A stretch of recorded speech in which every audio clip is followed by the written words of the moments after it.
On July 13th, 2044, at 7 o'clock in the evening, a rainstorm swept the world. At that time, everyone thought it was just a simple rain. But 3 days later, the rain showed no sign of stopping, and drainage systems around the world were completely paralyzed. 5 days later, 10% of the world's land was flooded. People began to panic and rioted on a large scale. Robbing, pillaging, escaping, everyone is struggling to stay alive. 15 days later, 30% of the world's land was flooded. The social order completely collapsed. People are trapped in a primitive society, where whoever has the bigger fist has the final say. The price of a bottle of fresh water has been driven up to be more expensive than the same weight of gold. 30 days later, 60% of the world's land was flooded. Humanity has fallen into despair, with less than 10% of the world's total population surviving. Faith becomes the only strength for everyone at this moment. 49 days passed. All land in the world was completely submerged. My name is Huyu. On the day when the rain stopped, my girlfriend and I were searching for food. Unexpectedly, my girlfriend betrayed me and made me into bacon on a kayak. When I opened my eyes again, I was reborn 7 days before the rainstorm. A growth system has also been activated. For every day I survive in the apocalypse, I will gain 1 experience point. More functions will be unlocked after the system is upgraded. I also obtained a system space. The space backpack has unlimited size. Any non-biological items can be stored in the space backpack. All items will be stored separately, and will not undergo qualitative changes due to any factors. More importantly, all items within 1 meter of its own range can be directly put into the space backpack. I secretly swore that in this life, I would not only live, but also live in the best possible way. In the bedroom, after a quick wash, I decisively did the first big thing after my rebirth: order takeout. Hamburgers, fried chicken, milk tea, cola, a whole table of fast food lined up like a battlefield. I buried my head in the food, gobbling it up so fast that even the live streamers would be ashamed of themselves. It wasn't until the last sip of milk tea slid down my throat into my stomach that I burped with satisfaction. This kind of dual enjoyment of the taste buds and the soul was a luxury that I couldn't even imagine in the hard days before my rebirth. But after the feast comes the reality: the countdown to the apocalypse is 7 days. If I don't start to prepare supplies, I won't be able to become the overlord of the wasteland, and I won't even be able to survive until the first day of the apocalypse. I immediately opened the shopping website, swiped my fingers across the screen, and made a doomsday survival checklist: instant noodles, self-heating rice, self-heating hot pot, drinks and snacks, all starting at 10 boxes, and an order of 100 barrels of 5L mineral water. Payment method? Of course, it's a full set of operations that open up your imagination: Huawei, Hey Tiao, by Tiao of a certain group, and all the online loans that can be taken. Anyway, the end of the world has come, and no one will take care of the bills. In just 1 hour, my account was already in debt of $500,000, but the fruits of victory were in sight. My hut was filled with supplies, like a miniature supermarket. However, I knew very well that these were far from enough. The test of the end of the world is not as simple as eating and drinking. Medical care, weapons, protection, and even entertainment and recreation all need to be considered. More importantly, people. How long can I survive fighting alone? Teamwork is the best way, and teammates must be carefully selected. They must not be like my ex-girlfriend Yuanchio, who only drags us down. Only teammates who are reliable, beautiful, kind, and have good skills can hold us together to the end. And the boat, I've always thought about it. Before I was reborn, I saw with my own eyes a wealthy man taking his cruise ship to the sea for refuge on the 20th day of a rainstorm. The payment method for the boat ticket is extremely outrageous. Either you take out supplies that are 20 times your body weight, or you pay with your own money. Yes, those top-notch goddesses with perfect figures and beautiful looks can get on board for free and become the private property of the rich. Yuanchio wanted to try her luck, but was rejected. To be honest, with her level of beauty, even a rich man would think it was a waste of time to take a second look at her. Unfortunately, a cruise like that is just an unattainable fantasy for me. I am an ordinary college student who has just graduated for 2 years, and my family background is as thin as a piece of paper. Apart from the small house left by my parents, the resources I can use are very limited. My savings are not enough to buy me a yacht, let alone a decent speedboat. As for stealing? Although I had this idea, I was afraid that I would be beaten to a pulp before I could even get home on the yacht, thinking that my space backpack could only hold a few small items and I was weak. The end of the world is approaching, and to survive, one has no choice but to take risks. The gray area in the criminal code now seems to be a bright path to survival. After rebirth, I have the ability of space. This skill is really amazing, but the problem is that banks and gold shops have surveillance, and if you take things from the air accidentally, you will become famous. Forget it, for the sake of safety, I'd better choose a less conspicuous target. After thinking about it, I thought about it: loan companies. I will rob them of their wealth and help my poor. These companies like to store cash in safe deposit boxes. As long as I find these treasure maps, my resource library will be settled. But now I don't even have the startup capital. What should I do? So I started running around like crazy, taking my property certificate to various major banks with only one goal: a mortgage. However, every time I was halfway through the process, I would pick up the property certificate and retreat in disgrace with a smile. Needless to say, this abnormal operation quickly caught a big fish. A few days later, a young man in a black shirt and sunglasses came over with a smile and said, "Hey, buddy, are you short of money?" "Yes." I was immediately possessed by the actor, and my acting skills were comparable to the actor's. "Do you have any connections?" He narrowed his eyes and smiled, motioning to follow. I hid the property deed under my armpit and asked in a low voice, "Is it true?" "Of course." He led me into a tea house mysteriously. The first floor sells tea, but the second floor is an underground treasure. Sitting at the wooden table was an elegant middle-aged man who called himself Boss Tian. Under the guise of drinking tea, he clearly marked the price. "Borrow 2,400,000 interest a month, buy my new tea first, 10,000 a box, 40 boxes. Interest rates are so high that they kill people. But I can only play dumb and pretend to be a nobody who is in urgent need of money, and has no choice but to compromise." Finally, he handed over 2 heavy handbags, looked up and asked me, "Little brother, what are you going to do with the money?" I leaned close to his ear and whispered, "Insider information, you can make a lot of money when the stock market opens." He nodded with satisfaction, saw me out with a smile, and wished me good luck with wealth. I was carrying my handbag, but there was only one thing on my mind. Now that I had the money, where was the safe in the tea house? When I left the tea house, my cell phone rang. It was Yi Wanqiu calling. "Who you? Where are you? We had an appointment to see a movie, but you haven't arrived yet." On the other end of the phone, she spoke in a coquettish tone. Sorry, I just went to prepare a surprise. I'll be there soon." After hanging up the phone, I sneered and turned into the Van Cleef Arpels counter. I swiped my credit card to buy the 4-leaf clover necklace that she had been dreaming about in her last life. It cost more than 20,000 yuan without blinking an eye. Is it worth it? It is. In this life, she will never use this necklace to fool me again. When I arrived at the cinema, I saw her sitting in the waiting area with her legs crossed, her face full of impatience.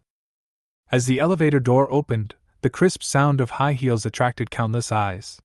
Someone next to him whispered, "So late? This guy is definitely doomed." I adjusted my breathing, pretended to be calm and walked over to her, handing her the gift bag. She took a look at the logo, and her anger instantly dissipated. "A surprise for you," I said with a smile. "Humph! You want to compensate me by buying me gifts?" She said this, but her eyes couldn't stop shining. "How about opening it and taking a look?" She opened the necklace box, her eyes lit up. "You are thoughtful, I have been eyeing this for a long time." Then, she handed over the box and raised her chin proudly. "Come on, put it on me." I picked up the necklace and slowly passed it through her neck, tightening the chain slightly with my hand, feeling the warmth of her neck. If I applied a little more force, this woman would be able to see God. Forget it. I loosened my grip on the necklace, looked at Yi Wanqiu's confident expression, and sneered in my heart. I didn't plan to touch this kind of woman before the end of the world, she was too cheap. After the end of the world, I have plenty of time to let her slowly experience it. Under the gaze of people around me, I slowly put the necklace on her. Yi Wanqiu smiled slightly, and stroked her collarbone with her slender fingers, looking very proud. How is it? Doesn't it look good? She looks good. I nodded and had to admit that she was indeed pretty, especially with her exquisite makeup, which earned her tens of thousands of fans on social media platforms. But once the end of the world comes, these so-called advantages will become her death warrant. If I hadn't protected her at all costs in her previous life, she would have become a meal for the walking dead during the rainstorm. Thinking of this, a hint of coldness appeared on the corners of my mouth, and I shook off those unbearable memories. The movie has started, forget it, let's go eat directly. Okay. Yuanqiu smiled and took my arm, not noticing the coldness coming from me. Where are you going? Yuten Bar. I casually said the name. Her eyes lit up. Sure enough, this restaurant with the highest standards in the city brought back her memories. She had been with a rich man before and showed off about it on her WeChat moments for 3 whole days. Really? She couldn't wait to take out her phone to order food without even asking where I got the money. Yuten Restaurant. As soon as I stepped into the door, the waiter immediately came to greet me. Excuse me, are you Miss Yi? Yes. Yuanqiu held her head high, her posture as noble as a queen. In the number 9 private room, she waved her hand and began to order dishes. She selected the top dishes on the menu one by one: large yellow croaker, king crab, sea cucumber with millet, roast duck with white truffle, soft boiled abalone. The price of each one was staggering. Baby, are you okay? She called sweetly, with false concern on her face and temptation in her eyes. No problem, I responded with a smile, hiding my disgust. She continued to order food happily for a full 15 minutes. In the end, the number on the bill jumped to 88,880. She picked up the red wine glass and smiled brightly. Dear, come on, cheers. Cheers. I raised my glass and drank the red wine in one gulp. At the same time, I pressed the record button on my phone to record the whole scene from beginning to end. Dishes were served one after another. She ate calmly and elegantly, while I tried to appear to be eating voraciously. 2 hours later, this luxurious feast finally came to an end. Pay the bill, she nonchalantly instructed the waiter. The bill was handed to me, and I pushed it back with a chuckle. What for? You ordered the meal, you ordered the dishes, and you also ordered the payment. Why are you giving me the bill? The waiter was stunned for a moment, and quickly handed the bill to Yuanqiu. Who you? What do you mean? Her face changed and she slammed the table, her sharp voice almost cutting through the air. I pretended to be surprised and opened my phone to play the video of her ordering food. Look, you gave me this with your own mouth. Yuanqiu's face turned from red to pale, and her lips trembled. At worst, we can split the bill. No. I pulled up the video in a panic and pointed at the screen. You're the one who treated me to this. The evidence is irrefutable. She was so angry that she was shaking all over. I stood up, took the necklace from her neck with my space backpack, and walked out of the room. Before leaving, I gave her a thumbs up. Ms. Yi, you are really generous. I heard her scream from behind. Necklace! Where's my necklace? I sneered. This stinky woman, she ate and drank my food in her last life, and finally made me lose my life. In this life, this is just interest. As night falls, the city lights up brilliantly, and people are immersed in the hustle and bustle of nightlife, completely unaware that 7 days later the whole world will be turned upside down. And I have already entered working hours. Boss Tian's tea house had just closed. I changed into black clothes, took out tools from my space backpack, and quietly opened the door. Upstairs, I turned on the flashlight and quickly found the half-person high safe. With a thought, the safe door disappeared silently, and the items inside were revealed. The first floor was filled with cash, at least 5 million. The second layer is filled with neatly arranged gold bars, each weighing 500 grams, and there are hundreds of them. The third layer is a thick layer of contract documents. When I opened the fourth layer, my pupils suddenly shrank. It was a gun. Looking at the contents of the safe, I swept them into my space backpack without hesitation. A black pistol, unknown model, and a box of bullets next to it. Those contracts on the third floor? Although they are useless to me, they can be used to confuse people. After packing up, I left the scene without any further delay and headed straight home. Boss Tian even managed to get a gun. This guy has a very deep hidden card.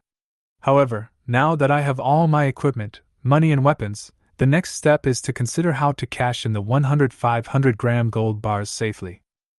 At the gold price of 600 per gram, this batch of gold bars is enough for me to buy a luxury yacht. But trading gold bars in the city? Boss Tian will find out sooner or later. As I ran, I quickly thought, go home to pack up, and then fly directly to Australia Island. For that city where gambling is like dirt, this little money is just a drop in the bucket. Moreover, Australia Island has the resources I urgently need. Arriving at the community, my heart was pounding and I took the elevator directly. Although I had experienced the end of the world, this exciting, illegal operation still made me nervous. Ding! The elevator door opened. I stepped out, and the moment I saw the door of my home, I froze.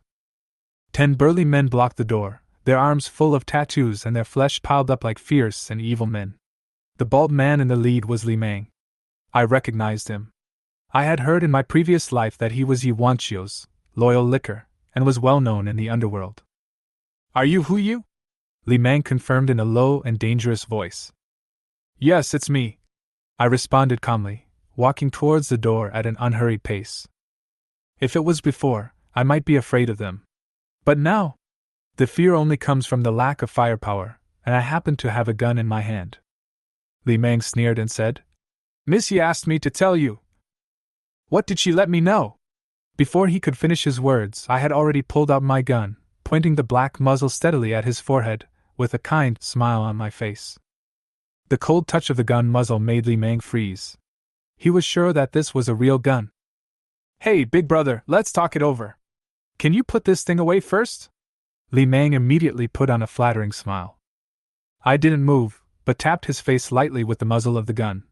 Whatever she asked you to do to me today, you will go back and do it to her. Do you understand? I understand. I understand. Li Meng nodded repeatedly and ran into the elevator with his brothers in shame.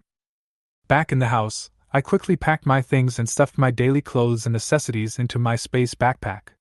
It was a pity that the equipment I bought online had not arrived yet, otherwise I could have brought everything with me at once. When I was just going downstairs, I heard a noise and the elevator stopped on the 3rd floor. I glanced over and saw Li Meng and Yi Wanqiu standing next to the police car. Li Meng had a few more scratches on his face, but Yi Wanqiu still looked innocent. As expected, this woman is never easy to deal with. I ignored them, walked out of the community, and took a taxi to the airport. Charter a plane, customize business class, and fly directly to Australia Island in 3 hours. $200,000? For me, money is just a tool, as long as it can be used. When I arrived at the airport gate, a beautiful stewardess in uniform greeted me with a sign that read, Welcome, Mr. Hu Yu. I recognized her at a glance. Mu Lingxiu, my neighbor who lived downstairs in my previous life. At that time, she had taken in many low-income residents, but in the end, she was used as a bargaining chip by them because of her kindness. Are you in charge of reception? I asked her. Yes. She was slightly stunned, as if she didn't expect that a charter customer would come by online taxi and didn't even bring a bodyguard. Then lead the way. I waved my hand. Mu Lingxiu led the way silently. I boarded the plane, and in just 20 minutes the soft sofa in the business class had become my bed. The whole day was too tense, and I couldn't relax. I poured a glass of red wine, drank it in one gulp, and then fell asleep. Ding! Congratulations to the host for successfully surviving a day. The system has been upgraded. Unlock new function panel. Note: you can view detailed information of any object, including animals, plants, etc. Time until next upgrade, January 3rd. Animals? Humans are also a kind of animals, right? I raised my head slightly and looked at Mu Lingxiu standing beside me. The system panel popped up. Name: Mu Lingxiu. Gender: female. Age: 21. Skills: proficient in service, proficient in first aid, proficient in nursing, basic firefighting, proficient in dancing. Personality: Madonna, compassionate, flattering. Favorability: 20. Purity: 98, full value 100, -1 for each negative distance relationship with the opposite sex. With the system, it is now convenient. Talent recruitment has become efficient and accurate. In the end times, fighting alone will never go far. To survive, you need not only a ship, but also a loyal and reliable team: doctors, chefs, security guards, all of which must be carefully selected. In my previous life, I witnessed brothers betraying each other. In this life, I only believe in the numbers on the panel. Mr. Hu, is there anything you need? Mu Lingxiu's voice was gentle, interrupting my thoughts. She stood not far away, slightly bent over, with a polite look on her face. Not yet. I glanced at the dark night outside the window and said calmly, How long will it take to land? Half an hour. The airport has arranged exclusive services. She added with a smile. What is the next itinerary? Itinerary? I frowned. I had just booked the flight but forgot about the hotel. But I could take my time sleeping. The most important thing right now was to get a boat.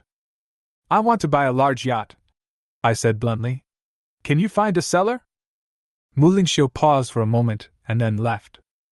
Not long after, she came back in high heels with a tablet in her hands. Mr. Hu, the top management just contacted a wealthy man in Hong Kong. He has a yacht for sale. Please review the information. The flat screen shows detailed information about a giant yacht: length, 155 meters. Displacement, 5,517 tons. Maximum speed, 19 knots. Equipped with a helicopter landing pad, landing craft, motorboat, can accommodate 50 people for work, and has 30 suites. At the end, I frowned at the price: 2.1 billion, 50% down payment, that is 1.05 billion. I only have 40 million, which is far from enough. Steel? Unrealistic. Such a big ship, even with the system blessing, can't be silent. Right now, the best solution is to rely on money. Take a gamble.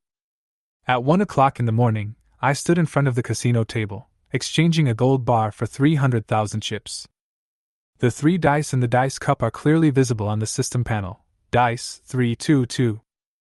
With perspective, this is simply cheating. I bet on small, without hesitation, and it really won. I doubled my chips in one round after another. At 5 in the morning, I finally walked out of the casino with a bearer check that said 2.1 billion. Not only that, I also won an extra 900 million, which I had transferred to my bank card, just in time to purchase doomsday supplies. When I left the casino, I immediately looked for the security team. It was not safe to carry 3 billion in cash.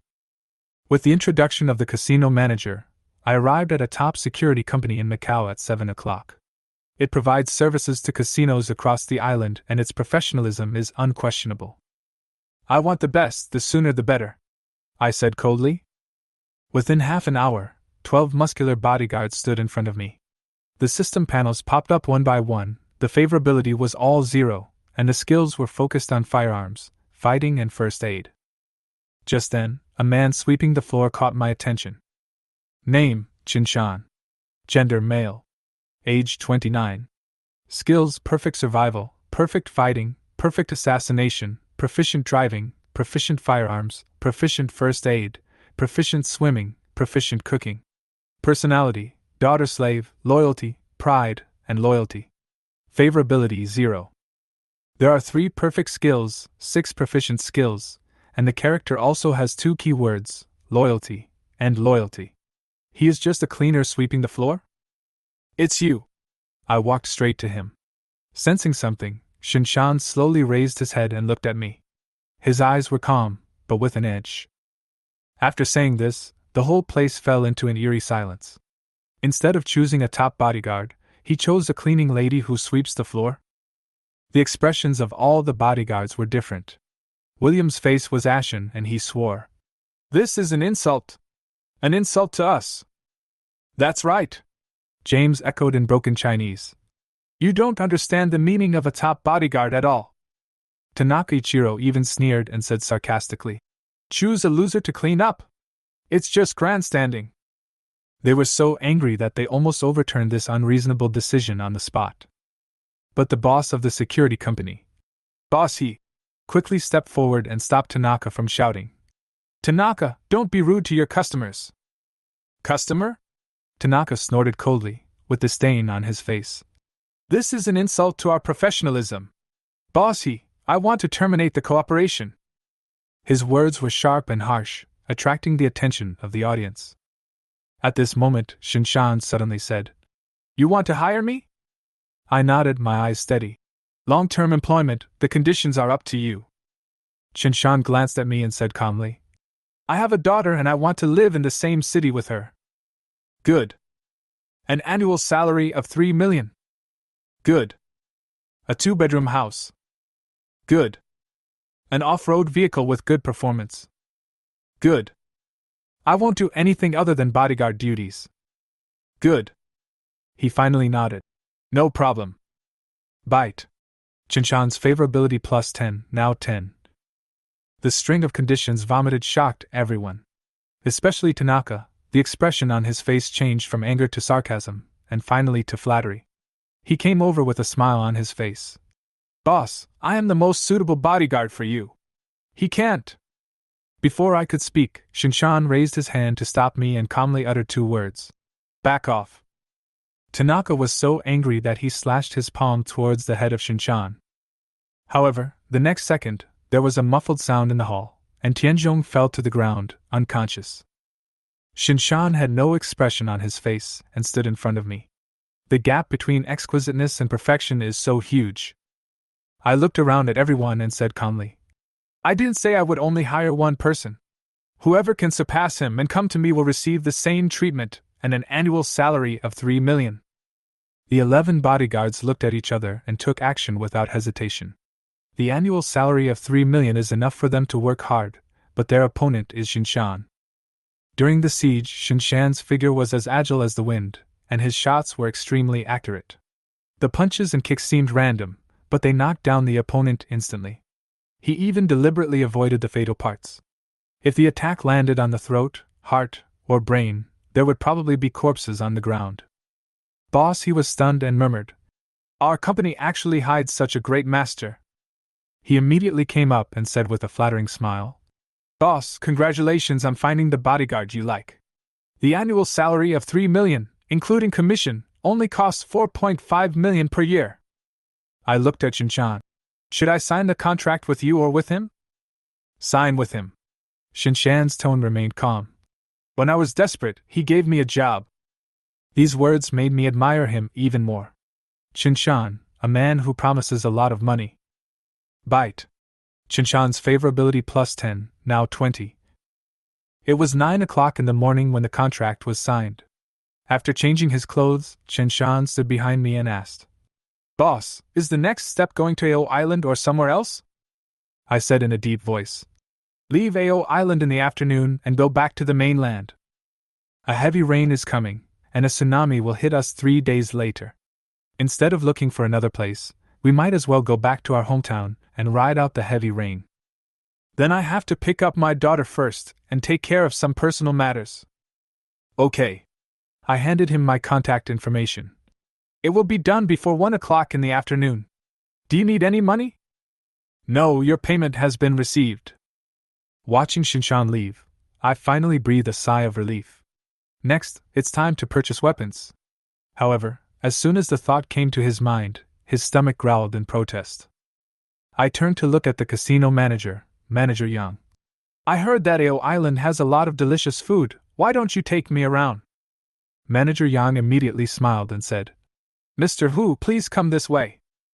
In the morning, I had a quick breakfast and then took Manager Yang to the largest electronics city in Macau Island to start a luxurious shopping spree. This shopping spree was crazy. They packed up the latest game consoles such as PS5, Switch 2, and Xbox, starting with 10 sets of each model. They also packed in photography equipment, headphones, speakers, VR equipment, and massage chairs, as if they were loading the future of entertainment history into the truck and taking it away. Especially computers, I ordered 10 top-of-the-line machines at once, 5090 graphics cards, 15th generation i9 processors, and high-end peripherals. I bought them not to use them, but to collect the pride of the pinnacle of the industry. Manager Yang couldn't help but sigh. "Mr. Hu, you have a great vision. These devices are absolutely the pinnacle of technology." When checking out, the cashier's hands were shaking. Obviously, he hasn't recovered from the shock. Manager Yang asked in a low voice, "Mr. Hu, do you need to go through customs formalities in advance?" Customs? I glanced at the loading truck and said calmly. No, just follow us. Efficiency is the most important thing. What are tariffs? Time is life. And these goods will eventually go into my space backpack, and the transportation problem does not exist at all. When all the equipment was loaded, it was already noon. Manager Yang graciously invited me to his 3-star Michelin restaurant, Chongtian Restaurant. Free? Of course you're welcome. As soon as he got into the stretch Lincoln and went to the restaurant, the phone rang. It was Qinshan. Boss, my matter has been taken care of. Where can I meet you? Chongtian Restaurant. We'll be there in half an hour. After hanging up the phone, I looked at Manager Yang. Meal for 3, okay? Of course. He smiled slightly and handed over a glass of champagne. Everything is as you wish. The champagne was cold and smooth, and I couldn't help but sigh. If there hadn't been that rain, how wonderful life would have been. Unfortunately, the end of the world has come. Even so, I secretly swore even if the world is destroyed, I will live a life of luxury. How much is a bottle of this champagne? I asked casually. 18,000. If you like, Mr. Hu, we can give you a box. Manager Yang said respectfully. 1 box? I smiled. I'll take it. Also, give me a truckload. Manager Yang's expression froze slightly. You mean the whole truck? Yeah, like those pickup trucks out back. Understood. He forced himself to remain calm. I'll prepare it for you this afternoon. I then added, add 1 cart of red wine, 1 cart of whiskey, and 1 cart of white wine. The higher the quality, the better. Manager Yang responded fluently and hurriedly wrote it down. When the car stopped in front of the restaurant, I saw Qinshan holding a little girl standing on the roadside from a distance. The sun shines on the face of the little girl. She is sitting in a wheelchair and looks as delicate as a doll. I got off the car and Qinshan pushed the little girl forward and said, Bubu, call someone. Hello, brother. Bubu's voice was clear. I squatted down and asked with a smile. Are you Bubu? How old are you this year? 7 years old. Where is my brother? She blinked her big eyes. 24, but you have to call me uncle. I joked. Dad said that people without beards are called brother. You are so handsome, you must be brother. Bubu retorted seriously. Then who is the uncle? I asked with a smile. Bubu pointed at Manager Yang. He is the uncle who has wrinkles on his face. Manager Yang didn't know whether to laugh or cry, but he obviously had a good impression of this little girl. This girl of yours is so adorable. I turned to Qinshan and said, as long as the boss likes it. Qinshan's eyes fell on Bubu, full of tenderness. Entering the restaurant, I flipped through the menu and asked Bubu, what do you want to eat? Brother, please treat me. Egg tarts, pineapple buns, ice cream, and chocolate. Bubu listed excitedly. Okay, I'll bring you a whole car, I said casually. Mr. Hu? Manager Yang was slightly startled. Egg tarts are not easy to store. Will 1 cart be 2? Huh? I looked up at him. Understood. Make arrangements immediately. Manager Yang quickly changed his words. But Qinshan couldn't help but frown. Boss, how can a child eat so much? It's okay, it will be useful in the future.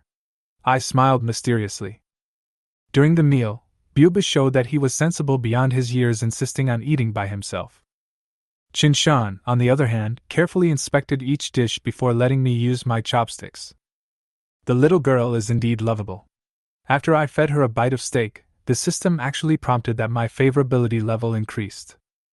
Qinshan's favorability plus 10, now 39. Shinbubu's favorability plus 11, now 30. After the meal, the phone rang again. It was Mu Lingxiu. Mr. Hu, the ship owner has been contacted. Do you want to see if the itinerary can be adjusted?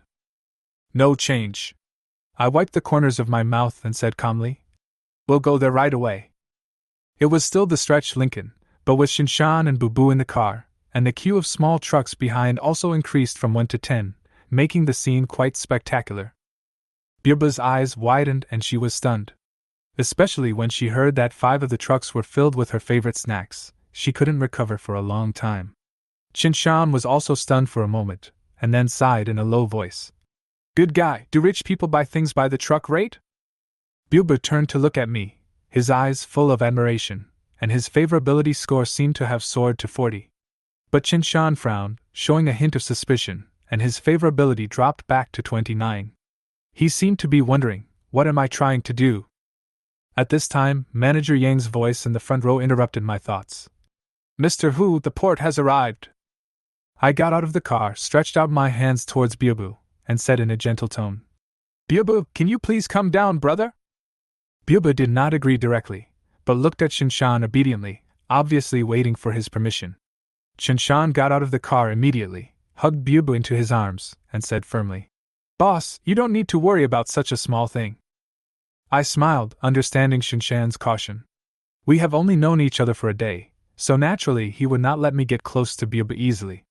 But it doesn't matter, time is still long. Bubu is so cute, she will either be my goddaughter or my daughter-in-law in the future. Turning around, I said to Manager Yang, who was sorting out the accounts, You don't need to accompany me the rest of the way. Just settle the payment. Manager Yang handed over the POS machine with a respectful attitude. 4 carts of drinks and other supplies total 26.88 million. Snacks and desserts are just a small token of our appreciation. Okay. I swiped my card without hesitation. After seeing off Manager Yang, I took Bubu and Qinshan towards the dock. Just halfway through, he saw Mu Lingxiu coming towards him with a middle-aged man in a suit. Mr. Hu! Mu Lingxiu smiled sweetly. Qinshan immediately stood in front of Bubu and me, his eyes full of vigilance. I waved my hand to indicate it was okay, then looked at the middle-aged man, nodded and asked, Manager Li? Hello, Mr. Hu, I am Li Wei from Wanji Airlines. I will be in charge of the reception for this trip. Li Wei had a humble attitude and pointed to the depths of the pier after speaking. The cellar is already waiting, please come with me. Walking along the pier, I finally saw the protagonist of this transaction San Pius. It can be called a behemoth. The 155-meter-long giant yacht is far more shocking than the photos. Buba's little face was filled with wonder. Wow! What a big boat! I couldn't help but open the panel of the yacht. Name, St. Pius, overall rating, A+, facilities, audio-visual room, concert hall, bar, swimming pool, luxury suites. Li Wei motioned for me to board the electric gangway. I tried my best to suppress my excitement and remain calm. As soon as we boarded the ship, 2 slim stewards came up to us. They smiled and bent over. Welcome to the San Pius, we are at your service at any time. I glanced at them without changing my expression, but I couldn't help but sigh in my heart.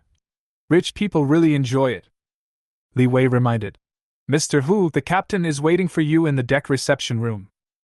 There was no sign of the captain in the reception room.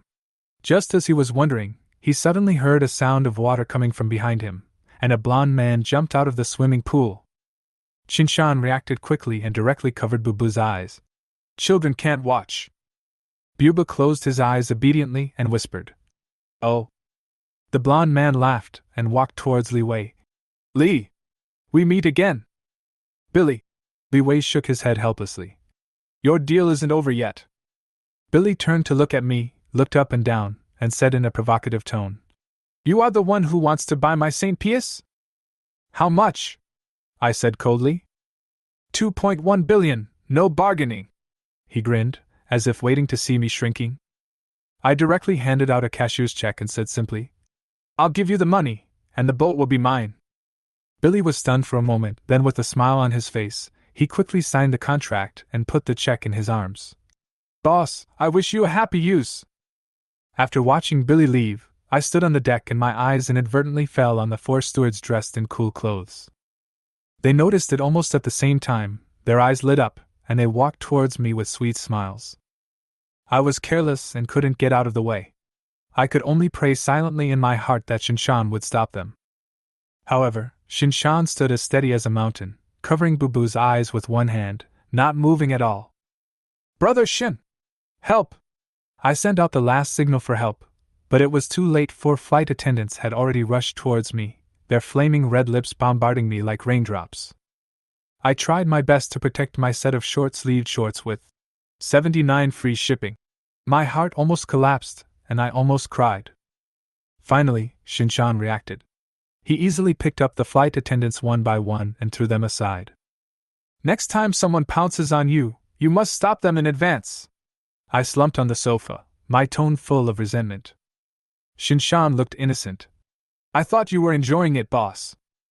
I helplessly held my forehead, thinking that it would be in vain to argue with this piece of wood. After calming down, I called a meeting with the entire crew. When I saw the list, I was so shocked that I almost dropped my chair. There were 42 people on the entire yacht, 12 of them were responsible for driving the yacht, and the remaining 30 people were all stewards. This is indeed a world of rich people. After checking the personnel panel, I decisively decided to streamline the team and fired all the redundant flight attendants. I also gave them generous severance packages and everyone left with a smile. Even Mu Lingxiu and Li Wei were politely sent away by me on the grounds of mission accomplished. At this moment, only me, Shinshan and Bubu were left on the yacht. Brother Shin. I walked up to Shinshan, who was checking the yacht equipment. Why didn't you stop them just now? I thought you had no objection, he replied seriously. Next time, no matter who attacks, stop him first, do you hear me? I gritted my teeth. Understood, boss. Shinshan nodded like garlic. I sighed helplessly and glanced at his panel. The favorability level is still stuck at 29, and progress is maddeningly slow. But time was running out, and I had to speed up my plans. When I walked to the bow of the boat, I squatted down and rubbed Bilbo's little head. Bilbo, do you want to see your brother do magic? I want to see. What will my brother change? I can definitely guess it. Bilbo's eyes were filled with anticipation. Then you have to watch carefully. I smiled and patted the hull of the yacht. 3, 2. As I snapped my fingers, the 100-meter-long sand piece disappeared from the dock in an instant without a trace. Bilbo's eyes widened, filled with little stars, while Shashan was stunned. Obviously this scene was beyond his understanding. Isn't it awesome? I looked at them proudly. Brother is so awesome! Bilbo clapped excitedly, his little face full of admiration. How did you do this? Magic! I pretended to be mysterious and made a hush gesture. It won't work if I tell you the secret. Oh, brother, tell Bilbo! Bilbo pulled my sleeves coquettishly. No. I smiled and shook my head. I'll show you the change next time. Next, I used the same technique to put all 10 small trucks into the space backpack. Bilbo was dumbfounded and clapped non-stop, while Shinshan, although he didn't speak, was obviously deeply shocked. I didn't bother to explain, I just watched quietly as to how long he would hold it in. Let's go, time is running out. I pushed Bilbo and took Shinshan away from the pier and went straight to the airport. The disappearance of the yacht will definitely attract attention, and we must leave Australia as soon as possible. At 1:30 in the afternoon, we boarded the charter flight back to Jinling. During the 2-hour flight, I contacted the top-floor residents of the community and bought the entire floor at a price that was 30% higher than the market price. Although it's expensive, to me, it's just the price of a few truckloads of drinks. After the plane landed, I quickly took Shishan through the real estate transfer procedures and gave the 2 luxury houses to him and Bilbo respectively. This is what I promised and must be fulfilled. Although the end of the world is approaching, these things will eventually become nothing but clouds, but now they are actually worth a lot of money. Chinshan's favorability +1, now 30. Seeing this prompt, a smile appeared on my lips. Sure enough, fulfilling your promises is a good way to increase your favorability. To strike while the iron was hot, I went to the 4S store again and paid the full price for a Brabus G800, which was registered directly in Shinshan's name. This car is definitely a rare weapon in the last 2 days of the apocalypse. I was busy until 7 p.m., and there were still 144 hours before the rainstorm came. We had dinner at a high-end restaurant, and I took away all the top-quality ingredients in the store. During the dinner, Bilbo made me do another little magic trick, and my smile was brighter than the lights in the restaurant. When he got home, Bilbo was so tired that he fell asleep. Shinshan silently followed me into the room. Brother Shin, sit down and have a drink. I took out the wine prepared by Manager Yang and found that it was Feitian Mutai from 20 years ago. After pouring 2 glasses, I raised my glass and said, If you want to ask anything, just ask. I'll give you 3 chances. Shinshan pondered for a moment, and drank it all in one gulp. Boss, who are you? As you can see, he's an ordinary man. I smiled and took a bite of the egg tart. You're wasting a question. He frowned for a moment and then asked, What do you want me to do? Protect my safety, I answered calmly. In exchange, I will also protect you and Byabu. The last question he asked was extremely serious. What is your purpose? I raised my glass and said in a low and firm tone, Live. Live better than everyone else in the coming apocalypse. Qin Shan's pupils suddenly tightened, and there was disbelief in his eyes. The end of the world? I stared at him calmly, with a calm and firm tone. On July 13th, at 7 o'clock in the evening, heavy rains poured down across the world, lasting for 49 days. After 49 days, the entire Orus Mountains, and even all land, may be flooded with rain, swallowed by the sea. After a pause, I added softly, And I just want to live. Qin Shan frowned, shook his head after a moment, and said, Boss, are you drunk? I smiled slightly and didn't argue anymore. With a wave of my hand, the items taken out of the space fell on the table one after another: red wine, gold, a pistol, and even a plate of egg tarts. These are prepared for the end of the world, including you and Byabu. I looked up at him, my voice low but full of power. If you think I'm crazy, you can leave. If you want to stay, dash. I picked up the wine glass, filled it with white wine, and handed it to him. From now on, we will be brothers. If I have a bite to eat, you and Byabu will be indispensable. Qin Shan was silent for a long time and took the wine glass but did not drink it. He solemnly put down the wine glass and said in a firm tone, Drink this glass of wine in 5 days. There are still 5 days on July 13th. During this period, I will help you with anything you need. If the heavy rain really falls, I will toast you again. If not, I will still fulfill the contract to protect you for 1 year. He looked at me with bright eyes and finally added, I have to be responsible for Byabu. Okay. I nodded and put down the glass. Drink again in 5 days. Qin Shan's favorability +9, now 39. Although it is still far from a perfect score, I am very satisfied with the progress this time. I put the wine glass into the space, sat back down, and cleared the table, leaving only the pistol. I pushed the gun in front of Qin Shan. Brother Shen, can I get more of this kind of stuff? Qin Shan glanced at it, and confirmed that it was a real guy. He nodded and said, Yes, but it depends on how much you need. I counted on my fingers. 1 for me, 1 for you, 1 for Byabu, a few for the captain and the medical team, and more. 8 is enough. Qin Shan thought for a moment and nodded. The problem is not big, but we need some funds. Gold or cash? I asked. Gold is better, cash is also fine, Qin Shan replied decisively. I took out 100 gold bars from the space and took a picture of a bank card. Take all the gold bars. There are 100 million in the card. You can spend it as you like. The money will be useless in a few days anyway. Qin Shan looked at the pile of gold bars, obviously used to my arrogance, and nodded. Don't worry, boss. But the quantity is so large that I may not be able to move it back by myself, so you have to go to the border to pick it up. No problem. I waved my hand, got up, and walked towards the bedroom. The gun belt on the table is for self-defense. Qin Shan waved his hand. You need it more. I shrugged, said no more, threw myself on the bed, and fell asleep tiredly. The recent running around has left me as tired as a dead dog. The next morning, July 8th, there were still 132 hours before the end of the world. The alarm clock rings on time. I reached out to turn off the alarm clock in a daze, and suddenly realized I don't have to go to work today. It's finally time to put it on display. In my excitement, I decisively blocked all work groups with one click. Just as I was about to go back to sleep, there was a gentle knock on the door. Brother, are you awake? A soft voice sounded.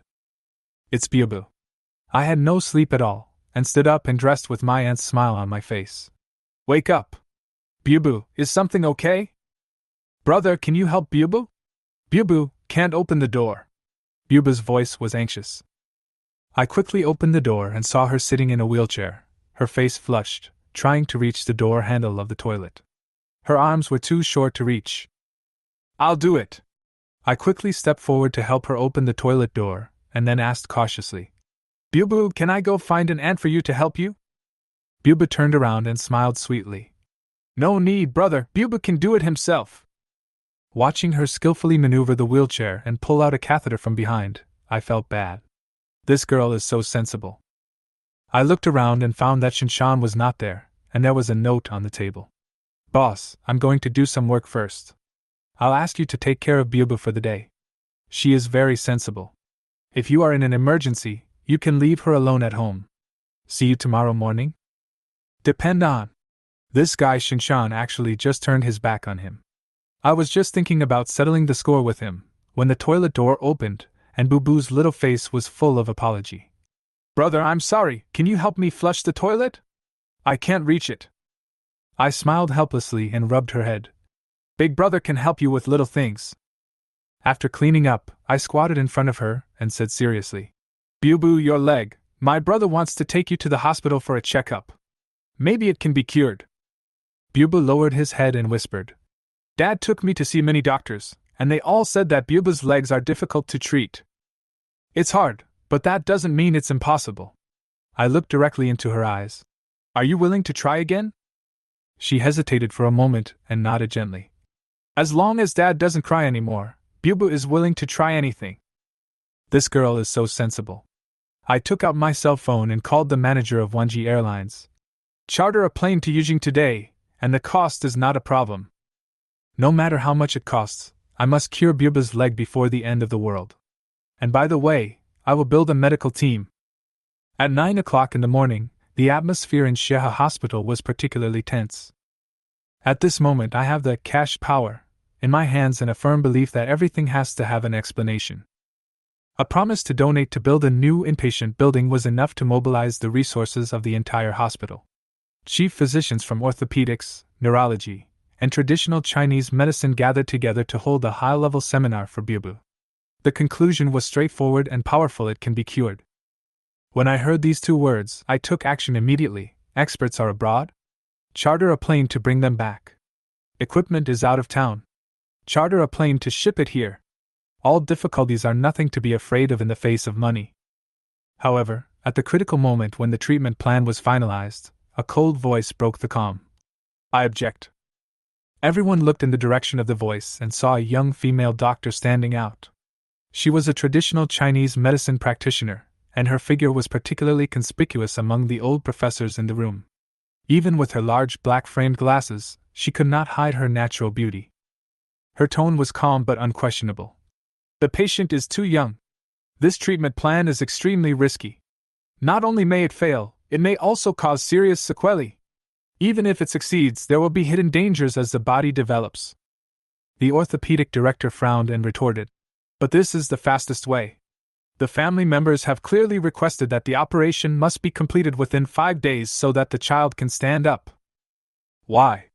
She looked straight at me, her eyes sharp. Why? Bubu's time can wait, but my world can't. The end of the world is imminent, and I need a solution that can maintain health for a long time under the limited resources on the ship. This is my request. If this method doesn't work, think of something else. I tried my best to suppress my anxiety and answered calmly. The dean turned to look at her. Xiao, do you have any other ideas? There is an ancient recipe, she said calmly. Acupuncture combined with Chinese medicine for internal and external application can stimulate nerve recovery, and perhaps it will help her stand up slowly. How long will it take? I asked bluntly. Not sure. Maybe 3 to 5 years, maybe longer. 3 to 5 years? Who in the apocalypse can afford to spend so much time? I stared at her, trying to find a more direct answer from her expression. Suddenly, a familiar interface appeared in front of me. Name, Xiao Zissou. Skills, perfect consultation, perfect massage, perfect pharmacology, perfect acupuncture. Personality, kind-hearted, dark, curious, and a bit of a middle school student. Favorability 0. I was stunned. 6 perfect skills, a maxed-out skill tree. If I could bring her on board, wouldn't that be like having a top-notch medical team? Mr. Wu, she said, I know you may not believe in Chinese medicine. I believe it. I interrupted her immediately. I'll use your plan and ask Dr. Xiao for help. Xiao Zis's favorability +5, now 5. The dean nodded. Then leave it to Xiao Xiao, and the others can go back and deal with their own affairs first. Soon, Xiao Zisu and I were the only ones left in the room. Dr. Xiao, how does this plan work? Acupuncture and massage every day, combined with Chinese medicine treatment. It's best to do it once in the morning and once in the evening. Do you have to come every day? It's best if it's me. Once they learn the technique, others can do it too. There was a hint of casual confidence in her tone. Then it's you. I nodded and smiled. Dr. Xiao, can you come to my house for treatment? She raised her head slightly, with a slight smile on her lips. Mr. Hu, you really know how to make requests. But I heard that you just donated a building? Yes. Add the words traditional Chinese medicine. No problem. That's fine with me. She agreed readily, stood up and packed her things. Let's go. I followed her and couldn't help asking. Is it that simple? No other requirements? What are you standing there for? She turned around and smiled. I'll tell you more later. I'll go check on your family first. We walked all the way to the hospital parking lot. She drove me to a warehouse in the suburbs, and the moment she opened the door, I was stunned. In front of me is a room full of Chinese medicinal materials. Dozens of antique medicine cabinets are neatly lined up, and the ground is filled with medicinal wine jars, like a small Chinese medicine museum. How much are these herbs? I couldn't help but test. I won't sell them no matter how much money you pay. She shook her head. These are passed down from my family. Some of them have long been out of print. What if we move to Jinling? I can build a bigger traditional Chinese medicine building. Xiao Zis's favorability +5, now 10. That depends on what my dad thinks. She paused. But he's on an exchange trip to Japan, so I'm afraid he won't be able to come back in the short term. Wajima? With the apocalyptic tsunami coming, it would be strange if he could come back. Can we let him come back early? No. He must take this opportunity to bring back some lost ancient recipes. It doesn't matter, let's take Xiao Zisu on board first. She skillfully selected a bunch of medicinal herbs and carried them out of the warehouse. Not long after, a pink Kian stopped in front of me. The window rolled down and the person in the driver's seat raised an eyebrow at me. Get in. Shiso? I was stunned. She had changed into a JK uniform, and her professional look was totally different from before. Call me Zisu outside. She smiled calmly, turned to Bubu and said, Bubu, I will be your doctor from now on. Thank you, Sister Zisu, Bubu replied sweetly. At this moment, my goal is clear, not only Xiao Zisu, but also her family, her medicinal materials, and her experience, all must be brought on board. In the end times, such a hexagonal all-round nanny is simply a magical existence. Chapter 12 Weapons done. While Xiao Zisu was moving the herbs into the car, Hu volunteered to close the warehouse door for her. I ran around the warehouse as fast as I could, and when I went out to close the door, there were only a few spider webs left in the warehouse. In the car, Hu contacted a charter flight back to Jinling. I don't know if it was a deliberate arrangement by the airline or a coincidence, but Mu Lingxiu was among the flight attendants on these charter flights. She is the one who takes care of Bubu on the plane every time. Isn't Xiao Zisu looking for a nurse? Mu Lingxiu also happens to be proficient in nursing skills, so...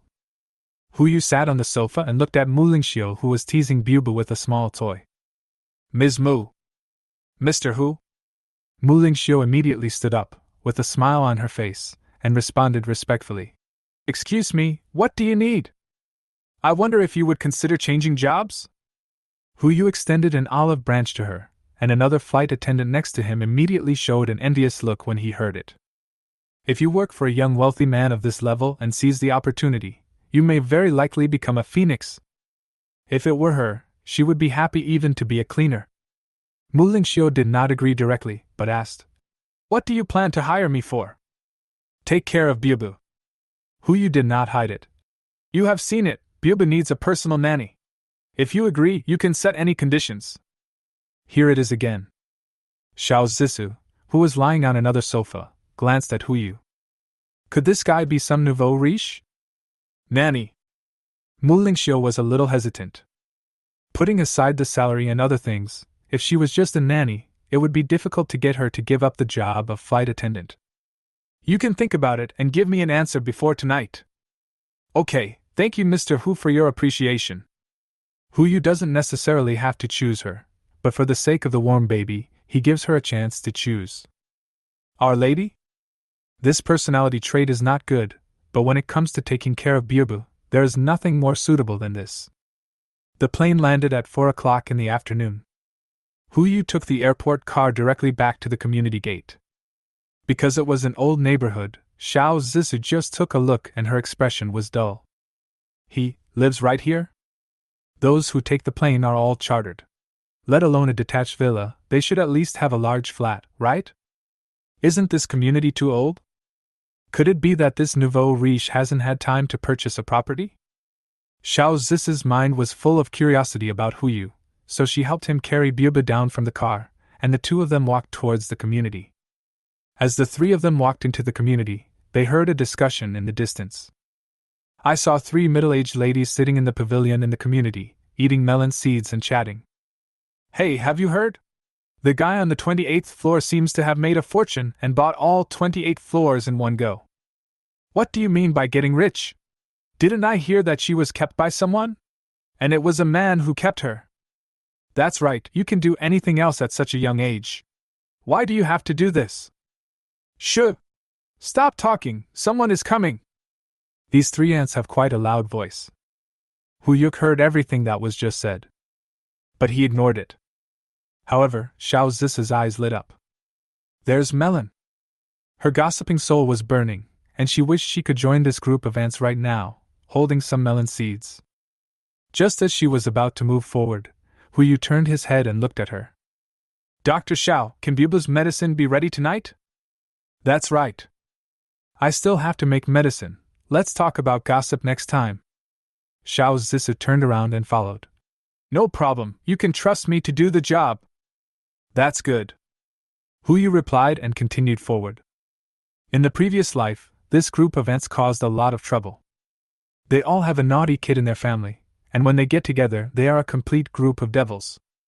When the rainstorm first started, we were just making noise at home. But as supplies were consumed, the ants formed a group and morally blackmailed everyone in the building, wanting them to provide nutritious food for their children. Under the pretext that they are still children. Only a very few people paid any attention to them. Around the 20th day, they made trouble again, and no one had any food to give them. The children's crying and hunger swept through their brains, and they finally made the same decision. Exchange children for food. Hu recalled the scene and immediately shook his head, focusing his attention elsewhere, not even looking at the group of ants. He pushed Byobu and walked straight towards the unit door. Just as he was about to push the door open, a brightly dressed figure walked out. Hu Yu Wanchio. It really proves the saying that enemies often meet again. Ms. Yi. Hu took a step forward, protected Byobu behind him, looked her up and down, and found another identical necklace around her neck. In addition, there were some bruises under the sunglasses. It was probably Li Meng who did it. He couldn't help but laugh as he thought. I haven't seen you for a few days. How come you've become a panda? Yu Wanchio was instantly enraged. She raised her finger and pointed at Hu, and her eyes fell on Xiao Zissou behind him. With just one glance, she could tell that the clothes Xiao Zissou was wearing were all famous brands. Although they were old models, they were still expensive. Hey, this is the rich woman you found, right? No wonder she was able to buy the entire floor. Sister, don't blame me for not reminding you, this guy is just a scumbag who is just pretending to be rich. If you are with him, be careful not to be deceived by him. There's another melon. Xiao Zissou immediately stepped forward and took Hu's arm. Really? Tell me in detail. Yu Wanchio didn't say anything, but looked at Hu, threatening him with her eyes. It's as if to say, if you don't give in, I will expose your affairs now. Hu rolled his eyes. Are you going out or not? If she hadn't been occupying the aisle and Byobu's wheelchair couldn't fit in, he would have gotten into the elevator long ago. Why would he need to stand here and waste time with her? Snort! Yu Wanchio snorted coldly, as if she had something to do. Without further ado, she walked sideways out of the unit door. But when he passed by Xiao Zissou, he said earnestly, "Sister, be careful. The most terrifying thing is not the specific case, but the unknown. If Xiao Zissou really has something to do with Huyu, this one sentence is worth more than 1,000 words." The curiosity in Xiao Zissou's eyes became even stronger. Huyu had no intention of answering. He took Xiao Zissou and Biubu into the unit door and went upstairs to go home. As for Yu Wanqiu, she looked at the backs of the three of them, took out her phone and dialed. "Hello? Brother Tian? It's me, Wanqiu. The person you are looking for is back. Yes, he is at his house. He probably won't be leaving for a while. Then my account." "Okay. Thank you, Brother Tian." It's 7 o'clock in the evening, and there are still 120 hours before the heavy rain falls. Huyu arranged for Xiao Zissou to stay in 2801 and ordered Yutin's takeout to be delivered to his home. After the three of them had a simple dinner, they watched Xiao Zissou give Biubu a set of acupuncture therapy. While she was doing the massage, the phone rang. Huyu turned on the screen and took a look. "Shinshan. Got it so quickly?" He answered the phone, and Shinshan's voice immediately came from the other end. "Boss, everything is done. I'll wait for you at Wanan Mountain in Jinjiao." "Good," Huyu replied, and the other party immediately hung up. It seems the situation is urgent. Golden Horn is a country in the south of China. It borders China, but it has been in a state of chaos among warlords all year round. It turns out that he went there to find a gun. He immediately contacted Wanji Airlines, and then looked at Xiao Zissou. "That Zissou, please look after Biubu tonight and tomorrow. I will definitely find a personal nanny for her tomorrow." Yes, but..." Xiao Zissou flatly refused, but her hands never stopped. "You promised me that except for treatment time, I can freely control the rest of the time. Unless you can satisfy my curiosity." What do you mean?" "It's very simple." Xiao Zissou's eyes seemed to smile, and she looked up at Huyu. "Just answer 3 questions for me." Huyu was helpless. "What do you want to ask?" "No hurry." Xiao Zissou lowered her head and continued to massage Biubu. "Don't you have something else to do? Let's talk about it when you come back." "Good," Huyu replied and went downstairs immediately. He got a taxi as soon as he arrived downstairs of the community. But just as he was driving towards the airport, a Mercedes-Benz also stopped outside the community. A middle-aged man wearing gold-rimmed glasses got out of the car, followed by a bald man. The two of them looked at one of the buildings at the same time. The lights on the top floor of that building were on at this moment. Chapter 13. Enough? I've really had enough. Airport. Huyu looked at Mu Lingxiu, who was receiving him, and suddenly felt helpless. "So, you guys don't get off work?" "There's nothing I can do." Mu Lingxiu smiled helplessly and said, "You are a big customer. Employees like us can only wait for your orders." "Okay, stop being so joking and help me with the paperwork." With the experience from previous times, Huyu was quite familiar with the process. It takes about 3 hours to get from Jinling to Jinjiao. Huyu was not idle during this period. He called Manager Yang of the casino. The purpose is certainly not to set up a gambling game, but to find someone. "Hello? Manager Yang? I'm Huyu." "Mr. Hu?"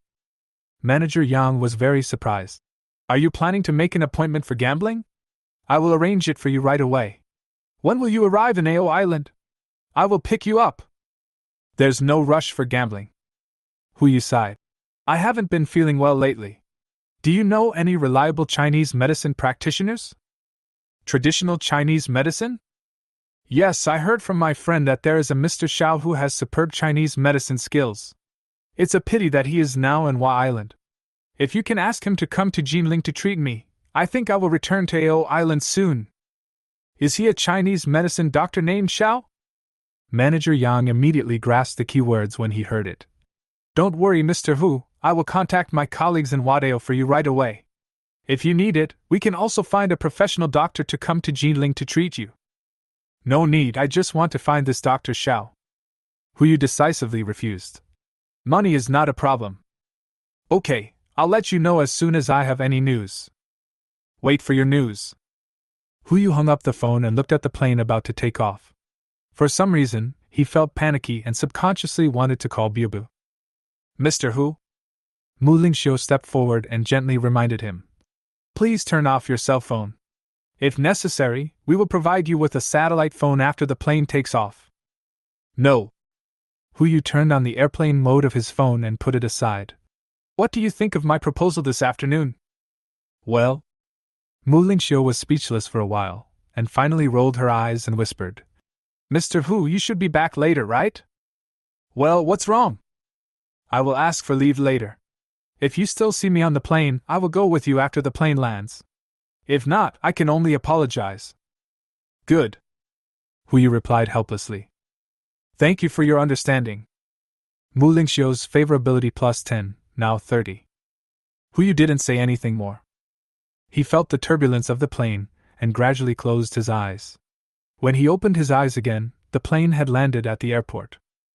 Mr. Hu, are you awake?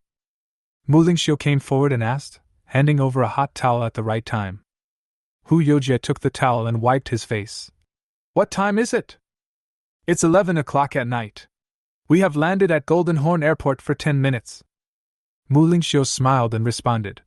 We saw that you were too tired, so we didn't wake you up. Will it delay your work? Fine. It's only 10 minutes, the delay won't waste any time. Hu Yu handed the towel back, stood up and picked up the phone. Can your car deliver here? Yes. Mu Lingxiu immediately responded. Where are you going? Wannan Mountain. Hu Yu said this as he walked out of the plane and turned off the flight mode. Before he stepped onto the jet bridge, a text message popped up. The sender is unknown and there is a picture in the message. Just one glance and Hu Yu stopped immediately. In the dim space, two women were tied to two chairs, one large and one small. Although their eyes were covered with black cloth, Hu Yu could still recognize them at a glance. Xiao Zisu, Buba. Buzz. The bell is ringing. Hu Yu immediately answered the phone. Hello? Who are you? Tisk TSK, you finally answered the phone? A voice that was obviously processed by a voice changer sounded. Mr. Hu, you are really hard to find. Hu Yu did not answer, but was thinking. The other party kidnapped Zisu and Biabu, and called him frantically, so their target must not be them, but him. Who did I offend in Jinling? Li Mang? He probably wouldn't dare. Then there is only one person. Boss Tian. Maybe he discovered something. Boss Tian, the repayment date hasn't arrived yet, right? Mr. Hu is very smart. He should know that I am not after the 2 million, but something else. Boss Tian did not deny his identity, but came straight to the point. My brother told me that some of my things are in your hands. Brother? Li Mang? Hu Yu only thought of this possibility. He had planned everything, but he could not have expected that Li Mang and Boss Tian knew each other. There are tens of millions of people in Jinling. What a coincidence. I can return your things, but I'm out of town right now and it'll take me some time to come back. Good. Boss Tian immediately replied. You disappeared for 3 hours, so I will give you 3 hours. Not enough. Hu Yu immediately turned around and looked at Mu Lingxiu behind him. There are no more flights back to Jinling now. The earliest flight back to Jinling is 2 hours later. Mu Lingxiu immediately replied in a low voice. In 2 hours. I need 7 hours. In 7 hours I will bring you everything you want. Hu Yu knew that he was no match for Boss Tian. Even if you want to go back, you have to take Shinshan back with you, otherwise you can only deliver food. 6 hours. Boss Tian's voice sounded. This is my bottom line. If you don't come, I can't guarantee what will happen to them. Jianghe Manufacturing Factory, I'm waiting for you. Good. Hu Yu hung up the phone and ran directly outside the covered bridge. Quick! Arrange a car for me. Okay. Mu Lingxiu didn't know what happened to Hu Yu, but she hurriedly contacted the shuttle bus as soon as possible. Hu Yu immediately called Shinshan. Hey boss. It's me. Hu Yu said hurriedly. I need your specific location now, and something happened to Biabu. What happened to Biabu? Shinshan's voice was obviously anxious. Yu immediately told Boss Tian's deal and how he took away Boss Tian's wealth and life. Of course, because they were still on the shuttle bus and Mu Lingxiu was still on the side, Yu didn't say the specific method. Favorability from Qinshan -20, now 19. It's all my fault. I didn't expect that guy surnamed Tian to react so quickly and leave Bubu in Oris Hill like this. Now is not the time to talk about that. Qinshan did not express his attitude towards Yu, but said quickly, "How long until you arrive? Let me take a look." Yu looked at the address and imported it into the navigation system. A route appeared and the estimated time appeared. The fastest is 1.5 hours, and the round trip will take 3 hours. Too late. It's too late. Before Qinshan could speak, a crazy idea came into Yu's mind. Parking! Yu said to Qinshan. I'll find a way to come over. You wait for me where you are. He hung up the phone and looked at Mu Lingxiu, who was also on the shuttle bus. Is there a helicopter rental at this airport? I asked you if you had any. Yes. Yes. Mu Lingxiu nodded one after another. I rented it. Yu took advantage of the situation and sent the location on his mobile phone to Mu Lingxiu's mobile phone. No matter how much it costs, send me to this location now. Good. Mu Lingxiu responded, then helplessly replied. But even if I send you to this position, you can't get down. Who says there's nothing we can do? 10 minutes later. The sound of the helicopter echoed in Qinshan's ears. He looked up at the sky and saw a helicopter flying slowly. It hovered not far ahead before long, and then its altitude continued to decrease. Finally, it lowered to a height of only 20 meters above the ground, hovered in the air, and dropped a series of rope ladders. Etc. Could it be? I saw a figure coming to the side of the cabin and climbing down the rope ladder. It's really him. The anger in Qinshan's heart was diluted a lot. He knew in his heart that this incident was too coincidental. Although it was related to Yu, it was not his intention. No wonder, it's not his fault. And for him, a rich man, to dare to take such a risk and come here is already showing the utmost sincerity. Favorability from Qinshan +10, now 29. 5 minutes later. Yu finally climbed down from the rope ladder and immediately called Qinshan. Hey, brother Shin, I've arrived at Wanan Mountain. Where are you? I see you. Brother Shin's tone became much calmer. Go east and you'll see me soon. Good. Yu didn't say much and immediately ran to the east. Soon I saw Qinshan. He stood in front of a bush, wearing camouflage and using a flashlight to guide Yu. His expression was very serious and indifferent, and his eyes seemed to be able to kill people. Yu didn't hesitate and ran all the way to Qinshan. Brother Shin, I'm sorry for you. Now is not the time to talk about that. Qinshan's tone was still indifferent. He raised his hand and landed on Yu's shoulder. Go and collect the goods first. It's too late for us to rush back now. Good. Hearing what Qinshan said, Yu breathed a sigh of relief. He looked at Qinshan up and down for a while, but couldn't see where the gun was. Brother Shin, where is the stuff you mentioned? Later, Qinshan said and swept the flashlight back. Under the bushes, 8 trucks were lined up in a row. Yu. 8 loads of munitions. Didn't I just want 8 guns? What are you doing standing still? Qinshan urged anxiously. Hurry up and receive the goods. Ouch. Yu replied, but still couldn't help but be curious, and stepped forward to open the container of a truck. A bunch of AKs were lined up in the carriage, and boxes after boxes of bullets were piled in the center of the carriage. It was visually estimated that there were at least hundreds of AKs and thousands of boxes of bullets. The pungent smell of gunpowder swept over him, making Yu tremble with fear. This car is a rifle. Qinshan stepped forward and explained. The other vehicles are pistols, sniper rifles, RPGs, and various tactical grenades. I have very few pistols and RPGs, only one vehicle, and the others are all vehicles. Is this enough? Enough? I've had enough.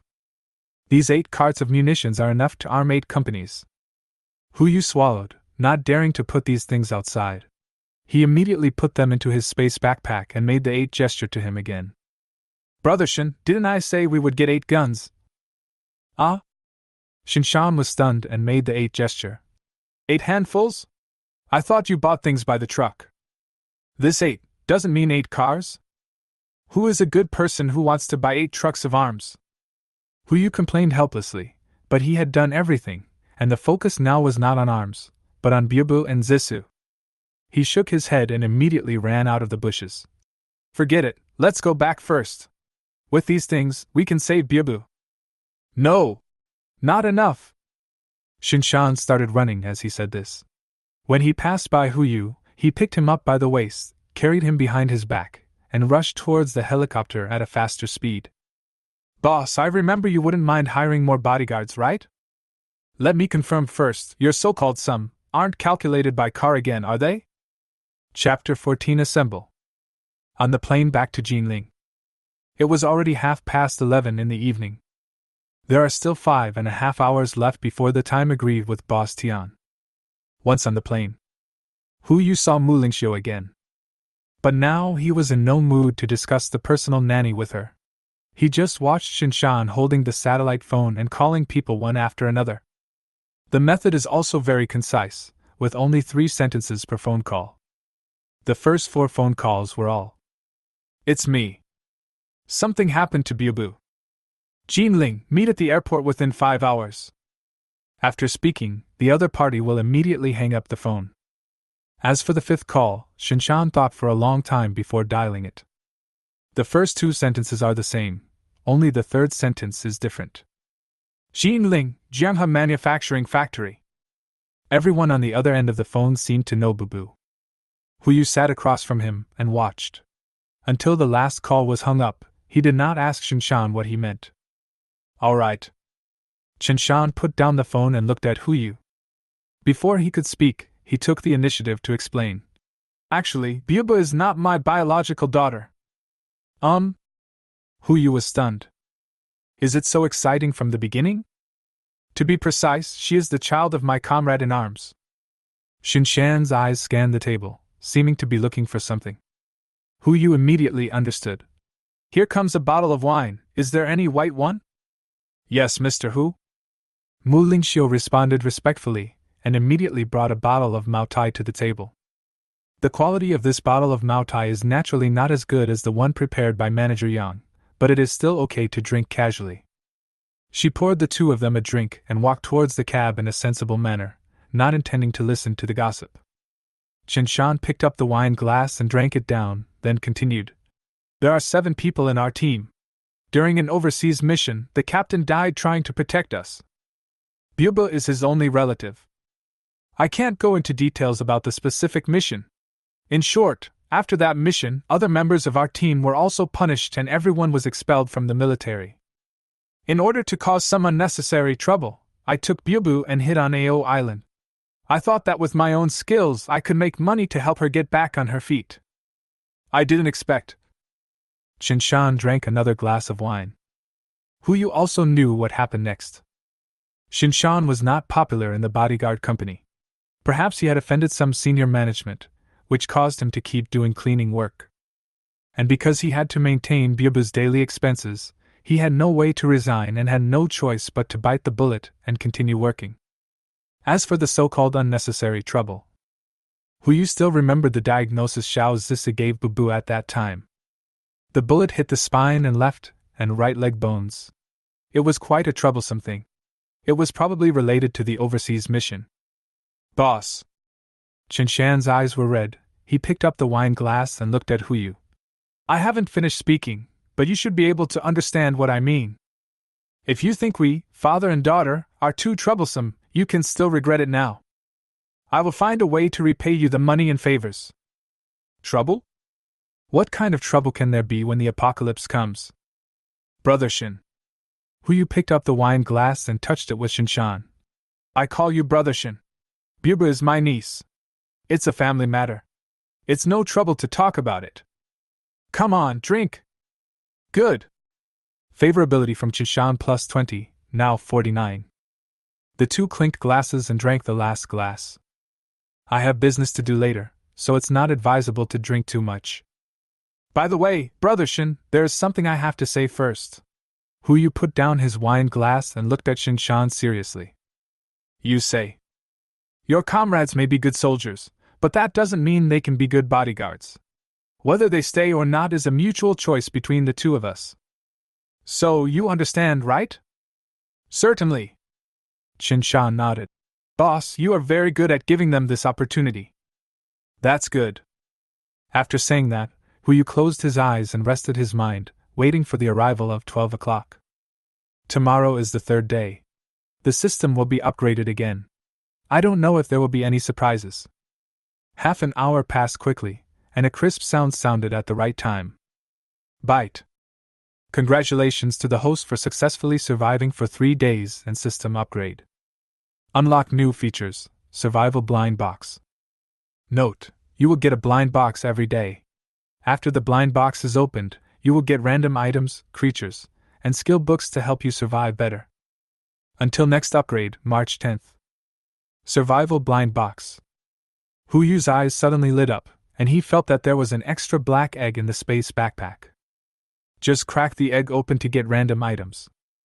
It's a pity that I'm still on the plane, so I can't use my spatial abilities at will, so I can only watch it after I get off the plane. 3 hours later. The plane landed at Jinling Airport. Hu Yu asked Mulingxiu to go home and wait for news. He still had business to do and would come to her in the morning to discuss the specific work content and salary. When he and Shinshan came out of the airport, they saw 2 muscular men far apart, standing on both sides of the airport gate. At this point, there are no flights landing except for their charter flights. I think these 2 should be Brother Shin's comrades in arms. 2 panels popped up in front of you almost at the same time. Name, Li Ji. Gender, male. Age, 28. Skills, perfect driving, perfect cooking, proficient in survival, proficient in first aid, proficient in fighting, proficient in firearms, proficient in off-roading, proficient in assassination, proficient in swimming. Personality, loyal, kind, stubborn, protective. Favorability, 0. Name, Su Zilong. Gender, male. Age, 27. Skills, epic firearms, perfect combat, perfect assassination, proficient in survival, proficient in off-roading, proficient in driving, proficient in first aid, proficient in electronics, proficient in swimming. Personality, loyal, impulsive, decisive, defensive, arrogant. Favorability, 0. Hu Yu rubbed his eyes and looked at Su Zilong's skill column again. Epic skills. Beyond perfection, there is actually a level. In other words, this person's firearms level is 1 level higher than Shinshan. No matter what, this person must be accepted. Personality and stuff. It doesn't matter. As long as he is loyal enough and obeys orders, being impulsive is nothing more than a minor problem. Brother Shan!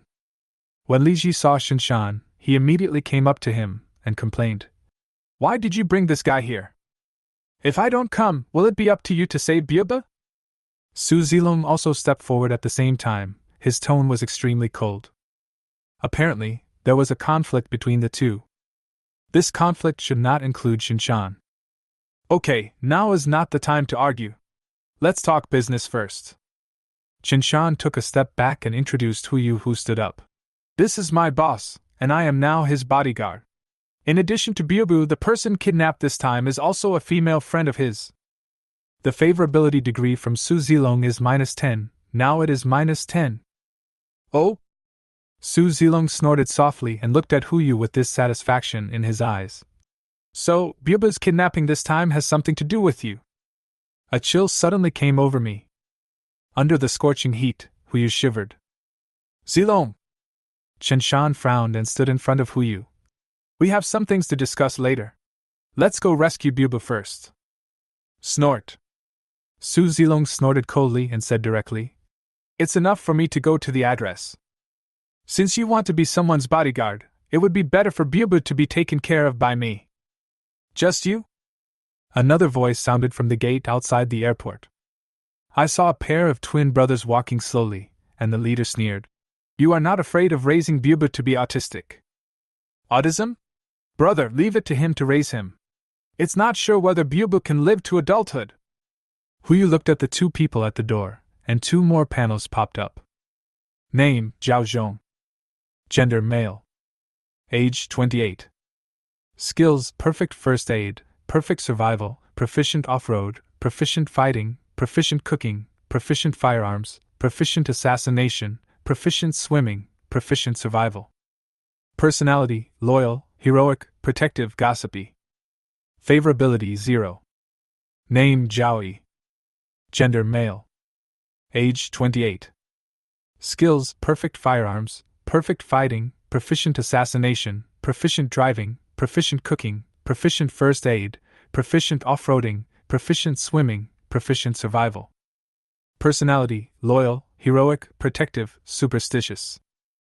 Favorability, 0. There are also 9 skills.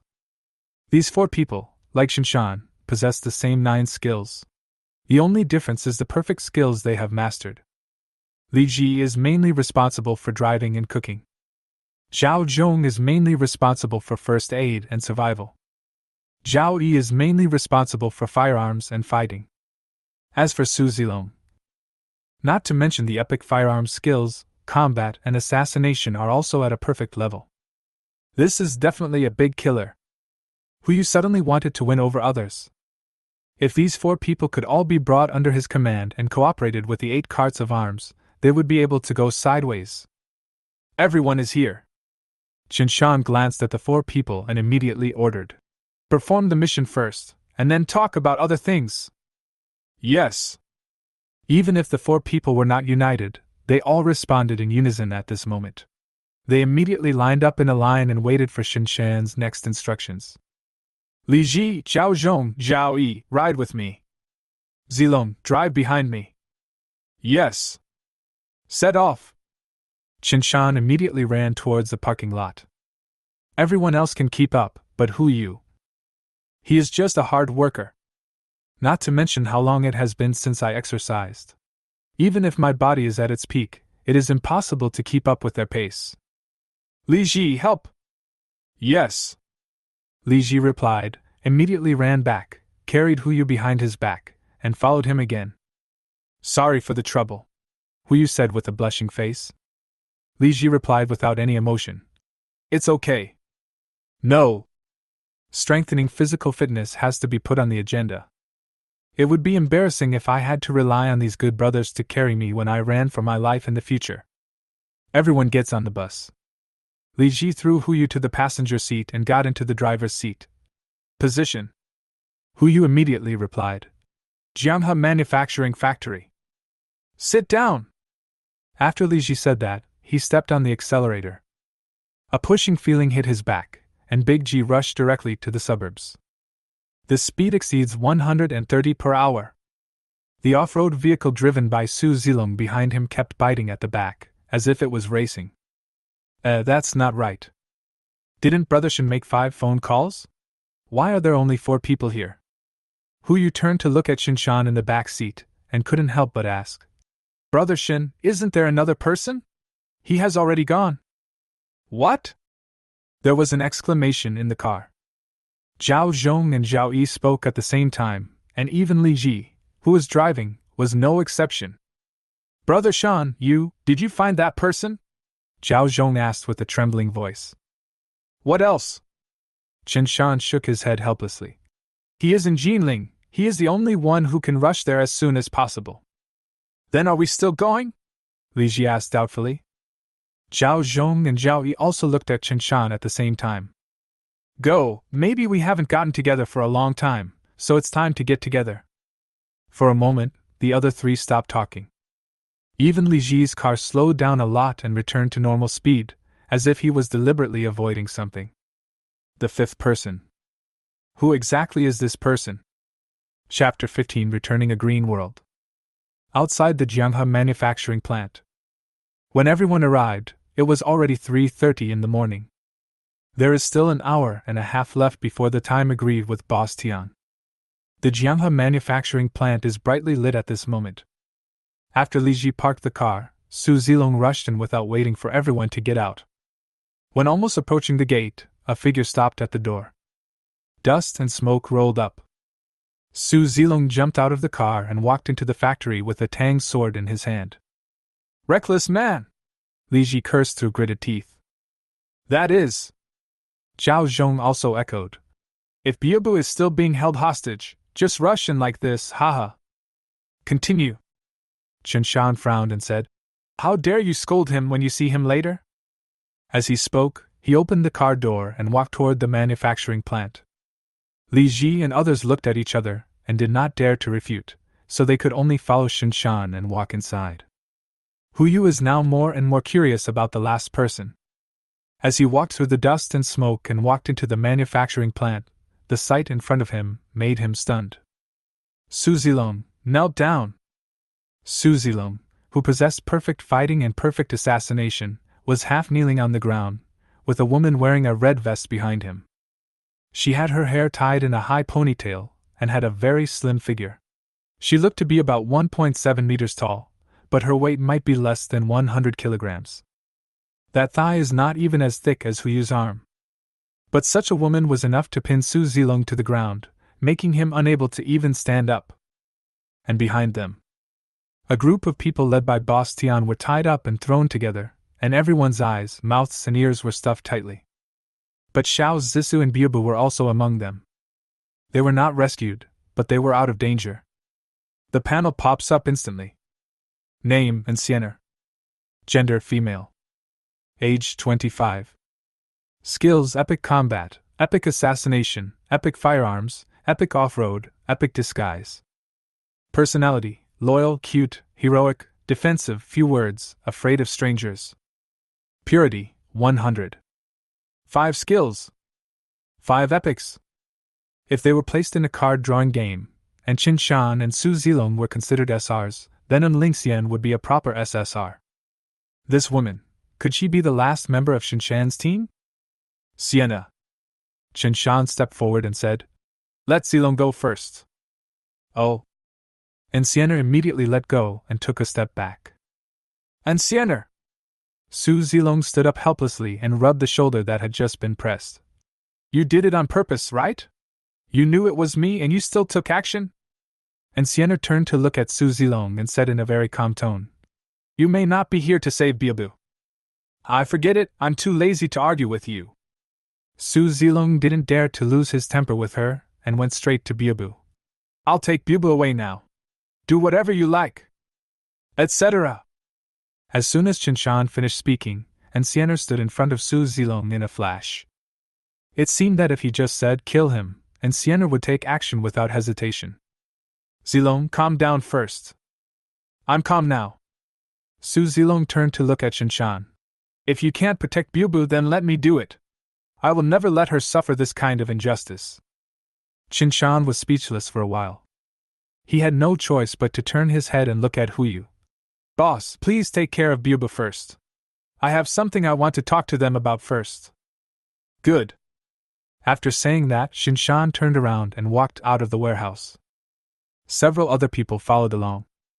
Hu Yu quickly walked up to Biabu and reached out to take off her earplugs. This action made her body tremble, but she didn't make any sound or movement. He continued to remove the cotton stuffed in Biabu's mouth and the blindfold on her head. "Biabu, it's me." Biabu felt relieved instantly, tears welling up in the corners of his eyes. "Brother Hu Yu! Hurry! Sister Zissa was also kidnapped with me." "Be good, it's okay." Hu Yu rubbed her head. "Don't be afraid, Biabu, you and Sister Zissa are safe." Biabu responded, his little bun-like face full of determination. "Brother, I'm fine, you go save Sister Zissa first." "Okay, Biabu is the best." Hu Yu praised him and untied the rope on Biabu, then came to the side and took off Xiao Zissa's blindfold. The first time she saw Hu Yu, she was not timid or weak, but just asked 2 words. "Where are the people?" "Who?" Hu Yu squatted down and untied the ropes on her. "Are you talking about Biabu?"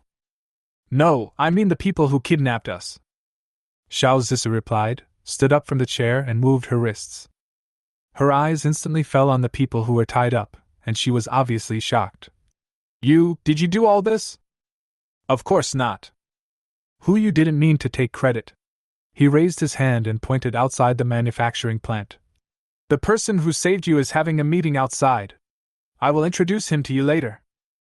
There's no rush yet. Xiao Zissa looked at Boss Tian in the crowd, moved her wrist and walked towards him. You dared to kidnap me, you are really impatient to live. Hey, what are you doing? Hu Yu hurriedly followed. It's not that he's worried about Boss Tian's safety, the main reason is that it's not the end of the world yet, and it's a society governed by law. If he goes out of his way, he won't be able to explain it to Shinshan and the others. Don't worry, I won't kill him, lest I get my hands dirty. Xiao Zissa pulled out 3 slender golden needles from her hair. But death penalty can be avoided, but living crime cannot be avoided. She took a step forward and quickly inserted 3 golden needles into 3 acupuncture points on Boss Tian's body. Ah! A scream sounded. Shinshan and others outside the manufacturing plant immediately filed in, and happened to see Xiao Zissa behind Boss Tian. No one knew him before. The woman named Xianer has rushed over at this moment. Xianer, no!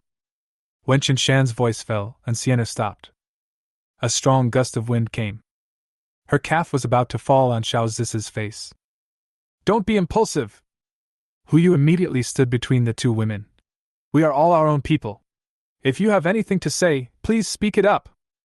And Xianer lowered her legs slowly, but her eyes were still fixed on Xiao Zissu, who took advantage of the situation and pulled out 3 golden needles from Boss Tian's body. You just saved us, right? Xiao Zissu took a step forward, inserted the golden needle into her hair again, and stretched out her right hand towards Xianer. Hello, my name is Xiao Zissu. And Xianer didn't respond and turned her gaze to Hu Yu again. You said the end of the world is coming? Hu Yu looked at Shinshan, who nodded silently. It seems that Brother Shin told them about that matter. Also, except for that situation, there's no way this group of people can get together. The end of the world? Xiao Zissa also turned to look at Hu Yu, his eyes full of curiosity. Boss Hu, what on earth is going on? The eyes of the rest of the people were also full of doubts, and they were all waiting for his answer. Let's go home first and then talk about it. Hu Yu looked at Boss Tian and others who were still tied to the ground. What should we do with these people? Let me go! Xiao Zissu immediately volunteered, saying that she was going to pull the needle out of her hair again. Give me 15 minutes, and the world will be green again. Green? Hu Yu was stunned. Vegetative people, aren't they just green? Good guy, is this the effect of plus being evil? Hu Yu looked at Shinshan and found that everyone, including him, had already walked towards the door. Hey, the weather is nice today. We can even see the stars. Yeah, Brother Shan, do you think it will be sunny tomorrow? I don't know. Xianer, come out and take a look too. Oh. As they were talking, the group of people all left the factory. Li Ji even ran back and took Bubu out with him. Xiao Zissa jumped and started planting trees, while Hu Yu squatted in front of Boss Tian, took out a luggage bag from his space backpack and put it on his back, and took off his blindfold. Hello, Mr. Tian. Ah. A wailing sound was heard. Boss Tian began to sweat coldly, but he still managed to reply. Mr. Hu? Mr. Hu? Hu Yu looked down at the time and said, It's about an hour before the time we agreed to meet. You don't mind, do you? No, I won't. Ah. Another howl. Boss Tian's legs trembled slightly. He didn't understand how he had offended this great god. Mr. Hu, I was blind and didn't recognize the great man. I'm sorry for offending you. Please don't take it as a fault. No, don't you want something?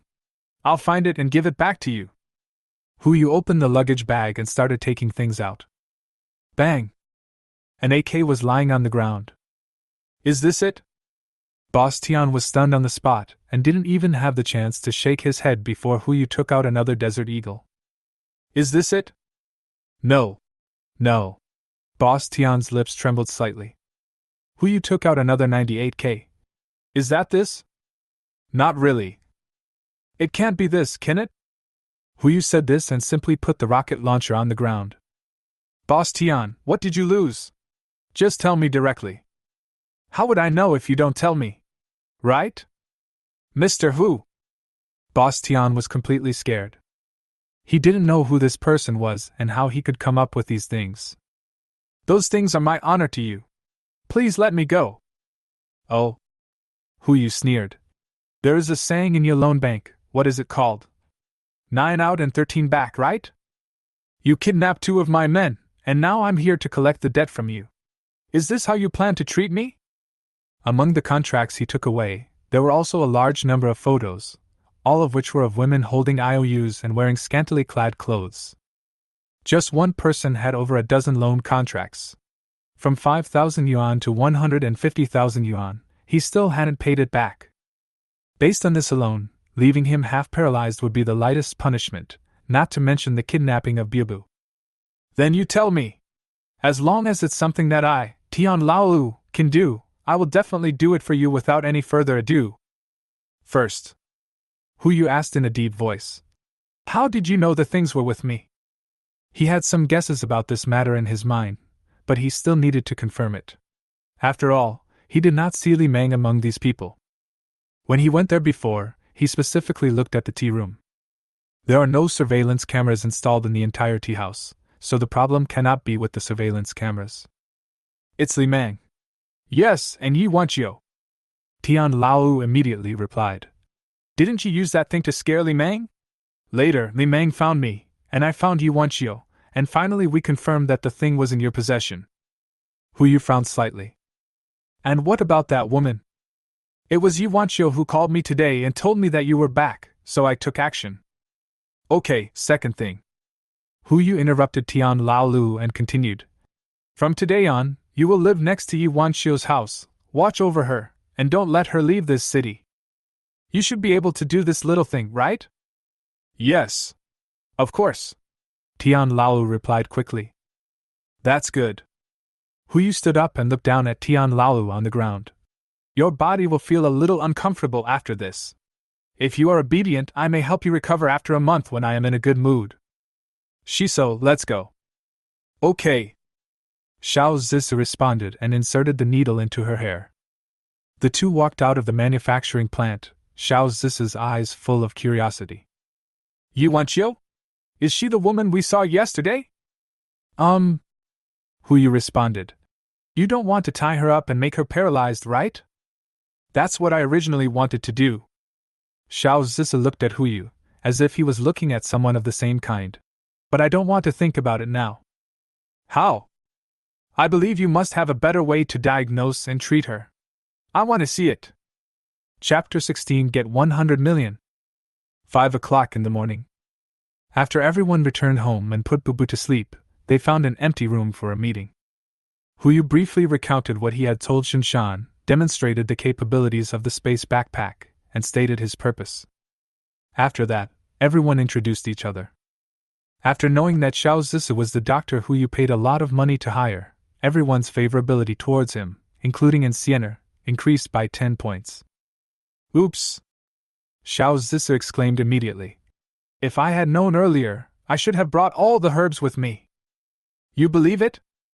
Li Ji immediately asked back. Don't you think this is nonsense? What nonsense are you talking about? Xiao Zizi retorted. Haven't you seen so many similar articles on Huzhu? Existence is reasonable, and this kind of thing is possible. No, Boss Hu, you have to accompany me home tomorrow. No. Hu Yu helplessly spread his hands and casually put out a Chinese medicine cabinet. When I closed the warehouse for you, I took it away. What a smooth move. Xiao Zizi complained helplessly. I don't care, you have to pay me for all these. Become. Hu Yu said and took out a pile of gold bars from the space. These were unused items from the arms purchased by Qinshan. They had been placed in the truck and put into the space backpack before he discovered them. There is now about half of the pile of gold bars left, which is gold with a market value of 15 million. Everyone. Hu Yu looked at everyone. I, Hu Yu, never force others to do anything. We are friends when we meet each other. Whether you believe me or not, you can take and divide this pile of gold. It's not that I want to bribe you, but that I admire you personally. Brother Shin has told me not much about you, but I understand one thing. We can't have the peaceful and prosperous age we are now without your efforts. If you believe in me, use this money to stock up on supplies. If you don't believe me, you can use it to improve your life.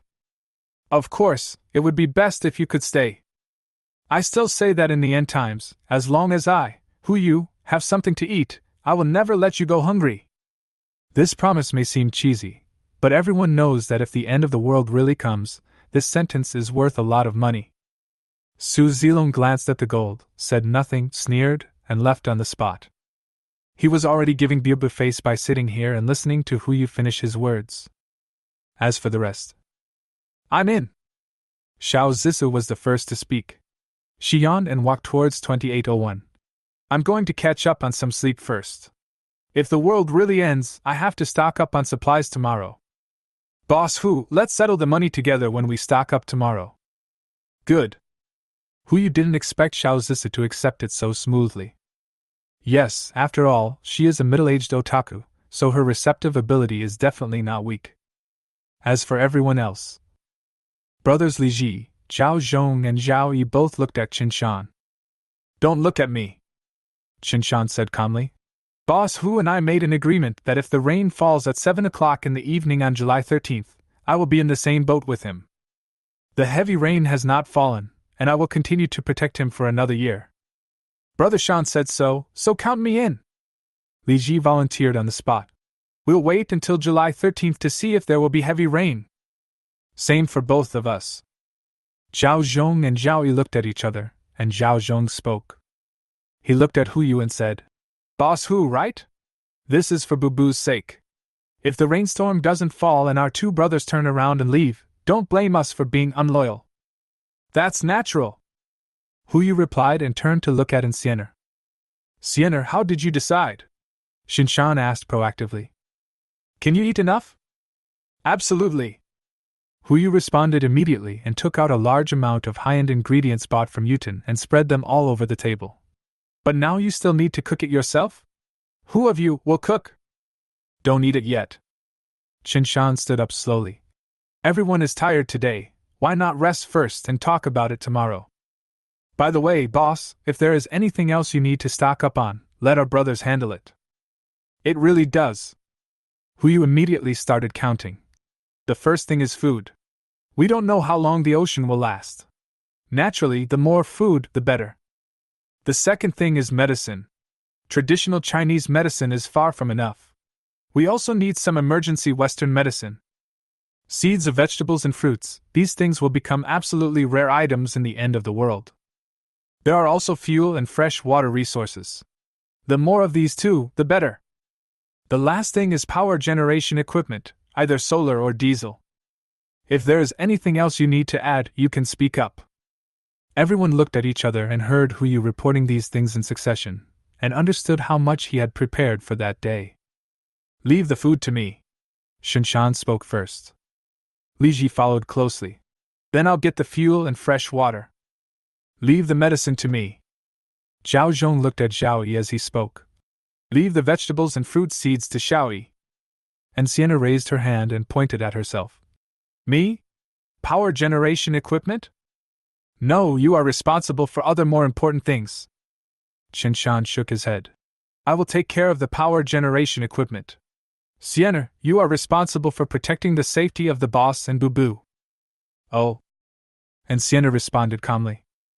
Boss. Qinshan looked at Huyu. How many will we do this time? Or one car? No. Huyu slapped his bank card on the table. Get 100 million! Everyone was startled at first, but before they could speak, Huyu's voice continued to sound. 100 million per person! After arranging the tasks, Huyu finally returned to his little bed. It is now July 9th, 6 in the morning. There are still 109 hours until the end of the world. Huyu finally had time to take out the black egg he had obtained today. He knocked it open and a blue light suddenly burst out. Bite. Congratulations to the host for obtaining the skill book, Mastery of Tasting Food. Note: after using the skill book, your physical fitness and physical quality will automatically increase to the level of mastering the skill.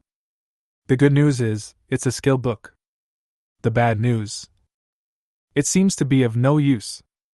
It's the end of the world. Who has the mood to taste food? Even if they can taste it, so what? Can they live broadcast it to the world and let them watch me eat? Hu Yu's mouth twitched twice, but he still chose to use it. It's a free skill book, why not waste it? A burst of blue light suddenly came. Hu Yu didn't feel any changes, so he didn't think much about it and just fell asleep. I don't know how long it took, but a fragrance came to my nose.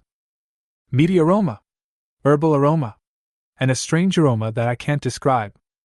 This should be a medicinal meal made with high-quality pork bone soup, stewed with various Chinese herbs such as angelica, codonopsis, and wolfberry.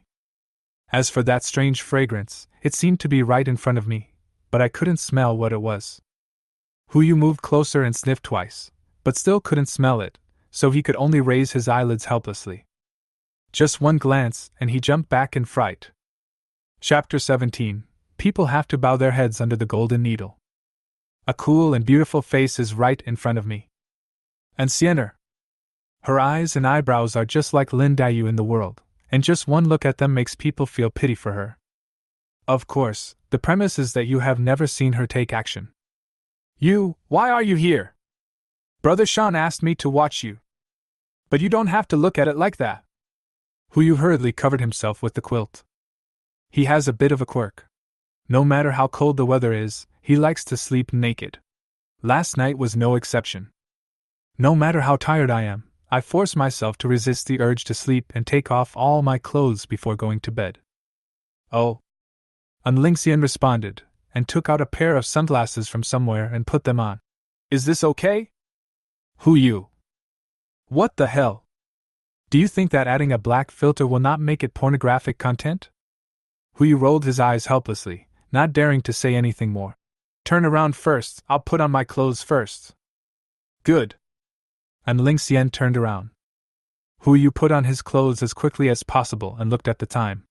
It was already 1 o'clock in the afternoon. He put on his slippers and walked outside, and asked in Sienna, You won't stay up all night to watch over me, right? Asleep. That's good. Hu Yu subconsciously opened the door and found that he had locked it. He was subconsciously surprised how Sienna got in.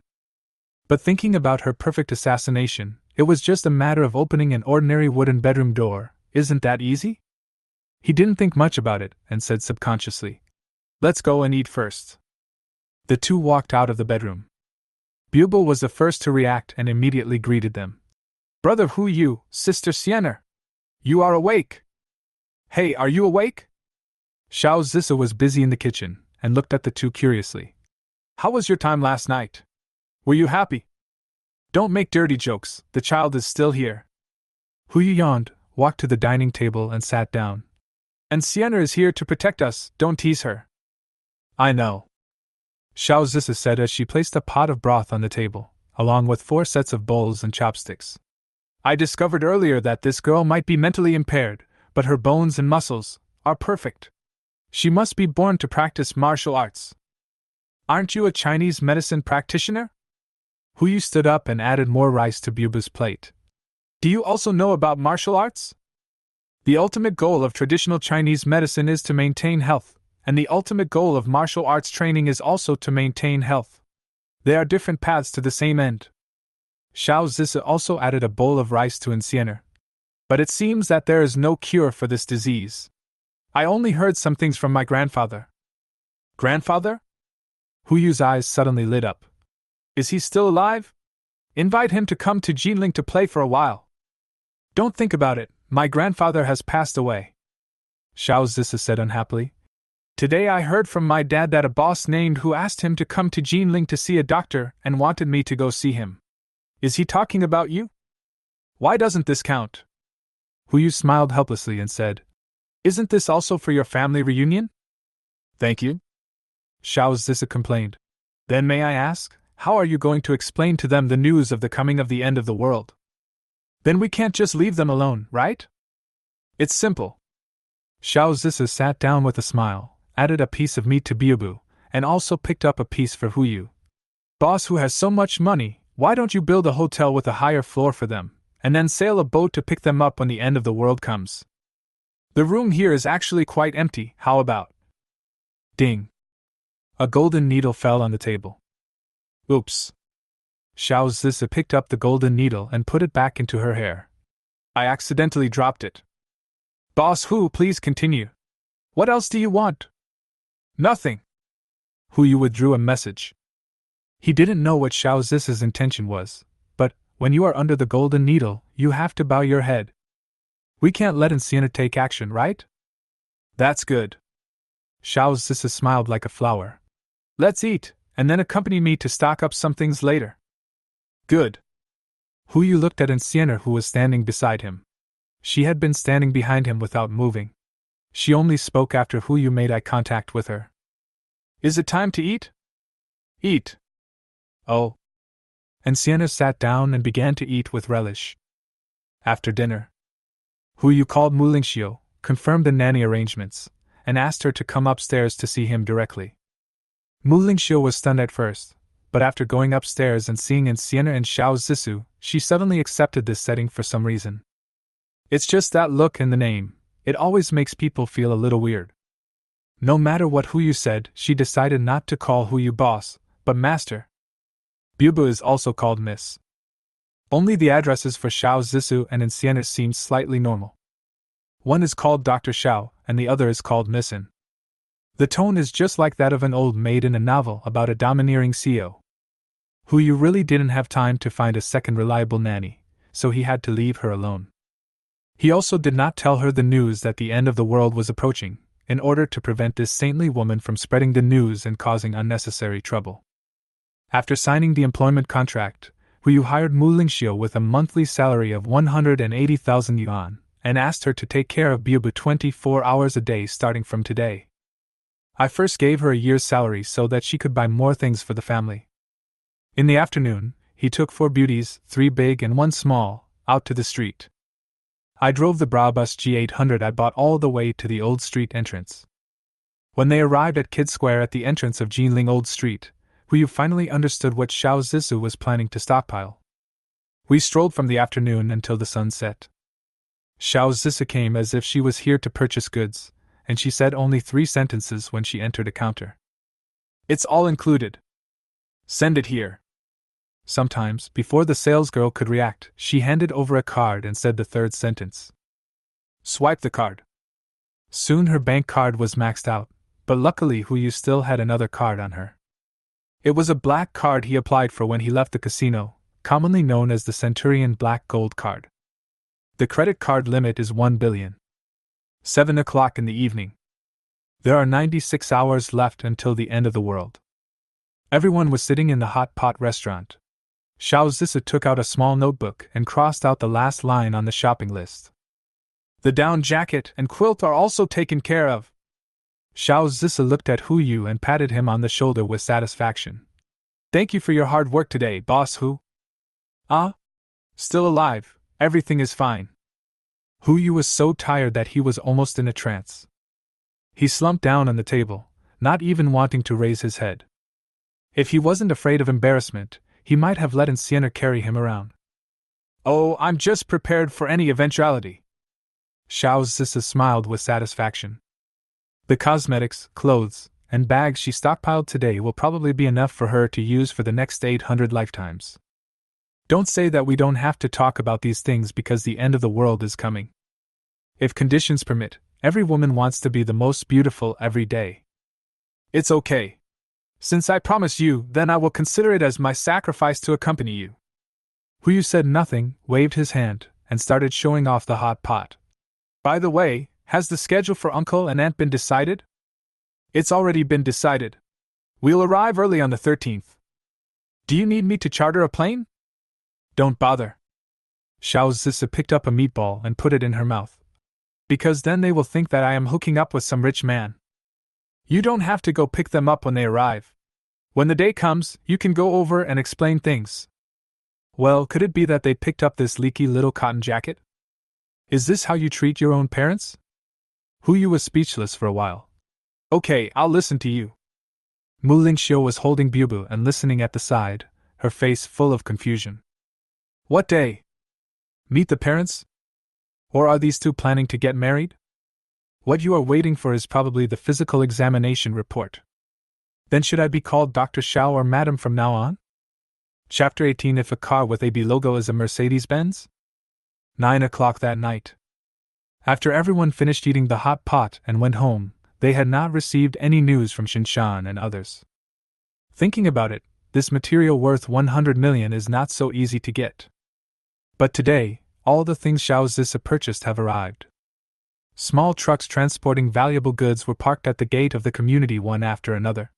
In front of each truck, there was an extremely professional shopping guide. The charming figure is in sharp contrast to the huge truck. Many people in the community gathered together to watch the excitement and guess what kind of goods were in the truck. Since they were in the mainland, Huyu did not make it too ostentatious. Instead, he asked them to move the goods upstairs one by one and store them in the empty room 2804. When the empty room is full, he puts them all into the space backpack and asks another brand to continue moving the goods. But no matter how low-key he was, he still attracted a lot of people to watch in the underground parking lot. Have you heard? Someone in our neighborhood won a big prize. They shipped several truckloads of luxury goods. Hey! I know. Isn't he the guy on the 28th floor? I heard that he's being kept by a rough guy. What do you mean by being kept? It's obvious that he is keeping someone else. There are 3 people who look like female celebrities. I saw them all. Yes, people are coming, isn't that it? Huyu happened to be taking Xiao Zissou and Enciener downstairs, while Mu Lingxiu stayed upstairs to take care of Biabu. These are the last 4 boxes left. Unlike other goods, the last 4 boxes contained various utensils and jewelry purchased from the jade shop.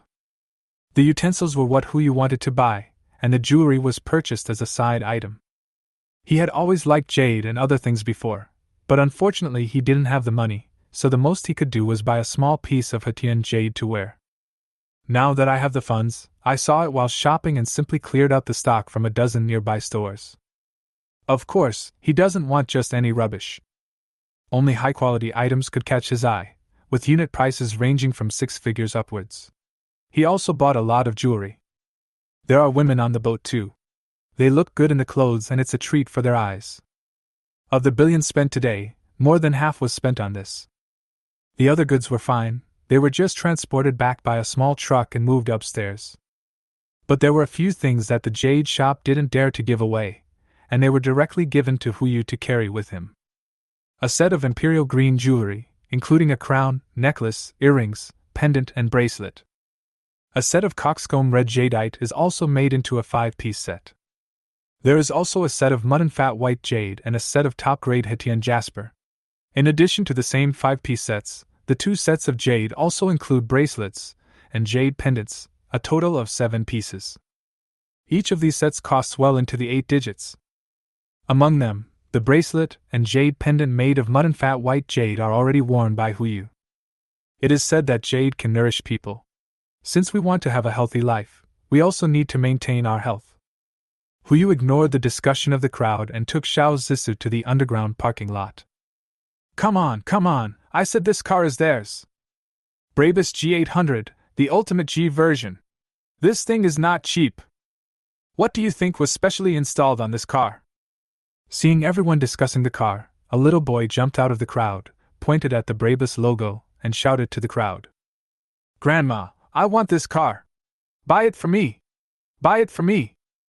My dear grandson. An old lady immediately exclaimed and squeezed out of the crowd. Okay, Grandma will buy it for you right away. Hey! Xiao Hu, what kind of car is this? I want to buy one too. Where did you buy it? Huyu turned his head and glanced at the man, his eyes full of disgust. Aunt Wang. One of the 3 aunts who were gossiping last time. Relying on the fact that his son works for a big company and earns nearly 1 million yuan a year, he always feels that he is superior to others. In addition, he also works in the so-called neighborhood committee, so he has to get involved in everything. To put it nicely, this is called being kind-hearted. To put it bluntly, this is called the Pacific Police. In the previous life, she was the one who took the lead in organizing everyone to give priority to providing food to the elderly and children. No one, including Huyu, expected the rainstorm to last so long, so they distributed some of the food. But unexpectedly, the elderly people in the building didn't get a single grain of rice, as all the food was given to the mischievous devils from these 3 families. Not only did they eat the leftovers, some people even saw them throwing away a lot of leftovers. In this life, Huyu will not let her succeed. Mercedes-Benz 4S store, go ask them. Huyu replied calmly, carrying the box and preparing to go upstairs. Even if we need to settle the score, it's not now. Benz? Aunt Wang was stunned. She looked left and right, but couldn't see how this car looked like a Mercedes-Benz. The car logos are different. Huyu didn't intend to explain too much. Just as he was about to close the trunk, the child jumped up and rolled around in the trunk. I don't care. This is my car. Grandmother. The little devil looked at Aunt Wang and said, I want this car. I want it now. The harsh sound echoed in my ears. Okay, Grandma will buy it for you. Aunt Wang looked at Huyu and said, Xiao Hu, don't lie to me. Does a car with AB logo mean it's a Mercedes-Benz? My grandson likes your off-brand car. Give me a price. Is 200,000 enough? The extra money can be regarded as the compensation for lost work. Give me the car keys first. I will come to you tomorrow to handle the transfer and give you the money then. A no-name car? 200,000? It's not even enough to pay the tax on this car. Huyu did not answer, but Xiao Zisu next to him came over holding one of the boxes. Auntie, you'd better take your grandson out of the car quickly. 200,000 is not enough to buy a wheel for this car. That's just nonsense. Aunt Wang rolled her eyes at the two of them and said, Even if you want to rip me off, you shouldn't do it this way. Huyu rolled his eyes and didn't bother to explain. Sienna, take the person out of the car. Hey, let me do it! Xiao Zisu was afraid that Sienna would hurt the child, so she took the initiative to step forward and tried to take the little devil away. As she put the box in the trunk, the little devil immediately began to struggle. I don't want it! I don't want it! With one kick, he kicked the box directly out of the trunk. Fortunately, Sienna was quick-witted.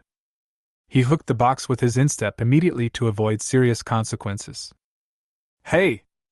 Xiao Zisu got angry instantly. You little brat, get down quickly and don't force me to use force! Maybe it was because of the built-in doctor buff. As soon as she got angry, the little devil burst into tears instantly. Woo woo woo! Grandma, they beat me! Ouch! Aunt Wang immediately shouted. Come and have a look! Someone is bullying us, the grandparents and grandchildren. You are taking advantage of your youth to do whatever you want. This is really too much. Suddenly, more and more people gathered here. Fortunately, someone watched the show from beginning to end and gave a brief explanation. No one intended to step forward to help the evildoer, and just watched the show from the sidelines. Ha! Huyu yawned. After walking around for the whole day, he felt a little sleepy. Sienna, leave them here. I really don't have the mood to fight with them. Oh. And Sienna responded, picked up the little devil by the scruff of his neck and threw him on the ground. Of course, the force was controlled so skillfully that the guy was not injured. But as soon as his buttocks touched the ground, he immediately started crying and wailing, as if a piece of his flesh had been cut off. Upon seeing this, Aunt Wang immediately stepped forward to respond and sang a duet with her grandparents. The art form of this grandparents and grandchildren was too advanced, and he really didn't want to pay attention to it. He just closed the car door, carried the box and walked into the apartment building, followed closely by Sienna and Xiao Zisu. Perhaps because they saw that the real culprit had left, the Wang family's grandparents and grandchildren stopped crying and wailing, but stood there cursing. I don't know where the little brat found a stone from, but he started painting on the car body. There were some people watching nearby, but no one reminded them. After all, this little devil has been bullying others for a long time. It's a good time to teach him a lesson. A sharp voice rang in my ears. Huyu, who had just walked into the elevator, simply put down the box. You two go up first, I'll go take care of it.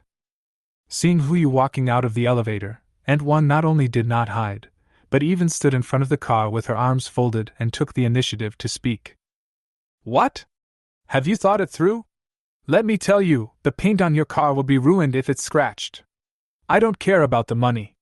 The maximum I can give you for this car is 150,000. It's up to you to sell it or not. TSK, you really are just wiping your butt with gauze. You showed me your skills. Hu Yu laughed and shook his head, not bothering to explain to her, and just made the phone call. Professional matters should be left to professionals. Less than 3 minutes. Tian Lao came downstairs in a wheelchair, followed by 2 younger brothers. Looks like he's very obedient. Now I live next to Yuanqiu. Hey boss Hu, what do you want? Simple. Hu Yu took out the payment receipt for the car and pointed at Aunt Wang and her grandchildren behind him. These 2 people scratched my car, you take care of it. Hey! Okay. Tian Lao responded immediately and looked at the Wang family's grandparents and grandchildren with the look of a jackal seeing its prey. I think it's civil or martial, so I can have an idea. Chapter 19. Receive the goods. Hu Yu didn't answer, patted Tian Lao on the shoulder, turned around and walked into the elevator. Civil or military? Does this matter? All he wanted was for these 2 guys to get to know each other so that it would be easier for them to speak up when there was a fight between the 2. Listening to the roar coming from behind him, Hu Yu smiled with satisfaction. Go upstairs and go to bed. After returning to the room, Hu Yu immediately arranged a room for Ancienne. I thought I couldn't let her stare at me anymore. But this woman refused to sleep. She went wherever Hu Yu went. Even if he went to the toilet, she would wait at the door. Hu Yu thought about calling Laoshan and asking him to help persuade her. But when you call, it turns out that the user you are calling is out of service area. God knows where he went to get supplies. Hu Yu had no choice but to admit it. After accompanying Biobu to finish the physical therapy, he fell asleep under Ancienne's gaze. Maybe it was because he was too tired, even though he was a little unaccustomed to it, he fell asleep very quickly and fell asleep soon after his head touched the pillow. July 10th, 7 a.m. There are 84 hours left until the end of the world. The alarm clock rang. Hu Yu opened his eyes and found Ancienne still standing beside him. He had no choice but to go into the bathroom and take out the second black egg that had been refreshed. Raise your hand and knock, white light comes on. Bite. Congratulations to the host for obtaining 1 ordinary senza bean. Name, senza bean ordinary. Type, food. Effect, after taking it, you will feel full and continuously replenish the various energies needed within a month. Note, although senza beans are good, don't be greedy. Can you still open this thing? Hu Yu had no intention of trying, so he stuffed the fairy beans into his backpack, washed briefly and walked out of the toilet. He called Shanshan again, and this time, someone answered. Hello? Hey brother Shin, how's your progress going? It went very well. We should be able to arrive in Jinling tonight. I see you called me last night. Is there anything that happened? It's Sienna's business. Hu Yu briefly explained the confusion caused by Ancienne. There's nothing I can do about it. Qinshan smiled helplessly. Sienna only listens to the orders of 1.5 people. I can only count half of them. I asked her to protect you and Bioba's safety, but there is no way to interfere with her specific actions. Who is the other person? Hu Yu asked curiously. Bioba's father. Qinshan's tone suddenly became heavy. It's a pity that he has already died. Feel sorry. There's nothing to be sorry for. I'll drive first. I'll tell you about brother and when I have time. Good. As soon as Hu Yu hung up the phone, there was a knock on the door. Who's knocking on the door so early? Xiao Zisu and Mu Lingxiu have keys and can come in directly. Tian Laolu cannot rush upstairs. Could it be that the Wang family came to apologize?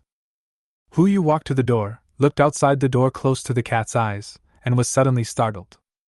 It's him. Su Zilong. What is he here for? Sienner! Come and protect me! Hu Yu didn't care about anything else. The most important thing was to save his life first. And Sienner flashed and appeared behind Hu Yu. Only then did he feel at ease to open the door. Su Zilong looked up, and the first thing he did not look at was Hu Yu, but at Ancienne behind him. With just one glance, Ancienne was ready to take action. Etc. Su Zilong immediately took a step back. I'm not here to fight. Bang! Before he could finish his words, Su Zilong was thrown over the shoulder by Ancienne, falling to the ground, and then punched him in the eye. In a flash, Ancienne's whole set of movements happened smoothly. After the fight, Sienna took a step back and stood behind Huyu, before Su Zilong slowly uttered the next two words. Set up. Then what are you doing here? Huyu asked immediately. Let me ask you a few questions. Su Zilong stood up like a carp, as if he was used to being greeted like this. He looked at Huyu. How did you win so much money? Are you investigating me? Huyu's eyes drooped slightly. He could tell the secret of the space backpack, but the secret of the system, that was his trump card. No matter if it is Shinshan, Bubu, or anyone else, he will never reveal any information. That's right. Su Zilong did not deny it. Boss Hu, your identity is too mysterious. Before July 6th, you were just an ordinary office worker. Besides working, my only hobby is being a dog licker. Hey! You can talk as you like, but don't attack me personally. Huyu exploded on the spot. If he could control Sienna, he would definitely choose to convince others with reason. The principles of physics. But after July 6th, you acted like a completely different person, and it's hard not to be suspicious. Su Zilong ignored Huyu's protest and continued. I need an explanation now. Explain shit. Huyu smiled and looked at Su Zilong. He knew that after investigation, this guy believed his previous doomsday remarks and wanted to join them. However, given his arrogant personality, it would be impossible for him to join directly, so he needed a step. Now, he was waiting for Huyu to pass the step to him. But it's not that easy to build stairs. Sorry, I can't explain it at all. Huyu looked at Su Zilong with smiling eyes. We are not related at all, why should I explain to you? Sienna, see the guest off. Etc. Seeing Sienna about to step forward again, Su Zilong immediately shouted. If the end of the world is really coming, you are not safe here. Hearing this, Huyu immediately became interested. He stopped Sienna, who was about to step forward. What do you mean? Monitor and protect. Su Zilong said calmly. The most difficult thing in the end times is the human heart. You bought a ship but chose to return to Jinling, which means that before the end of the world comes, or even before the end of the world, you will live here. In this environment, it's easy to avoid an open attack but hard to guard against an attack from the dark. If you want to ensure your own safety, you need to install surveillance cameras throughout the building or even the entire community. Know yourself and your enemy, and you will be prepared for any eventuality. Also, your room is too simple. If a heavy rainstorm really comes, the temperature will inevitably drop sharply. At that time, air conditioning alone will be far from enough. I am responsible for installing the 5 constant systems for the entire floor: constant temperature, constant humidity, constant oxygen, constant cleanliness, and constant purity. These words really touched Huyu's heart. Can you do that? 3 days. Su Zilong raised 3 fingers and said, Before the 13th, I will install the surveillance system of the entire building and the 5 constant system of this floor for you as a prerequisite for our cooperation. Cooperation? Huyu asked puzzledly. Right. Su Zilong nodded. We are not in an employment relationship, but a cooperative relationship. The specific conditions will be discussed at 7 o'clock on the evening of the 13th. Good. Huyu smiled and said nothing more. Just do as you say. Make a deal. By the way, let me remind you that 7 days after the rainstorm, the entire world will be disconnected from the internet. By then, surveillance may not be useful. It's just a disconnection. I can handle it. Su Zilong said this and turned and left. For the next whole day, Huyu stayed at home, playing various online games to pass the time. This is the last carnival. By the 7th day of the heavy rain, the global network will be completely paralyzed. By then, there will be no online games, no short videos, no TV movies, no online novels. Everything related to the internet will disappear. Even if we store some resources in advance, it won't be enough. Well, Huyu sighed and suddenly thought of something. Now everything on the internet, including but not limited to games, short videos, novels, etc., are stored in the databases of major companies. If we could get their hands on their database, we would be able to read all the short videos and novels we have accumulated in a lifetime. But the problem is money. This thing can be said to be the lifeblood of every internet company. Unless the entire company is acquired, it will not be possible at all. Even if Huyu could win tens of billions in gambling and had enough funds, he would not have enough time left to go through the process. Forget it, these things can only be submerged in the sea. At 7 o'clock that night. There are still 72 hours until the rainstorm hits.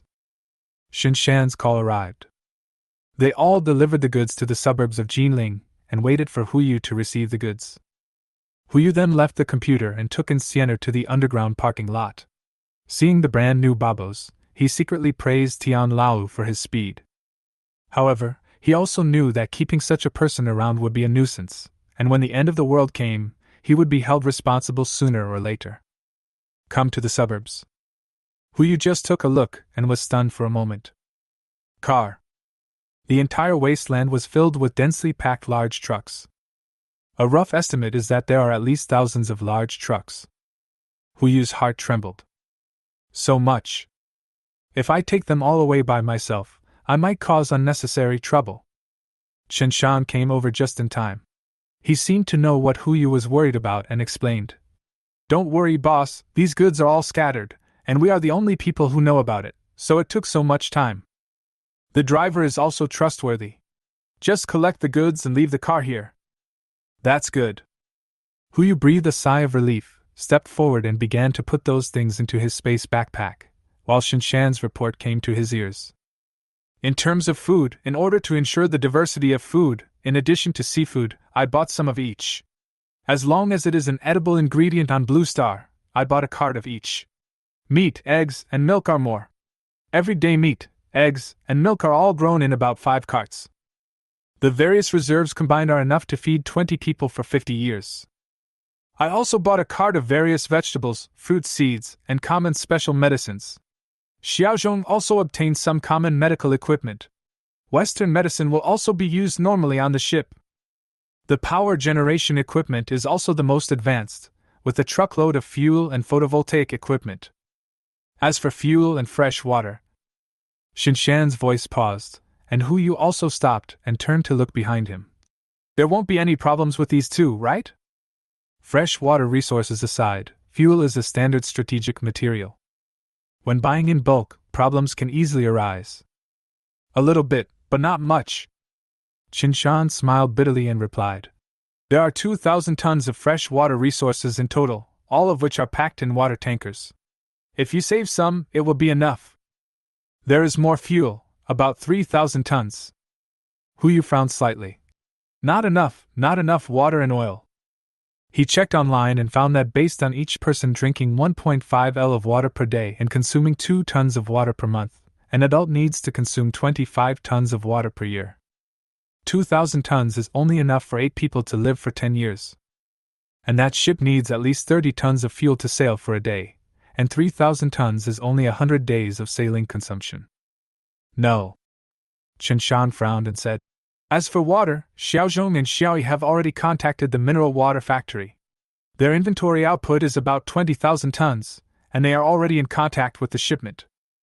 As for oil, Li Ji went to northern Russia, which can provide about 100,000 tons, 8,000 tons per ton, and needs to be settled in cash.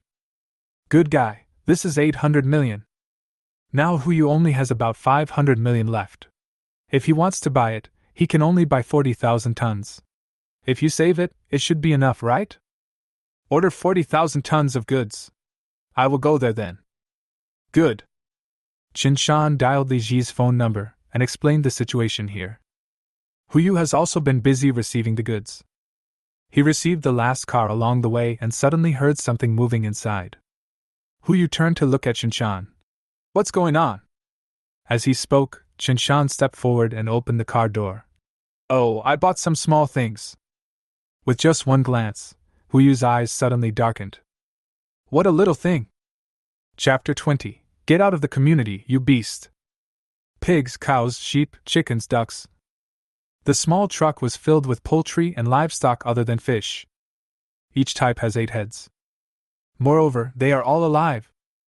Brother, what are you doing with these things? Huyu was speechless for a while and tried to collect it into the space backpack. Pity.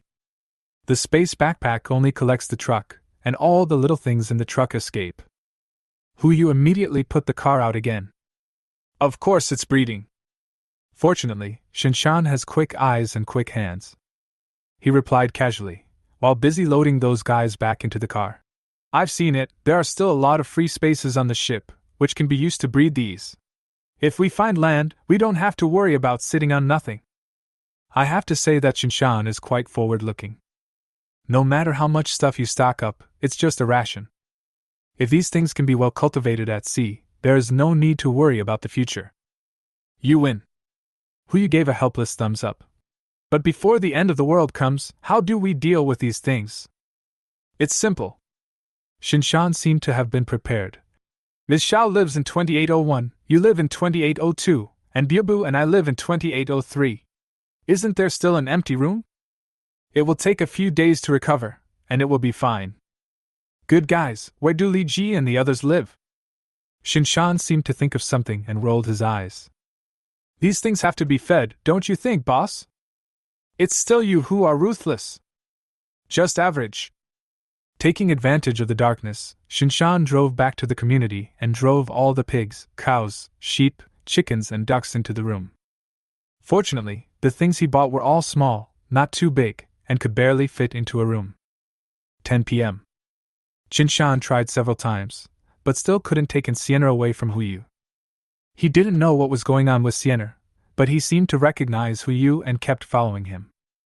Since no one could understand her brain circuit, she had to let her do it.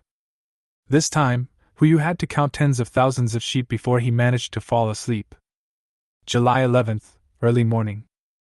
Hu Yu got up early and had a simple breakfast with everyone. He was just about to fly to northern Russia with Shinshan to solve the fuel problem. Bubu suddenly asked out of curiosity, Dad, when will Bubu go to school? Go to school. As soon as the two words came out, everyone except Mu Lingxiu and Sienna looked at each other. How could I forget this? Shall I get the teaching materials? Xiao Zisu asked tentatively. Need not. Hu Yu took out his phone and called Manager Yang of the casino. He would soon receive a call from the manager of Jinling Huaxin bookstore. Purchase. Get a copy of all books, regardless of category or nationality. As the saying goes, books are the ladder of human progress. There is such a big space, and the ladder has to be moved in. If you encounter any technical difficulties, then you might as well just read the book, right? When the bookstore manager heard this, he was a big customer. The price is 80 million, and it will be delivered to your door tomorrow. After finalizing the delivery location, Hu Yu and Shinshan got on the plane together, and Sienna also followed. When we arrived in northern Russia, we paid with one hand and delivered the goods with the other hand. Hu Yushun took 40,000 tons of fuel and ran away in a hurry.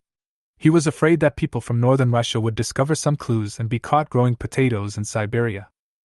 When he came back, Zhao Zhong and Zhao Yi also came back with 20,000 tons of mineral water. What is the concept of 20,000 tons? A bottle of normal mineral water is 0.5 L, 1 ton is 2,000 bottles, and 20,000 tons is 40 million bottles of mineral water. Nearly 700 semi-trailers were parked outside Jinling City. The sight was even more shocking than the truck convoy yesterday. It was not until 7 o'clock in the evening that Hu Yu packed these goods into the space backpack. There are still 48 hours until the end of the world. Fuel and fresh water, all taken care of. Once I buy the books tomorrow, I will have almost everything I need to stock up. Hu Yu collapsed on the bed, completely relaxed, and gradually got used to the feeling of Sienna watching him. Just when he was about to go and chat with Zhou Gong, a noise suddenly came from downstairs. It's shameful to disturb the residents. Oppose the urban pig pen. Get the beasts out of the community. It's shameful to disturb the people. We oppose urban pig pens. One noise after another rang out. Hu Yu frowned and went to the windowsill to look down. I saw a group of old men and women gathered together, holding red banners. They stopped dancing in the square and kept shouting downstairs with a big loudspeaker. If it was really shameful to disturb people, these guys would probably have a mouth full of dentures. Bang bang. There was a knock on the door, and Shinshan's voice sounded outside. Boss, it's me. Please come in. Shinshan pushed the door open and obviously heard the noise below. Boss, do you need to deal with it below? Need not. Yu conveniently closed the window, turned on the air conditioner, and enjoyed the cold wind of 23 degrees Celsius. On this hot day, it's okay for adults and ants to move around more. By the way, didn't you make some ham? Well, there are about 1,000 in total. What's wrong? Pick out 50. Yu glanced at the crowd making trouble below. Go down and tell them that at this time tomorrow, everyone can receive half of the ham, which will be regarded as our hush money. By the way, give the leader a break and tell them we will move out in a few days. Hush money? This is ham. This is not the kind of ham sold in supermarkets.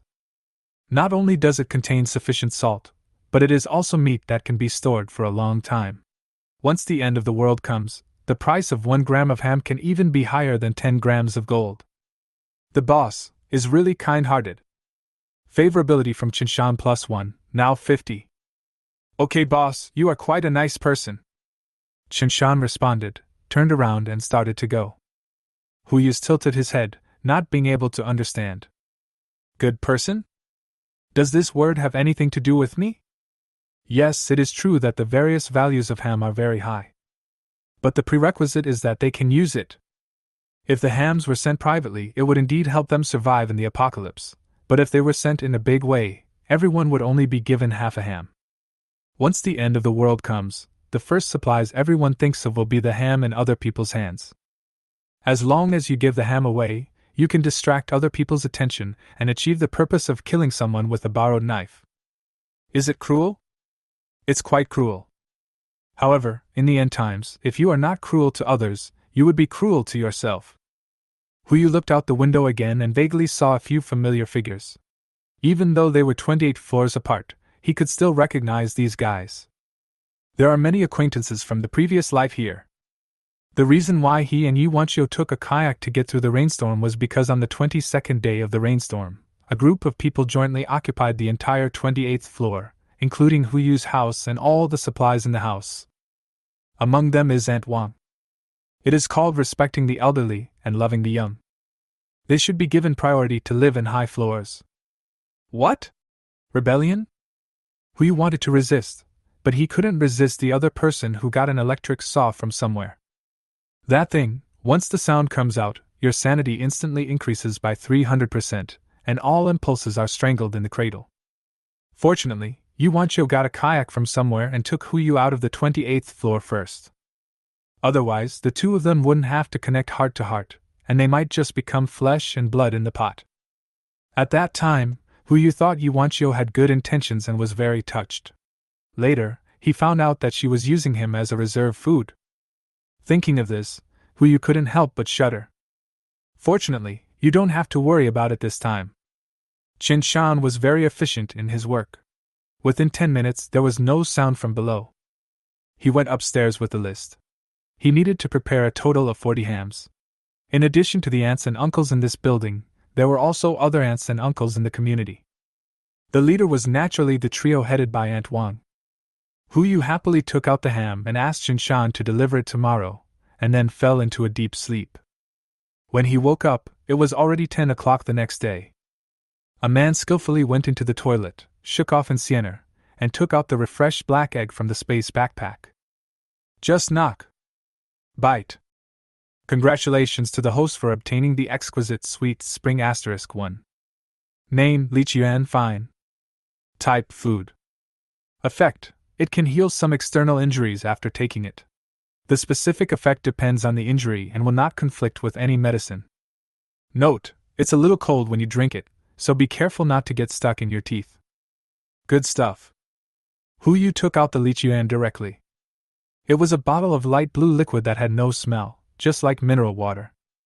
He found an excuse to hand the Li Qian to Bubu and asked her to drink it as a drink. After breakfast, Yu and others first went to the library and put hundreds of thousands of books into space backpacks. After finishing my work, it was already noon. Instead of eating out today, Li Ji used the ingredients in his space backpack to cook himself. It has to be said that this perfect cooking is different. The level of cooking with the same ingredients is even better than that of Jade's sandalwood. Everyone had a very satisfying meal. As soon as they put away the dishes, there was a knock on the door. I'll go take a look. Qinshan took the initiative to step forward and open the door. Su Zilong was at the door. Before the two of them could speak, Sienna ducked to the door like a cat that smelled fishy smell. Su Zilong's pupils trembled. Wait, I'm here. Bang! There was another muffled sound, and it was at the same location. Even the postures were exactly the same. Su Zilong was knocked down instantly, and Sienna punched him in the eye again. Finished, call it a day. She returned to her seat and drank her soup quietly. What a crazy woman! Su Zilong cursed in a low voice and wiped off the dust on his body in embarrassment. I'm here to hand over something. Where's the young boss? Something? What? Huyu just stuffed an egg tart into his mouth, stood up and walked to the door. Have you installed all the surveillance cameras? Su Zilong nodded and said, We will start installing the Wuheng system today. Workers will come to your house when the time comes. I need your cooperation and payment. Also, in case of a network outage, I brought you something. With this, you can monitor the movements of the entire building even if there is no network. Oh? Huyu suddenly became interested. What is it? You'll know when you go downstairs. Chapter 21, 50 minutes left. Huyu followed Su Zilong downstairs. For some reason, Sienna didn't follow this time, but Qinshan accompanied her instead. The three of them walked all the way to the outside of the community, and another truck stopped at the door. I said. Huyu raised his hand and pointed at the truck. The thing you want to show me is not in here, right? What else? Su Zilong asked as a matter of course. Don't you like to use this to load goods? Rumors. They are all rumors. But it's too late to explain now. Huyu walked to the car door and opened it with ease, but he was stunned after just one glance. Server. A full half-truckload of servers. The other half of the car is full of drones, of various models. Su Zilong took a computer from the car and handed it to Huyu. I will put the other things in their proper places. Take this. Not to mention monitoring a building, even if you want to monitor the entire community, it will be no problem. Good fellow. Huyu held up a notebook and said, You and that guy who can tear up the whole neighborhood with a pack of instant noodles must be from the same school. I don't know what you said. Su Zilong turned around and walked towards the community. You accept the things first. I will install the last batch of monitors tomorrow, and you can use them directly.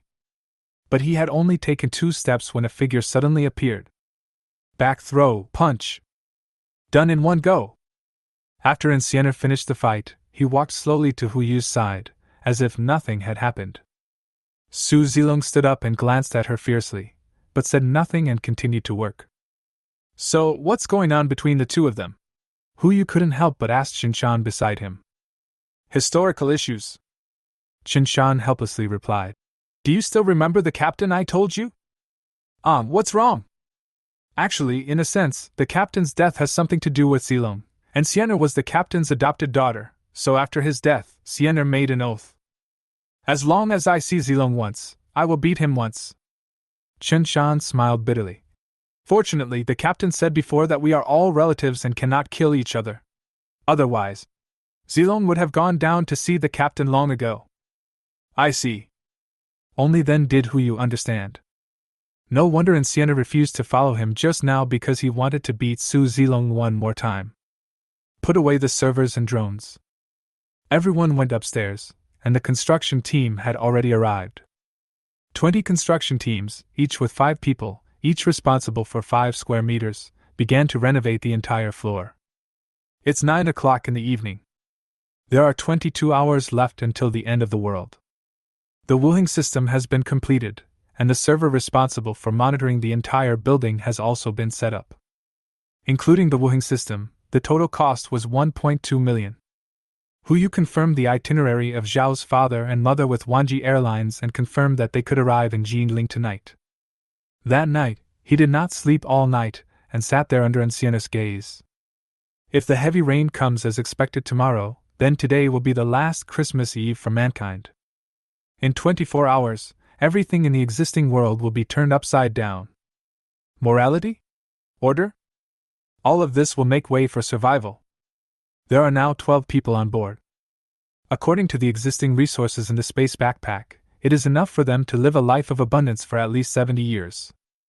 That ship is also large enough to support their living space above the vast ocean. But this is far from enough. The ocean is, after all, the ocean. No matter how good the ship is, it is still just drifting for those who have always lived on land. What if you could hoard a piece of land? It is naturally difficult to hoard pure soil. There is no point in having tall buildings or anything like that. But what if it's a mountain? If we accumulate enough mountains and find a suitable location, maybe we can actually build a city. But even if the space backpack is not online, there are more or less living creatures, or humans, on the mountain. It is simply impossible to collect the entire mountain. Unless it rains hard. Most humans will go down the mountain, and as for animals, since I can take away the trucks carrying the animals, can the mountain also be considered a larger truck? An idea suddenly popped up in Hu Yu's mind. Jinling seems to have quite a few mountains. However, this idea can only be implemented after the heavy rain really falls. July 13th, 7 a.m. There are still 12 hours until the end of the world. The alarm clock rang and Hu Yu got up on time. He opened the curtains and saw that Jinling was covered by thick clouds this morning, and there was no sunlight at all. In the hot July, the temperature dropped instead of rising, to just over 20 degrees. This is exactly the same as the situation in the previous life. Call! Hu Yu let out a breath, turned around and opened the door. There was no smell of medicinal food coming from the room. There was only the sound of Mu Lingxiu sitting at the dining table, teaching Biubu to read and write. Where are the Shiso people? Master, Dr. Xiao has gone to pick me up at the airport. Mu Lingxiu replied. Breakfast for you and Miss Biubu is ready. I'll just heat it up. A hot breakfast would be nice. Hu Yu said as he walked towards the door. I still have some things to prepare. Okay, sir. Today's lunch. Leave it to Li Ji. Yes. Brother Hu Yu. Biubu suddenly spoke up, and before Hu Yu left, he shouted. The drink you gave me yesterday was delicious. Do you have any more? Not for now. When facing Biubu, Hu Yu's tone became stiff. He walked up to Biubu and squatted down. Biubu, be good. If I find this kind of drink next time, I'll bring it to you again, okay? Okay. Thank you, brother Hu Yu. You're welcome. Hu Yu rubbed Biubu's head. This time he did not go out immediately, but turned and went into the bathroom. Open the eggs first. See what treasures are waiting for you today. Hu Yu took out the black egg and knocked it with his hand. A hazy purple light suddenly lit up, and a square transparent solid appeared in his hand. Congratulations to the host for obtaining the perfect waterproof coating *1. Name: waterproof coating perfect. Type: equipment. Effect: after use, it can be attached to any appliance, providing perfect waterproof performance, non-detachable and non-replaceable. Note: please use it on the correct item and do not try to replace a certain rubber product. Perfect level. This is the first time that Hu Yu has opened a perfect item. This is the note. Too much. Hey. It's a pity that Li Qian was not opened. Hu Yu put away the waterproof coating and prepared to use it on Babos later. He walked out of the toilet, said hello to Biubu and Mu Lingxiu, and pushed out the door. As soon as he opened the door, he saw Qinshan and Su Zilong standing at the elevator entrance. A strong gust of wind came from behind. Before Hu Yu had time to react, Su Zilong was pushed down again. This time he didn't even resist. Zilong is here to hand over a mission. Qinshan smiled bitterly and did not stop him. He has already installed the surveillance system. You can watch it when your computer is connected to the server. Hu Yu looked at Su Zilong with a little pity. I want to go out, Zilong. Why don't you come with me? Good. Although he was very unhappy, Su Zilong nodded on the spot in order not to get beaten one more time. The four came to the underground parking lot. Qinshan got into the driving position. Boss, where are we going? Bauhinia Mountain. Qinshan started the vehicle and asked with some confusion. What else can be stored there? You'll know once you go there. Hu Yu didn't explain too much, just took out his mobile phone and checked the latest news. There is no news of rainfall globally. 10 o'clock in the morning. There are still 9 hours until the end of the world. The four of them arrived at the foot of Bauhinia Mountain. Because it was Saturday, there were many people visiting Bauhinia Mountain, most of them with their children or pets. There are too many people. Even if a heavy rain falls, there are many shelter places on the mountain, and they may not go down the mountain immediately. But it's not impossible. Brother Shin, go buy umbrellas. The more the better, the bigger the better. Umbrella?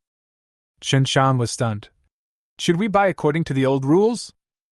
Well, one car is enough. Huyu responded. According to this flow of people, a truckload of umbrellas can only be regarded as barely enough. 1 o'clock in the afternoon. Shinshan drove his truck back and bought a parasol. Just right. Although the weather is not sunny, there is absolutely no sign of rain. A normal umbrella would be bad. Huyu immediately spent money to hire 30 college students who passed by. 500 yuan per person. There is only one job selling umbrellas. You don't need to scan any QR code, you can buy an umbrella for only $1, provided you pick up a water bottle or a can on the road as a symbol of protecting the environment. Limit 1 purchase per person. These 30 college students had just arrived in Zijing Mountain when another 170 college students came later. These are all classmates of the group of college students just now. A high salary of 500 yuan is obviously a rare job for them. Huyu gave the same orders. 200 college students, each carrying 100 umbrellas, went up the mountain. Huyu and his friends were also not idle, they were busy distributing umbrellas at the foot of the mountain. 4 o'clock in the afternoon. College students came down the mountain one after another, and including those distributed at the foot of the mountain, more than 30,000 umbrellas were distributed. That's only half the size of a truck. And half a car. Brother Shin, when you go to Qixia Mountain, follow this method and send out an umbrella. The faster, the better. Good. Qinshan responded and immediately drove to Qixia Mountain. There are still 3 hours until the end of the world. Huyu raised his head and looked at the sky, which was gradually becoming gloomy. Almost instantly, the poem came into his mind. Black clouds are pressing down on the city, threatening to destroy it. Only this time it was not just the city that was destroyed, but also the entire human race. Due to the weather, more and more people choose to go down the mountain. Huyu was not idle either, and by the way, he wiped out all the duck blood vermicelli soup, steamed buns, pan-fried buns, salted duck, etc. within a 2-kilometer radius. Although Qingshan collected a truckload of snacks from all over the country, Huyu still felt that there was not enough. If you can stock up on more, just stock up on it. There's no harm in it anyway. 6 p.m. There is still an hour until the end of the world.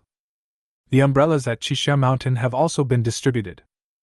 Huyu finally took some time off and stood on land, enjoying the feeling of being down to earth for the last time. The cell phone rings. He lowered his head and saw that it was Sienna calling. Hello? Hey, you're not at home? Isn't it going to rain soon? Why are you running out? There are still some things to stock up on. Huyu explained helplessly. How are your parents doing? Everything has been settled. They have enough food and drink to last them for half a month. We also gave them guns. This was arranged by Huyu. Last night he specially found 2 pistols and asked Xiao Zisu to find time to give them to Zhao's father and mother. He didn't want his 2 elders to be killed by human nature before he could even pick them up. What didn't they ask? What can I ask? Xiao Zisu chuckled.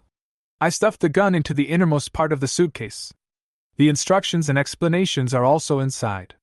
They will only find it when the end of the world comes and they finish eating the things in the suitcase. 6. Huyu helplessly replied.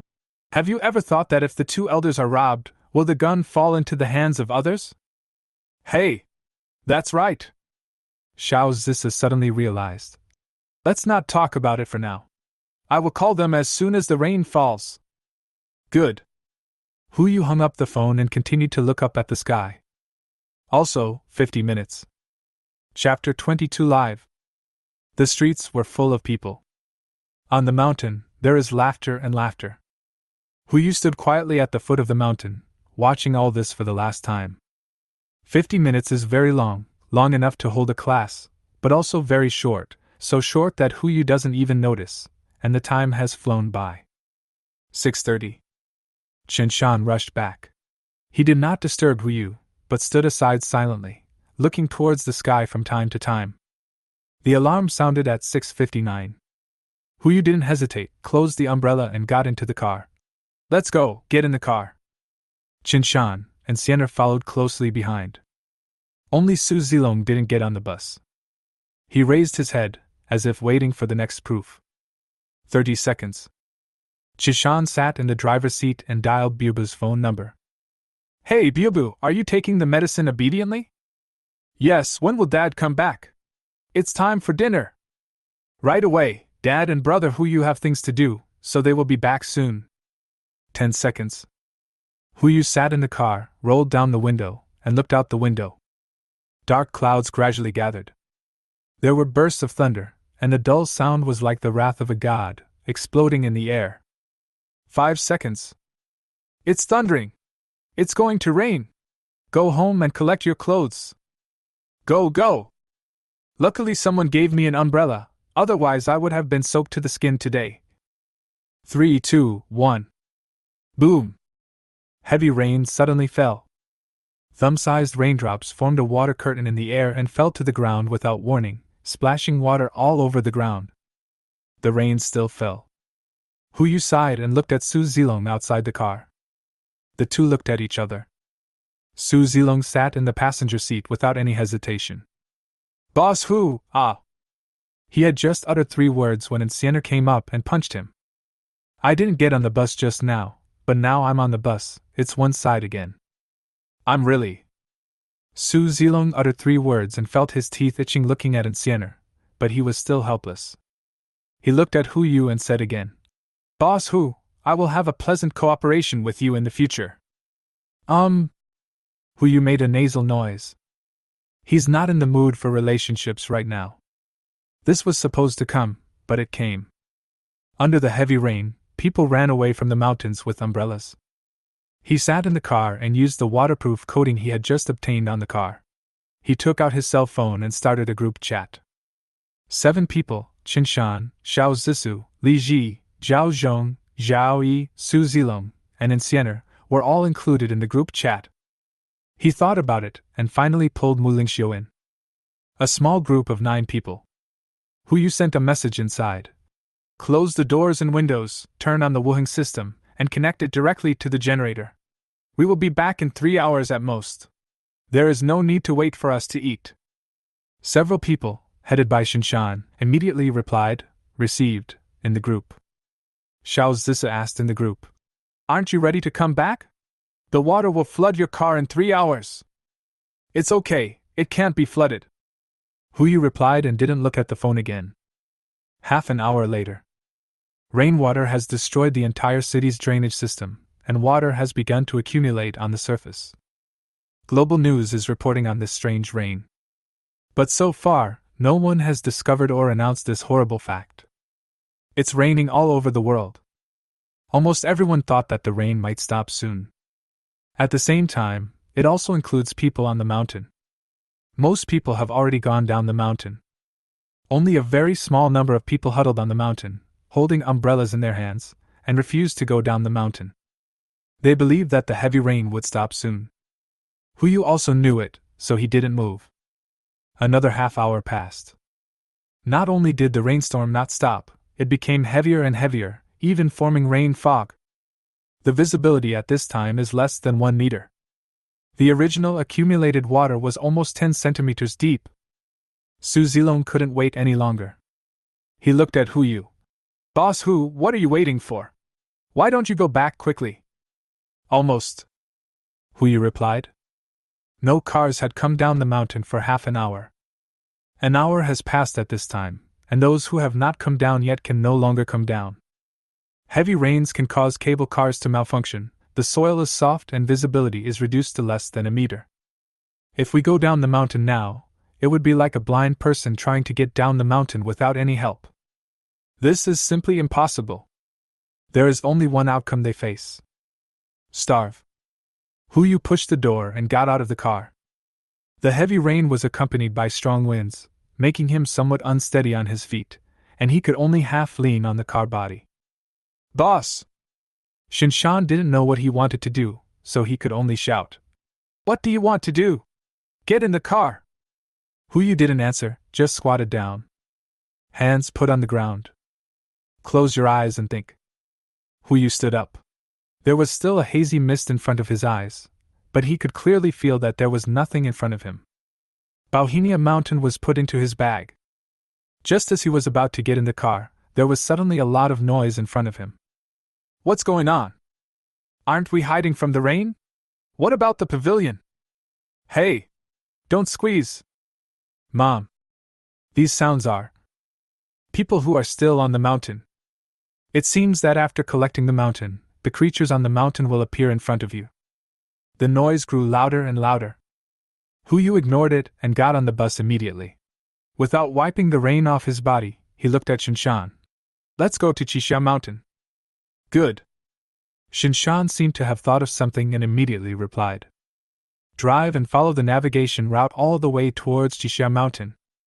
Fortunately, current navigation can prompt traffic lights and can use onboard radar to detect whether there is a car ahead.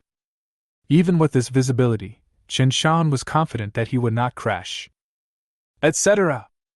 Su Zilong vaguely guessed it, and he turned to look at Huyu. You took over the Bauhinia Mountain, right? Could those voices just come from those people?" "Uh-huh," Huyu replied. "The whole mountain is gone." Su Zilong's expression was extremely shocked. "How much can you pack in? Can even Blue Star be packed in?" "I don't know either." Huyu shook his head and looked tentatively out of the car window. "If I weren't afraid that everyone on Blue Star would die in the vacuum, I would want to try it." As soon as these words came out, Shinshan and Su Zilong couldn't help but shudder. This ability is too outrageous. An hour later, Qixia Mountain has arrived.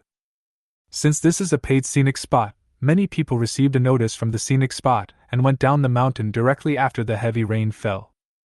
The staff at the scenic spot are also off work. Huyu didn't hesitate and got out of the car. The water level has now risen to 30 centimeters. He put his hand out of the rain and took away the entire Qixia Mountain according to the process just now. "Get back in the car." Before Huyu could speak, Shinshan frowned and said, "Boss, the car may not be able to drive back. We still have 2 hours to go back, but in 1 hour at most, the water level will reach 60 centimeters, and the car will not be able to drive. It can be opened."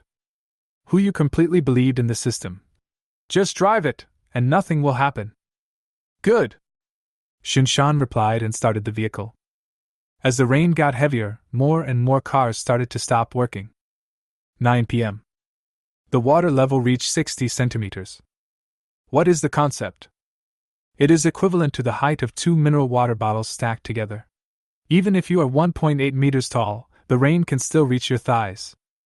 There were no pedestrians on the road, only a few vehicles were driving slowly at the risk of being scrapped. There is only one outlier. The car seemed to ignore the accumulated water. Its speed did not slow down at all, and it even continued to speed through the water. At 9:30 in the evening, we arrived at the underground garage. At this time, the water level in the underground garage was almost 80 centimeters.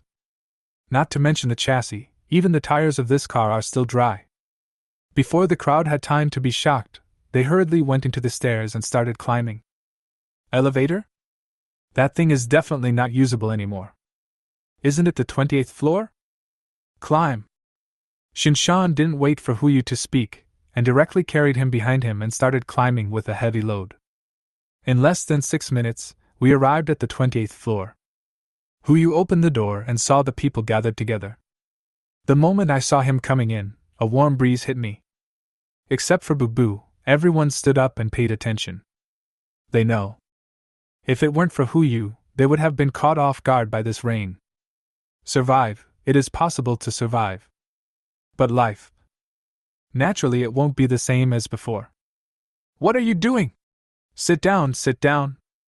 Huyu walked into the room and could see that everyone hadn't eaten yet. I'm going to take a shower, brotherly. Help me get some food, we'll have a good meal later. Good. Huyu went into the bathroom and took a hot bath. Once the water plant stops functioning, within 3 days at most, wastewater will flow back into the plant and water will become a scarce resource. If I want to take a shower in the future, I'm afraid I can only wipe it, or I will have to modify the water heater. Cleaning completed. Huyu came out of the bathroom and just heard the sound from the TV. It is reported that large-scale rainfall has begun around the world, and rainfall in many places has broken world records. Please do not worry too much. Some experts say that this rainfall is the result of research on meteorological weapons. The heavy rain will stop in 3 days at most. No country has acknowledged this yet. Please stay at home for the time being and do not go out unless necessary. 3 days? 3 days later is 3 days, 3 days, 3 days, and another 3 days. Only nowadays there are still people who believe in this kind of words. No one spoke. I just watched Huyu walk out and come to the dining table. Instead of sitting down, he took out the white wine that night, poured a glass for everyone except Biabu, and placed it in front of them with his own hands. Everyone. Huyu raised his glass of wine and said, "From today on, we will be a family. I won't say anything else, just one sentence. Drink this glass of wine, and let's live together." Everyone raised their glasses together. Stay alive! Chapter 23. Do you have any sympathy? After 3 rounds of wine, the dishes have 5 flavors. Huyu was not idle either. He first asked Su Zilong to contact the operators of several large internet companies and quote prices. Prepared to use 20 boxes of instant noodles to acquire their database. Of course, at this moment, they will just think that the person who posted this message is a lunatic. Wait another half a month. They know the significance of this price. By the time we finished dinner, it was already 11 o'clock in the evening. The water level has risen to 1 meter and 1 meter. At this time, most people have fallen asleep, ready to wake up tomorrow to enjoy the rare holiday. Except the people on the ground floor. At this time, the surveillance cameras and residence group were in an uproar. Room 103, Building 3, is there any kind-hearted person who can take me in? My house is almost completely flooded.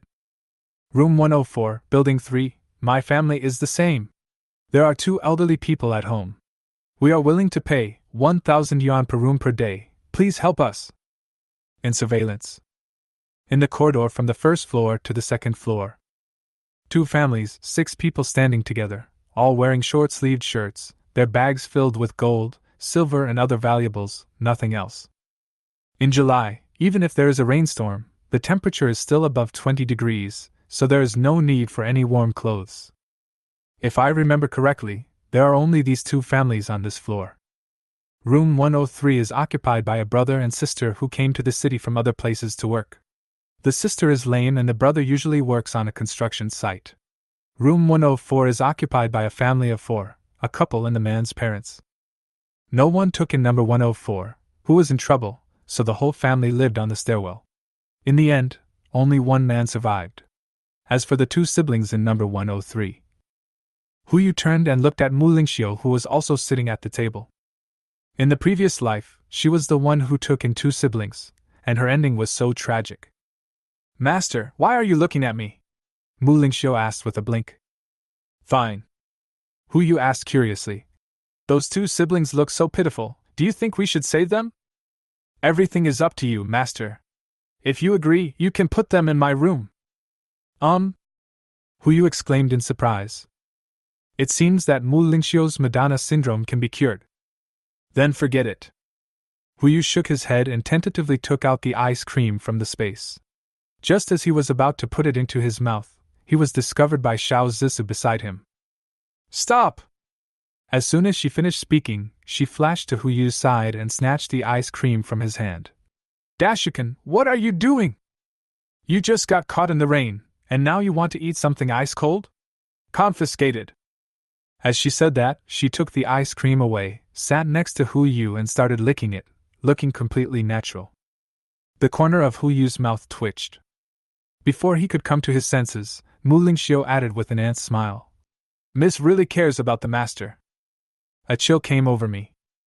Huyu shuddered, looked at Mu Lingxiu and said earnestly, Chinibu is also a disease, don't give up on treatment. As soon as I finished speaking, there was movement in the group. Since Mu Lingxiu did not show any kindness this time, Aunt Wang spoke up immediately. Building 3, room 2602. I remember that Xiao Hu on the 28th floor bought a lot of houses. Let him give one away so that the neighbors can take shelter first. Room 103, Building 3, is that really possible? Mr. Hu, don't worry, we brothers and sisters will definitely not cause you any trouble. Building 3, room 104, are there any extra rooms? We only need 2. Please, Mr. Hu. In an instant, all the pressure was on Huiyu. Even though he didn't say anything, people in the group had already started at ing him. Huiyu smiled and shook his head, then replied in the group. Room 2802, Building 3, oh, my space is limited. I remember that there are only 2 people in your family, Aunt Wang? How about you take in the siblings from room 103, and I will take care of the neighbors from room 104. Room 2602, Building 3, that won't work. My house doesn't like people coming over. Why don't you take them in together and let them live in the living room? Room 2802, Building 3, what about the pets I have at home? How about sending them to your house? Room 2602, Building 3, it's already this late, and you're still caring about your little pet. Do you have any sympathy? Building 3, 2802, no. Huiyu simply replied, and found it funny to see Aunt Wang's itchy expression on the surveillance camera. Moral kidnapping? Sorry, as long as I have no morals, you can't kidnap me. Building 3, room 2602, Xiao Hu, you forced me to do this. I am now requisitioning your house, rooms 103 and 104, in the name of the neighborhood committee. You listen to me and go upstairs. I don't believe this guy dares not to open the door for you. There was no response from 103 and 104. At this time, they still felt a little embarrassed. Requisition? How funny. Since you like conscription so much, then use your room. Huiyu turned to look at Su Zilong and gave him a look. The other party immediately understood, and soon a message popped up in the owner's group. Building 3, room 2602, if you really can't make it, just come to my house and I'll open the door for you. Room 103, Building 3, really? That's great. Thank you, Auntie Wang. Room 104, Building 3, Sister Wang, I won't say much, thank you.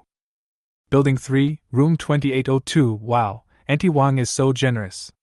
She is indeed from the neighborhood committee. At the same time, at Aunt Wang's house, she looked at her phone, finding it hard to believe that this was the message she had sent. She kept pressing the message box with her sturdy fingers, trying to withdraw it. But I only received one reminder. Network error, please reset. No matter how she sent a message, she could only see a small circle that kept spinning. Forget it. I don't bother to pay attention to them. Aunt Wang simply threw away her phone. Anyway, I am using the best electronic anti-theft lock. As long as I don't open the door, they can't get in. And that guy with the surname who is so hateful. Less than 10 minutes. There was a knock at the door. Aunt Wang didn't want to pay attention, but the little devil, who had just fallen asleep, was woken up, and an impatient voice sounded from the room. Grandma, what's that noise? It's okay, dear grandson, go back to sleep, Grandma is here. Oh. Aunt Wang stood up and walked to the door, just about to open her mouth to persuade everyone to leave. In the next moment, click. The door is open. The so-called electronic anti-theft locks had long been conquered by Su Zilong. As long as he wanted, he could open all the electronic door locks in the entire building at any time. Oh, Aunt Wang! The male owner of room 104 immediately stepped forward and shook Aunt Wang's hand. Thank you. Thank you very much. Thank you for helping us. As he said that, he took out his mobile phone and prepared to scan the code. Auntie Wang, I will pay you 3 days' rent first, 6,000 yuan. No matter when the rain stops, the money is yours. 6,000 yuan. Aunt Wang's eyes turned green.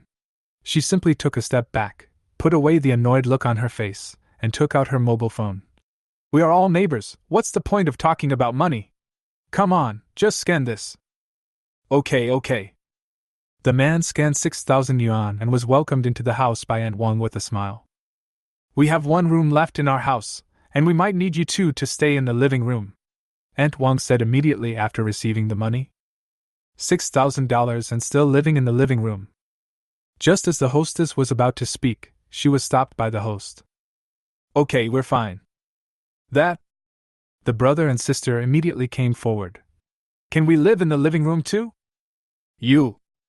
Aunt Wang looked up and down for a while. Do you have money? Have. Without waiting for the two siblings to reply, a voice sounded from behind them. I saw a figure walking out of the stairwell.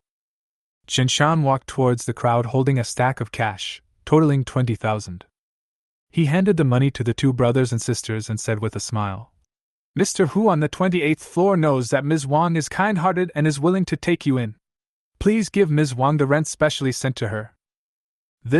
How is this so embarrassing? Brother Nadang looked embarrassed, but he still walked up to Aunt Wang.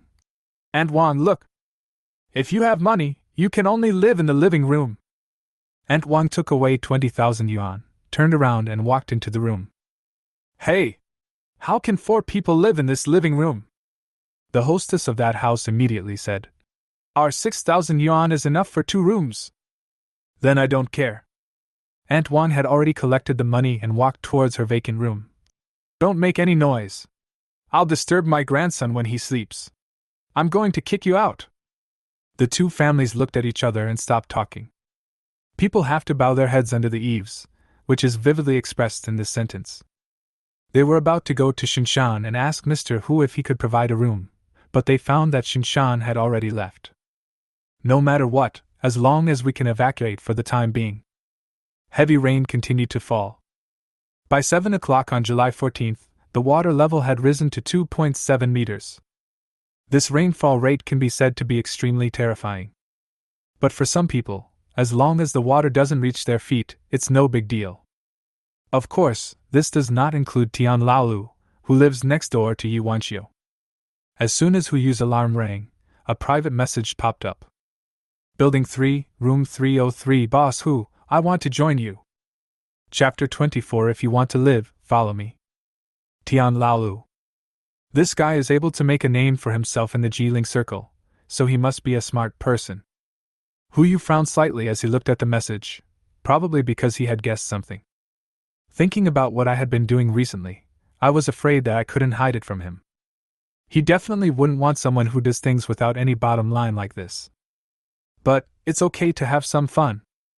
Building 3, Room 2802, why? Room 303, Building 3, money? Women? I can get them for you as long as you ask. Building 3, Room 2802, don't I have these? Building 3, Room 303, what do you need? Building 3, Number 2802, simple. Don't you like taking cool photos? Take a selfie and post it in the owner group. You are not allowed to withdraw it. Remember to bring your ID card. The other party fell silent. Huyu slowly got up and faced Insiener's gaze calmly.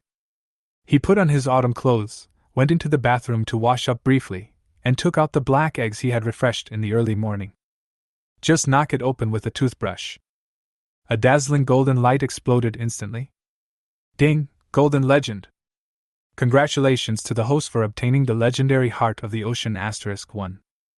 Name, Heart of the Ocean, Legend. Type, Equipment. Effect, after use, it can be attached to any ship, making it a system product. It can be upgraded as the system level increases, and gain the characteristics of never being damaged and zero consumption. The Heart of the Ocean cannot be disassembled or reset, so please use it with caution. Note 1. After use, the vessel cannot be used within 7 days. Note 2. Captain. Watch out for icebergs. Huyu was stunned for a moment, and a palm-sized blue diamond appeared in his hand. Legend. I didn't expect to get something like this. Huyu did not hesitate, and immediately attached the Heart of the Ocean to the St. Pius. Byte. The Heart of the Ocean is merging. 6 days, 23 hours, and 59 minutes remaining. Call. Now there is no need to worry about the navigation of the ship. Huyu walked out of the bathroom with a beaming look on her face, and her cell phone vibrated. Building 3, Room 303, Boss Hu, as you wish. Building 3, Room 303, Pictures.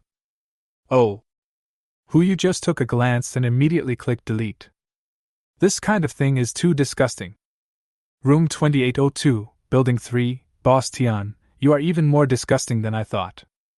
Hu Yu blocked Tian Laoyu's account and put it on the blacklist. As he stepped out of the door, he saw a group of people sitting around a table, looking at the computers in front of them, and the screen was the same. Yesterday, Su Zilong connected all the computers to the local area network so that he could view the surveillance footage of the entire building at the same time. Different people are responsible for taking turns to monitor abnormalities on each floor, so it is a bit strange that everyone is watching the same screen as now. Hui walked forward and came behind Xiao Zisu. What are you looking at? Are you here? Just in time, let's go watch a show. Xiao Zisu pointed at the computer screen. I saw the surveillance footage of 2602 on the screen. It hadn't even been a day and the little devil couldn't stand having outsiders living in his house. I don't care. I don't allow outsiders in my house. The little devil was yelling, and the toy car in his hand flew out and hit the old lady in room 104. Bang! Ouch! The old lady covered her head and screamed. You kid! The old man raised his hand and pointed at the little devil. You have no manners at all. Haven't you learned to respect the elderly and love the young? Who hasn't learned that? Aunt Wang protected her grandson and rolled her eyes at the two elders. You are so old, but you only know the first two words, right? You didn't even mention loving children. Auntie Wang. The male owner of room 104 frowned and said, No matter what, your grandson can't hit people, right? What do you mean by hitting someone?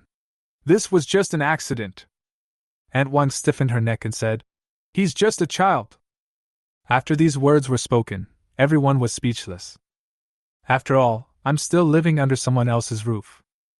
Now the first floor has been completely flooded and they don't even have a place to stay. They can only grit their teeth and accept it. The male owner of room 104 frowned and sighed, not knowing what to say, so he could only turn around to check his mother's injuries. Fortunately, there were only bruises and no wounds. Lulu! The little devil made a face at everyone. He put his hands on his hips and declared arrogantly, It's okay if you want to live here. As long as you become my slaves, I will reluctantly agree. No one paid any attention. The two siblings in room 103 did the same.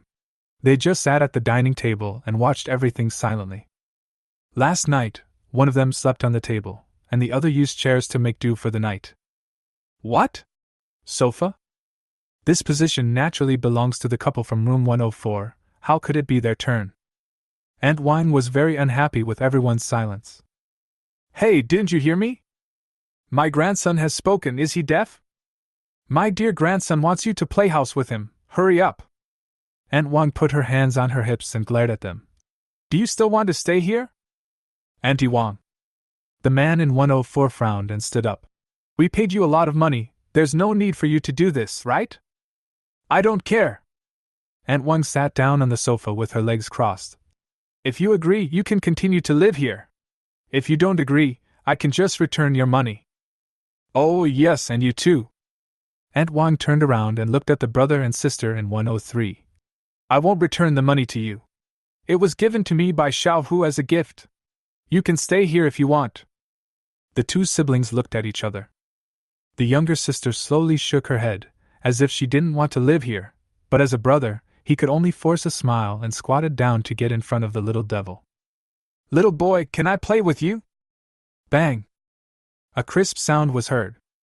The little devil slapped his brother in the face and put his hands on his hips. You have to call me your majesty. Do you understand? The child's strength was not very strong, but a red fingerprint was left on the man's face. He covered his face and shouted two words. His Majesty.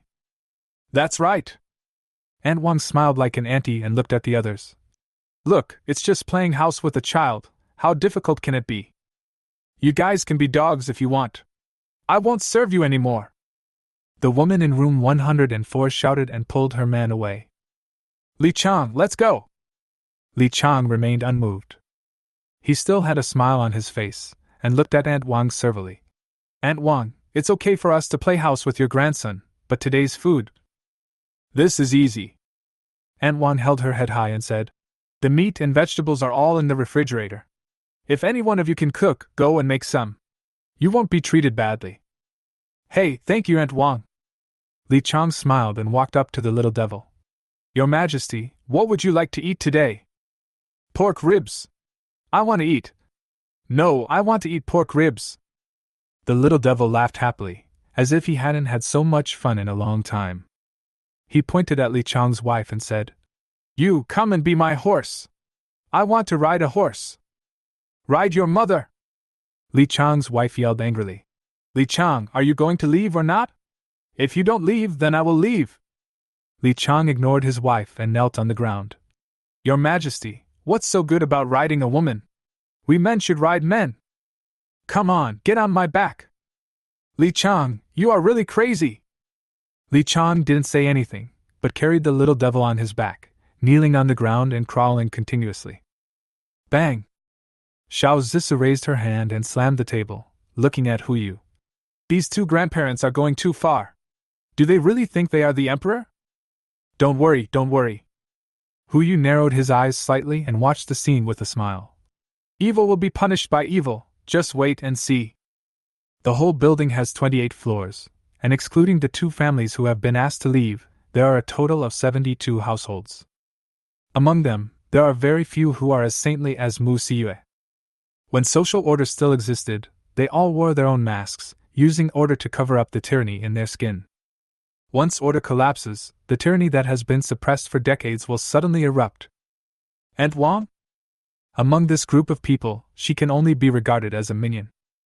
Even the man who kidnapped Mu Siyue in the previous life in exchange for food was only forced to do so by life. There's a real pervert here. Hu Yu stared at the man in the family of 4 on the screen. Li Chang.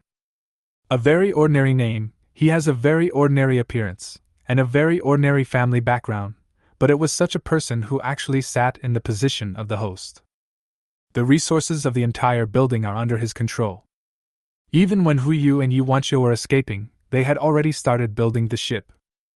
The materials are naturally human skin and bones which are readily available. Such a man can no longer be described as terrifying. Hu Yu snorted lightly and suddenly noticed another scene. 3rd floor. A middle-aged man in a wheelchair came to the corridor. He wore a mask and sunglasses, and under the encouragement of Yu Wanqiu, began to knock on doors from house to house. Every time he knocked on a door, he would hand a note to the other party and then wait quietly at the door. Hu Yu moved closer to the screen and zoomed in on the surveillance camera. Only then could he see the words on the note clearly. There are only 8 words on it. If you want to survive, follow me. Chapter 25. The power is out. This Tian Lao still has some brains. Hu Yu took out a cup of watermelon smoothie from his backpack, bit the straw, and enjoyed the freshness and coolness in his mouth. He looked at everyone and said, "What are you drinking? I'll find it for you." "Strawberry smoothie." Bubel was the first to raise his hand. "You can't drink ice." Xiao Zissou hurriedly stopped him. "Bubel, you have to avoid eating now. After your leg is healed, we can drink slowly, okay?" "All right." Bubel immediately stopped fighting and pouted his little mouth, looking so cute. "Be good, Bubel." Hu Yu casually handed a cup of warm strawberry milkshake to Bubel. "Drink this first." "Thank you, brother Hu Yu." "It's okay." Hu Yu rubbed her head and gave each person a cup of milk tea. Continue watching the surveillance footage. Only 15 minutes had passed. Tian Lao had already gathered all the residents on the 2nd, 3rd, and 4th floors. Including him and Yu Wanqiu, there are 8 households in total, not counting the elderly and children, 10 boys and 6 girls. "Everyone!" Tian Lao sat in a wheelchair, but his temperament was still upright. "I don't need to tell you about the situation outside, I believe you all know it. The rain is getting heavier. The water level is rising by 20 centimeters every hour, which means nearly 5 meters a day. Even if the official statement is that the rain will stop in 2 days, all of us residents below the 4th floor will be displaced. It doesn't matter where we live. We are young and can still hold our own on the stairs. But what about food and drink? What about our parents and children? We can hold on, but what about them? We can't let the children and the elderly starve with us, right? Cannot! A bald man raised his hand and shouted in the crowd. After a moment's hesitation, everyone responded in unison. Who you took a closer look?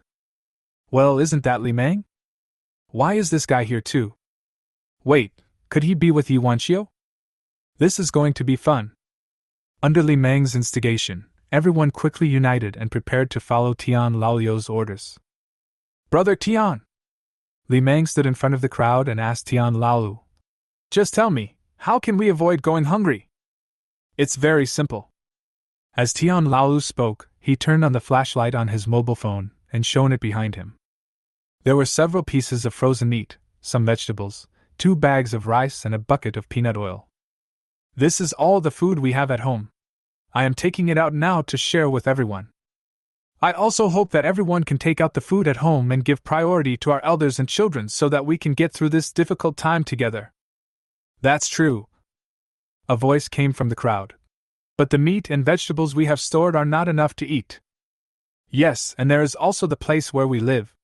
Our second floor is about to be flooded. What should we do then? Yeah, Brother Tian, what should we do? It's simple. Tian Lao raised his hand and pointed upstairs. Don't they have food? Aren't the houses right above our heads? We knock on their doors and use our money to buy the food we need. If they are willing to sell, then we are all good. If they don't sell it, then we can stay in their house temporarily. This is reasonable. Even if the heavy rain stops in 2 days, we can still make it. Of course, it would be even better if they were willing to join us. We share our food and our home. Isn't this wonderful? Everyone looked at each other. Some of them had already understood what Tian Lao meant, but they didn't intend to say anything. Under order, they still have basic conscience. This, Brother Tian, this is not good, right? We are all neighbors. What's wrong? Li Meng immediately retorted. Brother Tian, this is called courtesy before force. Are you willing to watch your elderly and children starve? Done! A young man said angrily. Brother Tian, I will fight you. As long as my parents can have a place to live and food to eat. Good! Tian Lao responded. Then let's gather the food from our respective homes together first. If anyone doesn't want to join, they can withdraw now. I won't force them. This? A middle-aged man wearing black-framed glasses retreated. Brother Tian, we live on the 4th floor, there is no rush, you see. It's okay. I understand. Tian Lao maneuvered his wheelchair forward and took out his cell phone from his pocket. Come on, scan the code. Ah? Scan the code. Tian Lao smiled and said, I'll give you the money and you move the food out. Didn't we agree on that just now? Is 10,000 enough? 20,000? Or why don't you just sell the house to me? I'll give you 3 million. Since you don't join, you are my target. Money for you, food for me. The middle-aged man shuddered and said with a smile, Brother Tian, I'll join. Join! That's good. Tian Lao patted the middle-aged man on the shoulder and looked at everyone again. I have plenty of money.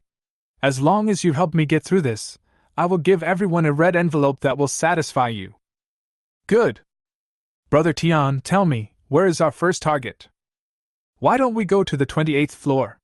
Aren't the people there stupid and rich? They also raise so many pigs. The 28th floor, we have to go there sooner or later. Tian Lao gritted his teeth and uttered. If it wasn't that guy, why would he come out wearing sunglasses and a mask? But not now. You all know about conquering cities, right? He raised his hand and pointed to the stairs leading to the 5th floor. From low to high, let's go slowly. 12 o'clock noon. The entire 5th floor was occupied by Tian Lao and his group. The method is extremely simple and crude. Knock on the door. You open the door and start talking about business. Given 2 choices, selling supplies or sharing supplies, most people would choose the latter. At worst, you can share your house with others. If you don't open, that's even easier. Pick the lock. Anti-theft door locks are difficult to open, especially when they are locked. But Tian Lao is a professional. With just a piece of wire and a hard card, the door was opened in less than 10 seconds. Even Hu Yu didn't expect that Lao Lu actually had this skill. 12 o'clock noon. When everyone on the 28th floor started to eat lunch, Tian Lao Lu and others had already arrived on the 7th floor and had gathered more than 40 people. They gathered in a clean room on the 7th floor and held a grand celebration banquet. There were a few troublemakers tied up nearby. These are the residents who refused to cooperate and put up a desperate resistance. Now they could only squat in the corner and watch those people eat what belonged to them. Brother Tian. Li Meng came close to Tian Laolu and said, "It's such a big noise. Is it really okay now that the rain has stopped?" Not only him, everyone had this doubt in their mind. As soon as the question was asked, everyone was silent. "Don't worry, everyone." Tian Laolu raised his glass loudly. "I, Tian Laolu, will be responsible for all actions. As long as everyone can have enough food and a place to live, it doesn't matter if I am disabled. Brother Tian is righteous. Brother Tian is righteous. Come on, let's toast to Brother Tian." When they were toasting, Hu Yu and others were also sitting at the dining table, scalding the hot pot and watching the scene through the surveillance camera. "Boss, if you just let them be like this, is it really okay?" Shinshan asked. "This is about to take over the mountain and become the king. If the knocking is not done, other people on the floor will suffer, and even they may become targets." "Fine." Hu Yu simply replied and took a beef ball from the pot. "This is nothing, it will only become more chaotic later, and if you get involved now, it will only cause trouble." He glanced at the time. 5:12. If I remember correctly, it was almost time. Boom! As soon as Hu Yu put the beef balls in his mouth, the light around him suddenly dimmed. The power is out. Chapter 26. I send you 365 blessings. July 14th, 12:06 noon. The water level reached 3.7 meters. More than 90% of the world's power systems have been shut down. This also includes Jinling. All the nuclear reactors that can be shut down have been shut down, and as for those that cannot be shut down, no one can deal with them now. The heavy rain continued to fall in the darkness. Screams and fear filled the entire community. Next second. Bite. The power supply equipment stockpiled by Hu Yu began to operate. The power was restored, the server was reset, and 10 seconds later, the surveillance footage reappeared on the screen. Most of the residents opened the curtains to let the faint light from outside enter the room, but they couldn't even see the food in the pot. The sunshine has long been blocked by dark clouds. "Brother Shin, please turn on the lights." "Okay, boss." Shinshan replied and turned on the main light. The fierce light pierced the darkness and instantly attracted the attention of the entire community. "That's electric light. Wasn't there a power outage? Why can he still turn on the light?" Everyone in the community took out their mobile phones and wanted to ask questions in the owner group. Their fingers kept tapping on the screen, but before the message was sent, they discovered something. The internet is gone. This news can no longer be sent. The people in other buildings were speechless and could only start looking for lighting equipment at home. The people in Building 3 are an exception. They were in the same building and couldn't see the light above their heads at all. 10 minutes later. The roar of helicopters and the sound of broadcasts rang above everyone's heads. Due to heavy rain overnight, Jinling's power system, water supply system, gas system, and communications system have all stopped working. Relevant departments are carrying out disaster relief and repair work. Please don't panic. The broadcast sound continued to echo in the sky. Almost everyone knows what happened. Electricity, water supply, gas, communications, all gone. When people live their normal lives, they don't think these things are important. Once they all stop operating, the people in the steel forest will be no different from returning to primitive society. No, there is still a difference. People in primitive society have always lived in primitive times and have never seen the light, so they can endure darkness. But humans today are different. They enjoyed so much that compared with primitive society, it would not be an exaggeration to say that they were living in a paradise. Now, falling from heaven to hell will always create some demons. Food, fresh water, power. These will become the original sin of their downfall. 7th floor. Tian Laolu is maintaining order. After the power outage, everyone's sanity had begun to collapse. Coupled with the announcement that had just sounded, the line of order in everyone's mind had begun to tremble. Now I can't listen to a cripple's words at all. Until. Bang! A gunshot rang out. The firelight awakened their sanity and brought them back to silence.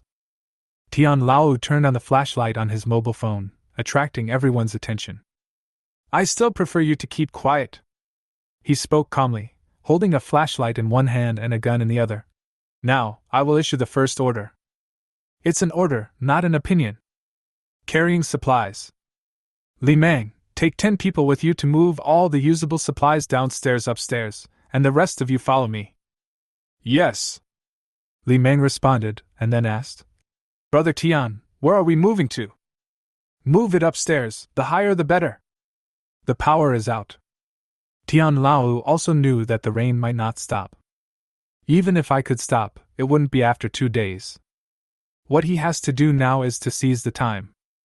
Seize the time when everyone is still not able to react, gain absolute advantage first, and then slowly settle the score with Hu Yu. I don't know how that kid knew about the rainstorm in advance, and how much supplies he stockpiled. As long as we can snatch him, we can probably survive this rainstorm. At the same time, some people also realize this. Yu Wanchio. She left the crowd in the dark and started running all the way to the 28th floor. 1 o'clock in the afternoon.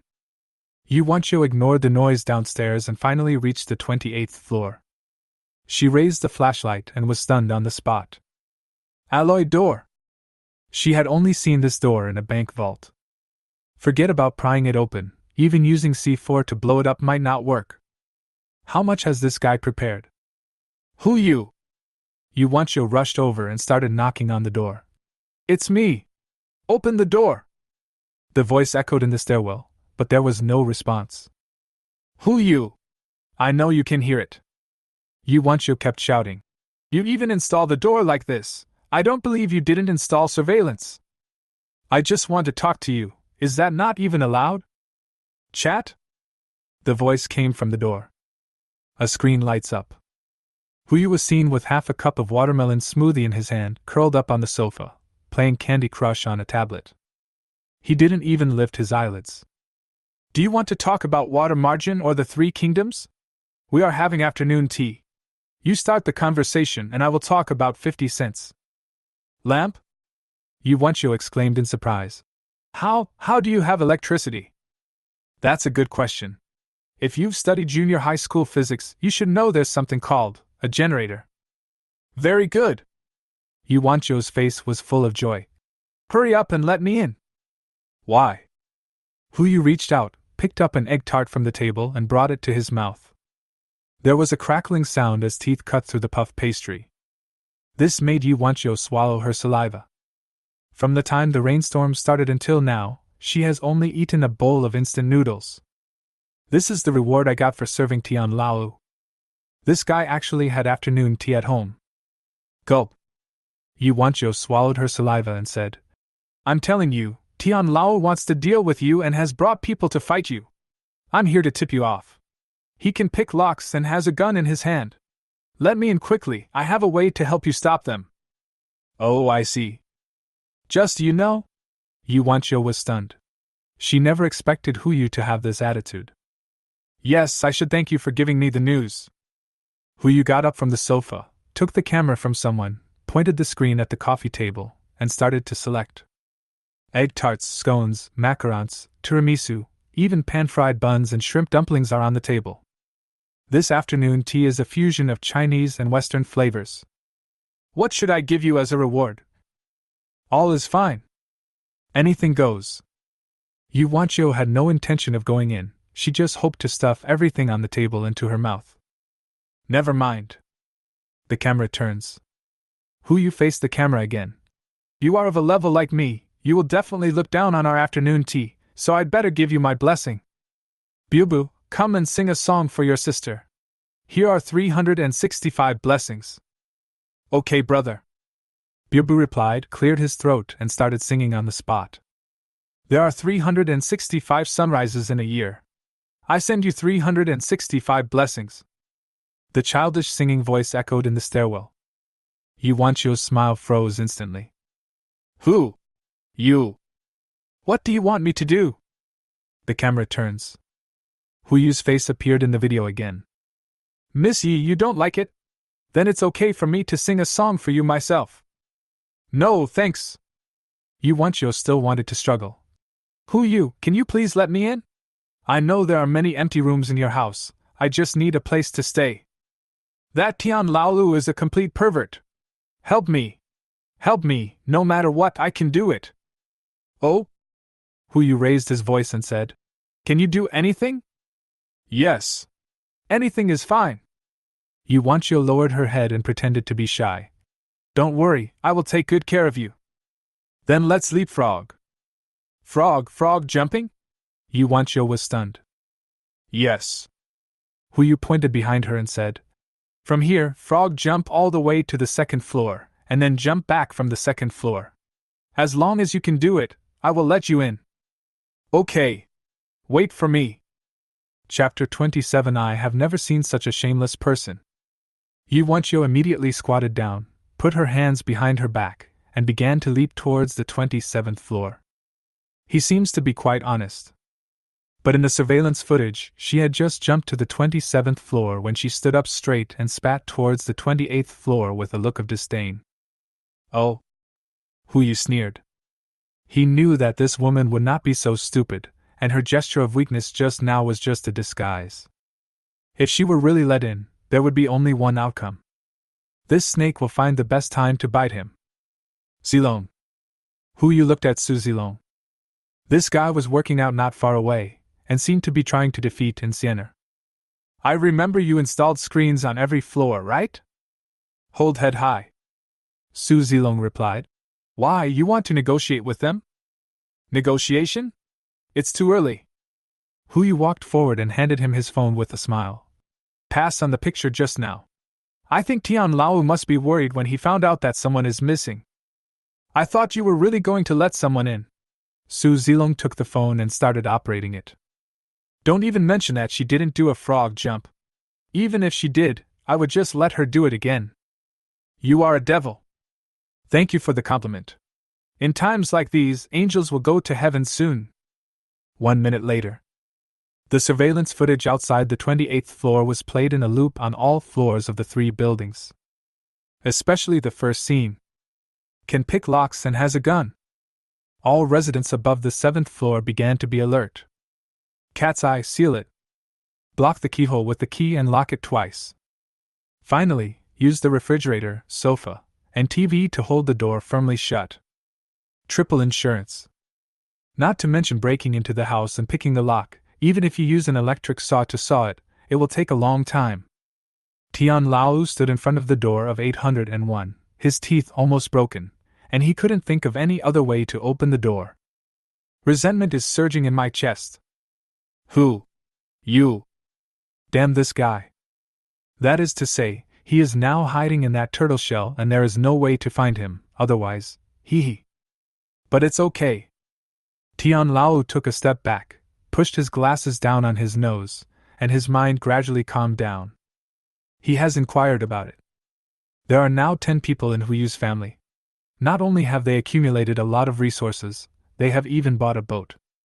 There were a lot of resources, and it was impossible to store them all on the 28th floor. It was estimated that most of them were placed in the cabin. Now just have to wait. By the time they finish eating the food stored on the 28th floor, or even earlier, they will have to go find a boat.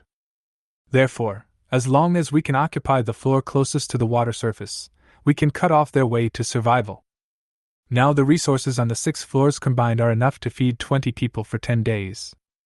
Even if no one else opens the door, it will be enough. Now the crux of the matter is, if you reduce the number of people, it is actually very simple to reduce the number of 40 people to 20. Afternoon. Under the cover of Limang, Tian Laolu convened a small meeting with 20 people. These 20 people were the most obedient among the crowd. The content of the meeting was simple. Increase revenue and reduce expenditure. The source cannot be open now. To ensure food supply for everyone, We have no choice but to cut costs. They didn't kill anyone. They just tied up the remaining 20 people and let them stay on the 4th floor, where there was no water, and starved them. Everyone hit it off and started the operation that night. It's just being hungry for 2 days, it's not a big deal. As for Yuanqiu, she knew she couldn't go back, so she had no choice but to start from the 27th floor and knock on every door, hoping someone would take her in. When she knocked all the way to the 24th floor, unexpectedly someone actually opened the door. A fat guy wearing glasses. He eagerly welcomed Yuanqiu in and provided her with delicious food and drinks. As for what happened that night, Huyu was too lazy to look. After eating and drinking, he fell into a deep sleep. Nothing happened on the 3rd day. Everyone was waiting until 7 o'clock in the evening of the 4th day to see if the rain would stop. July 16th, 7 a.m. The water level reached 12 meters. The 3rd floor has been completely flooded, and rainwater is still pouring towards the 4th floor. The rain showed no sign of stopping. People living in high-rise buildings are still enjoying their rare vacation, including those living on the 8th floor. In their minds, the rainstorm will stop completely in 12 hours at most. There's no need to panic, they won't be drowned anyway. Tian Laolu was equally calm.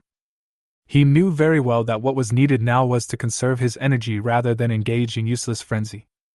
He placed 20 people at all the windows from the 4th to the 7th floors. Anyone who jumped into the water or was about to jump would be discovered immediately. Huyu was naturally even less anxious. After getting up, he habitually went into the bathroom and raised his hand to knock on his eggs. Bite. Congratulations to the host for obtaining the skill book, Mastering Fishing. Note: after using the skill book, your physical fitness and physical quality will automatically increase to the level of mastering the skill. Well, another useless skill book. At least it's useless now. There is a fishing rod. The egg I opened yesterday just happened to yield a fine fishing rod. No bait is needed, unlimited ropes are available, just cast the rod and there is a chance that you will catch a fish. But the 28th floor is still more than 70 meters away from the water, so you can catch a hammerfish. I'm afraid that before the fish is caught, someone will cut off the beard halfway. But Huyu still chose to study.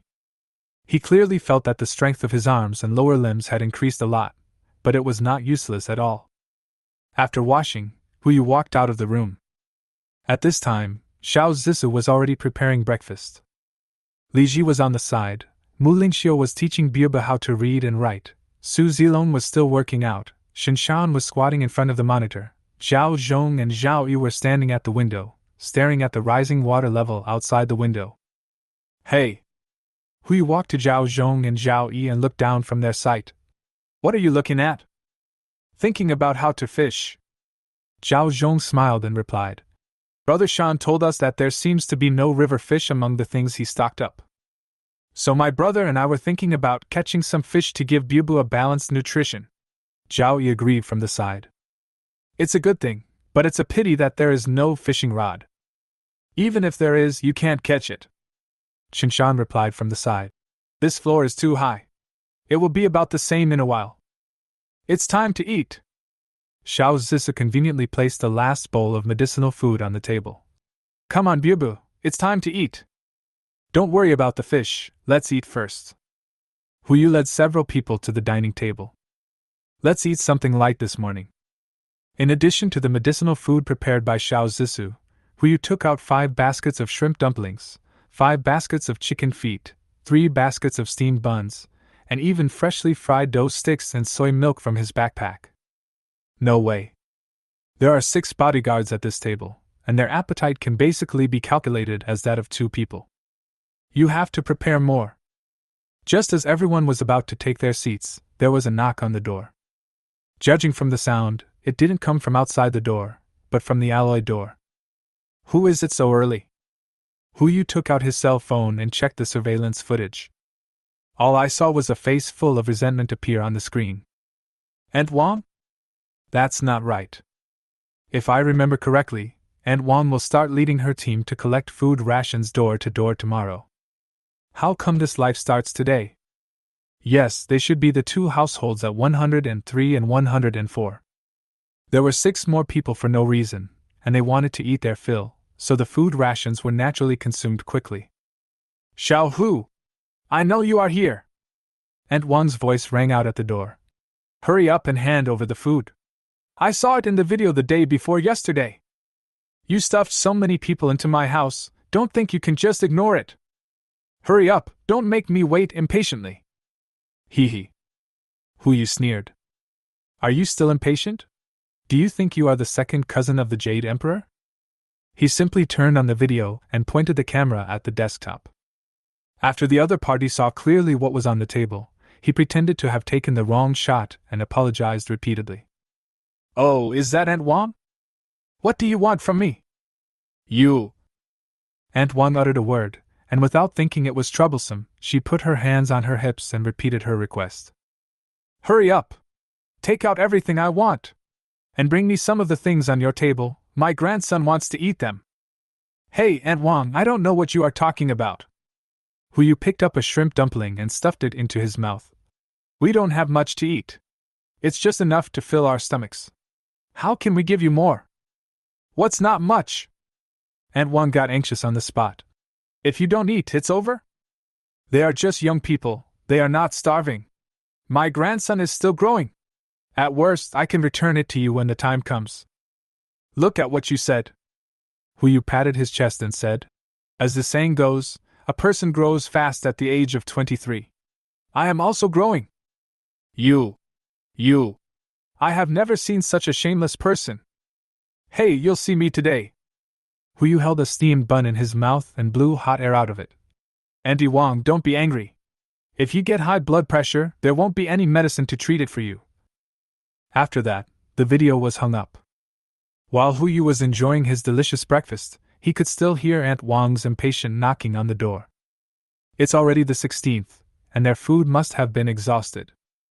In addition to the video I played the day before yesterday, I think no matter which floor people are on, they will not open the door rashly. It won't be long before those people living in room 2602 show their fangs. Chapter 28 I Had a Dream.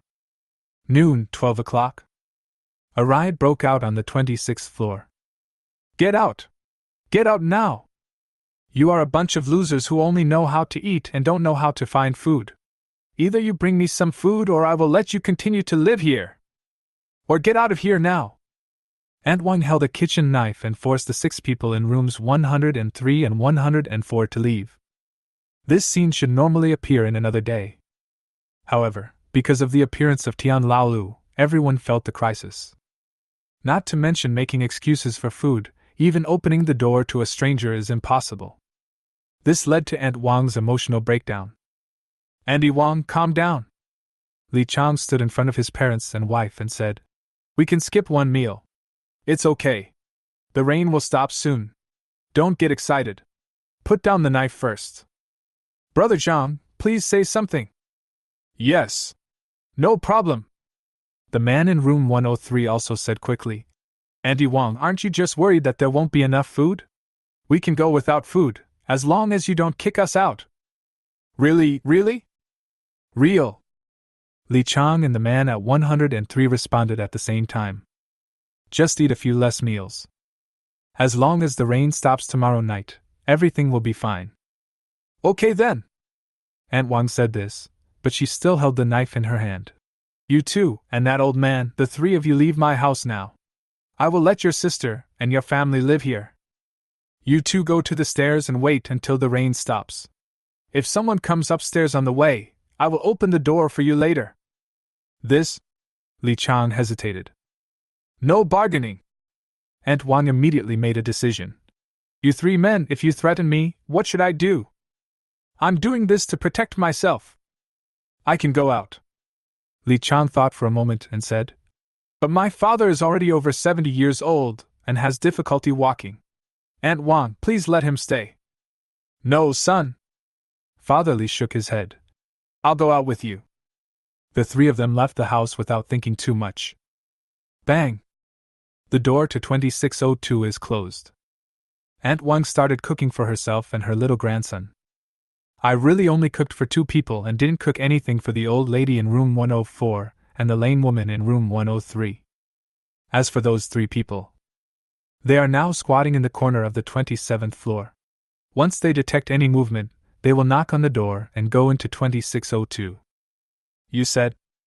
John C. looked at the heavy rain outside the window and said, If the rain doesn't stop, what should we do? No. Father Lee frowned and said, It's said above that it can be stopped in 3 days, so it will definitely be stopped. We just need to wait. Dad, you can't say that? Li Chang frowned and said, We are young people. It's okay for us to go hungry for 2 meals, but you can't go hungry. If the rain really doesn't stop, we'll have no choice but to learn from the so-called Mr. Tian downstairs. It's no use learning it. Zhang Si shook his head. No one is opening the door now. If the rain doesn't stop, I'm afraid Aunt Wang won't open the door for us. The door can't be opened just because she says so. A voice sounded in the stairwell. In the dim light, a screen lit up. Li Chang slowly stood up and looked at the screen. You are Xiao Hu from the 28th floor? No, Boss Hu? Boss Hu? Zhang Si immediately stood up and said, Thank you, Boss Hu. If it weren't for you, my sister and I would have been living on the streets. It's all small stuff. Hu Yu held the cup of milk tea and sucked the soft pearls into his mouth. I called you via video to give you a chance to choose. As long as you nod, I can open the door of 2602 for you. This? Zhang Si hesitated. Not so good, right? I told you, I'm just offering you an opportunity. It's up to you to open the door or not. If you want to open the door, just knock on it 3 times in a row. The video is disconnected. Hu Yu didn't want to waste any more time talking to them. If it wasn't to make the building more lively, he wouldn't have made the call. Li Chang, Zhang Si. In the previous life, these 2 people were in cahoots with Aunt Wang, a pair of snakes and rats in the same nest. Not only did they occupy his house, but they also tied him up in a dark room like a 2-legged sheep. If it weren't for that person, he might have been stewed by this group of people. Now, he wanted to see what the scene would be like when they became 2-legged sheep. In the dark, Li Chang was silent for a few breaths before speaking. Brother Zhang, do you like watching movies? Hong Kong movies? Hong Kong movie? Which one? 8 Immortals Restaurant. You may not be familiar with this name, but you must have heard of another name, the Human Meat Bun Shop. Li Chang looked inside the door. To be honest, I actually want to try it too, what human flesh tastes like. Father Li was stunned on the spot. Zhang Si was just stunned for a moment, then swallowed his saliva. Brother Li, I listen to you. They haven't eaten anything all day. Starting from yesterday noon, Aunt Wan used the excuse that there were not many dishes and only cooked a large pot of rice for everyone. Let your grandchildren feast on it. That night, there wasn't even any white rice. So much so that they haven't even had a sip of water from yesterday until now. I'm getting starving now. Time passes quickly. 7 o'clock in the evening. The water level rose to 13 meters. The heavy rain outside the window continued.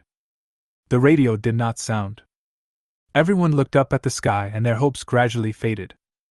Those desires suppressed deep in my heart began to expand.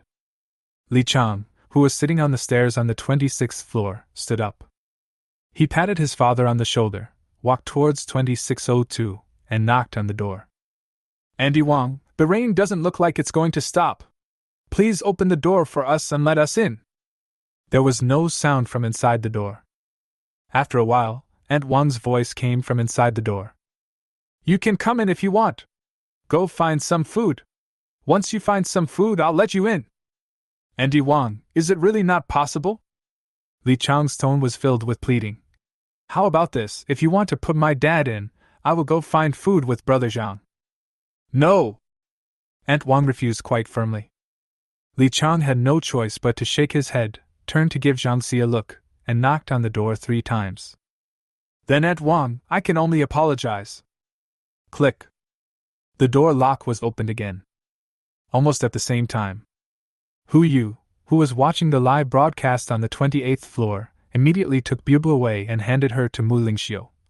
Xiao Mu, take Biubu to bed. Yes, sir. Biubu looked puzzled, but still followed Mu Lingxiu back to 2802. There is no way, The next scene is really not suitable for children. Qinshan frowned and asked, Boss, is it really necessary to do this? Not only him, but everyone else also cast questioning glances at Huyu. From their point of view, these things can be ignored. Sooner or later, they will kill each other because they run out of food. Why add fuel to the fire at this time? I had a dream. Huyu ate Haagen-Dazs, enjoying the cold and lubricating taste. In the dream, when the apocalypse came, I didn't hoard these things, and I never knew you. I'm just a homebody living on the 28th floor. For the first 5 days, everyone still had a lot of food at home, and with a little planning, we could still make it through. On the 5th day, the rain, which was fresh water, turned into acid rain, and people who had not previously stored fresh water began to face a water shortage crisis. On the 7th day, the food was all gone. The 10th floor and below were all flooded. Those people had no choice but to run to the stairwell to survive. They stuffed everything they could eat into their stomachs. Belts, shoe soles, and even the rats and cockroaches in the stairwell. On the 10th day, the water level stopped rising, but more and more people were in the staircase. All the rats were eaten, and the cockroaches were also eaten to extinction. Now the only thing left to eat is people.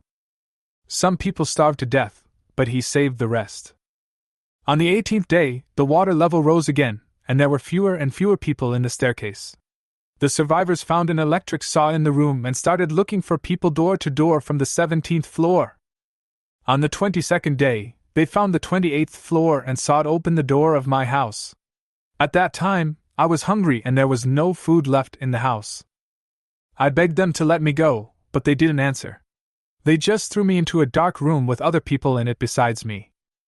That day, I learned a word: two-legged sheep. The people in it are no longer called people, but live as sheep. I heard from the sheep there that almost every 2 days, a sheep is taken away, and our remaining sheep will also be given some broth. On the 24th day, a yacht passed by. Another sheep and I jumped into the water at night, and were rescued by people on the yacht. Maybe I have been stewed. After Huyu finished speaking, he took another bite of ice cream. This is the result of his careful consideration. After so many days of getting along, everyone's favorable impression of him has increased to over 30. Especially Qinshan, Bubu, and Xiao Zissou. Xiao Zissou and Qinshan's favorability level has reached 60, while Bubu's is 70. Even the lowest Su Zilong has reached 30. In this case, it's time to tell them something else. Rebirth is so absurd that it can best be described as a dream. Everyone fell into silence. Only Xiao Zissou came over with shining eyes. So, you are reborn, right? Yes, it's you as expected. You're a girl with middle school syndrome. You guessed it right away, right? Rebirth is just a dream. Huyu immediately changed the topic and looked at Qinshan. So, I will answer you now. It's necessary. It's necessary. Even if it's just a dream, I will never let go of those who treat me like a sheep. I want to live, but at the same time I will never let them live well. Everyone stopped talking. Feel the same? Not really. But if you think about it from their perspective, if they had suffered the same situation and had another chance, they would probably do something even more extreme. After all, what they lack the least is power. Seeing that everyone stopped talking, Huyu knew that he had achieved his goal. He lowered his head and looked at the surveillance screen again. Just one glance and the corners of his mouth rose slightly. Chapter 29. Go to the rooftop. After Li Chang opened the door, he subdued Aunt Wang and the little devil while Huyu was talking. Amid the roars of the grandparents, the two men did not use their knives directly. Instead, they tied them up and threw them into the room, and began to reorganize the food in the room. Soon, they found the ham that Aunt Wang hid in the room. Thanks to this ham, the grandparents and grandchildren temporarily escaped the fate of being put into the pot. Everyone cooked a pot of rice with rainwater and had a simple dinner. Human flesh? Emergency food like this, which is easy to store and not prone to spoilage, should naturally be saved for last. The most urgent task now is to find enough food. If I remember correctly, in addition to Aunt Wang's family, other families also received ham. Li Chang looked toward the window, as if he had made a decision. Brother Zhang, do you want to live? Brother Chang! Zhang Si swallowed a mouthful of broth. You say I listen to you. Good. Li Chang walked into the room and pulled off the bed sheet that the little devil was covering himself with. Rope, can you do it? Brother Chang, you want to get down through the window. Li Chang's eyes were filled with madness. He had already started tearing the cloth and making ropes. It's raining heavily now. It's almost impossible to climb upstairs from downstairs. But it's much easier to climb downstairs. Tie a rope and go in through the window. Even if you fall, the water below is too deep and you won't die. Only in this way can we store enough food. But Zhang Si hesitated. Brother Chang, I'm afraid of heights. For you. Li Chang handed one end of the bedsheet to Zhang Si. I'll go down, and you stay on top as my stake. Good. At the same time. 5th floor. I believe you all have seen it. Tian Laolu stood above the crowd, overlooking the 20 people in front of him. The rain hasn't stopped. We still don't know the reason for this, but one thing must be admitted. We have to be prepared for a long war. There are more than 20 people downstairs. They want to eat, and we also want to eat. Only by getting more food can we live better. The door lock can't be opened, but we can still find other things. As Tian Laolu said this, he took out a mouse from his pocket. Rats in the south are usually about the size of a palm and covered with black hair. They squeak as soon as they are picked up. Among the crowd, some people looked embarrassed, and some even went straight into the crowd. In their eyes, this kind of thing is not only not food, it can even be called a monster. Tian, brother Tian, do we really want to eat this? Not now. Tian Lao replied. But we need to catch them. Not only that, there are dead bodies on the water. Most of the animals that drowned will float to the surface. The brothers who are responsible for guarding the windows will have to work harder. When you see them, use this thing to fish them out. As he spoke, Tian Lao took out a colander made from many pots and spoons. Remember, the more we fish out, the later we'll be able to eat it, or maybe even, we won't have to eat it at all. In order to avoid eating mice, everyone immediately became very alert. 20 people, occupying 10 windows, changed shifts every 12 hours and began to keep their eyes on the water surface to catch food. 2 days passed in the blink of an eye. July 18th, 10 a.m. On the 5th day of the heavy rain, the water level reached 22 meters. All floors below the 7th floor were flooded by rain, and even the 7th floor was mostly submerged. Tian Laolu and others have completely lost their place to stay. But they had a pretty smooth process of catching the mice. The mice seemed to be extremely hungry and would definitely take advantage of any food they saw. 2 days. They caught more than 20 mice, and each one was extremely fat. But the fishing work was not very smooth. Apart from 3 dead fish weighing 2 kilograms, they didn't catch anything else. The water level has now exceeded the 7th floor. The door can't be pried open. There is not much food left for them. On the other hand, Li Chang. He is lucky. Although they only looted the households of number 2502 and number 2402, they did get half a ham and 2 unopened bags of rice, which were enough for the 6 people to survive for another 3 days. It was at this time that Li Chang went out carrying the half ham. He walked all the way to the 28th floor and knocked on the alloy door. Bang! Huyu was sitting at the dining table eating breakfast. Today's breakfast is a steak sandwich with eggs Benedict and soy milk, made by Li Ji. Hearing a knock on the door, Huyu casually switched to the surveillance screen and saw Li Chang standing at the door carrying a ham. Oh, what a rare visitor! Huyu answered the video call and smiled at Li Chang on the other side. Brother Chang, good morning, have you had breakfast? Good morning, boss Hu. Li Chang forced a smile, not daring to let his eyes stay on the sandwich. I came here specially to thank you. If it weren't for your help, my father and I would have starved to death outside. This ham is a gift to you.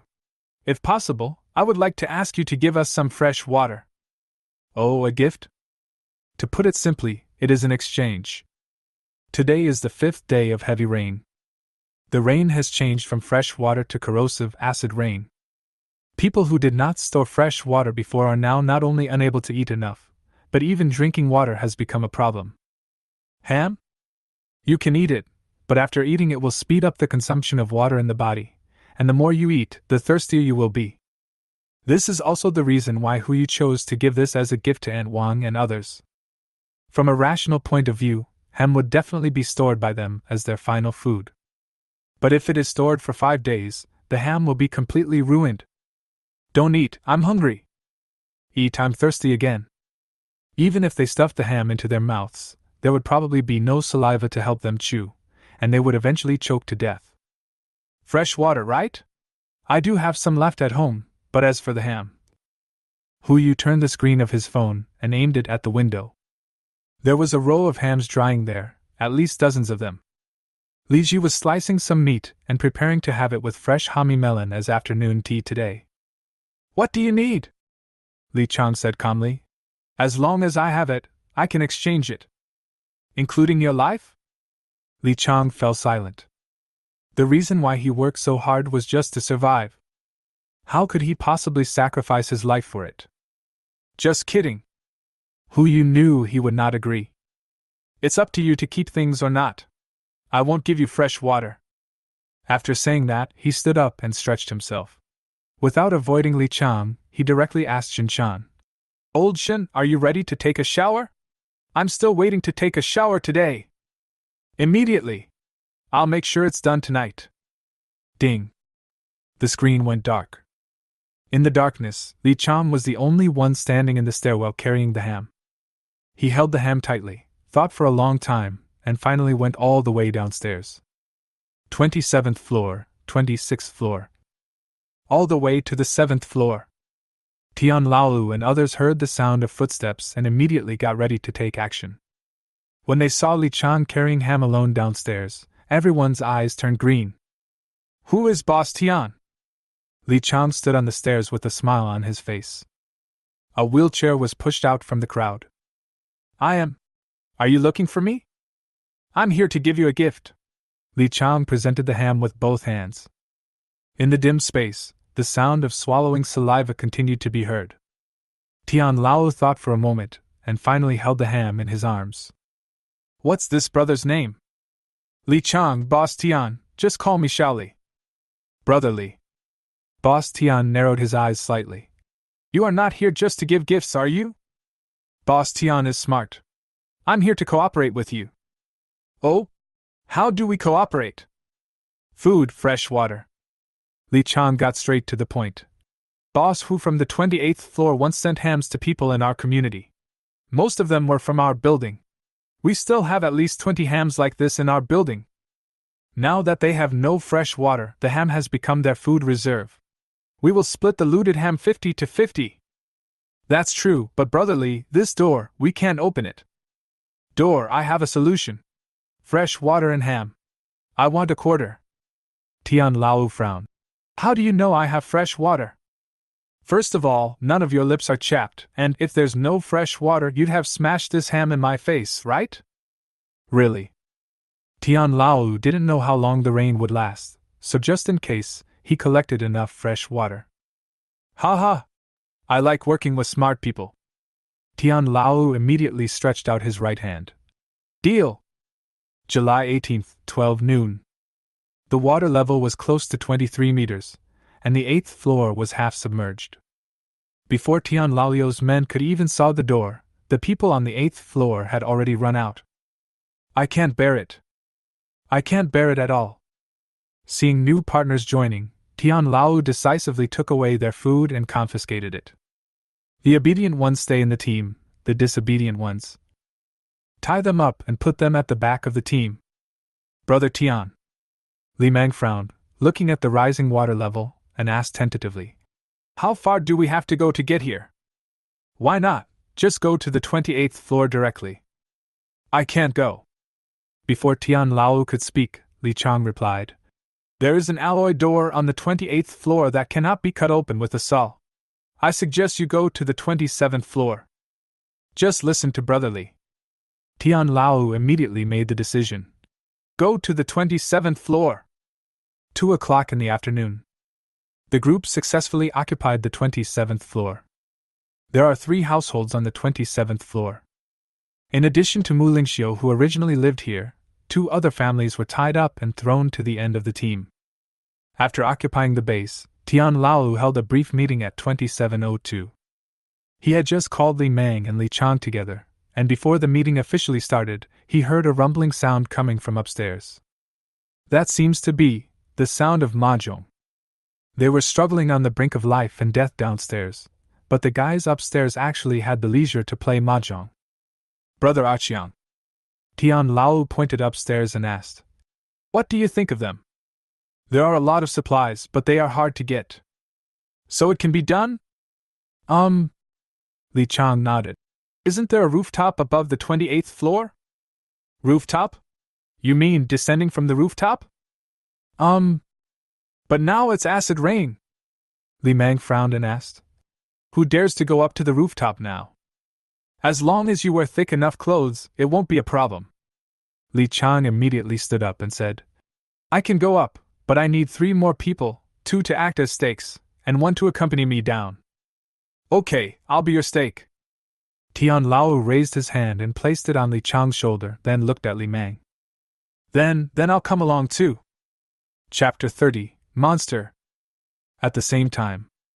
20th floor. There are 4 people at each table. Hu Yu and others set up 2 mahjong tables and have started this afternoon's entertainment activities. On the right-hand side, there is a fruit plate. Shizuoka melon with Iberian ham. On the left-hand side, there are various drinks such as Yamazaki Jujuba, Fat House Happy Water, Cheese Milk Tea, etc. 3. That's a lie. Xiao Zissou immediately pushed the mahjong away, rolled up her sleeves and stood up. "All the same color, come on, put your head over here. What luck you have!" Hu Yu had no choice but to complain, but he could only lean his head forward. "Is it still possible to play if I always point the finger at you? You don't understand the luck of the European emperor." Xiao Zissou raised her hand and flicked it a few times, pushed down the cards and planned to continue, and asked, "By the way, the water level has almost risen. When are we going to set off?" Even before leaving, she left enough food and fresh water for her parents to last for half a month, and even weapons. But as a child, she was still worried that something would happen to her 2 elders, and thought that the sooner she could be brought back, the better. After all, this is already the 5th day. It even started to rain acid rain, so it would be best to pick them up earlier. 4 more days. Hu Yu pushed the cards into the machine. "The acid rain won't last long. It will turn into normal rain on the 9th day. It won't be too late for us to start again then." At that time, the heart of the ocean was also integrated. Let alone picking up Zhao's father and Zhao's mother, even sailing to the Sea of Stars was not a problem. Come on, keep going. I don't believe it anymore, I can't beat you yet." July 18th, 7 p.m. The water level reaches 24 meters. Hu Yu ended the game with a red and swollen head. Really? As long as he doesn't cheat, he has no luck in gambling. It seems that I should participate less in this kind of entertainment activities in the future. It has no benefits other than wasting my brain. After dinner, everyone started watching the surveillance video, which was something they enjoyed watching today. Now all the residents below the 9th floor have moved out. Under the coercion and inducement of Tian Laolu, half of the people joined them, and the other half were tied up like dumplings. Among those who were tied up like dumplings were Aunt Wang and the little devil. No matter how noisy these 2 are, they haven't eaten for almost 3 days and can't make any waves now. Hu Yu took a look at their warehouse. Well, they have separated the mice into male and female, and are preparing to force them to pair up for breeding. Fortunately, cockroaches escaped and have not yet been included in their diet. Just as Hu Yu was about to turn the surveillance camera to see the images on other floors, he instantly caught a detail. Rope. Li Chang and Li Mang were making ropes out of a large amount of cloth. It seemed that they were trying to make them into safety ropes for descending from somewhere. Don't they already have chainsaws? Why do they need to use it this way? What's more, it's acid raining outside now. Where could be worth taking such a big risk? Unless. Looks like there's something fun tonight. 10 o'clock at night. 2802. As the last headlight went out. In the dim living room, all you can see is the flashing red light of the server and the sound of people breathing. Half an hour later. Two dark shadows fell from the upstairs and landed precisely in front of the glass window. One of the figures pushed the window directly, but after pushing it twice, he found that it couldn't be pushed open at all. The two men looked at each other and simultaneously took out a hammer from their pockets. Smash! Bang, bang, bang! There were several muffled explosions, but the glass didn't move at all. But in the next moment, ding! The light is on. Under the warm yellow light, a group of people were sitting on the sofa with watermelons in their hands and legs crossed, like audiences waiting for the show to begin. On the other hand, those two people. The layers of clothes wrapped together made the two strong men look like old ladies. The outermost layer of clothes has almost been corroded by acid rain. Huyu raised his hand and greeted the two of them, then pulled out a cardboard from behind him. There were 3 words written on it. Good evening. Retreat! Retreat quickly! Li Chang immediately pulled the rope on his body and began to climb up. But Li Meng was obviously not convinced. Why retreat? This is our only chance. Bang! Bang! 1 hammer, 2 hammers. Li Meng was still knocking on the glass frantically. You are really a thief with a heart of your own. Huyu spat out a sentence and took out a remote control. The two people outside the window were stunned at the same time, not knowing what this meant. Seeing that Li Meng did not move, Li Chang had no choice but to join in the action. But just a few seconds later, a buzzing sound came from behind them. Turn around and take a look. I saw a drone hovering about 2 meters behind the two of them, with a pistol installed on the controller. Hey, can you hear me? Huyu's voice came from the drone. Don't say I didn't give you a chance. There are 2 bullets in the gun. You can choose who to shoot. If you two choose the same person, then I won't shoot you. If your choices were different, then I'm sorry, 2 bullets would fall on you separately. In 3 seconds, select start 3, 2. Li Chang immediately looked at Li Meng and gave him a look, but the other party was already panicked at this moment. Let alone a look, even if a fairy sister came down to earth, he might not be able to see her. 1. They both raised their hands almost at the same time. Li Meng pointed at Li Chang, and Li Chang also pointed at himself. Passed? The two of them were immediately delighted. Huyu also smiled. Congratulations on passing the test. You don't have to be shot anymore. But the drone slowly took off. It came all the way to the top of their heads and then bang! 1 shot. The bullet hit the cloth rope that Li Meng was leaning on. Ah! The rope broke instantly. Li Meng fell into the water. Seeing this, Li Chang also understood what Huyu meant. Just because people don't have to be shot anymore doesn't mean they won't have to be tied up. He immediately used both hands and started climbing up. But how could Huyu let him succeed? Another shot. Li Chang also fell from the air. Huyu controlled the drone to return and turned on the monitoring equipment pointed outside the building. On the monitoring screen, the 2 people fell into the water, splashing a lot of water, but no figures have been seen floating up from the water yet. Could he be dead? Xiao Zissa asked from the side. There is a drop of nearly 60 meters from here to the water. If you fall like this, you will be disabled even if you don't die. Huyu replied casually. Just when he was about to remove the surveillance screen and see how the 2 people on the rooftop were doing, Xinshan suddenly spoke. Wait a minute, boss! Look here! Xinshan pointed at the screen. Everyone's eyes gathered at the same time. I saw a flash of dark red on the surface of the water, and a broken arm surfaced. Broken hand? If you dive at this height and your posture is incorrect, you may be injured or even killed, but you will never lose your hands or feet. Wrong. There's something under the water. At the same time, Li Chang also floated up. His expression was extremely frightened, as if he had discovered something, and he kept swimming towards the stairs. The speed was so fast that it just created a ripple on the water surface. Next second, the arm that floated up was pulled down again by something and never floated up again. Li Chang swam into the window of the corridor on the 9th floor as quickly as possible and escaped. Surveillance still remains on the water surface. Apart from the arm, nothing else floated to the surface. Only a pool of scarlet remained. Everyone looked at Huyu, and he didn't know what was going on. Is there something else beneath the surface? He has never met one either. He stayed upstairs for the first 22 days of the end of the world, and stayed on a ship for the middle 20 days. They spent the next 7 days on the kayak, but they had never been in the water, so they had no idea what was underneath. Shark? Jinling is still some distance from the sea, and it is impossible for a shark to swim over in such a short time. Taking a step back, even if it is a shark, what about the dorsal fin? On the water there must be at least a dorsal fin, right? Not to mention the dorsal fin, there was not even a watermark on the water surface just now. Check. Huyu frowned slightly. Li Chang should have seen something just now. Go ask him. I'll go.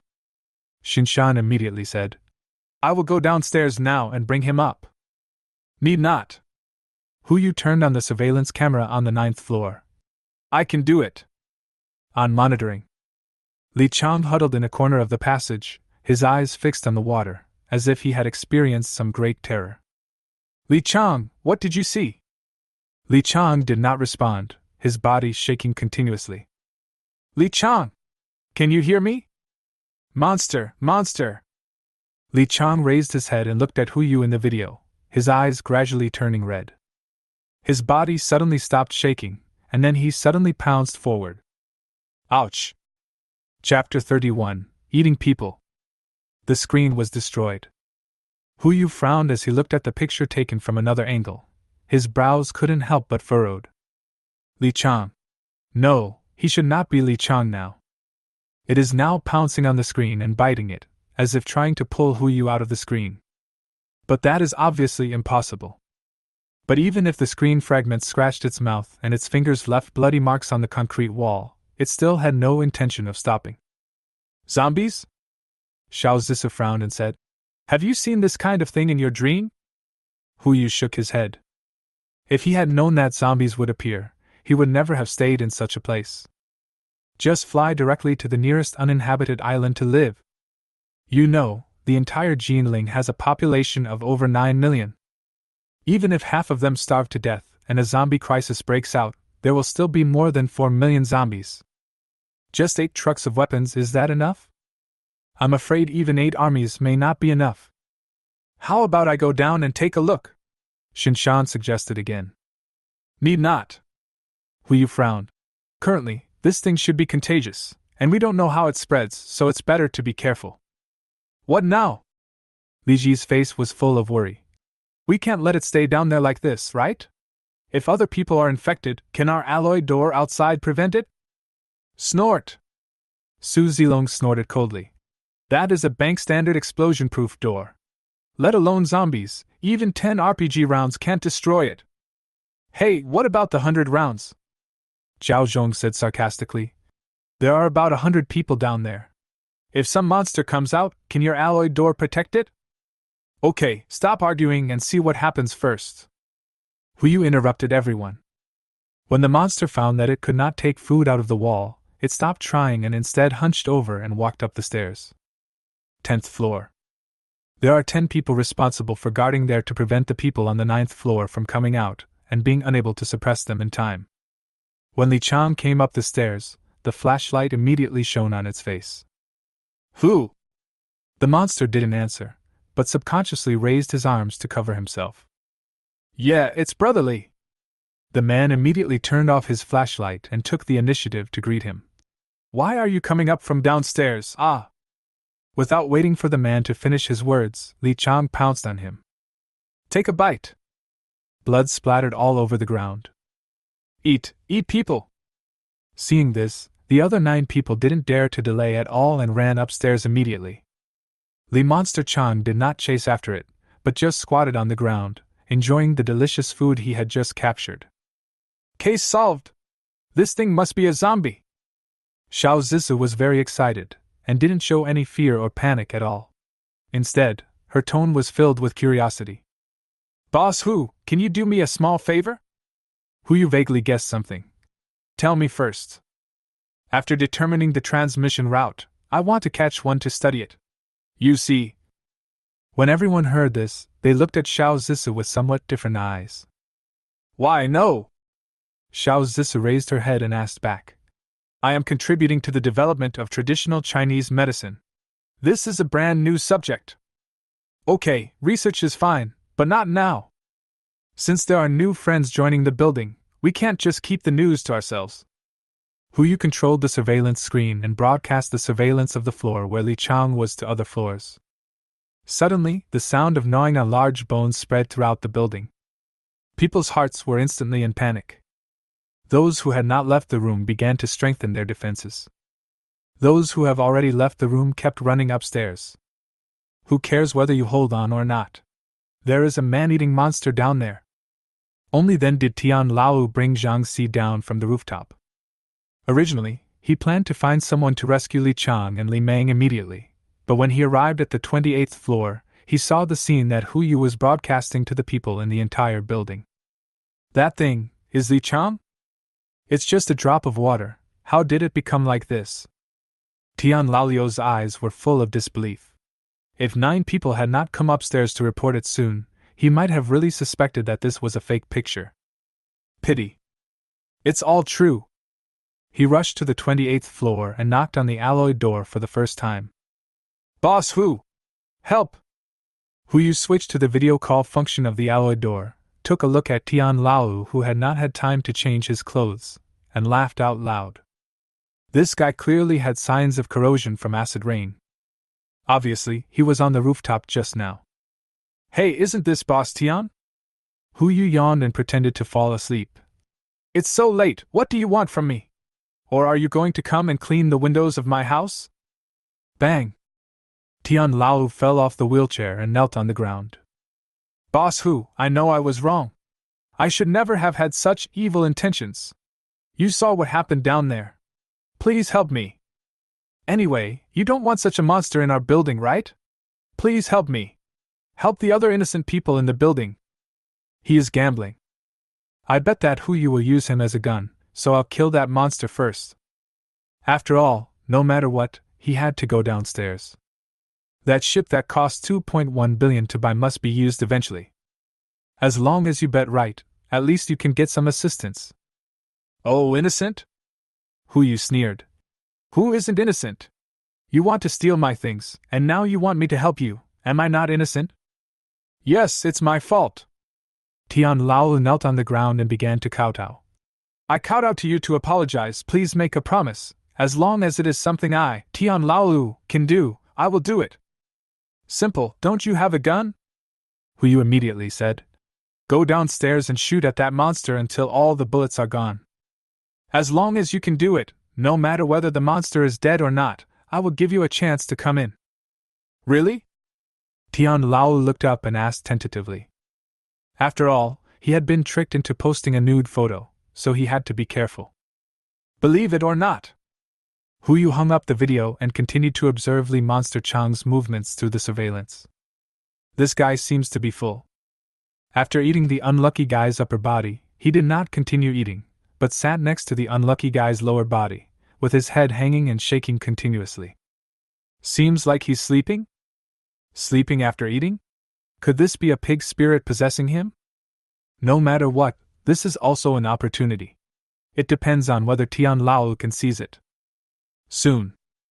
With the help of Director Zhang, Tian Lao got back into the wheelchair. He had 4 men carry him down the stairs all the way to the stairwell on the 11th floor. Now, he was less than 3 meters away from Li Monster Chang.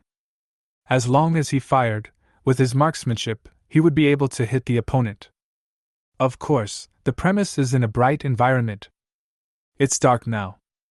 Tian Lao had no choice but to bite the bullet and take out his pistol, using the faint light from the screen in the corridor to aim at the other party's head. Bang! One shot hit the monster. Chapter 32. Saving a life is better than building a 7-story pagoda. Gunpowder, flashes of light burst out in the darkness. Li Monster Chang's body trembled suddenly, and he turned his head, as if he had discovered something. Tian Laolio's hands trembled slightly, but he didn't have time to think and immediately emptied the magazine. 3 shots in a row, all hit the opponent. Ouch! A roar sounded. Li Monster Chang rushed straight forward. Quick! Take me away! Tian Laolu panicked. But three of them were already running upstairs, tumbling and crawling, without paying any attention to him at all. Only Jiang Si. He gritted his teeth and thought for a moment, then immediately carried Tian Laolu on his back and rushed upstairs. 1 floor, 2 floors. They climbed 3 floors, but saw from the video that Li Monster Chang was still there, guarding his half ration. What is going on? Could it be that in its rules of action, food is more important than counterattack? That's easy. Even if we can't kill it, as long as we feed it, everyone will be safe. Tian Laolu immediately patted Jiang Si on the shoulder. Brother Jiang, do you dare to go down and help me get the wheelchair up? Dare! Jiang Si didn't think much about it, and just carried him down. Tian Laolu tilted his head. Are you a tiger? I asked you to go down and help me get it, not to ask you to carry me down to get it, hey. But we were halfway through the journey, and Tian Laolu couldn't talk much, so he had to stay silently on Jiang Si's back without saying a word. At the same time.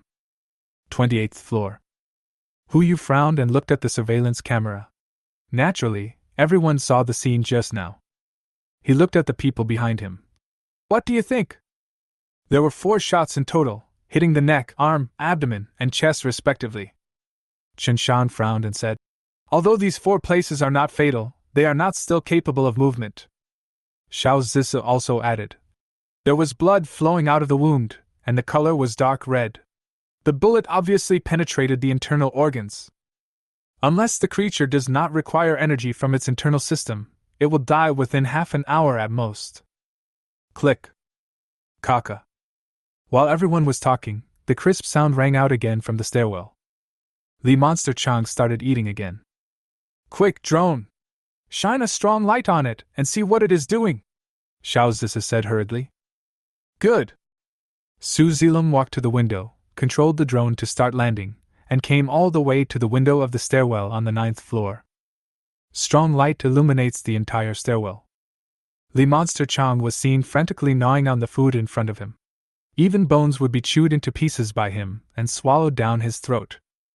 Look! Xiao Zisi raised her hand and pointed at the surveillance screen. The bullet holes on its body are being repaired. Really? Hu Yu frowned slightly. Things like this clearly go beyond the scope of biology. I don't know if it's because of the acid rain or the heavy rain in the past few days. In short, there's no way that Li Chang is the only monster like this. Fine. After Li Monster Chang ate another large portion of the corpse, it fell silent again. Obviously. Food is the most important thing in its eyes. When they are full, they will stay still. Okay, go and rest first. Hu Yu stood up and turned off the surveillance. At present, it seems that this kind of thing will not affect us. If there is anything, let's talk about it tomorrow. But... Just as Zhao Yi was about to say something, Zhao Zhong pulled him back. The two looked at each other and said nothing. Nightfall. 2804. Brother, why are you pulling me? Can't you see that boss who has no humanity at all? Zhao Yi frowned and roared at Zhao Zhong.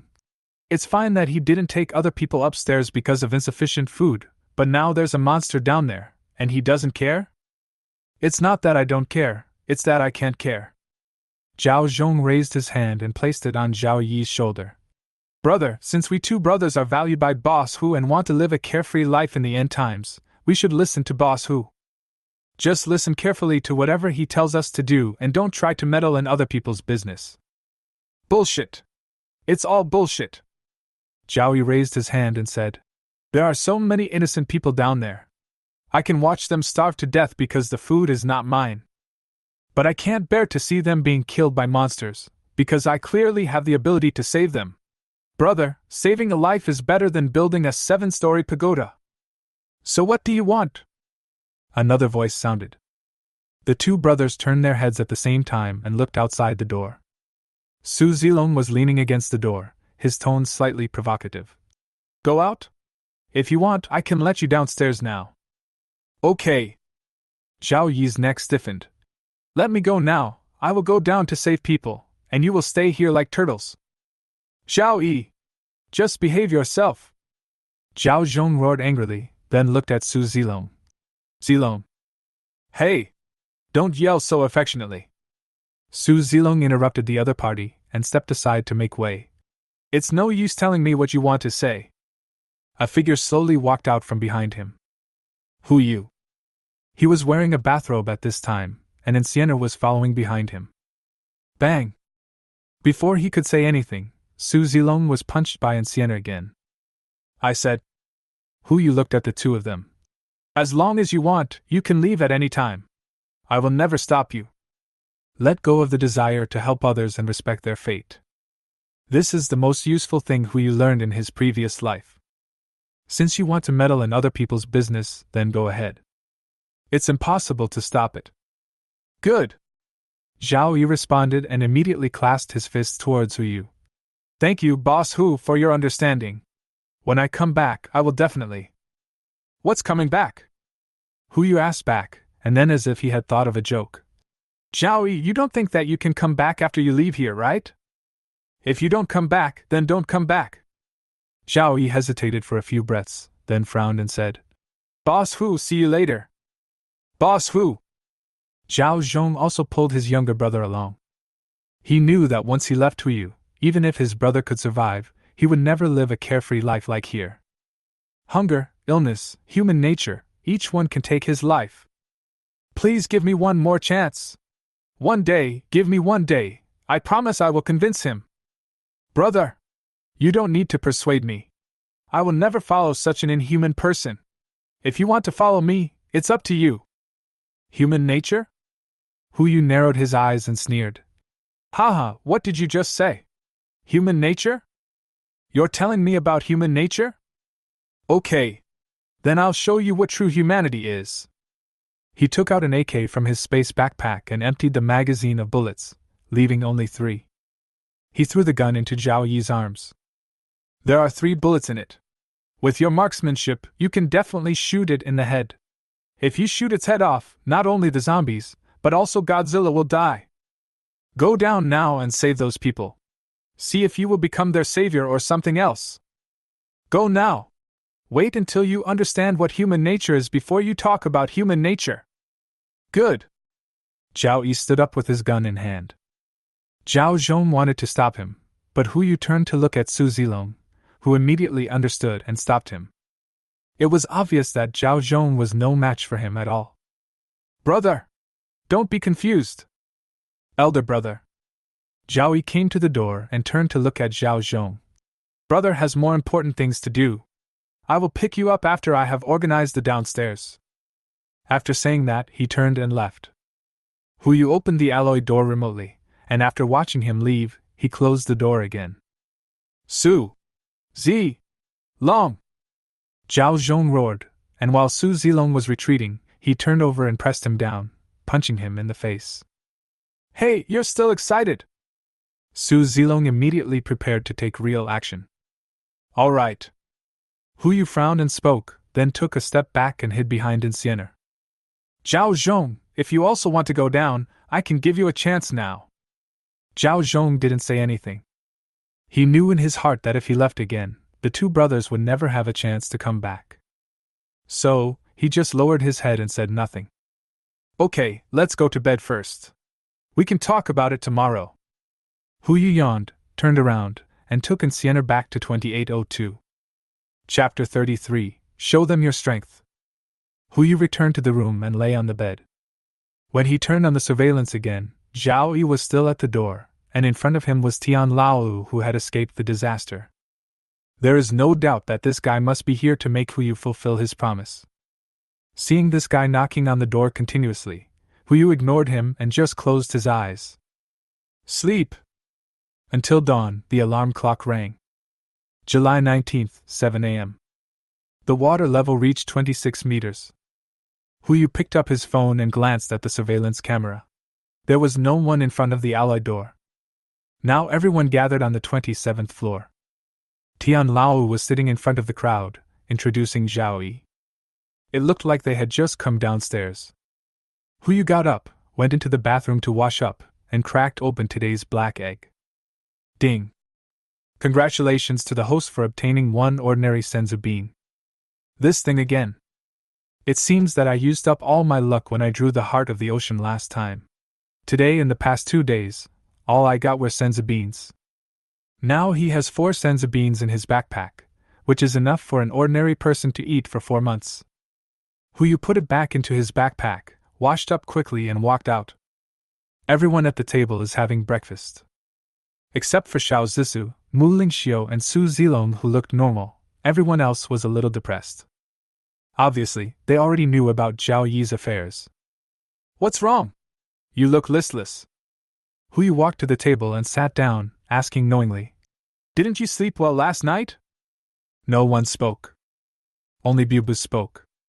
She blinked her big eyes and looked at Huyu. Brother Huyu, Uncle Zhao Yi. Uncle Zhao Yi went to fight monsters. Huyu smiled and rubbed Bubu's head. Let's wait for him to come back, okay? What? Zhao Zhong suddenly exclaimed. He looked at Huyu with surprise and joy. Boss Hu, are you serious? Huyu nodded. He knew the position Zhao Yi held in other people's hearts. As the saying goes, there are 3 irons in life: carrying guns together, going to jail together, and buying seafood together. If he is really left to fend for himself, this team will not last long. This was also the result of his thinking all night. Don't worry, I will give your brother another chance. Since he wants to do something, let him do it first. Once this is done, as long as he is willing to bow his head and come back, I can accept him again. I said at the time that we are a family now, and as long as we admit our mistakes and correct them, it is acceptable. Very good. Zhao Zhong immediately stood up and bowed to Huyu. Thank you, Boss Hu. Bite. The favorability from Zhao Zhong increased by 20 and is now 50. Huyu raised his hand and patted Zhao Zhong's shoulder. Accept? It is indeed acceptable. But the prerequisite is that he did not make any principled mistakes before he bowed his head. But once you fall into the big dive vat called human nature, no one knows what will happen. While everyone was having breakfast, Li Monster Chan was also hungry. After it finished eating the last bit of bone residue, it looked upstairs, tilted its head back, twitched its nose, and sniffed twice, as if it was smelling something. The next moment, it immediately stood up and used all 4 limbs to climb upstairs.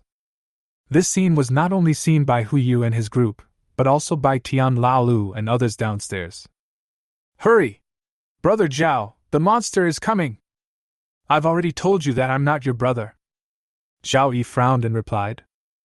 Obviously, he looked down on Tian Laolu and went downstairs just to practice the justice in his heart. Even if Tian Laolu knelt down and licked him, he would probably kick him. Okay.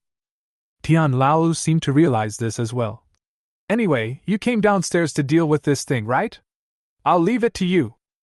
Do I need to tell you? Zhao Yi glanced at him, said nothing more, and went downstairs carrying AK. However, Tian Laolu did not follow behind him. Instead, he waved to Zhang Si and whispered something in his ear. The other party nodded in understanding and walked towards the crowd. Hey, Brother Zhao, wait for me.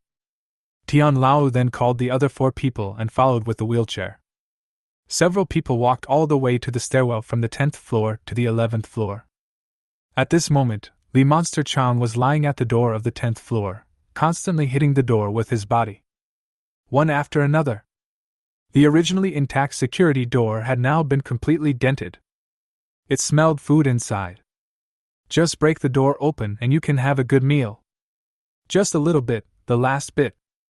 Zhao Yi did not hesitate and immediately raised the AK and aimed it at his head. Bang! One shot, right in the back of the head. The powerful penetrating force pierced through its head. Red and white objects splattered onto the security door. Li Monster Chan stopped moving. It still maintains the same posture. Dead? He should be dead. Everyone was talking at once.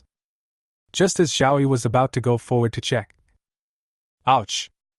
Li Monster Chan suddenly turned his head and let out a roar. Zhao Yi subconsciously raised the gun. Bang! Another shot hit the head and pierced the temple. 2 headshots. Li Monster Chan's eye finally fell down.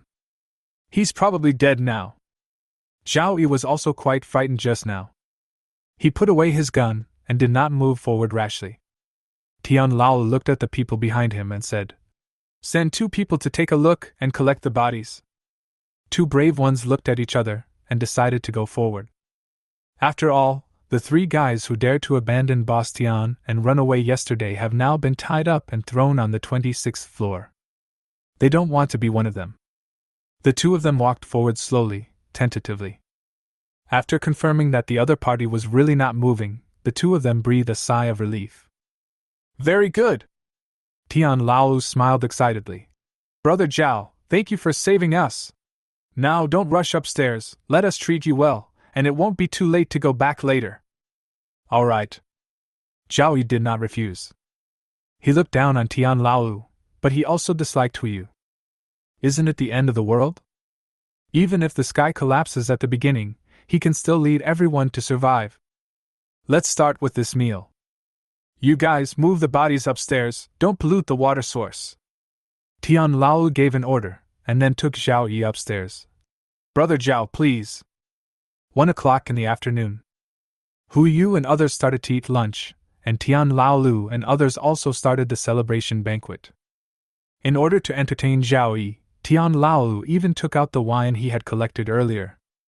If it was 7 days ago, he would not even look at this wine whose average price was no more than 200 yuan, but now, this is the best stuff.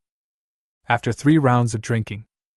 Before Zhao Yi could express his opinion, Tian Lao patted him on the shoulder and said, "Brother, I know you look down on me, and I look down on myself too. So, from now on, these people, including me, will be under your control. As long as you can keep us fed, warm and alive, I will listen to you no matter what you say." "Really?" Zhao Yi raised his eyebrows and asked back. "Real." Tian Lao waved his hand and Zhang Si immediately brought everyone out. There were more than 60 people in total, now crowding the 27th floor. Those standing in the front had signs of being tied up on their bodies. They were extremely hungry and rushed over when they saw food on the table. "Come on, eat slowly." Tian Lao did not stop him.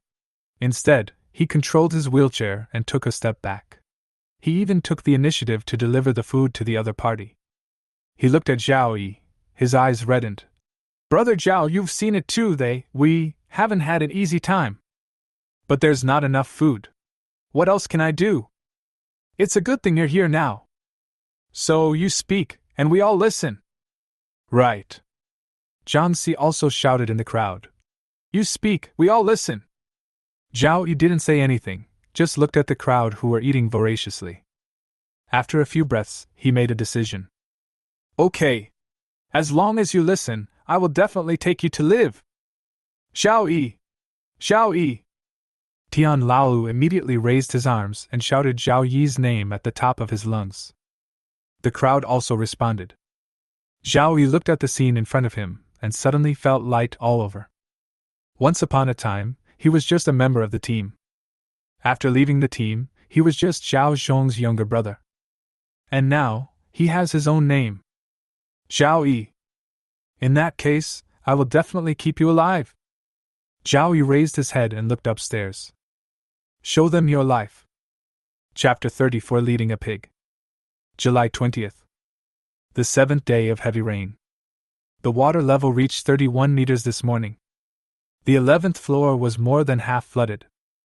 Looking out of the window, most of Jinling was submerged under water, and only residential areas could be seen on the water surface, like reefs. Brother Yi. Tian Lao controlled the wheelchair and came to Zhao Yi with a frown. The food is only enough for us to survive for another day, you see.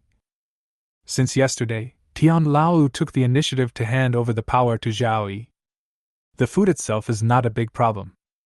But after yesterday's celebration, when those who were tied up were freed, the problem became apparent. Yes, I understand. Zhao Yi also knew what was going on and raised his hand to point to the side. There are a dozen fishing rods there. He made this overnight. As a person with proficient survival skills, rubbing a fishing rod with bare hands is just the beginning. Find a dozen people, let's go fishing on the 12th floor together, and try to catch 1 fish each. As the saying goes, live by the mountain, eat by the mountain, live by the water, eat by the water. It's such a large area, I don't believe there are no fish. Tian Lao frowned. This is not quite what he expected. But it's okay. When it comes to fishing, just try fishing first, and when you can't catch anything anymore, then do other things. Everyone gathered together quickly. I squatted at the window on the 12th floor and started fishing. This fishing took half a day. I don't know if it was because the bait was bad or the fish were too full, but 15 people only caught 2 carp in half a day. Altogether it weighs just over 3 pounds. After dinner, there is a serious food crisis. Zhao Yi was sitting on the 27th floor, his brows were wrinkled into knots, and his stomach was rumbling.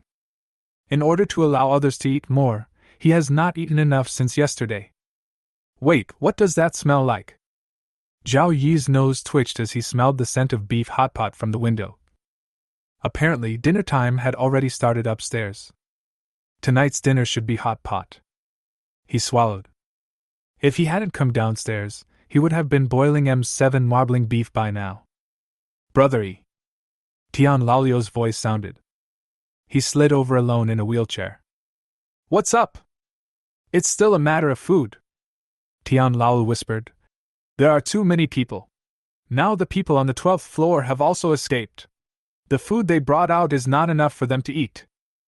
How about following my method and tying up some of the people first? No! Zhao Yi refused immediately.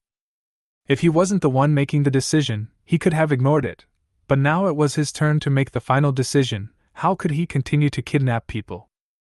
I will find a way to solve the food problem, but I will never restrict their freedom. Hey! Tian Lao responded and then moved closer to the window. This smell, is it hot pot? The food upstairs is really good. Zhao Yi didn't say anything. Although he came down, he knew what to say and what not to say. Brother Yi, tell me something accurate. Tian Lao turned around and continued. How much food did the person upstairs have stored? This is none of your business. Why doesn't it matter? Tian Lao slapped the armrest of the wheelchair heavily. They eat and drink delicious food all day long, just share a little bit of the profits. Even if it's just a little bit, it will be enough for us to survive for several days. As long as we keep going, the rain will stop one day, right? The rain won't stop. As soon as he said this, Zhao Yi realized that he had said the wrong thing. What? Without waiting for Tian Lao to speak, a group of people rushed in directly from outside. What do you mean the rain won't stop? Brother Yi, please explain yourself more clearly. Yeah, Brother Yi, what on earth do you know? The crowd asked questions. Tian Lao was silent at this moment. He originally wanted to get information about the food reserves from Zhao Yi and lure everyone to force Zhao Yi to launch an attack on the higher-ups. But I didn't expect. This guy actually dropped a bigger bomb. Quiet! Zhao Yi frowned and stood up. With his height of nearly 1.9 meters, he still has a strong oppressive effect on the crowd. Since I said I would keep you alive, it doesn't matter whether the rain stops or not. Why should we believe you? A question came from the crowd. Yeah. Why should we trust you? Now the food is almost gone, can you let us survive? How? Eat ourselves? Head, do you still want to tie us up? If you have the ability, go up to Xiao Hu and ask for food. And one jumped up in the crowd and said bluntly, Didn't you come down from upstairs? You know best how many things there are upstairs. Let's not talk about anything else, just bring down those pigs and cows. 1 pig is enough for us to eat for 2 days. Even if the rain doesn't stop, at least we won't starve to death in the next few days. Yes. Don't you have the ability? Go and ask for it. The noise was constant. Zhao Yi frowned and clenched his fist, thought for a few breaths, and finally nodded. Okay. I'll get it for you. 10 minutes later. Chen Shan stood in front of Hu Yu and reported. You want a pig, right? Don't give it. Zhao Zhong spoke immediately and rushed to Hu Yu. Boss Hu, you have helped us a lot. Those people below are greedy. Even if you give them pigs, how long will it last? If only your brother could see it as clearly as you do. Hu Yu raised his hand and patted Zhao Zhong on the shoulder. He turned to look at Chen Shan. Tell Zhao Yi that this pig was given to him for his brother's sake, and this is the only time for material support. If you come up and ask for something again, don't blame me for being ruthless. Understood. Qinshan replied and immediately turned around to do it. Boss who? Zhao Zhong didn't know what to say for a while. In an instant, the favorability between Qinshan and Zhao Zhong increased again. Qinshan came to 70, and Zhao Zhong came to 60. One pig can increase the favorability of two people so much. It's worth it. Pig, take it down. Everyone downstairs was having a great revelry and kept shouting Zhao Yi's name. Smiles crept onto their cheeks.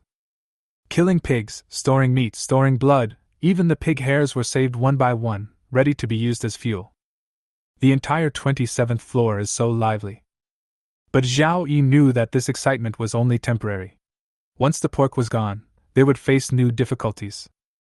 Unless... Zhao Yi looked at the water in front of him, and an idea came to his mind. Shipbuilding. Food in residential areas is always limited. If you have a boat, you can expand your search area and get more food. But on the next day, when Zhao Yi was about to gather everyone to start work, another piece of bad news came. Fresh water gone. Why is there no fresh water? Zhao Yi questioned. When I checked yesterday, wasn't there enough for 3 days? Yesterday was yesterday. Tian Laolio's tone was also full of helplessness. You also know that everyone was busy slaughtering pigs yesterday, and slaughtering pigs alone used a lot of fresh water. After all, we smelled like pigs, so we couldn't sleep well. We just washed up. Today, I saw that there were less than 30 liters of fresh water left. 30 liters. Just enough for everyone for 1 day. This is just counting the drinking situation. Or... Seeing that Zhao Yi was silent, Tian Laolu asked tentatively. Should we ask upstairs for some more? No.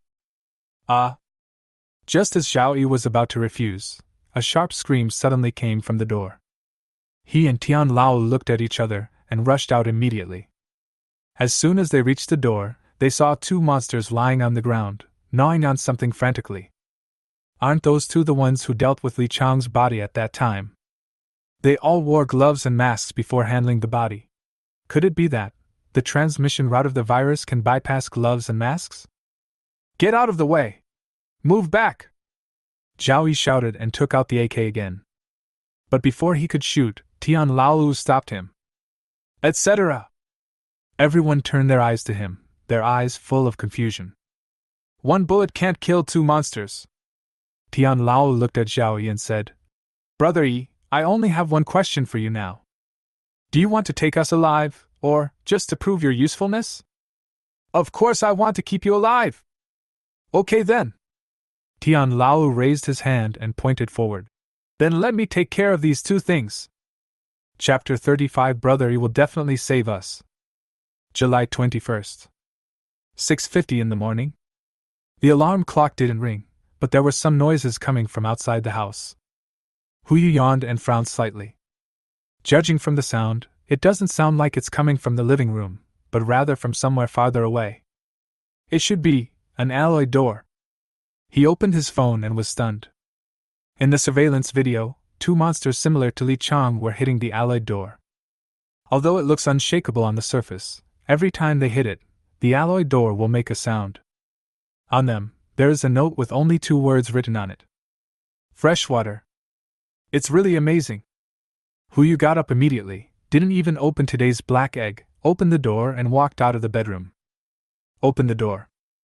Qinshan and others were already sitting at the table waiting for him. Bubel was taken to other rooms and was not in 2802. Boss. Qinshan stood up immediately. Everyone else also stood up. Only Xiao Zissou was still sitting. She seemed to be mixing something. Everyone sit down. Hu Yu came to the main seat and sat down, looking at Qinshan. What's going on outside? Starting at 6 o'clock in the morning, these 2 things were put at the door. They smeared meat foam on the alloy door to lure them into crashing. At present, there will be no problems with the alloy door, but the force of the impact is increasing. I can't guarantee the follow-up. Where is Zhao Yi?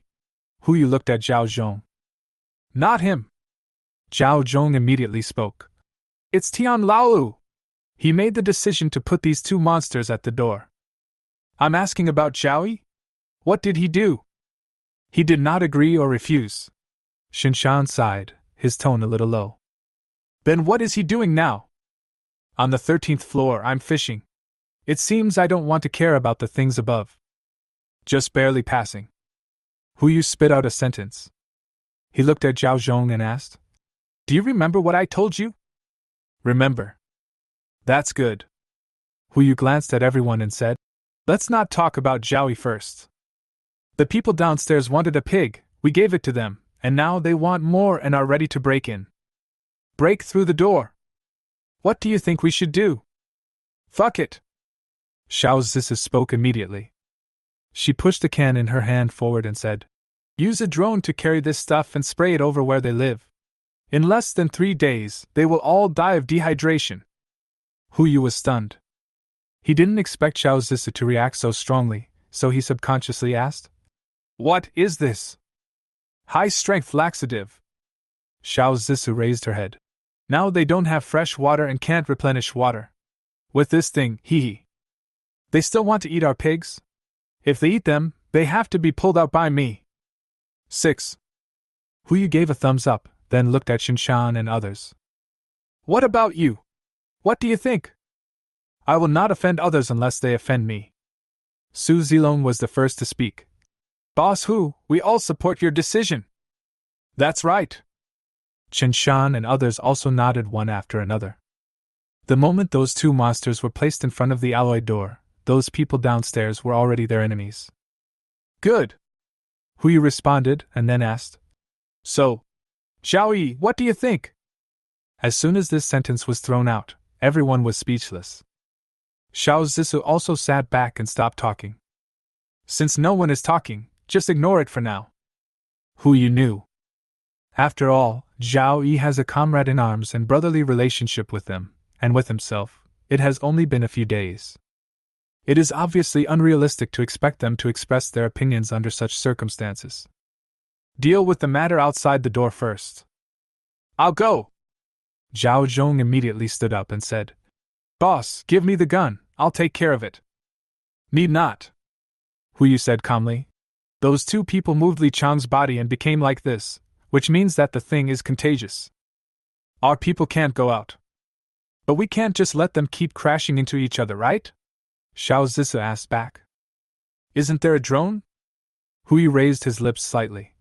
If they can use food to lure these things up, we can naturally lure them down. Yes. Everyone suddenly realized. Huyu fished a piece of sausage on the drone and went around from the outside of the 28th floor to the outside of the alloy door. The smell of meat instantly attracted the two monsters. Led by the drone, the two monsters quickly arrived at a place suitable for them. 27th floor. As for the next scene, Huyu didn't go to see it. He turned off the surveillance camera and just in time heard a prompt.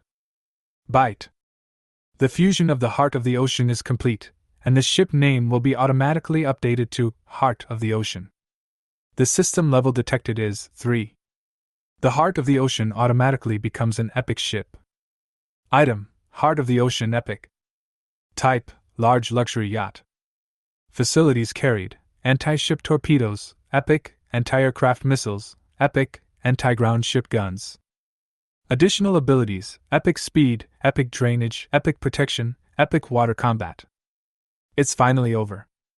In the early morning of July 16th, the system underwent its third upgrade. This upgrade provides a breeding system. Whether it is a living thing or a plant, as long as Huyu chooses a good place, he can start the breeding mode. But only organisms or plants produced by the system can enter the breeding system. How to produce? Only rely on black eggs. So far, Huyu has not grown any seed or living creature from the black egg. Etc. Could the senza beans I got a few days ago also be considered seeds? It doesn't matter. After all, the ship is still in hibernation, and he can't confine the breeding ground to this building, right? Now that the ship has been upgraded, it's just a matter of time before it is launched. Let's eat first. Huyu looked at everyone, casually took out some Hong Kong-style breakfast, and asked questions about ships. The water level is almost there. If you want to go into the water, you can do so now.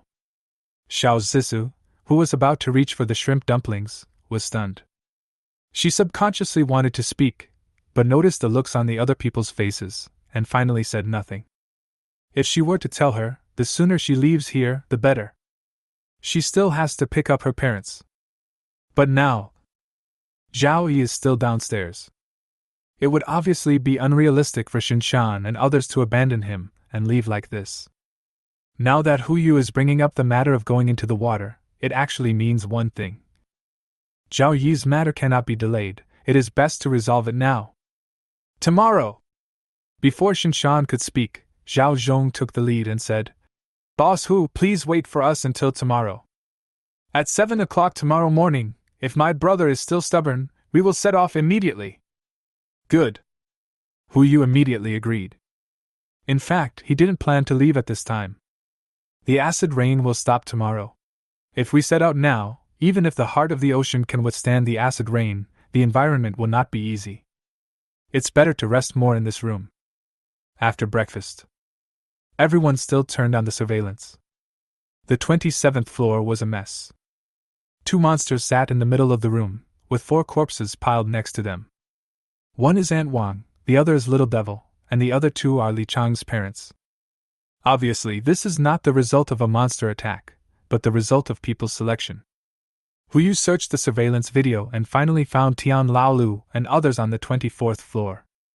As for the 26th and 25th floors, a group of people were tied up again.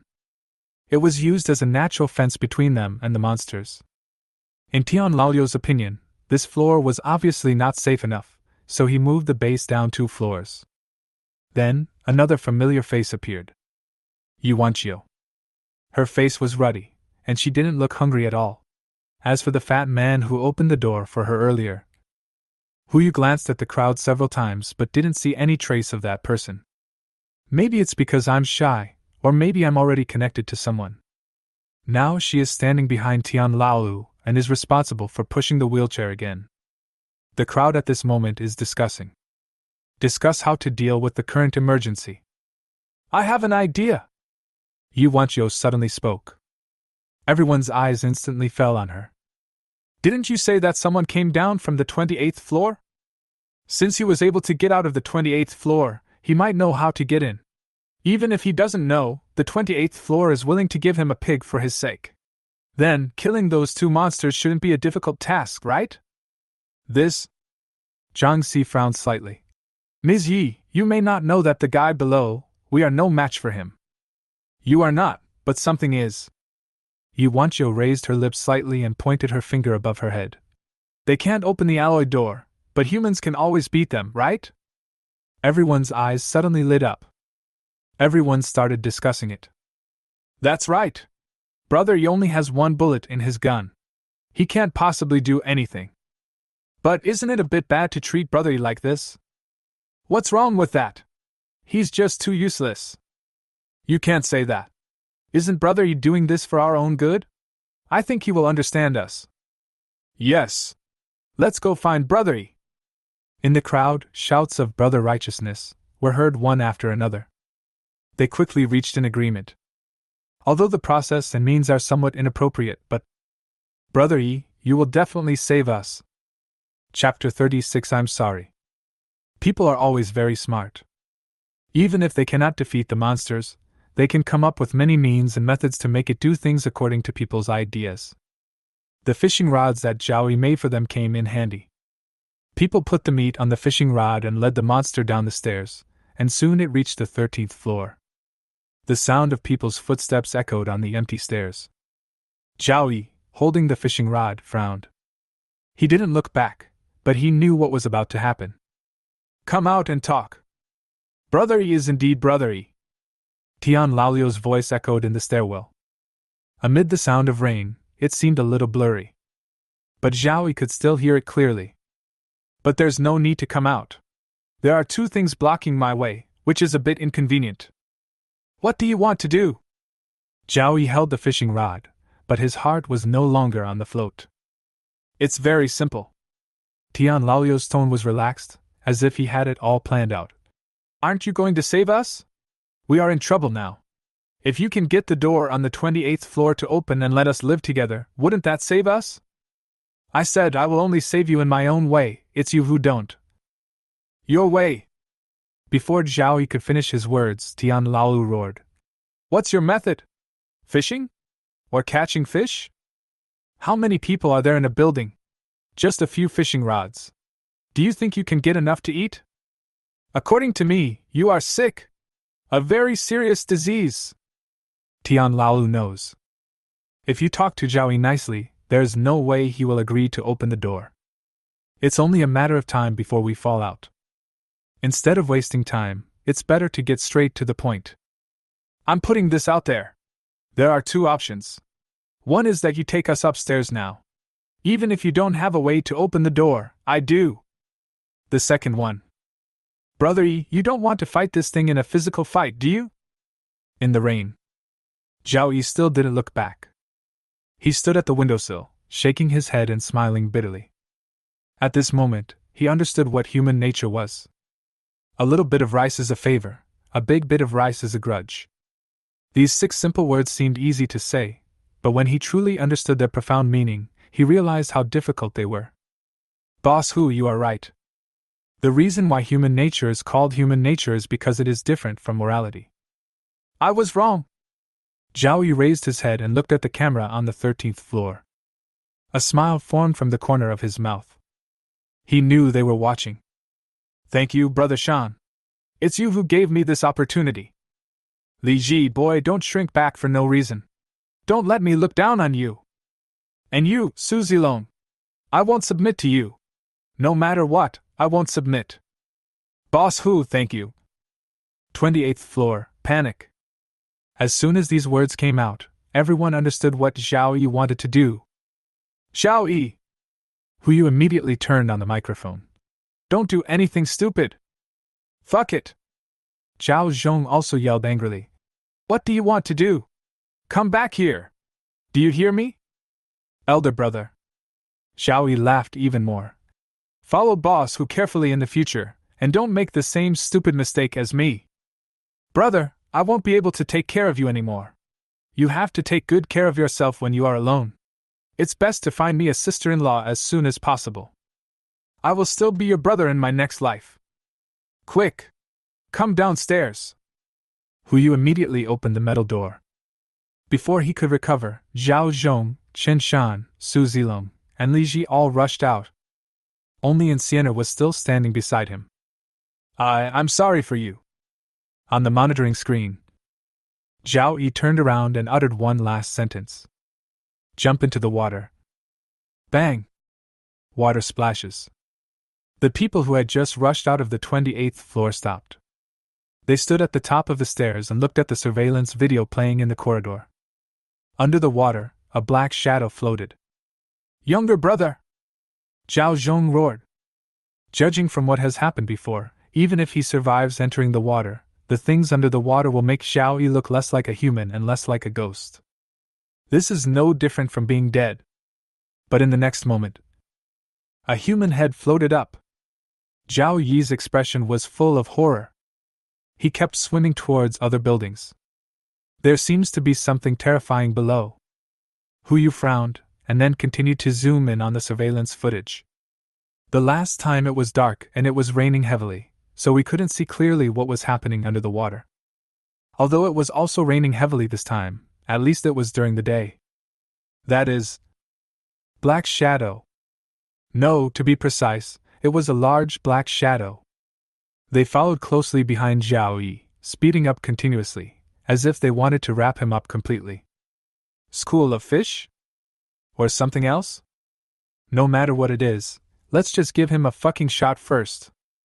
Hu Yu immediately rushed to the balcony, took out an RPG from the space, and fired it at the water behind Zhao Yi. Boom! The powerful recoil caused him to fall backwards and he almost fell over. Fortunately, Sienna was standing behind him and supported him in time. The explosion sounded throughout the entire community. A large number of surviving residents looked towards the 28th floor of Building 3. They had long been paying attention to this alien, but they didn't expect that they had such a powerful weapon. As for the others on the 13th floor, the neck suddenly tightened.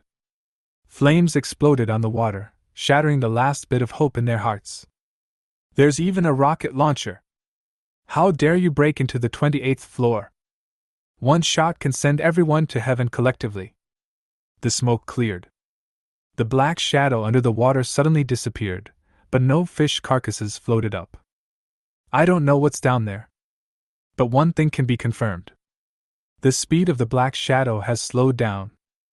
Boss! Qinshan and others rushed back when they heard the noise. Huyu immediately took out 5 rocket launchers and gave one to each of them. No need to say anything, everyone understood immediately. Continuous explosions sounded. The dark shadow under the water finally stopped. As for Zhao Yi, he has already swam to the location of other buildings. But he didn't seem to want to stay here. Perhaps he knew that if he returned to the 28th floor, it would make things difficult for Zhao Zhong, so he simply swam farther away. Zhao Yi! Zhao Zhong's voice rang out. Come back here! Zhao Yi obviously heard it. He continued to swim forward and raised his hand to gesture to everyone. Goodbye. There is no meaning of disappearance in the gesture. Just this gesture. Knowing that the possibility of seeing each other again was slim, Zhao Yi could only make this gesture. His figure gradually blurred and finally disappeared from everyone's sight. However, no dead bodies of any living creatures were found underwater in Building 3. Maybe he was eaten, or maybe it was the damage caused by the RPG that didn't hurt the other party at all. No matter what the reason is, this is not what we need to deal with now. Huyu did not put away the rocket launcher, and had not even closed the alloy door of Building 28. Zhao Yi doesn't want to die. He must have discovered something. There's definitely something under Building 3. Or... Su Zilong's eyes were full of curiosity. Can I go down and take a look? Zhao Yi was able to swim out, and I came up after just one look, so he should be fine. If you want to become like Li Chang, Huyu added unhappily. He just shrugged and said nothing more. Let's not talk about underwater matters for now. Huyu's eyes fell on the surveillance camera again. On the screen, everyone on the 13th floor seemed to be discussing something. Let's deal with this group of people first. Chapter 37 Live Broadcast. If Huyu is willing, he can let Qinshan and others hold their guns and shoot down below. Regardless of whether it is a monster or not, as long as it has vital signs, it is impossible to get out alive. Even to prevent infection, he can let the drone operate. But what's the point? The real pain is not physical pain, but a little bit of the spirit that is wiped out. Huyu had personally experienced such horror when he was imprisoned in a dark room like a 2-legged sheep. Now, of course, we have to let them taste it. Video is on. From the 27th floor to the 13th floor, all video equipment was turned on and playing the same picture at the same time. Breakfast. Breakfast on the 28th floor. Soy milk, fried dough sticks, steamed buns, milk dessert sandwiches. A dining table that can accommodate 10 people at the same time is filled with a variety of breakfasts. Huyu was sitting in the middle. He smiled at the camera, picked up the milk beside him and took a sip, leaving pure white between his lips. Everyone couldn't help but swallow. Not to mention milk, the remaining fresh water, which was already limited, was only enough for 500 milliliters per person. Under Tian Laolio's arrangement, even Zhang Si began to circulate water in his body. It sounds nice to call it circulation within the body, but in fact it is just excreting urine, distilling it, and then drinking it. In a few days, even the distillation step may be omitted. I heard that the neighbors really want to come up and see me. That's the good thing about me. I listen to advice. Since you guys want to see it, I'll let you see more. From now on, I will broadcast live to you all 3 meals a day, no, to be exact, 4 meals, and a midnight snack. It can be regarded as killing some of your boring time. No need to thank me. With just one sentence, everyone downstairs almost gnashed their teeth. Come on, let's eat! Everyone on the 28th floor began to eat breakfast slowly. The drone uses 3 angles to provide 360 degrees live broadcast footage. 13th floor. Tian Laolu and others watched with gritted teeth. I want to turn off the live broadcast, but there is no way. The video equipment was embedded in the wall. There was no way to cut off the power, smash the screen, or even block the sound. Fine. At least the fragrance won't linger. Etc. What is this smell? Oh, I almost forgot to tell you guys. Hu Yu's voice sounded again. Every day when I live broadcast, I will put the same food in the corridor. First come, first served. This morning's food is on the 14th floor. Everyone went crazy instantly. Food. Same food. Everyone understands what this means.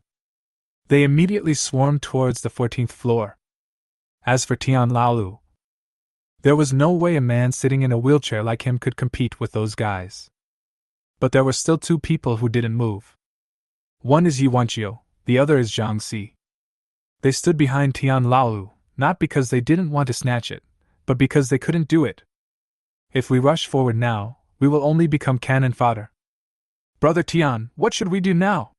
Zhang Si frowned. Wait. Tian Laolu clenched his fists and looked at Hu Yu's smiling face in the video. Isn't it just showing off? I wonder how long he can show off. With so much food, I don't believe his stock won't run out. That's it. This guy, cough, cough, cough. Yuanqiu swallowed subconsciously before uttering 5 words and almost choked to death. 14th floor. The crowd pressed forward. Soon I saw the incubator in the corridor. The box is not big, only 30 centimeters square. But inside it was steaming hot and filled with tempting aroma. That taste is the delicacy they have missed for a long time. Everyone rushed forward with red eyes. Fists, knives constantly attacking the people around him. Until one lucky person walked through the crowd, rushed to the box, lowered his head to look in front of him, and tears flowed uncontrollably from the corners of his mouth. It was a tray of steaming hot dumplings with a bottle of warm milk next to it. Plug! Without thinking, he stuffed a bun into his mouth. Just as he picked up the milk and was about to pour it into his mouth, another person rushed in. Milk spilled all over the floor. F*** at hashtag. No thought required. Faced with this hard-earned water resource, everyone lay on the ground without hesitation and started licking it. The crowd outside has also arrived. People kick them one after another, just to kick them away and have a sip of milk. The blood soon mixed with the ground. 28th floor. For Buba's physical and mental health, the surveillance video was not played directly, but only on the mobile phones of the remaining few people. Buba can't see. Half an hour later, the last piece of bun skin was taken out of the mouth of a lucky man. Breakfast is over. 3 of the 25 people selected by Tian Laolu died. The 3 of them ate the most. Of the remaining 22 people, 2 were guarding downstairs and did not participate in the fight. The remaining 20 had less food to eat than a steamed bun and a sip of milk. But they were not discouraged. It's almost noon. There is still a chance. They still have a chance to eat their fill. After eating the last piece of fried dough stick, Hu Yu said goodbye to everyone with a smile, as if he didn't know what was happening next, and made an appointment to meet them again at noon. Video closed. Tian Laolu slowly went upstairs. He looked at the mess on the ground, his voice filled with anger. You guys, are you full? No one spoke. I ask you, are you full? Tian Laolu's voice was filled with anger.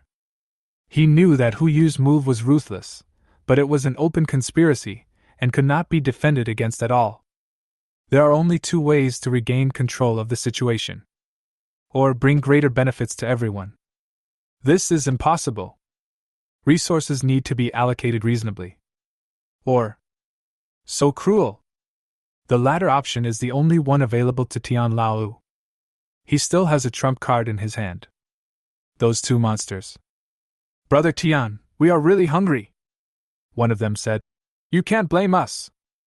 Yes, Brother Tian, you know how long I haven't eaten. I fished all day yesterday. I can't stand it without eating something. Did you eat it? Tian Laolu raised his hand and pointed at the corpses on the ground.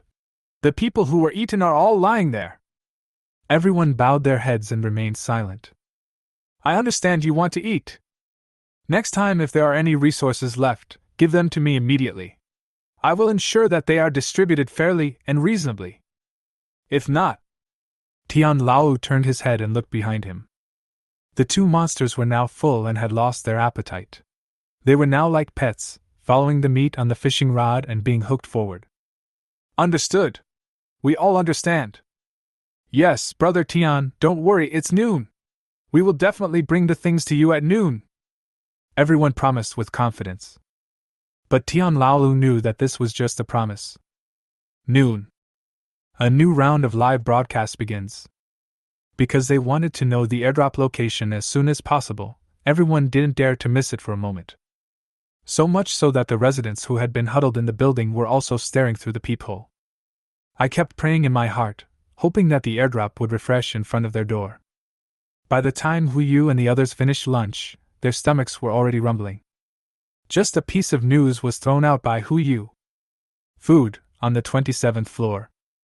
To be precise, it was on the leg of a lucky guy who was tied up on the 27th floor. A sliced Angus steak fell in front of him. To make it easier for him to eat. The drone also handed him a knife and a loaded pistol. There was also a note in the lunchbox. Chapter 38, Get ready to go. 27th floor. By the time Tian Laolu and others arrived, dozens of people had already stood up. The crowd blocked the area between the 26th and 27th floors. The sound of the blade cutting the rope continued. Almost every second, another person joins the crowd. There was no hatred in their eyes, only one emotion: hunger. To them, the person in front of them was no longer a human being. I don't know who roared first. The crowd started to attack. Stop them! Quick! Tian Lao roared. If we let them rush over, none of us will survive. Beat them! Beat them all to death! Let them know who is the master of this building! The crowd started fighting each other. Until a gunshot rang out.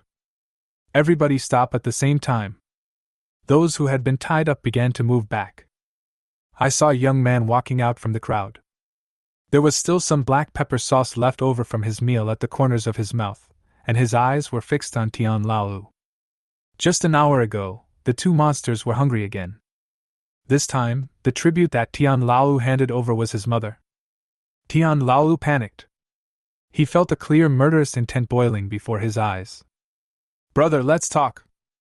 Bang! The words haven't been finished yet. A bullet pierced Tian Lao's abdomen. The wheelchair was soaked with blood. Tian Lao looked down at the wound and hurriedly covered it with his hand, still trying to find a way to save himself. But the young man didn't care about that. Raise your hand and fire one shot after another. No matter who it is, no matter who it is. As long as you stand opposite him, you will become his target. More than 10 seconds later, the last bullet left the chamber.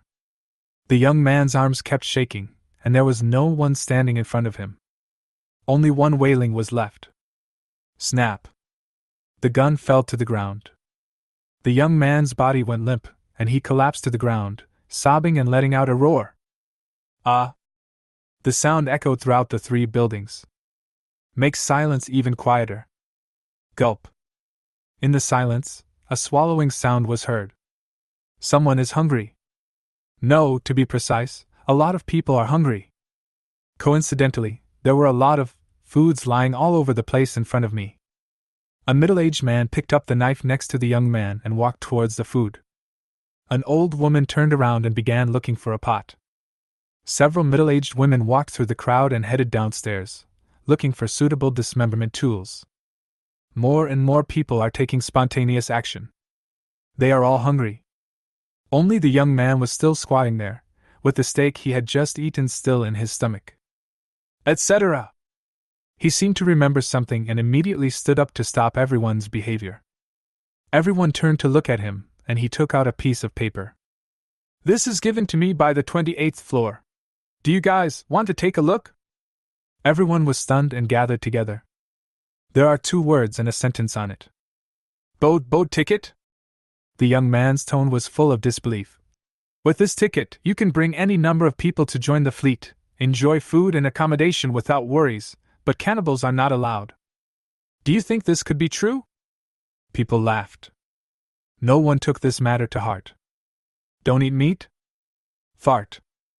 Who can survive without eating meat nowadays? July 21st, 2 p.m. On the 8th day after the apocalypse, the water level reached 37 meters. In the entire 3 buildings, except for the 28th floor, there are only 35 living people left. 20 of them hid in their rooms, and only 15 were left living outside the stairs. On the 27th floor, a group of people sat around a big pot. Various curtains, sofas, and chopsticks were thrown into the fire. The pot was boiling with blood, and pieces of flesh and bones were boiling out of the water. Fear? Disgust? No. They now have only one feeling: hunger. However, the only remaining humanity did not make them eat raw meat and drink blood, but instead they waited. Waiting for the meat to be cooked, or waiting for something else. Until a woman stood up. With her bulging belly, she came to the big pot, scooped a large piece of meat for herself with a spoon, hid aside, and began to eat it. Seeing this, the people around also started to stand up one by one. Only one person did not move. That young man. Strictly speaking, these foods are actually his prey. But now he would rather sit on the ground and watch the people eating heartily near the big pot from afar, and he was unwilling to go up. Maybe I'm not hungry enough, or maybe it's for some other reason. He didn't join in on it. Soon, the big pot of meat was shared by everyone. When your stomach is full, you have time to think. They gathered together and discussed something without any prior arrangement. Food. Food. It's still some damn food.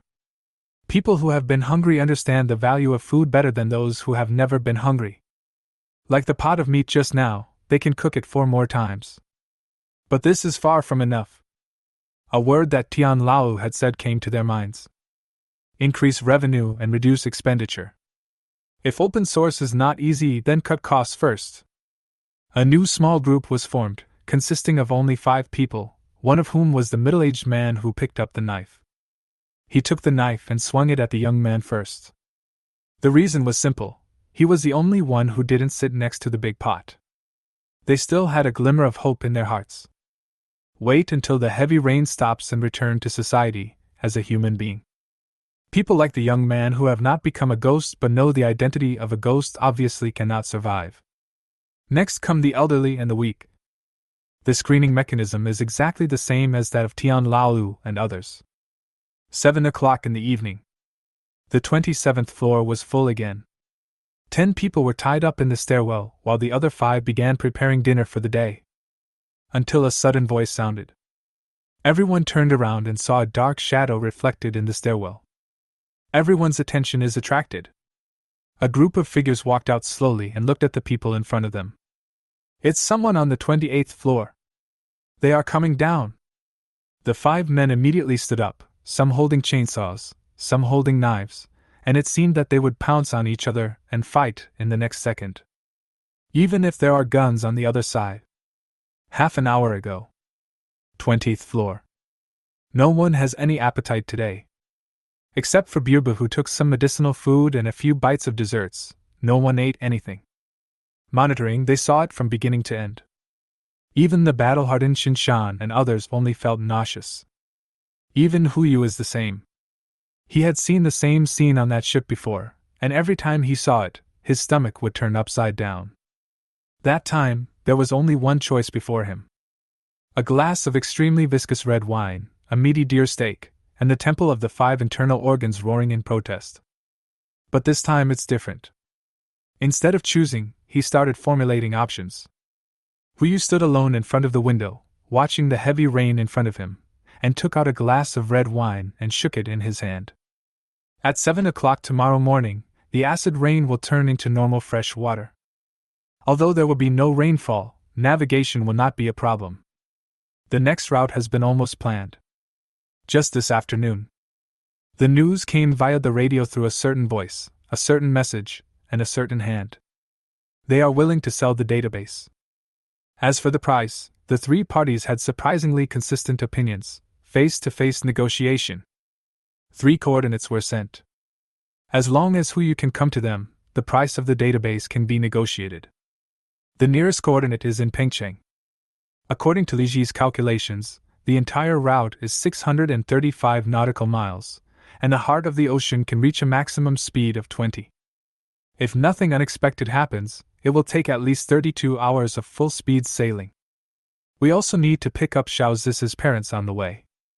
9 days have passed, and I still don't know how the two elders are doing.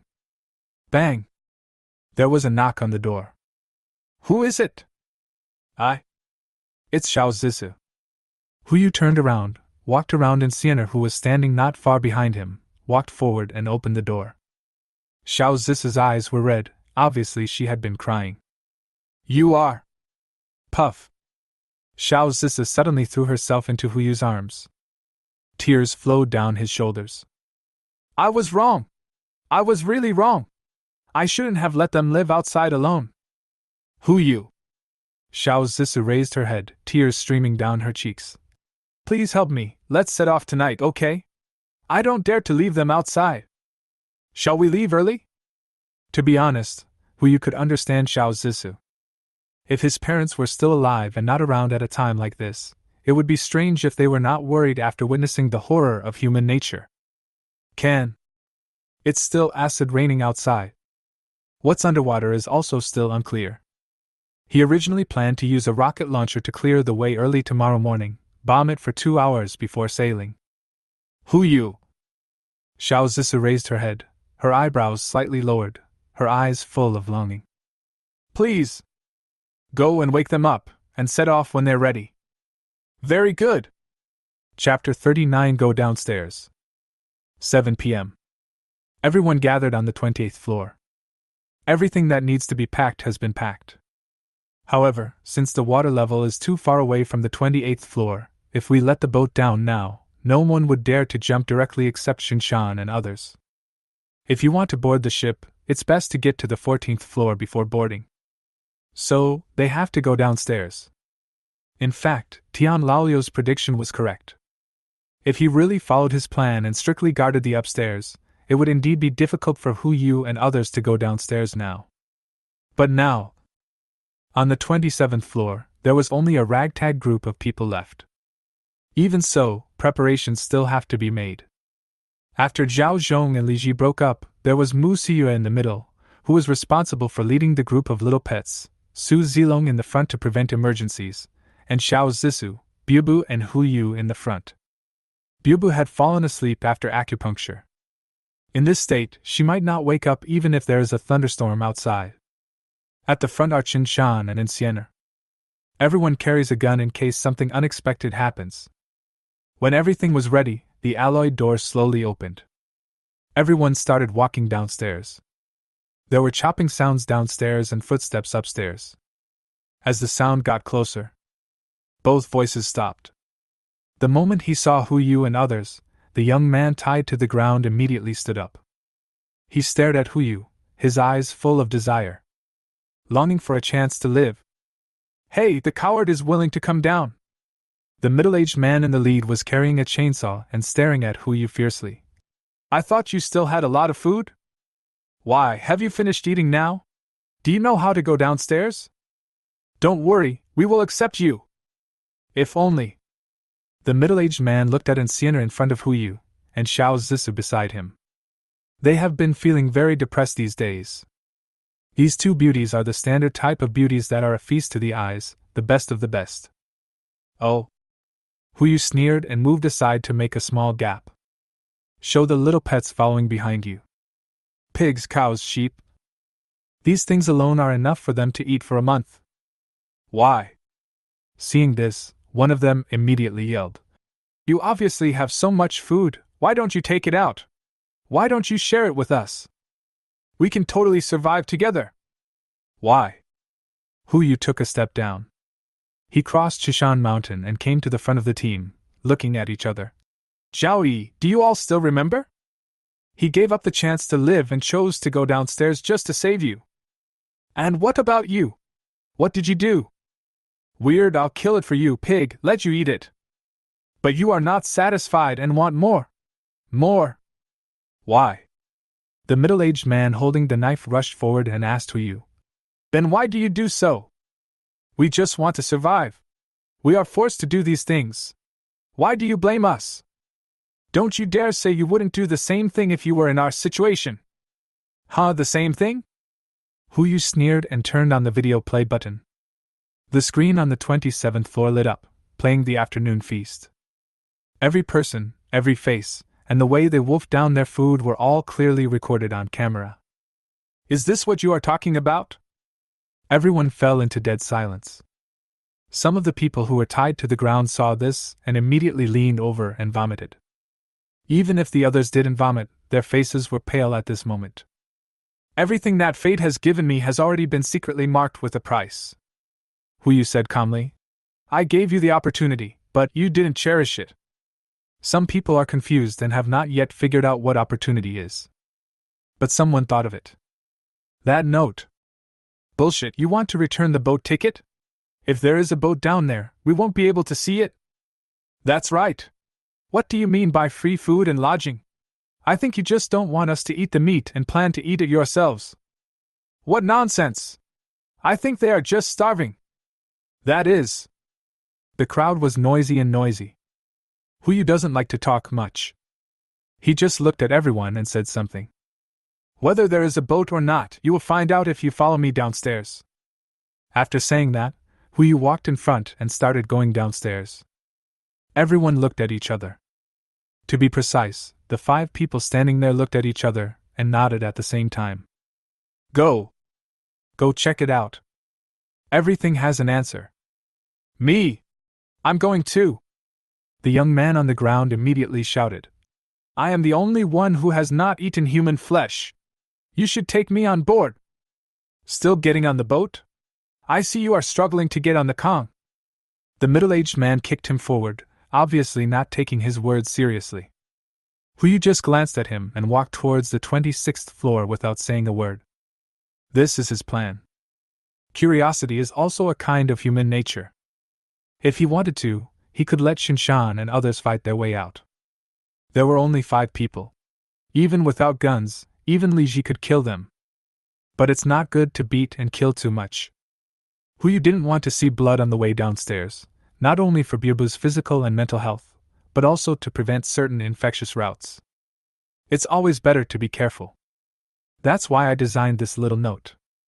Whether they ate human flesh or not, they would think of going downstairs to see the boat. Everyone went all the way to the 15th floor. Further down are the 2 monsters. Everyone hid in the corner. Su Zilong immediately controlled the drone and led the 2 monsters upstairs before setting off again. Oh! The middle-aged man sneered, and a guess emerged in his mind. I'm afraid these people have run out of bullets in their guns. In this day and age, who can get so many guns and bullets? If they still had bullets in their guns, why make things so complicated? Wouldn't it be better to just fire a few shots at the 2 monsters? He turned his head and looked at the people behind him, and gave a look whose meaning was very clear. If you don't see the boat later, just take action. The other 4 responded with similar looks. Pity. If they had not been tied up on the 27th floor, perhaps they would have been able to see the sound of RPG bombardments hitting the water. Because of this, they did not understand the strength of Hu Yu and others. Soon, everyone arrived at the 14th floor, walked through the corridor, and stopped at the window. In front of me is a wall. Why don't you leave? The middle-aged man's questioning voice rang out, and he hooked his hand and took the chainsaw from the man behind him. He's ready to do it. But what answered him was a loud roar. Boom! The firelight illuminated the entire 14th floor. The middle-aged man was stunned, and everyone behind him fell into a daze. What the hell is that? At the same time, the wall on the 14th floor was completely blown open. The water was not far below them. Qinshan picked up the headlight and illuminated the water. I saw a large black shadow moving quickly underwater. Those things are indeed still down there. Hu Yu started to take out the RPG and gave one to each of Su Zilong, Qinshan, and Insiener. I want it too! Xiao Zisa stepped forward and said, Hu Yu, give me a try too. You can, but you have to stand firmer. The recoil of this thing is not small. No! 5 people carried rocket launchers and began to bombard the water indiscriminately. Every explosion sounded like an explosion deep in the heart to the middle-aged man. Then, what on earth is that? What? You seem shocked. Li Ji stood in front of the 5 people. Didn't you sneer just now? Do you think I don't know what you are thinking? The middle-aged man said nothing, his face as pale as a piece of paper. But his hand still tightly grasped the chainsaw. I heard from others that a gun is faster than a knife at a distance of 7 steps, while a gun is faster than a knife at a distance of 7 steps. Now he was less than 5 steps away from the man in front of him, and he had a chainsaw in his hand. If he fought hard, maybe. Never mind. Even if those people really conjured up a boat, they would never let themselves get on board and wait for death. Why not give it a try? He just didn't believe that every one of these people could fight as well as Brother Yi. Buzz! The sound of chainsaws rang out. Li Ji reacted almost instantly, punched him, and snatched the chainsaw with his backhand. The buzzing stopped. The chainsaw fell on the middle-aged man's neck. Li Ji's eyes fell on the start button, eager to try. Chapter 40. A Big Laugh. Li Ji. Zhao Zhong's voice rang out. Li Ji's eyes moved away from the button. Don't do anything stupid. Brother Zhong. I know you want to vent your anger for Xiaoyi. Zhao Zhong raised his hand and placed it on Li Ji's shoulder, patting him twice. It's okay. Li Ji replied, then kicked the middle-aged man in the abdomen. He was kicked to the ground along with several people behind him. You guys are lucky! Get out of here! The middle-aged man lay on the stairs, holding his abdomen, without saying a word. Just continue to listen to the roar ringing in my ears. Brother Zhang, how about, let's go up? One of them frowned. Sure. The middle-aged man hissed softly. You don't really think they can conjure up a boat? Brother Zhang, what you mean is... Watch. The middle-aged man sat up and sat at the foot of the stairs. I want to see how they get out of here today. Boats? I guess they're just a few inflatable kayaks at best. If they dare to get on them, I'll make sure they puncture the holes. Yes. What kind of boat can I carry with me? The only thing I can carry is an inflatable boat. Brother Zhang, you are really smart. Hush! Keep your voice down, we'll just watch. 2 minutes later. Most of the dark shadows under the water have disappeared. They didn't dare to surround the 3 buildings and immediately swam towards other waters. For now, it is safe. Almost. Huyu put away the RPG and walked to the hole on the 14th floor. Acid rain continues. He raised his hand slightly and took out the heart of the ocean from his backpack. A moment. 100-meter-long monster appeared under 3 buildings. The raindrops fell on the deck, making crisp sounds. The noise was quite loud, but it was still drowned out by the sound of rain. Activate the gangway. With a thought, the ship controlled by the system immediately extended the gangway. It's on the window on the 14th floor. As long as you take a step forward, you can walk to the gangway, and after walking a few meters you can reach the interior of the ship. Get ready to board! Huyu uttered a sentence, and took out the umbrella in the space. In the face of acid rain, ordinary umbrellas naturally cannot last long, but it is quite easy to hold them until everyone gets on the boat. He opened his umbrella and walked first. He took 3 steps and then 2, and quickly rushed forward. Then came Xiao Zisi holding Biabu and Ancienna who were sleeping. Qinshan held the umbrella and did not intend to get on the boat next. Instead, he looked at the pigs, cows, sheep. This man can escape the acid rain with an umbrella, but these animals can't. I'll do it, Su Zilong replied, holding the pig in one hand and an umbrella in the other, and walked over from the gangway. Fortunately, these pigs, cattle, and sheep are not too big, otherwise even Su Zilong would not dare to use this method. About 10 minutes later, all the livestock was then transported to the ship. Su Zilong had already taken them to the ship to find a room, while Huyu and others were still waiting at the gangway. Next came Mu Siyue. She had also learned about her master's magical abilities in the past few days, but she never expected that he could even take out this thing. That's a yacht. Li Ji! Zhao Zhong! Qinshan shouted to the back. You can get on the boat. Okay, Li Ji replied. After thinking about it, he threw away the chainsaw and walked towards the stairs with Zhao Zhong. Follow up! The middle-aged man immediately became energetic. He rushed forward, picked up the chainsaw and followed him. When he rushed to the aisle, Qinshan had already followed Li Ji and Zhao Zhong up the gangway. A huge ship came into view instantly. Kayak? What kind of kayak has a ramp? That is obviously a yacht. Big yacht. Take me one! Take me one!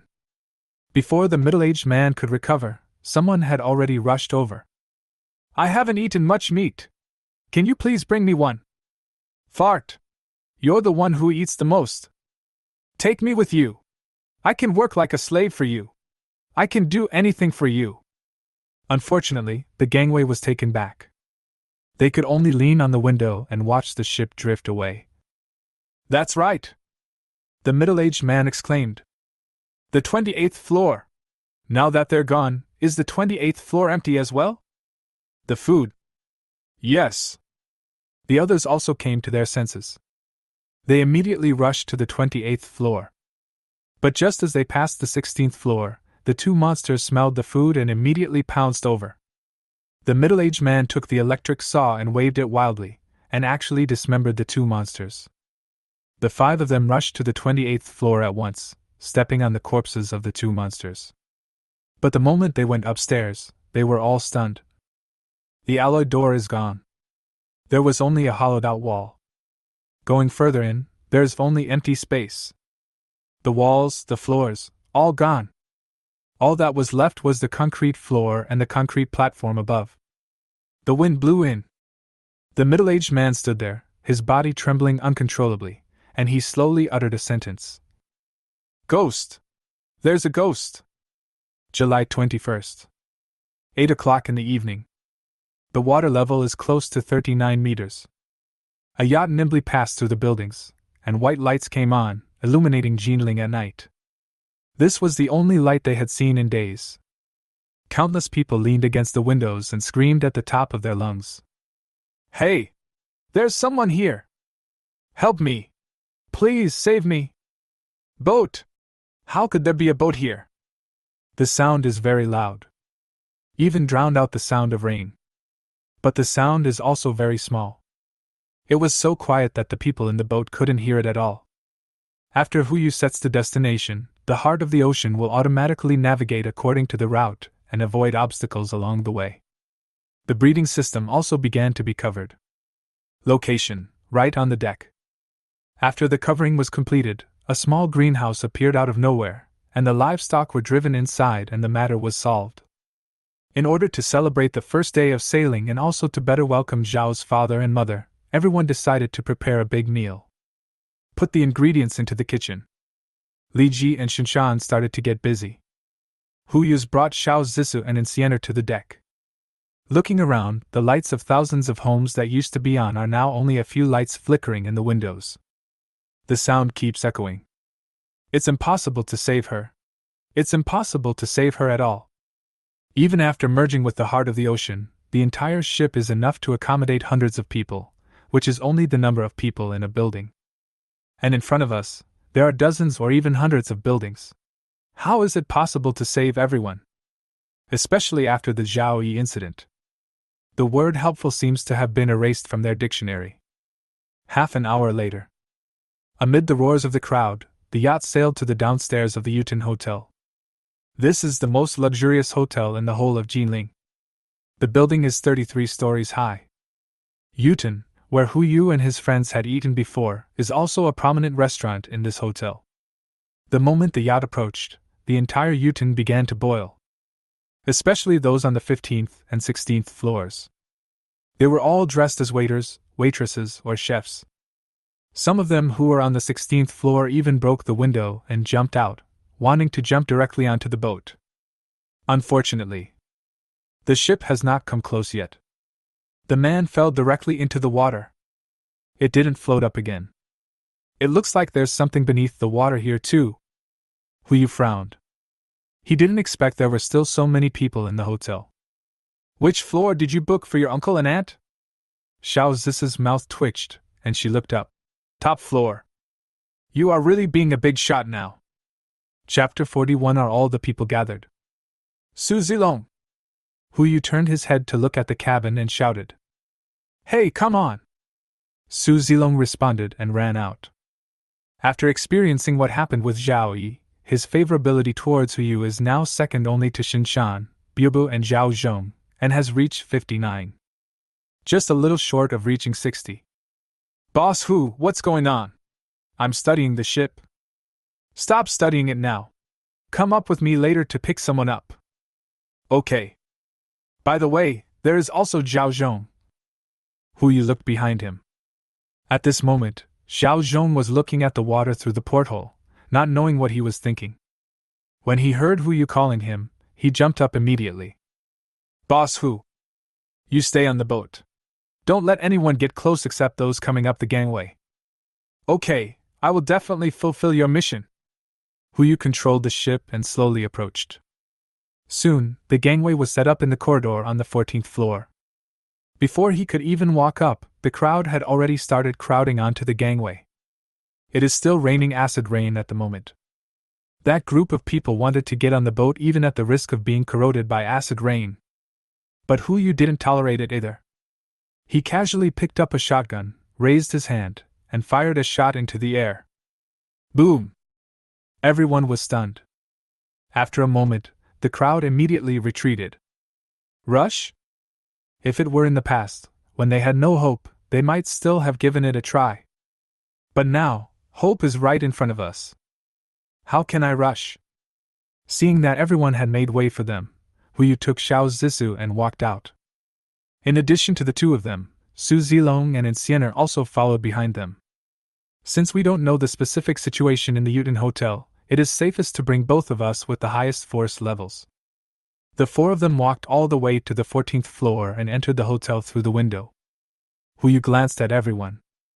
Although none of them spoke, one could clearly see an emotion in their eyes, desire. This is the bottom layer. If the gate of the Yuten Hotel had not been high enough, the water would have flooded in long ago.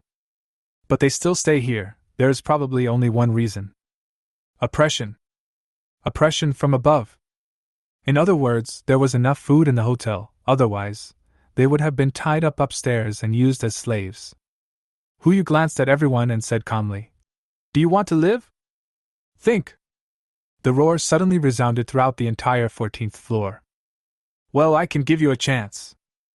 Everyone's eyes widened, waiting for his next words. Now bring all the living people here. Whoever brings the most people will get a ticket. Remember the rules. No hurting or snatching allowed. People who come here must come voluntarily. Anyone who breaks the rules will be disqualified. You guys, do you understand? Boat ticket. That's a boat ticket. For a moment, everyone went crazy. Countless people rushed up the stairs and began to search. Will your method work? Xiao Zisa roughly knew Hu Yu's intention, but was also a little worried. Don't worry. Hu Yu took out 4 single sofas from his space backpack and sat on one of them. Sit down. You'll know if it works later. In terms of enjoyment, you still enjoy it more. Xiao Zisa sank into another sofa and looked behind her. You guys should sit down too. Why are you just standing there? Need not. Neither do I. Su Zilong and Insiener spoke one after another. Sitting will only slow down their attack speed. This place is not absolutely safe. Hu Yu shrugged, said nothing, and casually put away the other 2 sofas. Soon, one after another, people began to come to the 14th floor. Everyone had an expression of almost excitement on their face. Obviously, they resorted to some tricks. Boat ticket. No, there is only one. Only when they reach the 14th floor will they have a chance to get on board. Gentlemen! A pretty girl came up. She looked haggard, but her features were delicate. She lowered her head and asked softly, Excuse me, how can I get on your ship? Hu Yu glanced at the other party and a panel popped up. All other attributes were average, except for one, the most outrageous number he had ever seen. Purity, -1. Wow, this thing can actually bear the consequences. It turned out that 100 people were beheaded in front of him. How disrespectful. Hu Yu shook his head. Not everyone is here yet. With just one word, the woman wisely retreated, but she still stood at the front with her head held high, as if she believed that she would definitely be chosen. More and more people. Whether it is a woman or a man. The first thing he did when he arrived on the 14th floor was to rush up and make all kinds of promises to Hu Yu. Some are willing to sacrifice their bodies, others are willing to sacrifice money. Hu Yu was not interested in any of these. But there was one person who caught his attention. A cook. To be precise, he should be called a pastry chef. Even at this time, she was wearing a neat professional suit without a speck of dirt on her body. Although her complexion was bad, her eyes were firm. She was one of the few people who did not come up to ask about the boat tickets. Because of this, Hu Yu took a look at her panel. Name Zhang Sirui. Gender female. Age 23. Skills perfect pastry, perfect baking, perfect bartending, perfect tea art, proficient in Western cuisine, proficient in service, proficient in waiting, proficient in management. Personality rigorous, clean, and meticulous. Favorability 0. Purity 100. There was a Chinese chef on the ship, and Li Ji could also cook some Western food, but there was really no one who could make this dessert. That's the name. Zhang Sirui, isn't she just the advanced international version of Zhang San? Hu Yumo wrote down the name and continued to sit on the sofa waiting. Half an hour passed. People are still coming down one after another. But there has been no trace of Zhao's parents. Xiao Zissou was anxious. She didn't sit there anymore, but looked outside from time to time to see if anyone else hadn't arrived. Another half hour passed. There hasn't been a new person coming down for 10 minutes. Everyone's eyes were on Hu Yu, waiting for him to take the next step. Father and Mother Xiao still haven't shown up. Hu Yu also frowned. He couldn't help but stand up, looked at everyone and asked, Is everyone here? Already? No. The voices of the crowd were not unanimous. Very good, not in sync at all. Hu Yu stepped forward and said, Let me ask again, are all the people here? Some people didn't speak. Some people lowered their heads and muttered softly, but it was unclear what they said. They are all service staff of the hotel. Louder! Not all the people are here. Zhang Sirui spoke from the corner. There is another group of people on the top floor.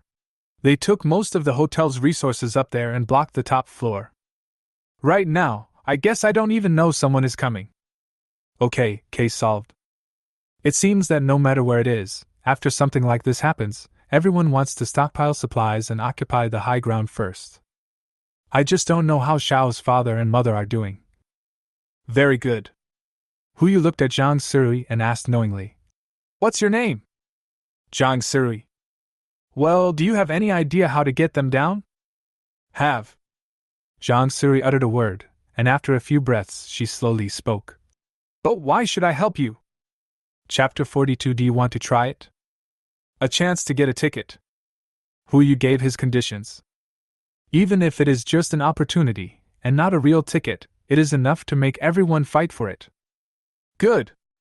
Zhang Sirui agreed immediately. She raised her hand and pointed at a man with a Mediterranean hairstyle in the crowd. He has a communicator on him. Only this can contact the upstairs via radio. As soon as these words came out, everyone immediately turned to look at the Mediterranean Sea, their eyes filled with anger. Without waiting for Hu Yu to speak, a group of people rushed up and beat him up. It seems that this guy has used this communicator a lot. Zilong. Okay. Su Zilong responded and immediately walked through the crowd. Less than 10 seconds. He tore a hole in the crowd, and then he came to Hu Yu holding the Mediterranean.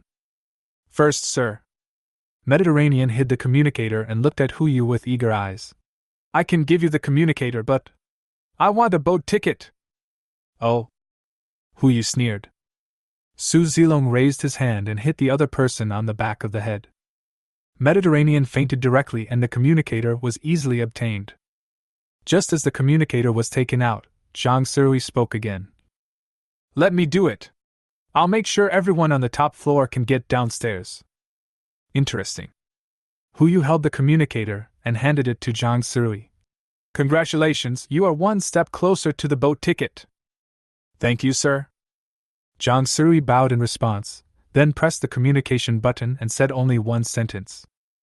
The rescuers are here, come down quickly. Just one sentence. There was a pause on the other end of the communicator, and then a response came immediately. Right away! Wait for us.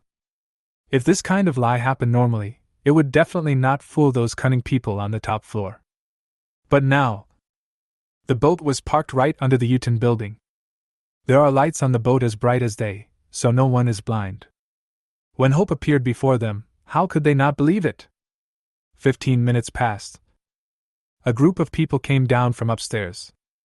Different from the previous group of people, this group of people had rosy faces and didn't look hungry at all. It seems that there are a lot of supplies stored on the top floor, and they are well fed and bloated. But when they arrived at the 14th floor and saw a group of people crowded there, they understood what had happened. Got cheated. But there was indeed a ship outside, it just didn't belong to the rescue team. Who is the owner of the ship? A dull sound pierced through the crowd. A man in an expensive suit came out. His eyes instantly fell on Huyu, and he immediately asked, Are you the ship owner? A show-off. Huyu's eyes continued to search the crowd. Pity. I still couldn't see the figures of Zhao's father and mother. Could something have happened? Huyu and Xiao Zisa looked at each other and were about to go upstairs themselves when the pretentious guy took a step forward, walked through the crowd and stood at the front. Friend, ignoring people is not a good habit, right? Huyu originally didn't want to pay attention to it, but in the next second, the guy took out a pistol from his pocket, but didn't point it at Huyu. Instead, he kept playing with it in his hand. Or do you want to talk to this thing first? Gun. Huyu frowned. If I read it correctly, the model of this gun is exactly the same as the one purchased by Shinshan. Even the gun fell into someone else's hands. Old man, could something really happen? You! Xiao Zisa also recognized it. Just as she was about to step forward, Huyu immediately caught her. We are all mortals, so it's hard to say anything when we encounter this thing. So, outwit is the best. Friend, that's my problem. Huyu smiled respectfully and said, Tell me, how do you want to talk? I want to get on board. Good. My brother has to come too. No problem. Ha ha.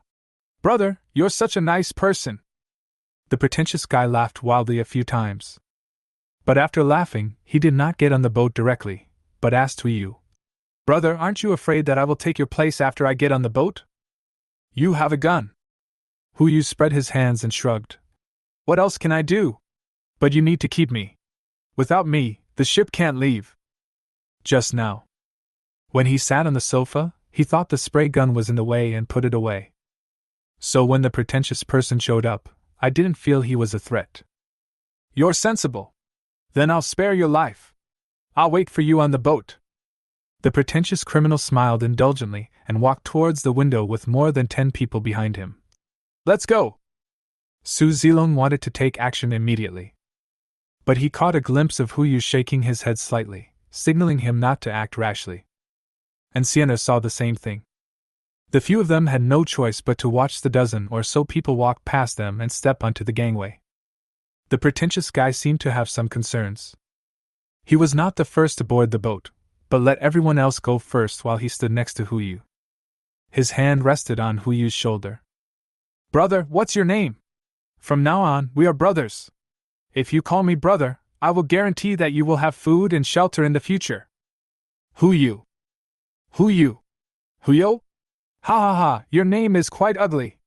The pretentious man laughed wildly. The muzzle of the gun was always pointed at Huyu. As long as his brothers were not on board, he would take Huyu hostage as soon as possible. Unfortunately, there were 2 people standing next to him. One is Sienna, and the other is Su Zilong. As soon as the last figure walked onto the covered bridge, Huyu immediately folded up the covered bridge. At this time, the first person had not yet boarded the ship. A moment later, The sounds of falling into the water rang out one after another. The pretender was stunned for a moment, then immediately pointed the gun at Huyu, intending to carry out his backup plan. But just this moment of stunned silence was enough to change the situation. Ancienner and Su Zilong attacked at the same time. One grabs the gun, the other subdues the person. In a flash, the pretender was lying at Huyu's feet. The gun fell into Su Zilong's hands and was handed to Huyu. Come and see. Huyu handed the gun to Xiao Zisu. Is this the one? Really? Click. Xiao Zisu immediately loaded the gun and pointed it at the back of the pretender's head. Tell me, what did you do to my parents?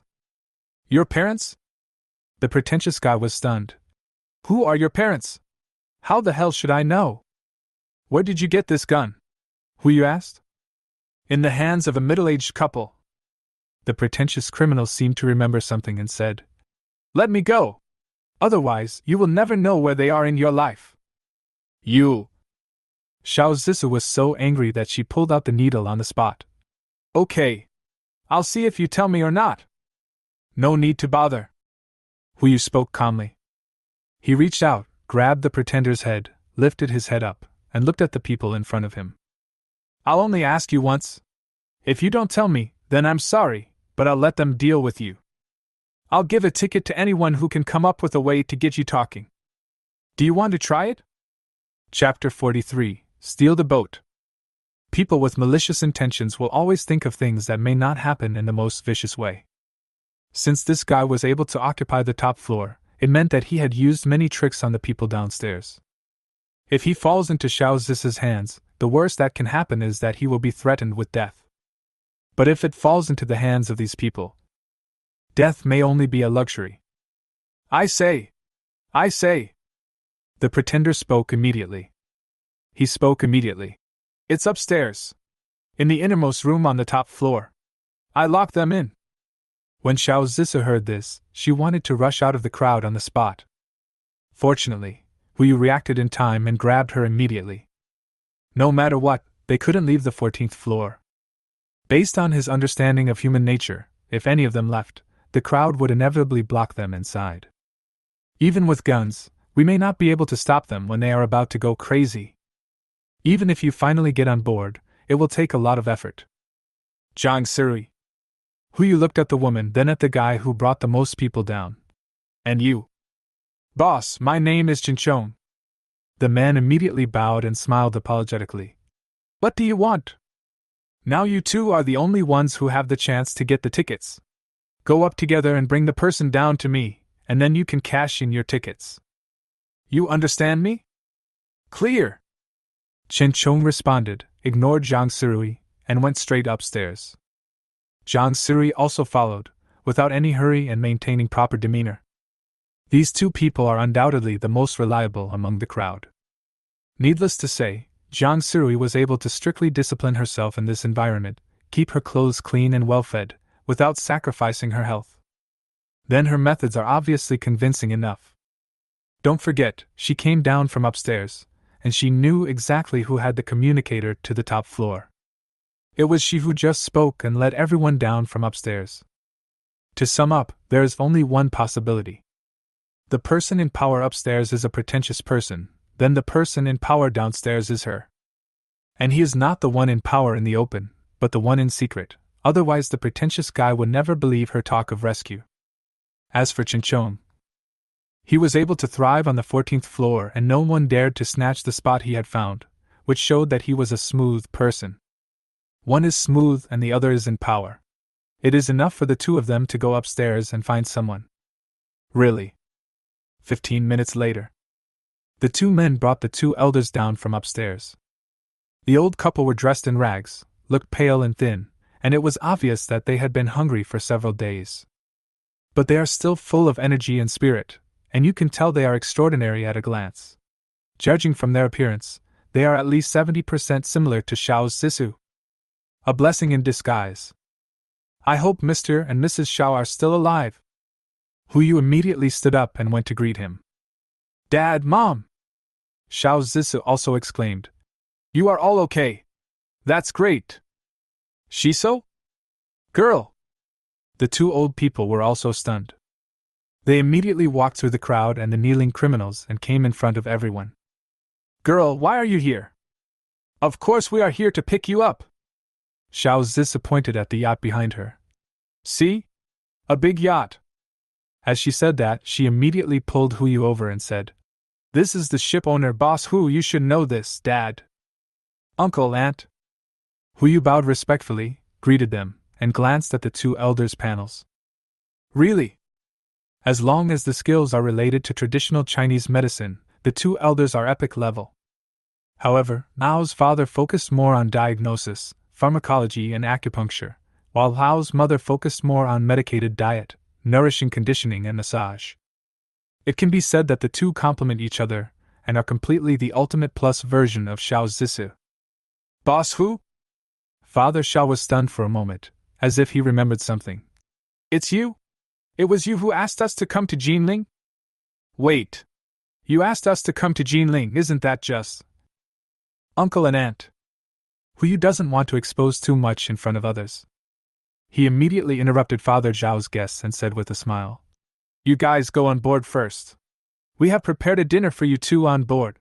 If you have anything to say, we can talk about it at the dinner. As he said that, he immediately took out two umbrellas and handed them to the two elders. The two elders looked at each other, and Xiao Zisa's eyes assisted. They nodded at the same time and walked towards the gangway through the window first. Seeing this, Zhao Zhong immediately rushed to the deck to provide support. The two elders got on board. Most of the work is now done. The rest of the things will be easy to solve. Huyu looked at Zhang Siri and Qin Chong, raised his hand and beckoned. You come here. The two men stepped forward immediately. However, Huyu did not let them get on the boat directly, but looked at other people. There's still room on the boat. Who wants to get on board? The crowd was instantly boiling with excitement. Quiet. Huyu only uttered two words.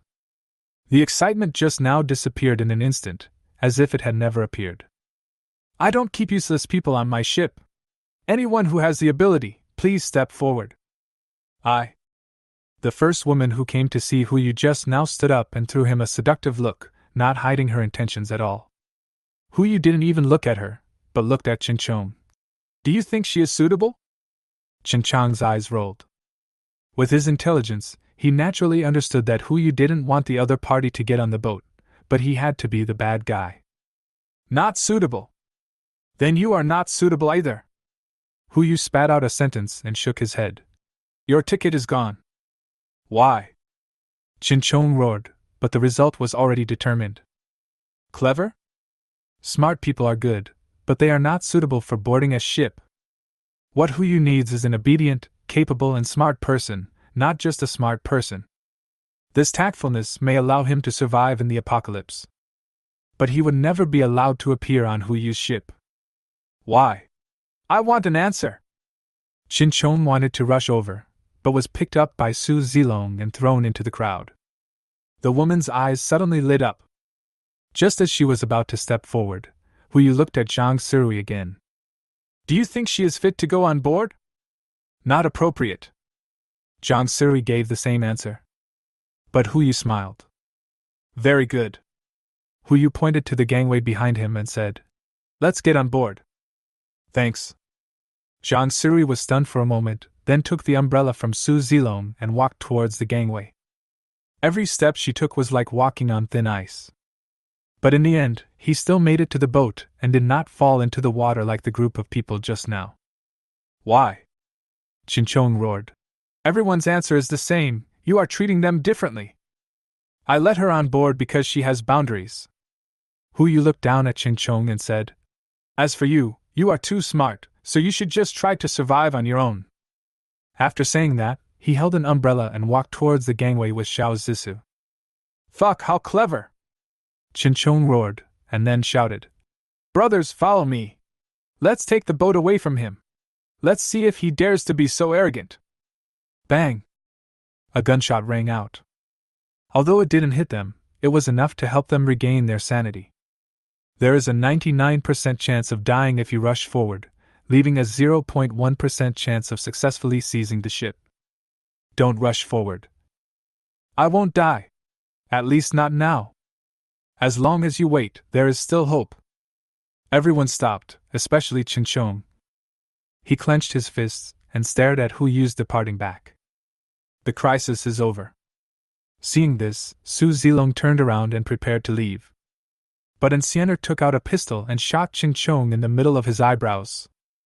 Bang! The bullet went through the head.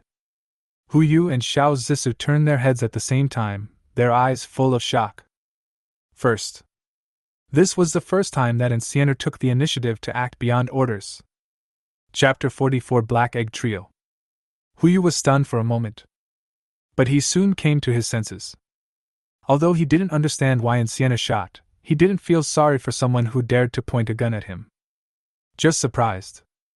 After being surprised, it was time to go to their dinner party. Hu Yu held an umbrella and walked towards the yacht with Xiao Zissou. And this time, no one stopped them. Su Zilong then looked at Enciener, his eyes full of confusion. But he didn't dare to ask the reason. As far as he could remember, including this time, Enciener had only disobeyed orders twice. Last time, she massacred an entire terrorist organization. Why? Su Zilong frowned and asked. Why did you take action? Enciener's reaction was very calm. She turned around and walked into the acid rain without any intention of answering. What a crazy woman! Su Zilong cursed angrily, but had to follow him and return to the yacht together. On the yacht, the three new members were standing in the reception room on the first floor. Outside, it was pouring acid rain and cries for help were overwhelming. Inside, the lights are warm, the aromas are fragrant, and delicious food is right in front of you. The contrast between the two divides the world into two. One heaven and one hell. And the Master of Heaven was walking towards them with an umbrella. Welcome everyone to the heart of the ocean. Hu Yu smiled and looked at everyone, then put away his umbrella and said, My name is Hu Yu, and I am the owner of this ship. You can call me by my name. As long as we are on this ship, we are a community with a shared future. We have only one goal, to survive. To survive in a better way. Seeing this, Zhao's father and mother did not react. Although the two elders have maxed out their skills, they still find it difficult to accept this sudden event. I have so many questions, but I don't know who to ask. Instead it was Zhang Suri who was standing aside. She started clapping as soon as Hu Yu finished speaking. Crisp applause broke out. Mu Lingxiu, who had just taken care of Biubu, immediately agreed. More and more applause broke out. Hu Yu smiled and nodded, then pointed to the restaurant behind everyone. Dinner is ready, please take your seats. Let's eat and talk. Everyone took their seats. At the dinner table, Hu Yu introduced everyone to each other. Include everyone's names and what they are responsible for on the ship. As for other more detailed matters, Hu Yu did not finalize them at the dinner table, but arranged rooms for them after everyone had eaten and drunk their fill. We'll talk about everything tomorrow morning. That night, Enciener did not follow Hu Yu, but found a room closest to him and lived there. First time. This is the first time Hu Yu has enjoyed sleeping alone since the end of the world. It seems that I slept better. Su Zilong told Shinshan what happened tonight, and asked about the reason. Shinshan only gave an ambiguous answer. Perhaps she wanted to nip the threat in the bud. Su Zilong said nothing after hearing this. July 22nd, 7 o'clock in the morning. The end of the world arrives on the 9th day. The water level reached 43 meters. On the entire water surface, only a few buildings can be seen sporadically, and the remaining residential buildings, shopping malls, supermarkets, and even some viaducts have all been submerged. Hu Yu got up early and subconsciously turned his head to look at the side of the boat, looking for traces of Enciener, but he did not see her. Thinking about what happened last night, he always had a bad feeling in his heart. Never mind for now. The first draw after getting on board, you have to see if there will be anything good. For this day, he specially saved the black eggs stored on the 20th and 21st, just to be able to have a triple draw. I don't ask for anything else, as long as there are some things that can be bred and raised. We can't just leave the breeding system empty. Draw open the curtains and look out the window. The heart of the ocean still sails through the city. The sunlight was so weak that it could be ignored, and I could vaguely see people around me calling for help. Hu Yu lined up the 3 black eggs in a row and made a decision secretly. If the goods are shipped today, we will issue another shipping ticket.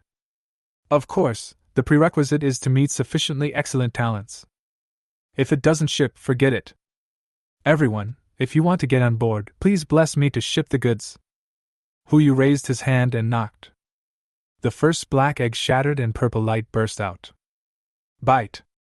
Congratulations to the host for obtaining the perfect fairy bean *1. Name, Senzu bean perfect. Type, food seeds. Effect, after taking it, you will feel full and continuously replenish the various energies needed within 3 months. It can also be planted in the soil to cultivate ordinary, fine, and perfect beans. Note, only Senzu beans of perfect quality can be cultivated as seeds. It's out. Hu Yu's eyes suddenly lit up. Senzu beans that can be used for cultivation. If this thing is mass-produced, not only the people on a ship, but even the people in a city or a country will be able to have enough food to eat. Potato? Compared to this thing, it's so weak. Of course, the prerequisite is to find a large enough breeding base. Hu Yu carefully placed the perfect magic beans into the space, fearing that they would be crushed. Ticket +1. He looked out the window and made another promise in his mind. There is no upper limit on the number of shipping tickets. If you can ship more goods later, we will issue as many shipping tickets as you can. Hu Yu cracked the second black egg with his backhand. Another burst of purple light exploded. Bite. Congratulations to the host for obtaining the source of Sweet Spring *1. Name, Sweet Spring perfect. Types, food, water source. Effect, it can heal some external injuries after taking it. The specific effect depends on the injury. It will not conflict with any medicine. It produces 1 L of sweet spring water, fine product, per hour, which can be used for consumption and irrigation. Note, although the sweet spring water is delicious, please don't drink too much. It's the best. Although this thing looks the same as Senzu beans and is also a producible item, the former is large and complete, while the latter is small and exquisite. Senzu beans can fill the stomachs of many people. Although the sweet spring water is scarce, its advantage is that it can heal injuries. To round it off, it is no different from a panacea. Especially for Bubu. This is literally a lifesaver. 1 more fairy ticket. Hu Yu turned his head and looked at the third black egg. This is 2 consecutive shipments. Whether or not we can ship for the 3rd time is no longer important. Click. The black egg shattered and a burst of golden light exploded. This color is legend. Ding! Golden legend. Congratulations to the host for receiving the favor of Poseidon *1. Name, favored by Poseidon, legend. Type, fishing rod. Effect, ignore terrain, water, fish, no need for bait, you will definitely catch a fish after casting the rod. For each fish caught, you can accumulate a point of experience and have a certain probability of obtaining a skill book. Note 1. Experience can be used to upgrade Poseidon series products. Note 2. Collect 3 Poseidon series products to get an extra surprise. Note 3. Follow the will of Poseidon. The favor of Poseidon? So it's something with the Poseidon prefix, or a series? According to Note 1, as long as the experience is gained through this fishing rod, not only can the fishing rod itself be upgraded, but also the ship. Ships are now epic tier. According to the rules, the next upgrade should be for the system to level 5, which is 84 days later. With this fishing rod, you only need to catch 84 fish to complete the upgrade and upgrade the heart of the ocean to legendary. Hu Yu put the golden fishing rod back into the space and was not in a hurry to go out fishing. God knows what's lurking beneath the surface.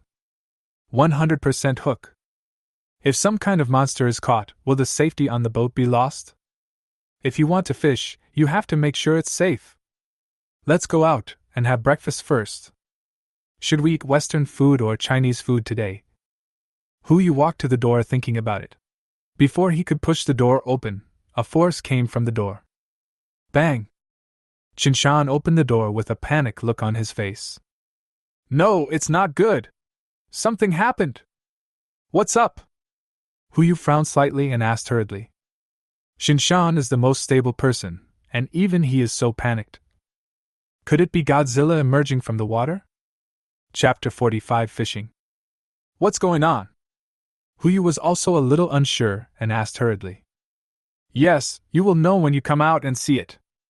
As Shinshan said this, he walked all the way towards the deck, and Huyu hurriedly followed. The two came to the first deck. It was raining heavily at the moment. Although what fell was no longer acid rain, the raindrops still made a thumping sound as they hit the deck.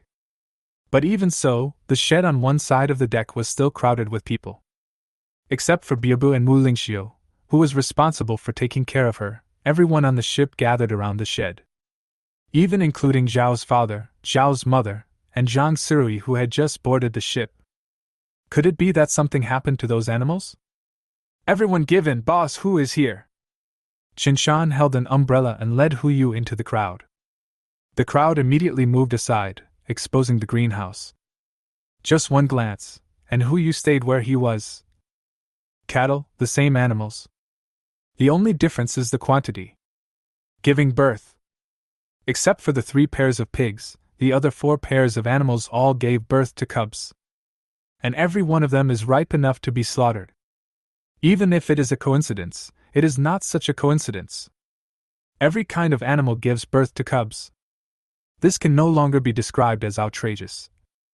Huyu immediately checked the panel and discovered the problem. Breeding system. After getting on board yesterday, he was busy picking up Zhao's father and mother, so he didn't check the panel carefully. When he took a look today, he was stunned. All livestock growth efficiency plus 100%, reproduction efficiency plus 100%, mutation rate plus 10%. All plant growth efficiency plus 100%, survival rate plus 100%, mutation rate plus 10%. Fear. So horrible. The period from slaughtering a pig is between 8 to 12 months. But according to the current growth efficiency, it only takes 4 to 6 months to be marketed. As long as the breeding space is large enough, even if you don't grow senzu beans, eating meat alone is enough to feed the people of a city. The growth rate of the breeding system will also increase with the improvement of the system level. Huyu was delighted, but he couldn't show his surprise in front of everyone, so he could only cough twice. Ahem, this is normal, don't be surprised.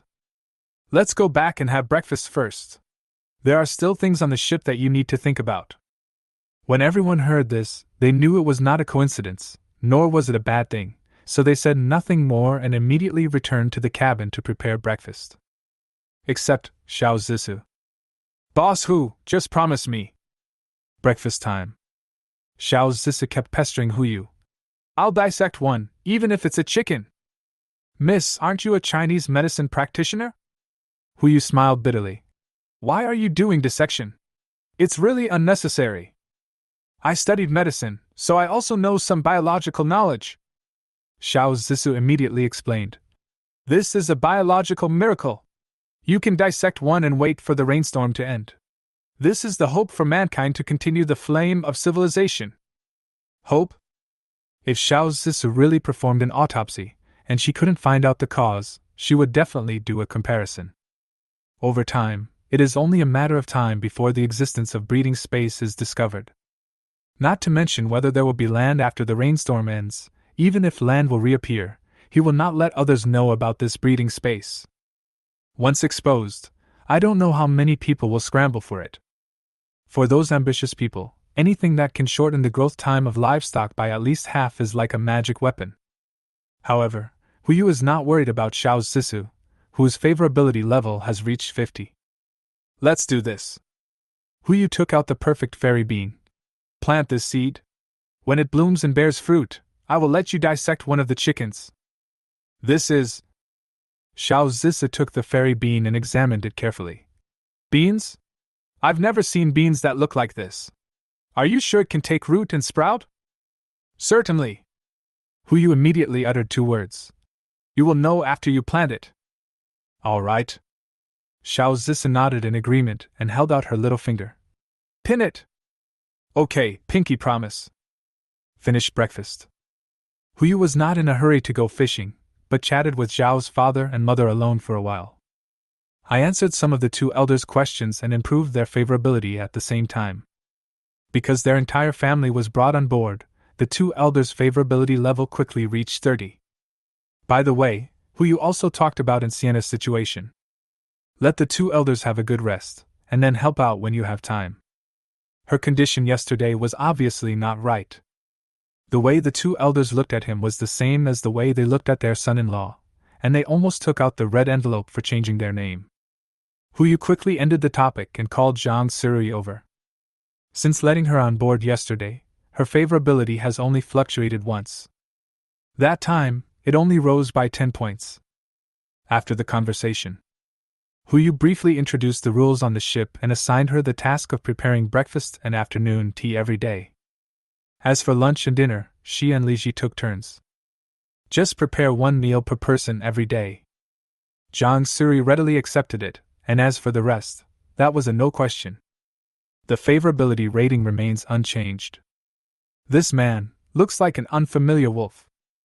Huyu did not chase her off the boat, but planned to take another look. After all, the ship does lack a cook and a steward in charge of the ship. If it can make her feel at ease, it is indeed a good choice. Shinshan can also play the role of steward, but he is more suitable for managing people rather than managing ship chores. The heart of the ocean will always expand. Shinshan alone is obviously not enough. By the time the conversation ended, it was almost noon. Just right. After some fishing, it's time for lunch. Huyu came to the first deck, pushed open the floor-to-ceiling window, took out the favor of Poseidon, and threw the first rod into the water. The fishing rod enters the water. Before the fish took the bait, Li Ji came over. Hey boss, Hu, are you fishing? Huyu nodded. I remember you guys wanted to go fishing last time, right? Now is the perfect time.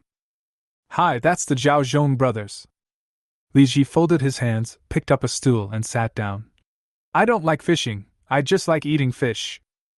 Okay, I'll catch it and wait for you to cook it for us to eat. Okay. Li Ji looked at the water and changed the subject. But boss, Hu, aren't you worried about catching something strange? This water is not like the water before. The fishing line is instantly tightened. Huyu felt a strong pulling force in his hand. There's a fish, it's hooked. Whether it's something strange or not, you'll know when you pull it up. Huyu began to reel in the line. Every time he turned the line, he needed tremendous strength. 1 lap, 2 laps. Soon, a black shadow appeared on the water surface. Huyu just took a look and subconsciously wanted to throw the fishing rod into the water. Chapter 46: The Dead Man's Mouth. Unlucky! How unlucky! As soon as the black shadow surfaced, Huyu recognized what it was. A dead body. A human corpse. The fishhook was stuck in his mouth. When the shadow emerged from the water, Huyu seemed to hear a reminder in his ears. Congratulations on your achievement, dead man speaking. If other people saw this, they would have turned their heads away by now and would not even want to look at it again. But who is Li Ji? They were all veterans of the battlefield, so when they saw the dead bodies, they were not afraid at all, but instead started to make fun of them. Boss Hu is worthy of being Boss Hu. He can even fish out the mouth of a dead person, as the legend goes. Come on. Huyu rolled his eyes. Find a way to get him down. I don't want to fish this thing up. It's easy. Just cut the line. As Li Ji spoke, he took out a knife and prepared to start cutting. But after cutting it twice, he realized that this fishing line couldn't be cut. Boss Hu, what kind of thread is this? Can't you cut it? It seems to be true. Although the system's products must be top-notch, you are not that high quality. The fishing line can't be cut. I can't really throw the rod down. That can't be helped. Li Ji put away the knife and sighed helplessly. Either you find a way to get this thing off the hook, or you can only throw the rod away. It is impossible to lose the club, never in this lifetime. Oh, that's right. According to the fishing rod rules, you don't need bait to fish. As long as you cast the rod, something will be caught. I didn't say anything about putting up the bait, so nothing will be caught. As long as you have enough strength to cast the rod and throw this thing back into the water as bait, will the next thing to take the bait be? Try it. Hu Yu glanced at Li Ji and handed him the fishing rod. You come! Let me pull it up. Boss Hu, are you sure you want to catch this thing? I don't mean to catch it. I mean cast the rod again. Just let it leave the water and fall back down. Cast the rod? Li Ji was puzzled. Trust me, just do it. All right. Li Ji held the fishing rod with both hands, lifted it hard, and then threw it out with all his strength, and really put the guy back into the water. Bang! The sound of falling water alerted others in the cabin. Xiao Zissou was busy formulating Buba's treatment plan with Zhao's father and Zhao's mother. Mu Lingxiu and Biabu were waiting aside, including Xinshan. Except for these 6 people, everyone was alarmed. Even Zhang Sirui, who had always been lonely, was leaning towards this side. When they came over, Hu Yu had already taken the fishing rod and waited quietly for the fish to take the bait. Boss Hu, are you fishing? Zhao Zhong asked from the side. Li Ji nodded and smiled as he told what had just happened. The dead man is speaking the truth. I always thought this kind of thing only existed in legends, but I didn't expect to have the honor of seeing it today. Come on. Su Zilong replied angrily. Before, there were few deaths. Now, we don't know how many dead people there are under the water. In addition, the flow of water is complicated when it rains, so it is not impossible for such a situation to occur. Indeed, but... Zhao Zhong looked at Hu Yu and smiled bitterly. Boss Hu, you didn't raise the rod. Are you planning to use the corpse as bait and continue fishing? What? Li Ji exclaimed. He didn't think of this when he cast the rod to Hu Yu just now. Let's give it a try. What if we really catch something? Hu Yu did not deny it, but just took a few steps back. He felt something was about to take the bait. Buzz. Really? In the next moment, the fishing line was pulled out wildly. Something has taken the bait. Hu Yu grabbed the pulley, and just as he was about to exert force, his palm was blown away by the pulley. The force is too great. I'll do it. Zhao Zhong spoke subconsciously and also reached out to hold the pulley, but even he could only fix the pulley and was unable to reel in the line. You know, even if his strength is not as good as Su Zilong, he is still a man who can punch out nearly 200 kilograms with one straight punch. Even he could only barely keep the pulley steady. It's a big deal. Help! Hu Yu shouted, and without any hesitation, he turned sideways and threw the fishing rod to Su Zilong. Su Zilong hurriedly grabbed the fishing rod and put his hand on Zhao Zhong's hand, and they both turned the pulley at the same time. Finally, the pulley began to slowly reel in the line. It's because this fishing rod is durable, otherwise with the combined strength of these 2 people, an ordinary fishing rod would have fallen apart countless times. You really took the bait. Li Ji was shocked. Boss Hu, did you catch a shark this time? Not like a shark. Su Zilong held the fishing rod, his legs firmly planted on the ground. It's like a fucking whale. Can't even 2 people pull it up. Let's take a walk first. Zhao Zhong responded from the side. He took a step forward and leaned against Su Zilong. The 2 of them exerted their strength at the same time. If you catch this fish, you will probably be able to eat it for more than 10 days. I just hope it's not something weird. Hu Yu stood aside and sighed. He just wants to fish for fun. It's okay if the dead guy in the front said it honestly, but here comes another guy who doesn't know what he is. If you can't catch it, then it's a waste. 5 minutes passed. Su Zilong and Zhao Zhong were exhausted. Chen Shan heard the news and rushed over immediately. He and Li Ji took over each other and continued to fish. Another 5 minutes passed, and the shift changed again. No! Chen Shan waved his arms. This fish is too strong, either give it a shot. Otherwise, you won't be able to catch it at all. One shot? Hu Yu's eyes suddenly lit up. Just right. Try the fish system included in Heart of the Ocean. Hu Yu opened the control panel and immediately had a clear view of the scene under the water. He originally wanted to see what it was that was hooked, but the water surface had been completely muddied by that thing, and he couldn't see its specific appearance. He could only see a black shadow swimming about 30 meters from the bow of the ship. That's it. Fish, aim, shoot. Call out. The ears of Xinshan and others immediately stood up. They had served in the military and knew what the sound meant. A torpedo. There are actually torpedoes on this ship. The eyes of everyone looking at Hu Yu were filled with nothing but curiosity and fear. Bang! Without waiting for everyone to be surprised, the torpedo exploded. I saw a black shadow jumping out of the water. Woo! That's a silver carp. A nearly 3-meter-long silver carp. In the heavy rain, the scales on the fish's body were crackling. A hole can be clearly seen on the side. This should be the damage caused by the torpedo just now. But even so, in the blink of an eye, the silver carp returned to the surface of the water.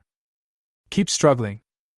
Although the strength is not as strong as before, it is still full of energy. This is a discovery that truly transcends the realm of biology. Chapter 47 Mutated Silver Carp.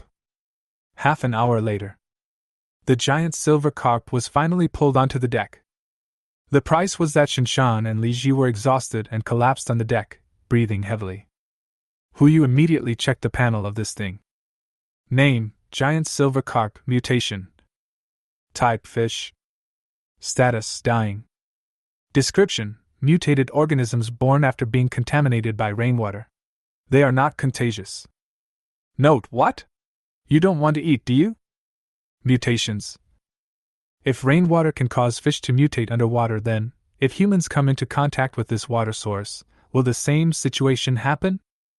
Just like Li Chang's situation. Hu Yu frowned slightly and stopped Zhao Zhong and Su Zilong, who were about to go forward. Don't go over yet, this thing is not dead yet. Not dead yet? Su Zilong was stunned for a moment. The people who were about to go over to watch also stood back where they were. Hu Yu took out a pistol and shot the giant silver carp in the eye. Bang! Gunshots rang out. The bullet did not hit the fish's eye, but instead hit the scales on its body. A crisp sound. The bullet bounced back. I'll do it!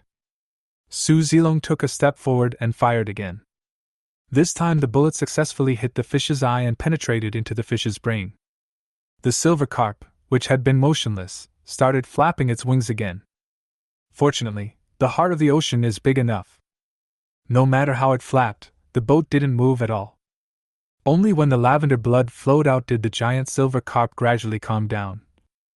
The status on its panel also changed from dying to dead. Shiso. Hu Yu looked at Xiao Zisu. Don't you want to dissect it? How about starting with this thing first? Don't! Xiao Zisu waved her hands repeatedly. If I get infected, where can you find a kind-hearted Chinese medicine expert like me? Don't worry, this thing is not contagious. As long as you don't eat its meat, there will be no problem. Hu Yu said that he had already stepped forward and squatted next to the silver carp, looking at the fish scales he had just hit. There was a layer of white mark left on it, and it disappeared immediately after reaching out and wiping it. Good stuff. Qinshan also came closer at this moment. If you use this as a bulletproof vest, I'm afraid even the AK bullets won't be able to penetrate it. Then lend a hand. Hu Yu looked at Su Zilong and Zhao Zhong. Let's carry this thing into the boat and dig it out to see if there is anything we can use. Remember, you can't eat this meat. You can only throw it away. Do you understand? Clear. Everyone started to get busy. Hu Yu didn't dare to throw the pole again. If he catches something like this again, he won't have anyone to help pull the rod. Wait until the autopsy is over. The autopsy was performed by Xiao Zisu, assisted by Zhao's father and mother. Hu Yu and others were also not idle, they stayed outside the medical room and watched. The giant silver carp was disassembled bit by bit, its scales, meat, bones, internal organs, were all separated. Until the fish head. As the skull was removed, the fist-sized fish brain was taken out, and inside it was a light blue bead. The panel starts. Hu Yu just took a look, and was stunned on the spot. Name: Mutated Crystal, excellent. Type: Gemstone, food. Description: After taking or embedding, the probability of mutation can be increased. Note: Isn't mutation a kind of evolution? Put this thing down! Hu Yu immediately roared. Xiao Zisu, who was holding the mutant crystal with tweezers, was stunned. Before she could react, Yu had already rushed into the medical room and immediately put the mutated crystal into the space. Whether it was mutation or evolution, he didn't want anyone on the ship to try it. No matter who becomes the next Li Chang, it will be a huge loss for everyone on the ship. Yu immediately looked at the panels of the three people, and only felt relieved after confirming that none of them had mutated. It's okay, nothing happened. Go on. The dissection continues. In order to prevent other mutated crystals from appearing, Yu stood where he was and did not leave. Fine. At the end of the dissection, only that one mutated crystal appeared. In addition to the bulletproof scales, the bones of this giant silver carp are also a treasure. Needless to say, its toughness is comparable to that of bamboo, and its hardness is comparable to that of Hetian jade. It is perfect for making weapons. All the fish scales and bones were handed over to Zhao Zhong for disposal. After a busy morning, it's time for lunch. After they had a quick meal, they urged Yu to continue fishing. He didn't refuse either. No matter what the fish you catch looks like, the best thing to do is to upgrade the heart of the ocean as soon as possible. If the upgrading speed cannot keep up with the evolution speed of these fishes, once a wave comes, everyone will be used as bait for nesting. Not to mention, the scales of that giant silver carp are only enough to make 2 sets of bulletproof vests. It would be a good idea to catch a few more to be prepared. After all, in a situation like this, they are not the only ones who can get guns. Just as everyone climbed onto the deck and Yu was about to cast his fishing rod, a whistle sounded from afar. It's a boat. A ship is coming. Yu immediately took out a telescope and looked forward. Just 5 nautical miles away from here, there is a passenger ship on the waterway, sailing towards the residential area. Although it is called a passenger ship, in terms of volume, it is not even 2/3 the size of the heart of the ocean. This was supposed to be a sightseeing boat for a short voyage. When Yu looked at them, they naturally discovered Yu. At the same time, Li Ji, who was in the captain's room controlling the route, also sent a broadcast. Boss Hu, the ship ahead sent a radio call asking about our remaining supplies and wanted to trade our catch for some of the goods. Catch? Yu immediately became interested. Ask them how many fish they have. The fish today are different from the fish in the past.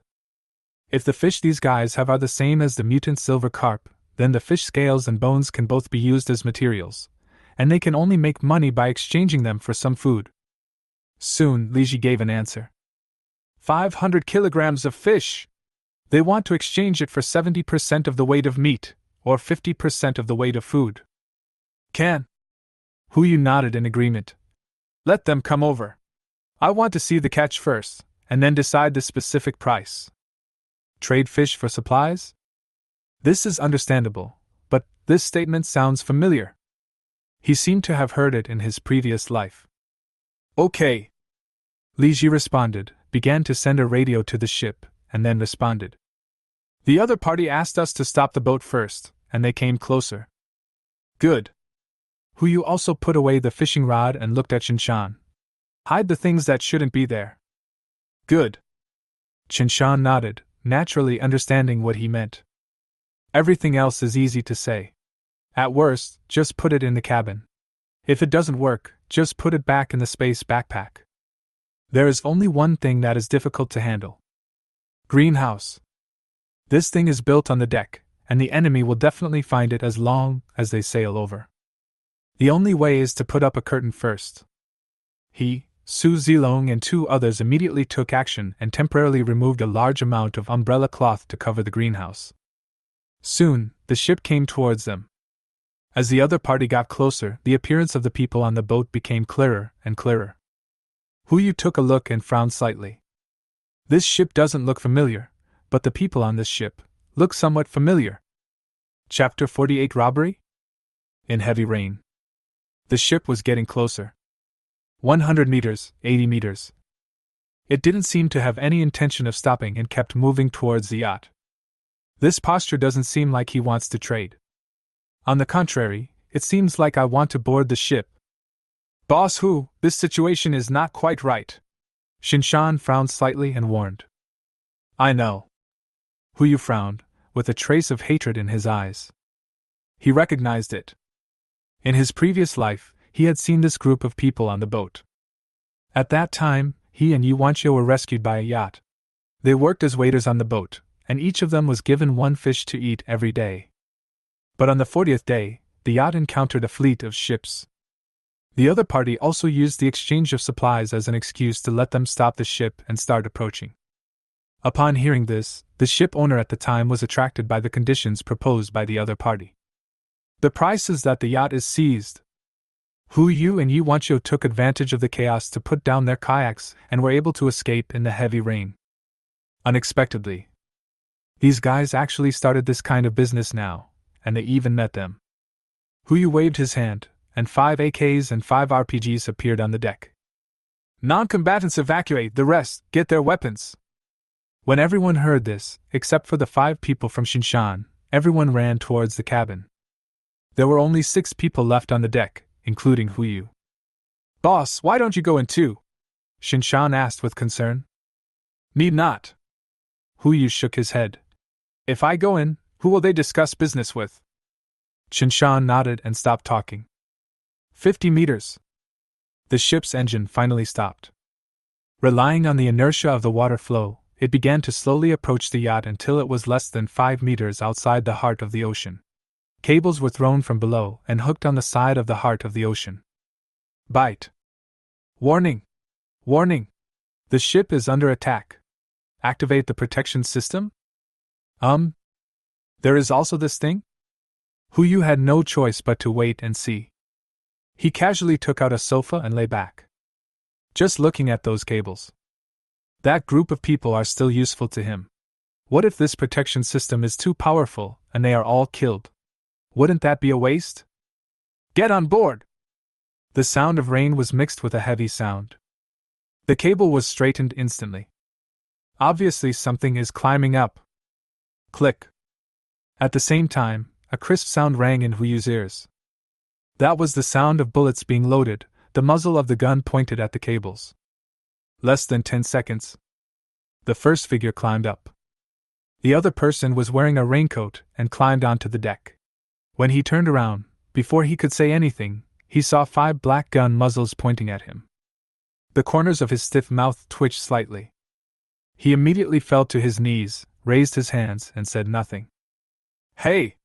Xiao Lu, what's the situation up there? The voice that just called get on board sounded again. The person called Xiao Lu didn't dare to speak, but just knelt there and smiled foolishly. A few more seconds passed. Another person also climbed up. Although the movements are not as smooth as Xiao Lu's, they are exactly the same. Reply, what's going on up there? The owner of the voice began to get anxious. But the 2 people on the deck didn't say anything, just stayed quiet. Damn! Get up there! I want to see what's up there! Yes! A uniform sound rang out. Several more cables were thrown up. 1 minute later. 7 strong men knelt in a row on the deck, allowing the heavy rain to wash over them. Are all the people here? Yu sat on the sofa, took out a megaphone, and asked. Who said they wanted to do business with me just now? The other 6 people knelt back in unison. Only a strong man with a beard was left kneeling in the front. I. The bearded man had no choice but to raise his head and responded with an awkward smile. Brother, we are here to discuss business. What are you doing? Business? Yu pointed at the rope beside the ship's side and asked. Is this how you guys negotiate business? Hey! Hey you horsehead! Yu cursed directly. Tell the truth. We see that your ship is extremely luxurious, and we would like to borrow some supplies from you. The bearded man immediately replied. We have no other choice. There are too many people on the boat, and the fish we caught alone are not enough to feed us. Please have mercy on us and give us something to eat. You are really shameless.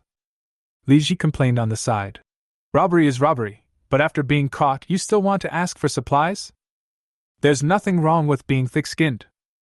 The bearded man raised his head, his eyes fixed on Yu. As long as you are willing to give us supplies, we can do anything. Anything is fine? Yu asked with raised eyebrows. Anything is fine. Good. Yu uttered a word and stood up immediately. Looking for someone? Looking for someone? Hu Yu responded. Send 2 people out from the 7 of you. Find 2 people in Jinling City for me. If you can do it, I can let you go and give you some supplies as a reward. If you can't find it, sorry, I need to borrow your boat. What is the most precious thing in the end times? Supplies? If you are alone, then supplies are indeed the most precious. But for Hu Yu now, the most precious thing is not materials, but talents. Food. He has a lot. Even if you can't draw other seeds, just planting magic beans and breeding livestock is enough to feed the people of a city. Nowadays, there is no need to worry about security, the diet is diverse enough, not to mention the medical level, and the attributes of traditional Chinese medicine are at their best. The only thing we lack now is talents in scientific research, construction, education, and breeding. Especially construction and farming. They couldn't stay on the boat forever. When the rain stops, if you are lucky enough to find a place to stay, you will naturally need professionals to build a house. There is also breeding. Although there are magical tools like greenhouses, having one more professional person will only bring benefits and no harm. In the past, there were many such people. Just go to any recruitment website and you'll find them all. But in today's era, when communication basically relies on shouting, looking for such a talent is like looking for a needle in a haystack. Especially for a target as big as theirs. The heart of the ocean had already attracted enough attention before it even got close to those buildings. If people really wanted to look for it, who knows how much trouble it would cause. It's okay now. There is a pillow when you feel sleepy.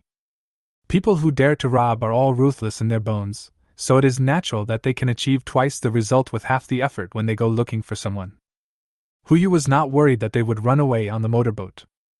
Anyone who has survived to this day is not stupid. Choose between riding a motorboat and starving to death on the water, or coming back to continue controlling your own ship. Anyone would choose the latter. Good! The bearded man immediately agreed. Just tell me who you want to find. We will definitely help you find it. Construction and breeding. Hu Yu spat out 2 words. I want people who are familiar with these 2 technologies. Find them and interview them for me.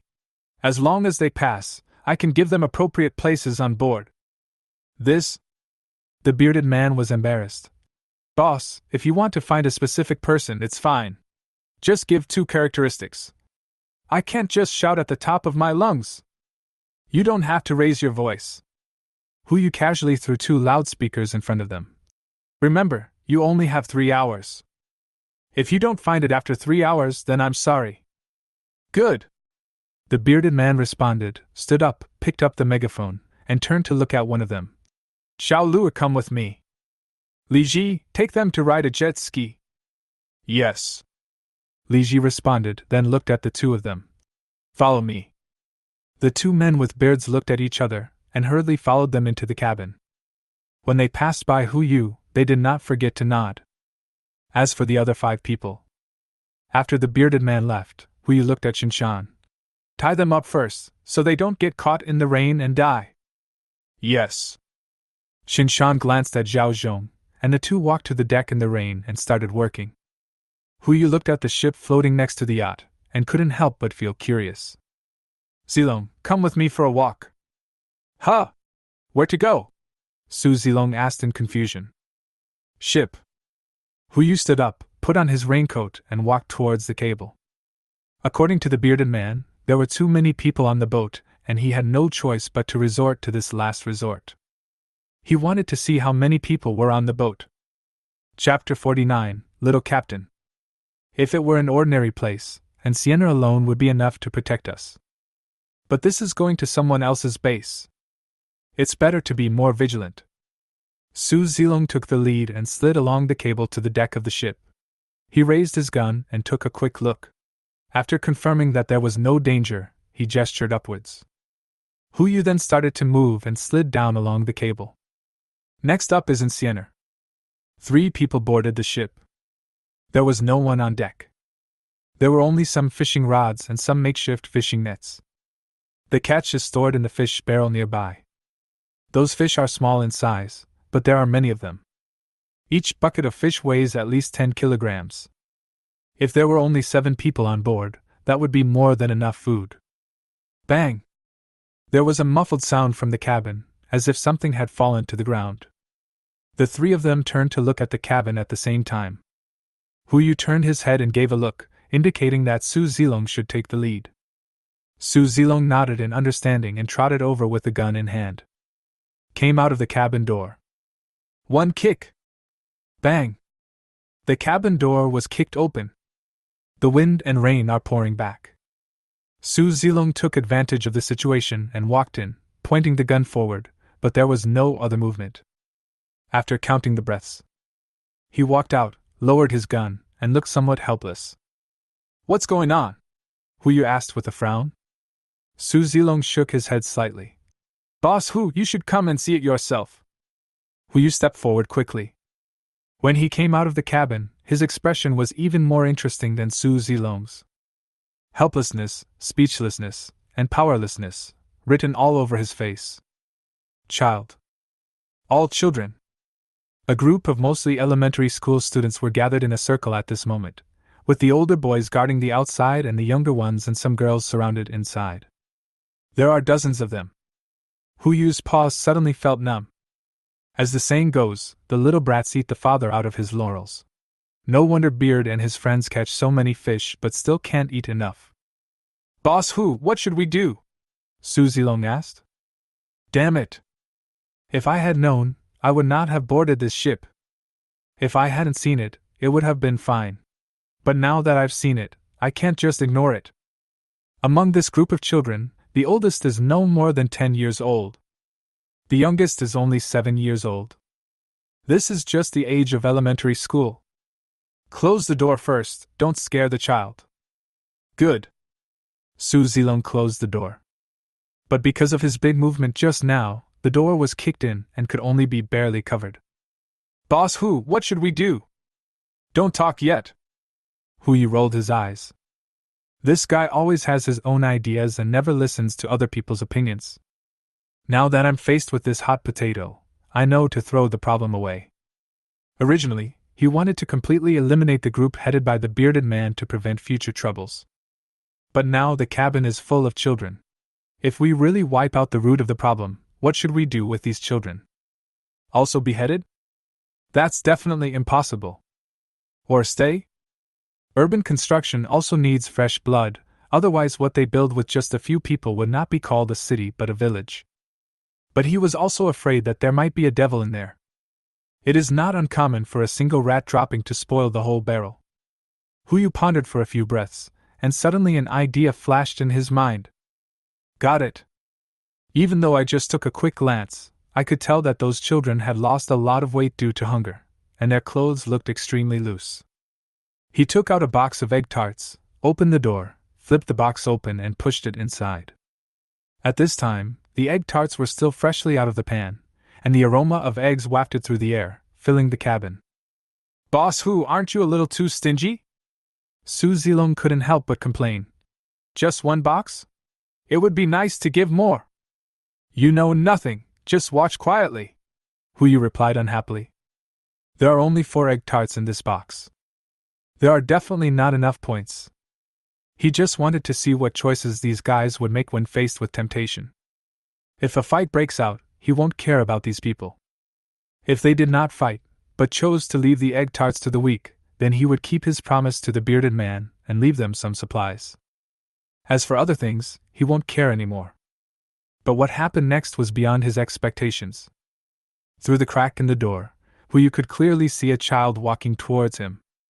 He had an impression of this child, who was the boy standing at the front of the crowd. He also had a dagger in his hand. I guess he is the leader among this group of kids. The child groped his way to the door. He took a look at the egg tart, but didn't eat it or take it back. Instead, he asked towards the door, "Where is our captain?" Although the voice is childish, one can hear the tenacity in it. He still has his own things to do and won't be back in the short term, Huyu replied. We are his friends, you can trust us. Wrong, the kid immediately retorted. You're the people on that yacht. He didn't come back, but you guys came down. That proves one thing, they fell into your hands. Just now, The old man opened the door with a gun.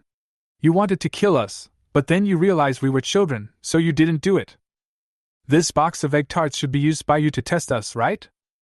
Hu Yu and Su Zilong looked at each other and saw surprise in each other's eyes. Such a small child. He is not much older than Birbu, but his logic is so meticulous. Just through these actions, one can actually infer their intentions. You didn't answer, which means I guessed right. The child continued. Now, I am the captain of this ship. If you have any needs, you can negotiate with me directly. No need to test it. Good. Hu Yu smiled. He pushed the door open again and was startled when the child's panel popped up in front of him. Name, Guanli. Gender, male. Age, 9.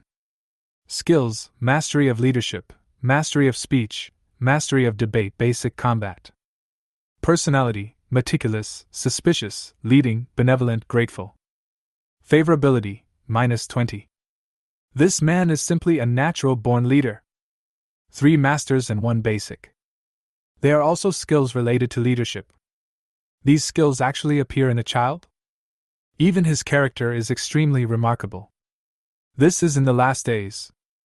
If he is really allowed to grow up, there is no doubt that he will be a generational hero. What do you see me doing? Guanli frowned and asked. You can make any conditions. Hu Yu suddenly became interested. He knelt down and looked at Guanli. Kid, now it's not about what conditions I have, but what you can give me. You, and the lives of those behind you, are all under my control. As long as I think about it, you will only have one end. Now, let's see what you can give me in exchange for your lives. Boat. Guanli uttered a word, staring into Hu Yu's eyes. You are on board just because you are interested in this ship. This ship, including all the resources on board, will be left to you. I only want the 4 lifeboats on board. Not enough. That's all. Guanli's tone was very firm. I might as well tell you that we have people in the captain's room. As long as the person behind me sounds the alarm, he will steer the boat and crash it into your yacht. Then it will be a dead end for both sides and no one will be able to escape with any consequences. This kid, he's so ruthless despite being young. However, he threatened the wrong person. The heart of the ocean has epic protection, and even a torpedo may not be able to penetrate it, let alone a ship that is so close. Let me think about it. Hu Yu smiled and stood up. He turned and walked towards the deck. I just lied, but your captain is indeed not dead. When he comes back, we will continue the negotiations. You just won the box of egg tarts with your performance. It's up to you to decide what to do with it. After saying that, Hu Yu took Su Zilong and the other man back to the yacht. As soon as he returned, he picked up a telescope and observed Guanli's actions. The egg tarts were gone. Under his command, the children have begun repairing the cabin door. He is truly a natural-born leader. Boss Hu. Su Zilong stood beside Hu Yu, leaning against the side of the boat and asked, Why don't these kids stay? Let's take another look. Chapter 50 True Talent. July 22nd, 6 p.m. The heavy rain continues. The water level never stopped rising. The deadline that Hu Yu set for the bearded man is approaching. He was not in a hurry, but kept observing the situation on the ship through a telescope. 3 hours. In those 3 hours, those kids did a lot. In the first half hour, they fixed the hatch. Although it was not as tight as before, it was still enough to keep out the rain. Over the next hour, they moved the fish barrels from the side of the boat in, cooked some simple food, and had lunch. There was no crying or complaints during the period. By 5 o'clock in the afternoon, Guanli was already sitting in the cockpit, staring at the yacht, as if waiting for some news. Meanwhile, the group of children had already run to the lifeboat. As long as the lifeboat is lowered, they will fall into the water and escape from here as soon as possible. But they didn't move. Just like Guanli in the cab, he was waiting for something. This wait lasted for an hour. There was no movement during this time. It's about time. Hu Yu glanced at the time, then turned to look at Li Ji. Let Zhang Siri start preparing dinner. Yes. Wait 10 minutes at most. If Bearded Man and that little lure want to come back, it's time for them to come back. If they don't want to come back, there's no need to wait any longer. Buzz. The hum of a motorboat sounded. Yu turned the telescope and found 2 motorboats heading towards here. There were 2 people on each motorboat. It looks like we've found the person. I'll go pick someone up first, Li Ji said as he walked towards the bottom of the cabin. Less than 5 minutes. Li Ji brought 5 people to the deck. In addition to the bearded man and Xiao Luer, there were 2 other people. A middle-aged man in a suit. Although he looked thin with greasy hair and pale face, one could tell from his eyes that he must have held a high position before. The other one is an old man. He wore a pair of gold-rimmed glasses and had gray hair, but he had a refined temperament and looked like a researcher. Even when he was standing in front of Yu, he had an air of superiority. It's like, the teacher is looking at the bad students. Yu immediately cast a detection spell at him. He was shocked when he saw it. Name, Fang Siyuan. Gender, male. Age, 59. Skills, epic biological research, epic bean planting, epic animal breeding, proficient chemistry, proficient cultivation, proficient model construction. Personality, kind, sharp-tongued, rigorous, hands-on. Favorability, 0. Boss. This is a real boss. In peaceful times, he would have been at least a researcher, maybe even an academician. Mr. Fang! Yu had just stood up, and before he could greet him, Xin Shan's voice suddenly sounded. Ha! Xiao Xin? Fang Siyuan was stunned and looked at Xin Shan with a confused look. Why are you here? It looks like we are still familiar with each other. It's easier now. This is a long story. Xin Shan gave a wry smile and immediately walked to Yu. Come, let me introduce you too. This is Mr. Fang Siyuan, a famous agricultural expert in our country. I was responsible for his security before. This is Yu, the owner of this ship and my current boss. Mr. Fang. Yu took the initiative to say hello. Hello, nice to meet you. Boss? Fang Siyuan frowned slightly. I heard that you made some mistakes and got fired. Is it true? That's a long story. Xin Shan replied helplessly and stood behind Yu. You should just talk. Mr. Fang, we can talk about these things slowly later. Yu stretched out a hand toward him. I hope you can join us. No matter what conditions you have, you can ask for it. I will try my best to be satisfied. Old man, I'm all alone. I don't want anything. Mr. Fang looked Yu up and down for a while. I came here just to see who would want to find someone like me in this situation. I didn't expect him to be a young man. What? Do you want to open a breeding farm on your yacht? Stop dreaming. The corners of Yu's mouth twitched. He only said one thing, but he didn't expect Mr. Fang to spray like a pea shooter. He really deserves to have a poisonous tongue. A venomous tongue is a venomous tongue. This man is a real talent. Boss, Mr. Fang is like this. Xin Shan whispered from the side. Don't take it to heart, you must keep him. Don't worry. I have a solution. Yu lowered his head and murmured, then glanced in the direction of the greenhouse. Take him there to have a look. No matter where I look, my conclusion is the same. Fang Siyuan raised his head and raised his hand to rest on Xin Shan's shoulder. I didn't say that, Xiao Xin, you are also fooling around. This rain will stop sooner or later. Why are you doing these things? Why don't you just stay in peace? Mr. Fang, you'd better come with me first.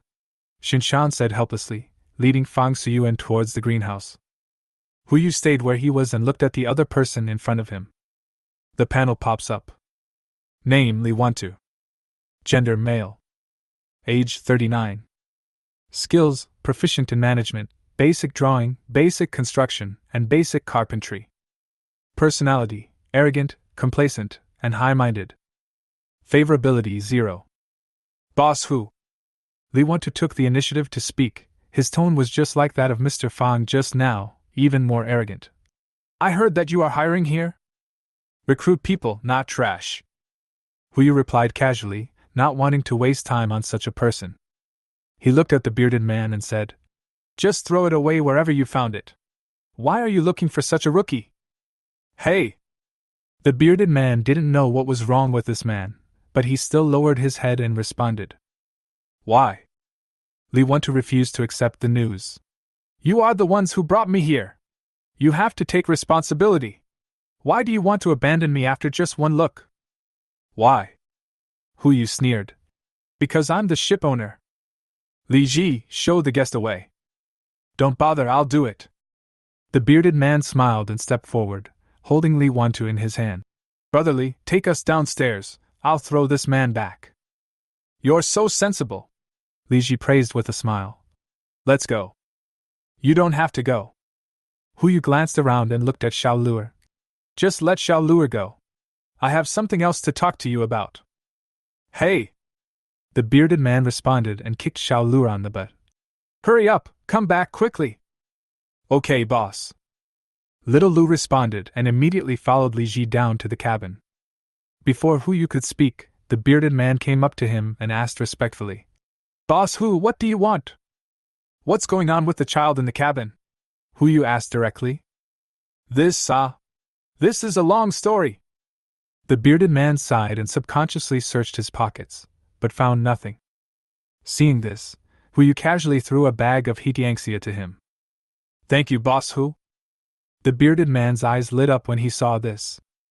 He took out a lighter from his trouser pocket, lit it, and put it in his mouth. This story begins 9 days ago. Chapter 51 Miracle. It's simply a miracle. In heavy rain. The bearded man leaned on the boat, looking at the ship in front of him, lost in memories. That Saturday, I took a job with a tour group. I took that group of boys and girls along the Yangtze River. As long as we returned to Jinling at 8 o'clock in the evening, we would get a considerable amount of boat fare. I didn't expect it to start raining at just 7 o'clock. An hour later we chose to dock, but only a few parents arrived early, and most of the children stayed on the boat. The rain is getting heavier. The roads were flooded and we had no choice but to leave the children in the boat and wait until the rain stopped before sending them away. But this wait lasted for 9 days. 9 days! The bearded man held a cigarette in his mouth, shook his head and sighed. I'm afraid this rain won't stop. Boss Hu, I am a rough man. When I saw you, I did have bad intentions. I don't ask for anything else from you, but just one thing, let those kids go. It doesn't matter to me. Please let my brothers get off the boat. They can take good care of the children. There is good and evil in people's hearts. There is no such thing as a purely good person, or a purely bad person in the true sense. That's what birds are like. If you want to say he is a bad person, he did it for the sake of that boat full of kids. If it was just food for his brothers, catching fish would be easy enough. You want to say he's good. For the sake of that boat of children, he would rob others of their resources for survival. It is difficult to judge whether he is really good or bad. We'll talk about this later. Hu Yu hesitated for a few breaths and finally made a decision. He looked towards the ship and said, There are people waiting for you on board. Go greet them first and bring the child named Guanli aboard. I have something to tell you. Hey! The bearded man responded, and without taking his brothers with him, he walked to the rope and climbed towards the ship. This does not mean that he has abandoned his brothers, but he is telling Hu Yu that he will not run away and will definitely come back. Boss Hu, I really don't understand. Su Zilong stood aside and asked, What are your plans? Are you going to keep them here? Or, remember that box of egg tarts? Hu Yu asked. I bet Guanli left at least one for that bearded man. What's there to bet on? Su Zilong was puzzled. If he keeps one, it means this kid is worth investing in. Then I will give them some supplies and let them be self-reliant in the apocalypse. What if we leave too? Xiao Zis's voice came from behind. Hu Yu told them what happened on the ship in the afternoon. I would like to seek their advice on how to deal with this. There is only one answer available. It all depends on his idea. It's the same as saying nothing. Why did you come out? Hu Yu looked at Xiao Zisa behind him and asked, Is Buba's medicine ready? It's already cooked. Xiao Zisa stood aside and said, I heard that an old man will be boarding the ship? I came over to take a look and happened to hear you talking. Tell me, what would you do if 2 egg tarts were left? Leave 2? Hu Yu looked at the already taut cable. There are only 4 egg tarts in a box. According to the logic of a normal child, they might be divided equally among everyone. That child is very thoughtful. He might eat some first to test whether it is poisonous before distributing it. He left one to prove his gratitude, so it's not a bad idea to invest in it. Leaving 2 means he knows his position very well and can win people's hearts. 2 are not only for the bearded man, but also for the 7 adults, representing half of each group. If he is really that sensible, there is a place for him on the ship. The bearded man poked his head over the side of the boat. He was holding Guanli in his arms, and Guanli was holding a box in his arms. Egg tart box. A hint of surprise flashed in the eyes of Huyu and others. A guess came to my mind. Under what circumstances would Guanli come up with the egg tart box? Boss Hu. The bearded man came over with Guanli. We are here. Boss Hu. Guanli held the egg tart box and bowed deeply, then presented the box with both hands. I misunderstood you before. I'm sorry, please don't take it as an offense. Huyu opened the box. 4 egg tarts, neatly arranged and safe. There was no damage other than it being cold. What do you mean? Huyu looked into Guanli's eyes and asked. Don't you like the gifts I gave you? Or are you afraid that I will poison you? You wouldn't do that. Guanli's tone was neither humble nor arrogant, and he looked at Huyu and said, You gave us the egg tarts as a mercy and a gift. We didn't eat them because the captain is missing and we can't deal with such a precious gift rashly. I am giving it back to you now as a token of my gratitude. This is the best food on our ship and the best gift I can give. Thanks. Thank you for giving us a chance to survive. Guanli said this seriously, and then served the egg tart again. Smooth, so smooth. Huyu thought of several possibilities, but he never expected that this kid would not eat a single bite and could even control the other children to stay still. This is really rare. Then I'll take it. Huyu took the egg tart and put it aside. He looked at Guanli and asked solemnly, Now I'll give you a chance. You can board this ship and work for me. This ship will be your home from now on. You don't have to worry about food and drink anymore. Are you willing?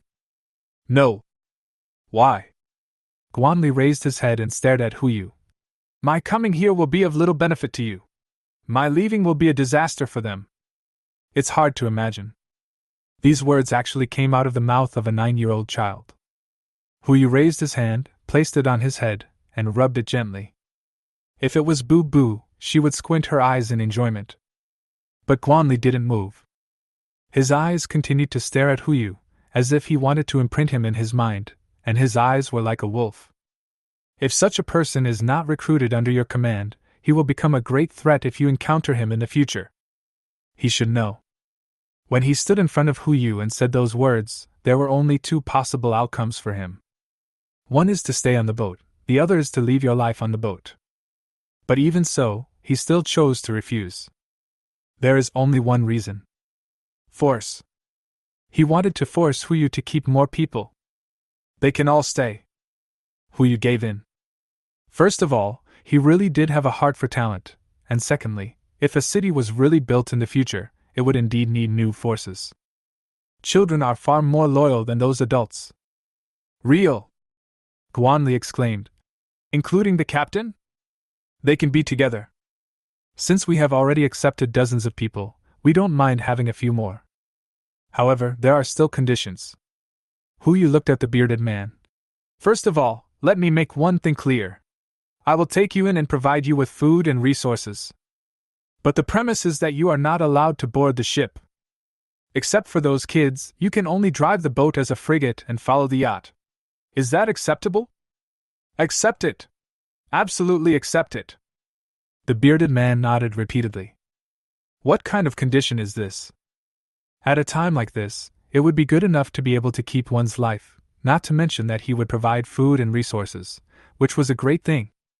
That's good. Huyu looked at the bearded man and said, Bring the people up first, and I'll distribute the supplies to you later. Hey! The bearded man responded, but was interrupted by Guanli just as he was about to turn around. I'll go. Guanli took the initiative to speak. If Captain Wang goes, he won't be able to bring anyone with him. The bearded man was stunned. What's going on? Guanli did not answer, but just smiled. Then he walked to the side of the ship and climbed towards the rope in the heavy rain. I guess he doesn't believe you either. Boss Hu, what do you mean? The bearded man asked in confusion. Hu Yu smiled and joked, handing him the telescope. Look in the cab. The bearded man took a look, still confused. Aren't they just a few kids? What's wrong? This is Guan Li's emergency measure. Hu Yu smiled as he looked at the thin figure in the rain. If they find out that you are cooperating with me and are going to use them as bargaining chips, or something else, they will set sail immediately. Either leave here or crash into the yacht and die. These kids! The bearded man cursed secretly, but his expression was full of relief. Tell me! Suddenly, a roar came from the greenhouse. I saw Mr. Fang running straight over, followed by Xinshan chasing after him, but he almost didn't catch up. Mr. Fang came to Hu Yu with excitement on his face. Tell me! Where did you find these things? A miracle! Simply a miracle! Chapter 52 New Blood. Hu Yu was not surprised by Fang Lao's excitement. Even Xiao Zisu, a layman, had an outrageous reaction when he saw these things and wanted to dissect them himself. Not to mention this one. He is an expert in this field, so he naturally knows what those things mean better than Xiao Zisu. Say it quickly! Fang Suyuan asked excitedly. Where did you get these things from? Don't worry about it, old man. Hu Yu smiled and stretched out his right hand. I still have the same condition. As long as you can stay, I will give you the cultivation of these livestock and plants. I will give you absolute freedom to do whatever you want, and I will give you some unexpected surprises every once in a while. The system can produce more than just senzu beans. It may even be possible to extract other animals that can be raised. This is his confidence. Surprise? Fang Suyuan asked in confusion. What surprise? Like this. Hu Yu said as he took out an ordinary senzu bean. Would you like to take a look first, Mr. Fang? Fang Suyuan took the magic bean and looked at it carefully in front of him. He looked left and right, and even put it to the tip of his nose and sniffed it twice. Finally came to a conclusion. Isn't it just an ordinary bean? Mr. Fang, you can have a taste, Hu Yu said with a smile. Pretending to be mysterious. Old Fang whispered 4 words, but still put the magic bean into his mouth. The senzu beans melt in your mouth. In just a moment, it turned into a warm current that penetrated into Fang Lao's throat and flowed into his abdomen. A feeling of fullness comes over me instantly. Fang Suyuan's eyes suddenly widened. He hasn't eaten for 2 days. The feeling of hunger has already begun to gnaw at my heart, as if I could eat a cow alive. But as soon as this bean entered the stomach, that feeling disappeared in an instant. What the hell is this? Fairy beans. Hu Yu didn't hide anything, and said in front of the bearded man. 1 pill can satisfy an adult's consumption for a month, and it will also provide a proper feeling of satiety. What? As soon as he finished speaking, everyone present was shocked. This also includes Xinshan. Before this, he didn't know the existence of fairy beans. God knows how much this boss Hu has hidden. Are you serious? Fang Suyuan's lips trembled slightly. If this is the case, this bean will be enough to change the world no matter when. Mr. Fang can slowly understand it. Hu Yu responded with a smile. This is just an inferior product. The superior product can provide energy for 3 months. It has been used as seeds and planted in the greenhouse. I agree to join. Fang Suyuan just replied, and then rushed towards the greenhouse without looking back. No, not a greenhouse. It's a temple. There is a temple that belongs to every agricultural student. Boss Hu. When Xinshan saw this, he didn't chase after him. Instead, he leaned next to Hu Yu and asked, You didn't fool him, did you? What are these words? Hu Yu was so angry that he smiled helplessly. Am I the kind of person who deceives people? Xinshan did not answer, but the answer was self-evident. I don't know who tricked Boss Tian into being like that when he was in that building. Boss Hu? The bearded man swallowed his saliva and said, Do you have any more beans? We brothers haven't eaten for several days. Yes, but you can't eat it today. Hu Yu looked at the children who were gradually getting on board and said, Since you are all here, why don't you stay and have dinner before going back? Just consider it a celebration of our cooperation. He turned around and shouted towards the kitchen. Li Ji, go help prepare dinner. Prepare some extra people. We're having a party. The bearded man's brain was a little slow. Party?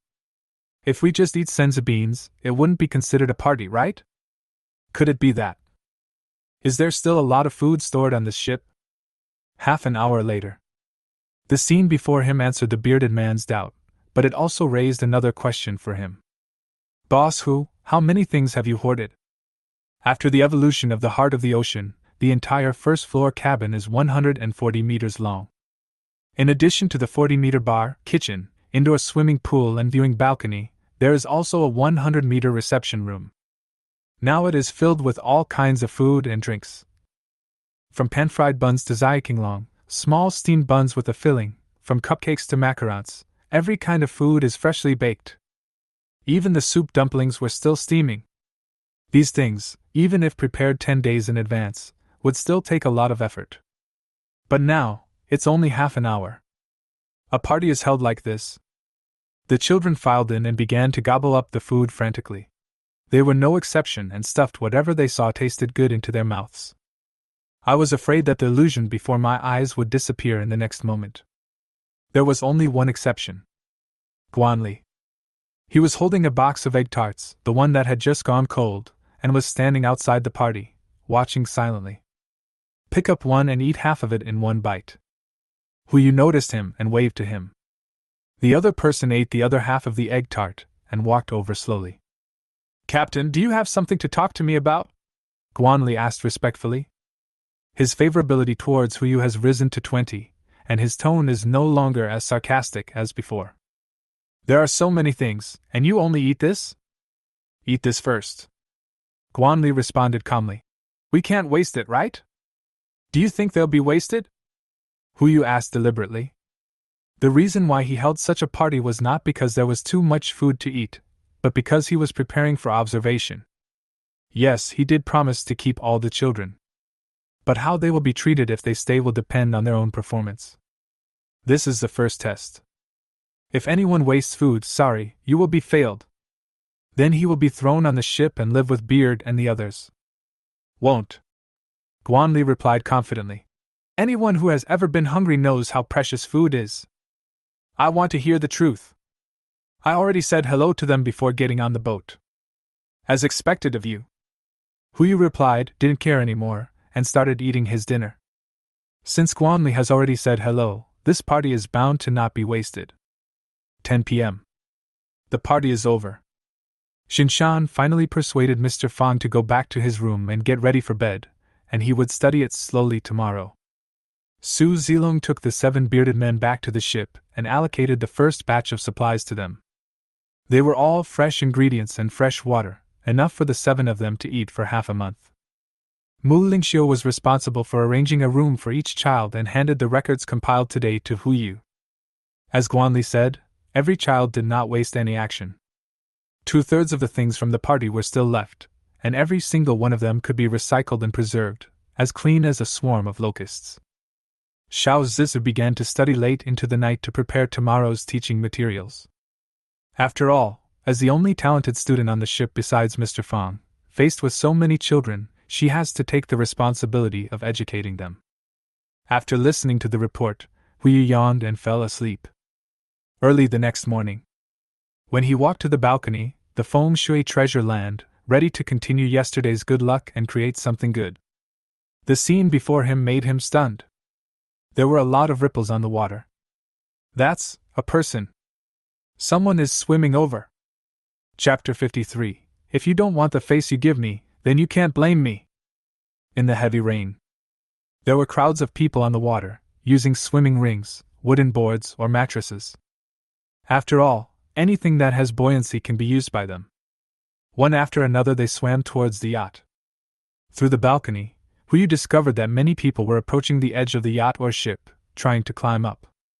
Fortunately, the surfaces of both ships were smooth enough, and it would be impossible for them to do it without any tools. But the people who were coming in large numbers behind seemed to have anticipated this situation, and all kinds of tools appeared in their hands. The heart of the ocean is not afraid of being smashed, but the same cannot be said for the ship. Something bad is going to happen. Huyu frowned, didn't open the egg, and rushed out directly. As soon as I opened the door, I happened to meet Xiao Zissou walking over. You are finally awake. Xiao Zissou breathed a sigh of relief. If you don't wake up, I will come in and call you. As she spoke, she inserted a golden needle into her hair. It's easy to tell that the way she calls people must be very efficient. That's not necessary. Huyu's mouth twitched, and he noticed that she had dark circles under her eyes. Your eyes? Did you steal the cow last night? Where can we steal cattle? From the shed? Xiao Zissou yawned. That Mr. Fong went to the greenhouse at 3 o'clock. Anyone who approaches the greenhouse must be watched by him. Who dares to steal? So what are you doing? Prepare lessons. Xiao Zissou's tone was filled with pride. I tell you, it was only because I didn't pass the teacher qualification exam at that time, otherwise I would have become a teacher a long time ago. This is finally my chance. I will pay you back double for the rain you showered me with. Just don't torture our future flower buds to death. Huyu said as he walked towards the cabin, not forgetting to add. Oh, except Guanli, torture him to death. As the saying goes, learning never dies, so let's learn until we die. He has the potential. Okay. The two walked to the cabin talking and laughing. Qinshan and others were already waiting there, and Guanli was also standing among them. His figure looked extremely awkward inside. What's going on now? No one's on board yet. Qinshan took the initiative to report. I just investigated the surveillance. Since 5 o'clock this morning, people have been coming over one after another. So far, no one has boarded the ship, and there has been no actual damage to the ship. Were there any negotiations? No, they don't seem to be a group, but act spontaneously. Huyu frowned slightly. He could understand them. At a time like this, a boat with lights on day and night, and a party. It is a rare life-saving straw for anyone. Especially since the ship took in so many people yesterday. This is their only chance. Just swim to the boat, and you can take a gamble. I bet the owner of this ship is kind enough to take them in. Pity. They bet wrong. Sound the siren as a warning and the ship will sail in 5 minutes. We are not responsible for anything that happens. Yes, boss. Qinshan replied, took out the loudspeaker Huyu left yesterday and walked to the side of the ship. Everyone, pay attention. The boat will depart in 5 minutes, please leave as soon as possible. Otherwise, you will be responsible for all the consequences. He said the same thing 3 times in total. The purpose is to remind them as much as possible. That's weird too. Huyu took out toiletries from his personal space and started brushing his teeth, mumbling. Isn't there a strange fish underwater? How could someone swim over here? There were no fish last night. Zhao Zhong replied. I tried fishing last night, but there was no bite, not to mention no fish even when I put in the nest. It's the same with Captain Wang. Su Zilong echoed. They cast their fishing nets last night, but there was no movement. I went to see it too. No more fish? Huyu frowned slightly. This shouldn't be the case. Before he could figure out what was happening, a chorus of roars came from the water. Captain? Come out! Captain? Come out! It seems that he won't give up until he sees the coffin. Huyu took out a towel and wiped his face briefly, then looked at Li Ji. Is breakfast ready? Not yet. Li Ji replied and set off immediately. I'll go now. Remember to be rich. Huyu instructed. Get those guys up at 7:30 and start class. Okay. Guanli also responded. I'll wake them up. Brother Shin, come with me for a walk. Huyu took out 3 umbrellas and handed one to Qinshan and Incienner behind him. Good. The 3 of them walked out of the cabin together. As soon as they arrived at the ship's side, they saw Captain Wang and others holding harpoons and staring at the ship. As long as the other party was willing to get on the ship, they would fight back as soon as possible. When Huyu's gaze fell, Captain Wang smiled awkwardly, hurriedly put away the harpoon, and nudged Xiao Luer next to him with his elbow. Little Lou immediately understood and ran towards the cab. The boat will depart in 5 minutes. This is the order given by Huyu. Since the yacht is about to start, the ship naturally cannot slow down. Captain? Come out! The noise continues. Huyu walked to the side of the ship, looked down at the people below, and took out a loudspeaker.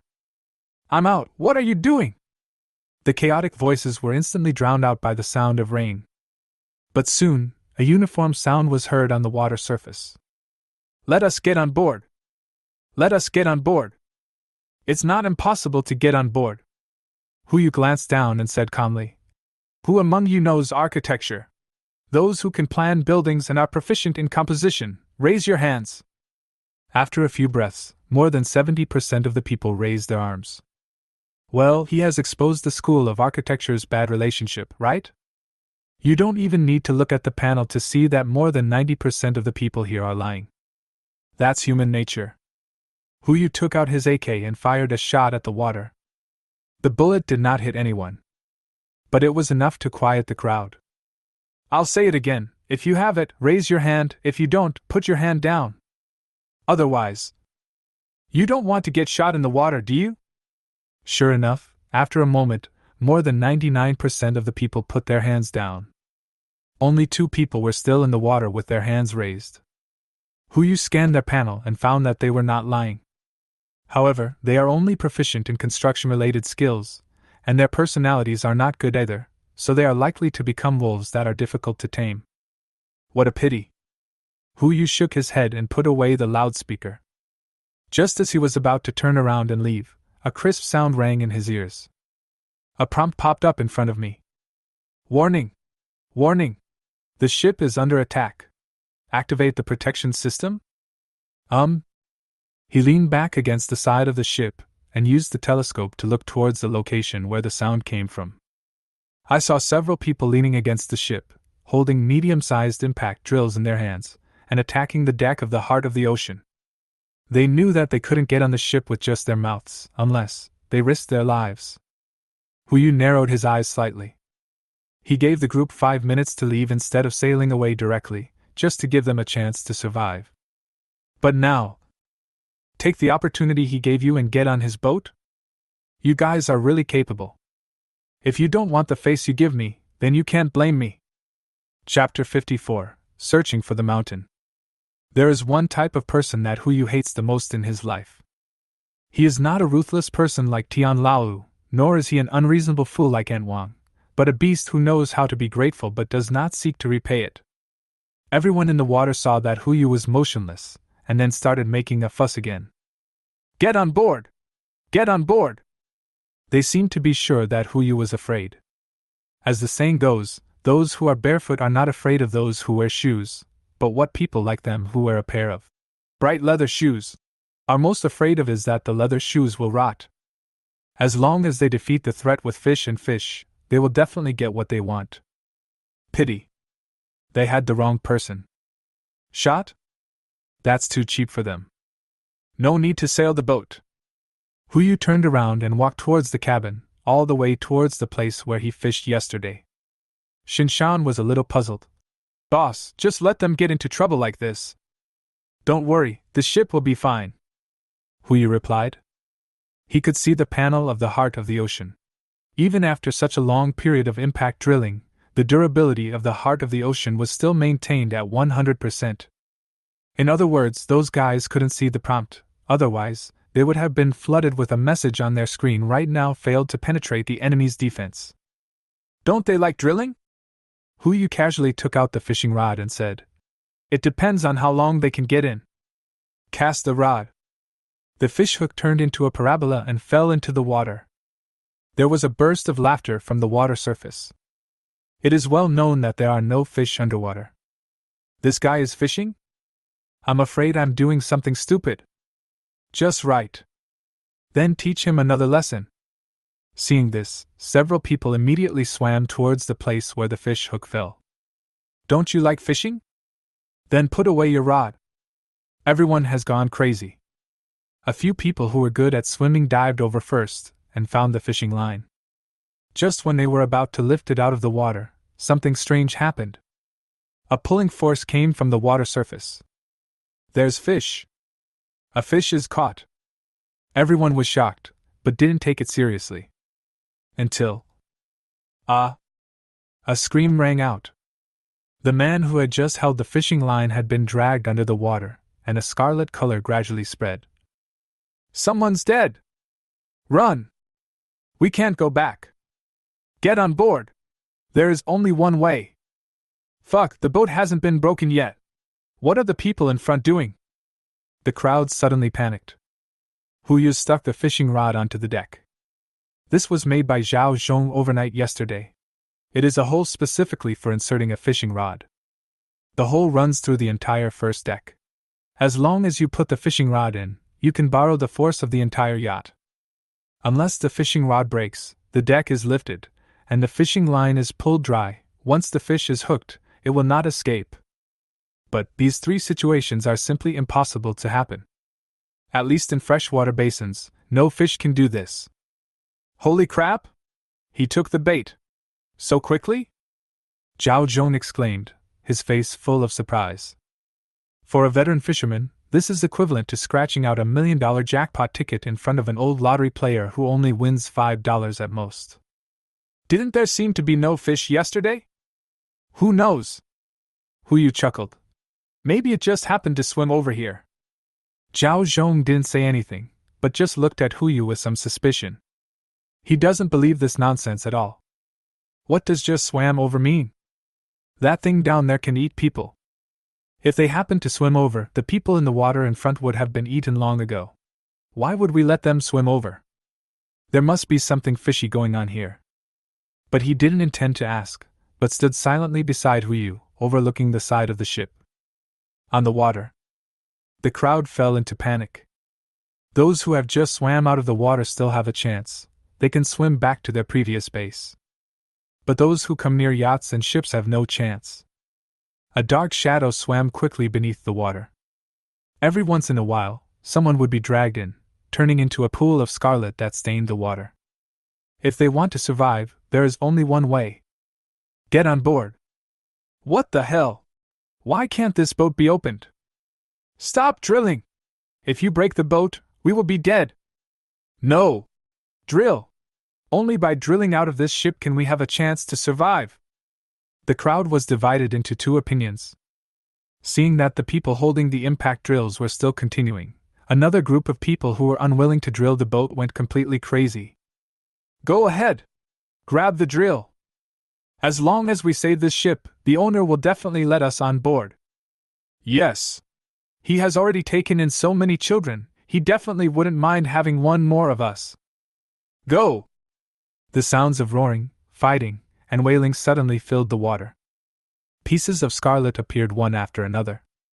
Seeing that the situation was almost over, Huyu turned to look at Zhao Zhong and asked, Are you sure you can catch this fish?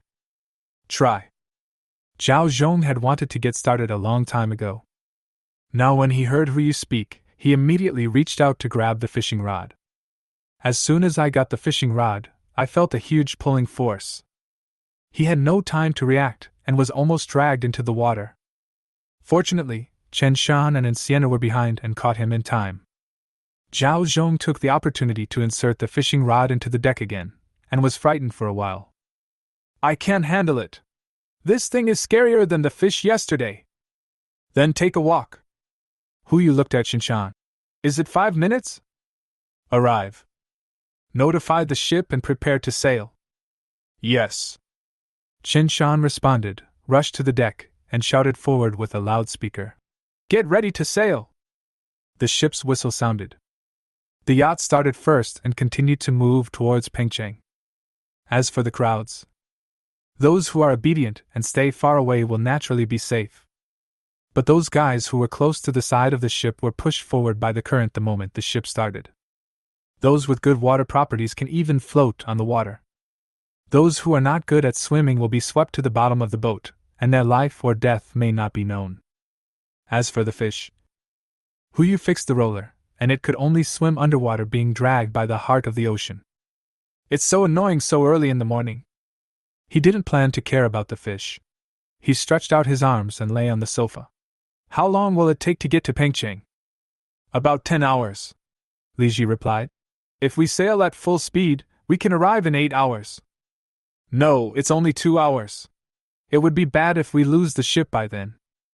Hu Yu waved his hand and looked at the water. Today is July 23rd. 10 days have passed since the end of the world.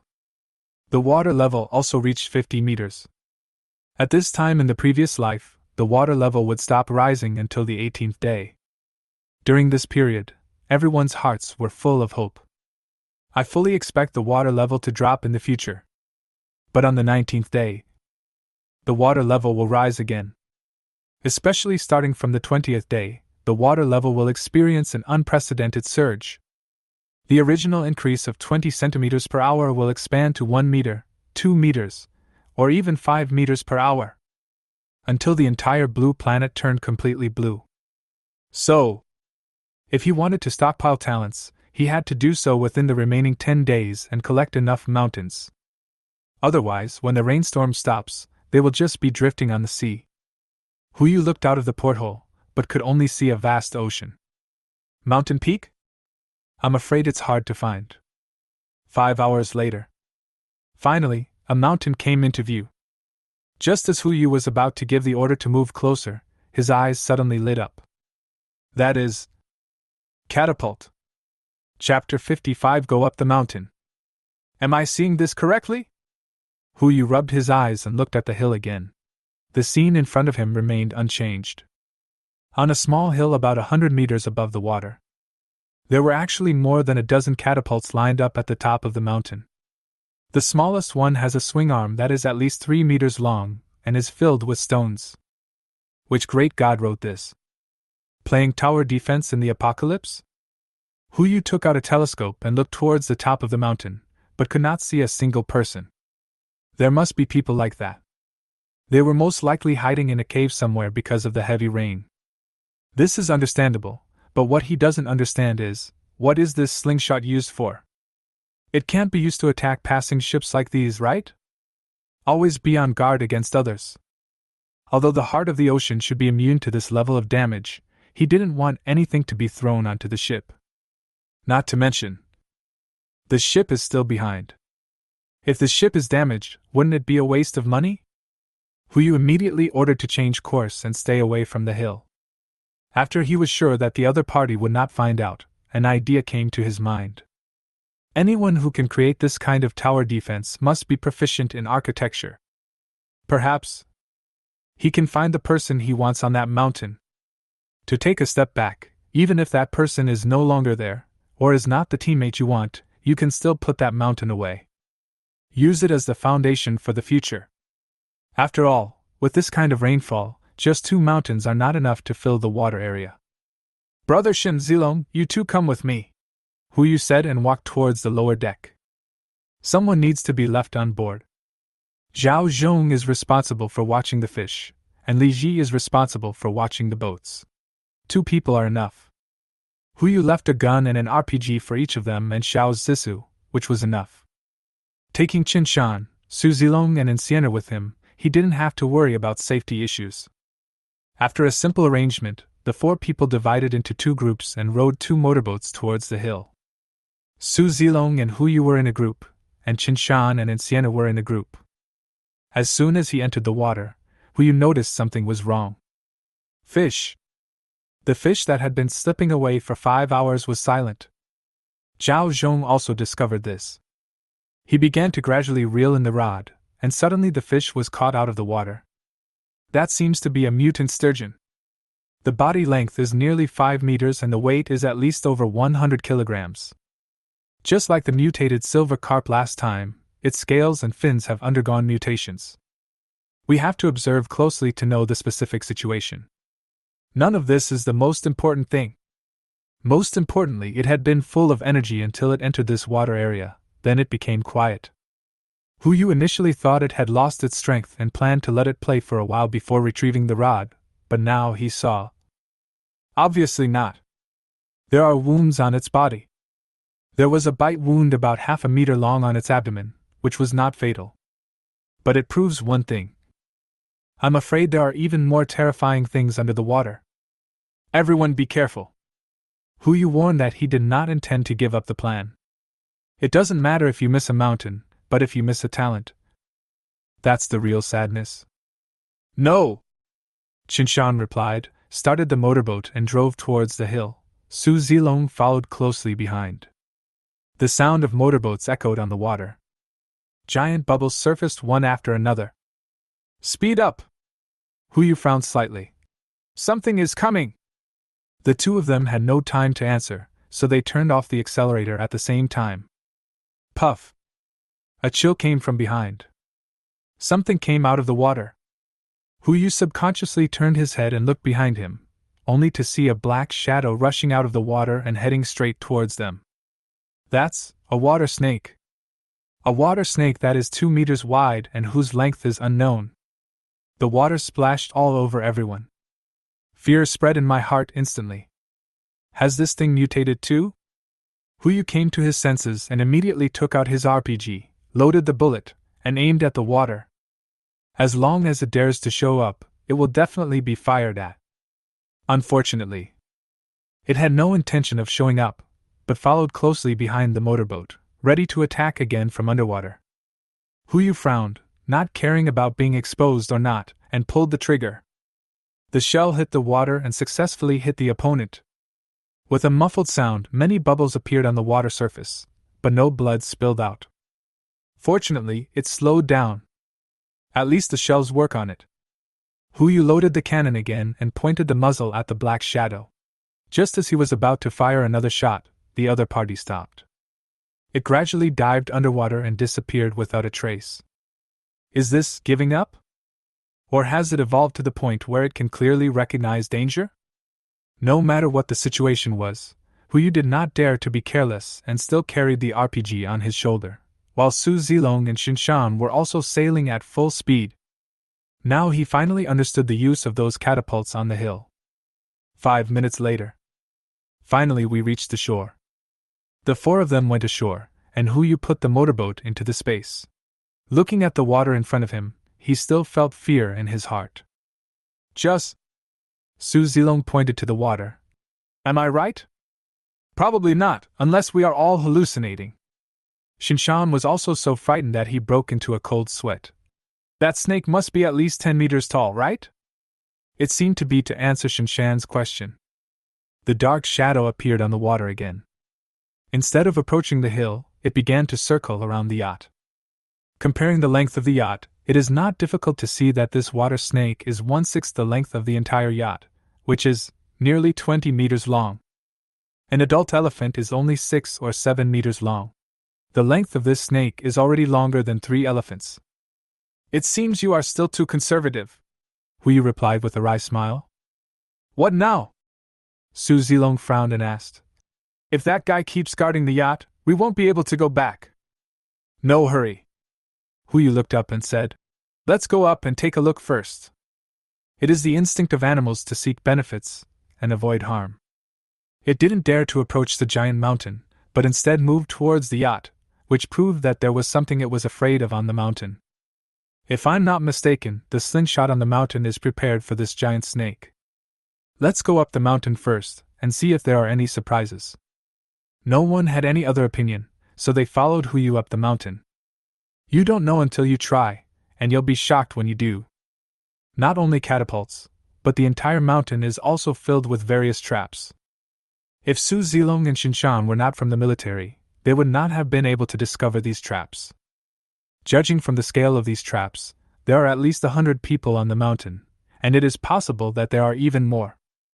In order to ensure a smooth conversation later, Yu first collected the guns in everyone's hands and replaced them all with pistols.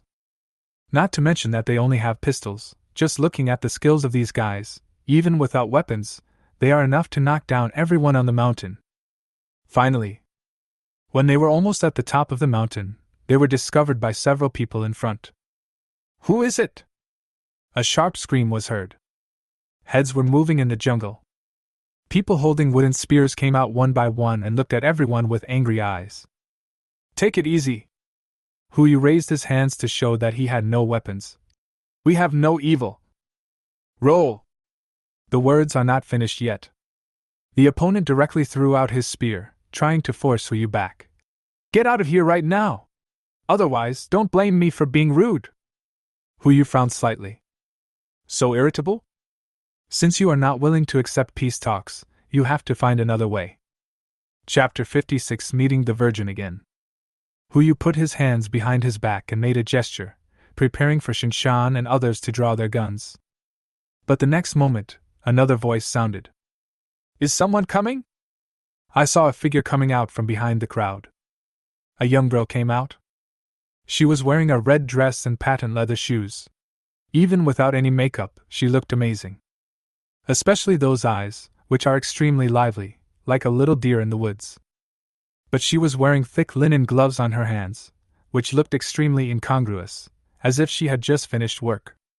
Before she could speak, the man who had just swung out the spear frowned and said, Miss Su, we already have enough people. What do you mean there are enough people? Aren't there only about 200 people? 4 more wouldn't be too many. Miss Su rolled her eyes at the other person in annoyance, and walked towards the 4 people. She walked all the way to Hu Yu without any precautions and took the initiative to extend her right hand. Hello, my name is Su Linglong, and I am currently the manager here. How did you get here? It was the first time that Hu Yu saw someone so familiar. Especially in the end times. A large detection spell was thrown over, and the woman's panel immediately appeared in front of him. Name, Su Linglong. Gender, female. Age, 23. Skills, epic architecture, epic surveying, epic leadership, masterful finance, masterful cooking, masterful observation, masterful traps. Personality, Madonna, compassionate, smooth talking. Favorability, 10. Purity, 100. It seems that she was the one who took the lead in building these fortifications. I didn't expect that. In addition to Mu Lingxiu, he could actually see another person with a saintly personality. However, the two personalities of being a saint and compassionate can actually be paired with being good at dealing with people. It's a bit strange. I came here with that yacht. Hu Yu's main point was to speak without hesitation. We have a kayak, and originally wanted to follow the yacht to see if we could get on board, but we didn't expect the other party would not accept us at all. We saw a mountain here and there seemed to be signs of human habitation, so we thought we'd try our luck here. He didn't reveal his identity directly. Analyzing from her character and situation, she should be the boss of the entire mountain. If I let her go with me now, I'm afraid it will only backfire, and I will be ordered to leave. It's better to hide your identity first and get to know it more deeply. Then you are really lucky. Su Linglong didn't seem to doubt it. She introduced with a smile. If you don't mind, you can join us. I can't guarantee anything else, but at least I can guarantee that you won't starve to death. Of course, the premise is that you can make enough contributions, otherwise there will be no food. That's easy. Hu Yu immediately responded with a smile. How do we do it specifically? I'll let Uncle Li introduce this to you. Su Linglong turned to look at the man who had just scolded them. Uncle Li is in charge of the territory's defense. He will assign you tasks later. As long as you work long enough every day, you can receive contribution points. Contribution points can be exchanged for food. As long as you are not too lazy, you can exchange them for enough food for a day. Of course, you can also exchange the things you carry with you for points. We will determine the number of points based on whether they are useful to the organization. Okay. They also created a monetary system. This woman is not simple. Miss Su. Uncle Li said this and walked out. His face was full of wrinkles as he was in his 40s. It looked like he had been engaged in some kind of physical labor before. There are too many people on the mountain. We can't add any more. Isn't it better to have more people? Su Linglong asked back, as if she had something else to do. Okay, the snake just now moved again. I'll go up and keep an eye on it. Uncle Li, I'm sorry to trouble you with these people. Miss Su. Uncle Li wanted to say something, but Su Linglong had already turned and left. Only he and the group of people behind him who were also holding wooden spears were left. It seems that there is no harmony inside. So, Uncle Li, right? Hu Yu took the initiative to speak. Take a look at what we are suitable for. How about assigning us some work? Snort! Uncle Lee snorted coldly, turned around and left without saying anything. A group of people followed him and patrolled elsewhere. Only one young man came over. Don't mind it, Uncle Lee is just like that. Come, I'll take you up the mountain. There's a place on the mountain where tasks are posted. I'll take you there to get the tasks. Thank you very much. Huyu thanked him and asked, What's your name, little brother? Just call me Xiaoyi. Xiaoyi replied and led everyone up the mountain. As soon as he reached the top of the mountain, Huyu confirmed one thing. The man named Uncle Lee is right. There are too many people on the mountain. More than 100 people gathered on the top of the mountain. Although everyone has something to do, most of it is construction work, which can be done quickly if you want, or can take time if you want. 5 or 6 strong men gathered together, with wooden hammers at their feet, occasionally hammering and banging the boards together. This should be preparation for building a house. Most of the people on the hill are men, and situations like this are not uncommon. If you want to feed so many people, and so many people who are just doing nothing, the pressure on this mountain is going to be quite high. The mission room is in front. Go take a look. There should be a character that suits you.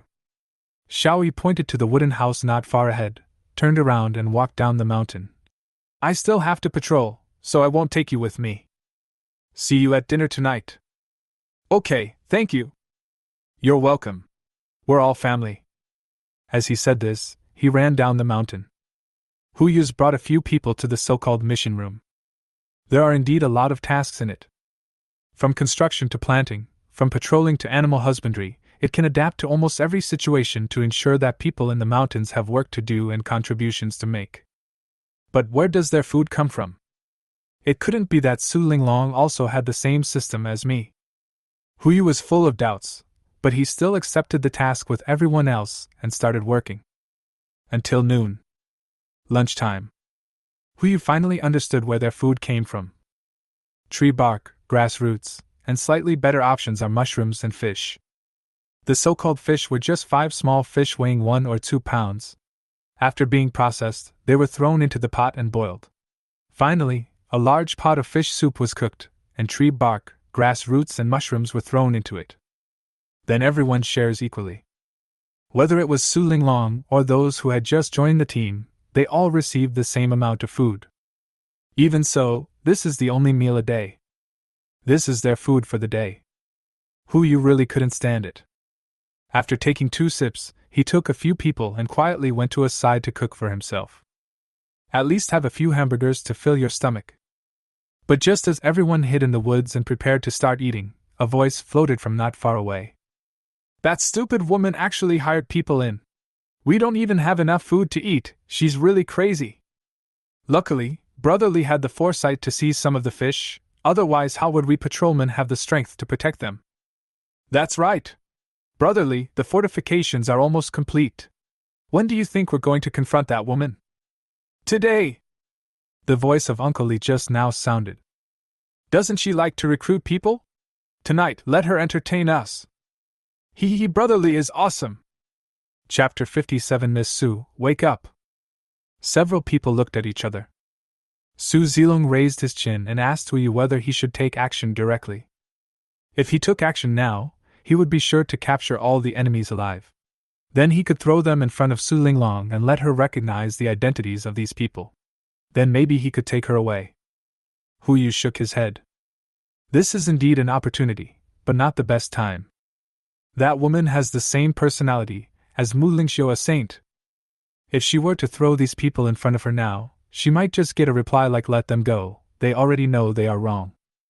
To avoid this embarrassing situation, it's best to wait a little longer.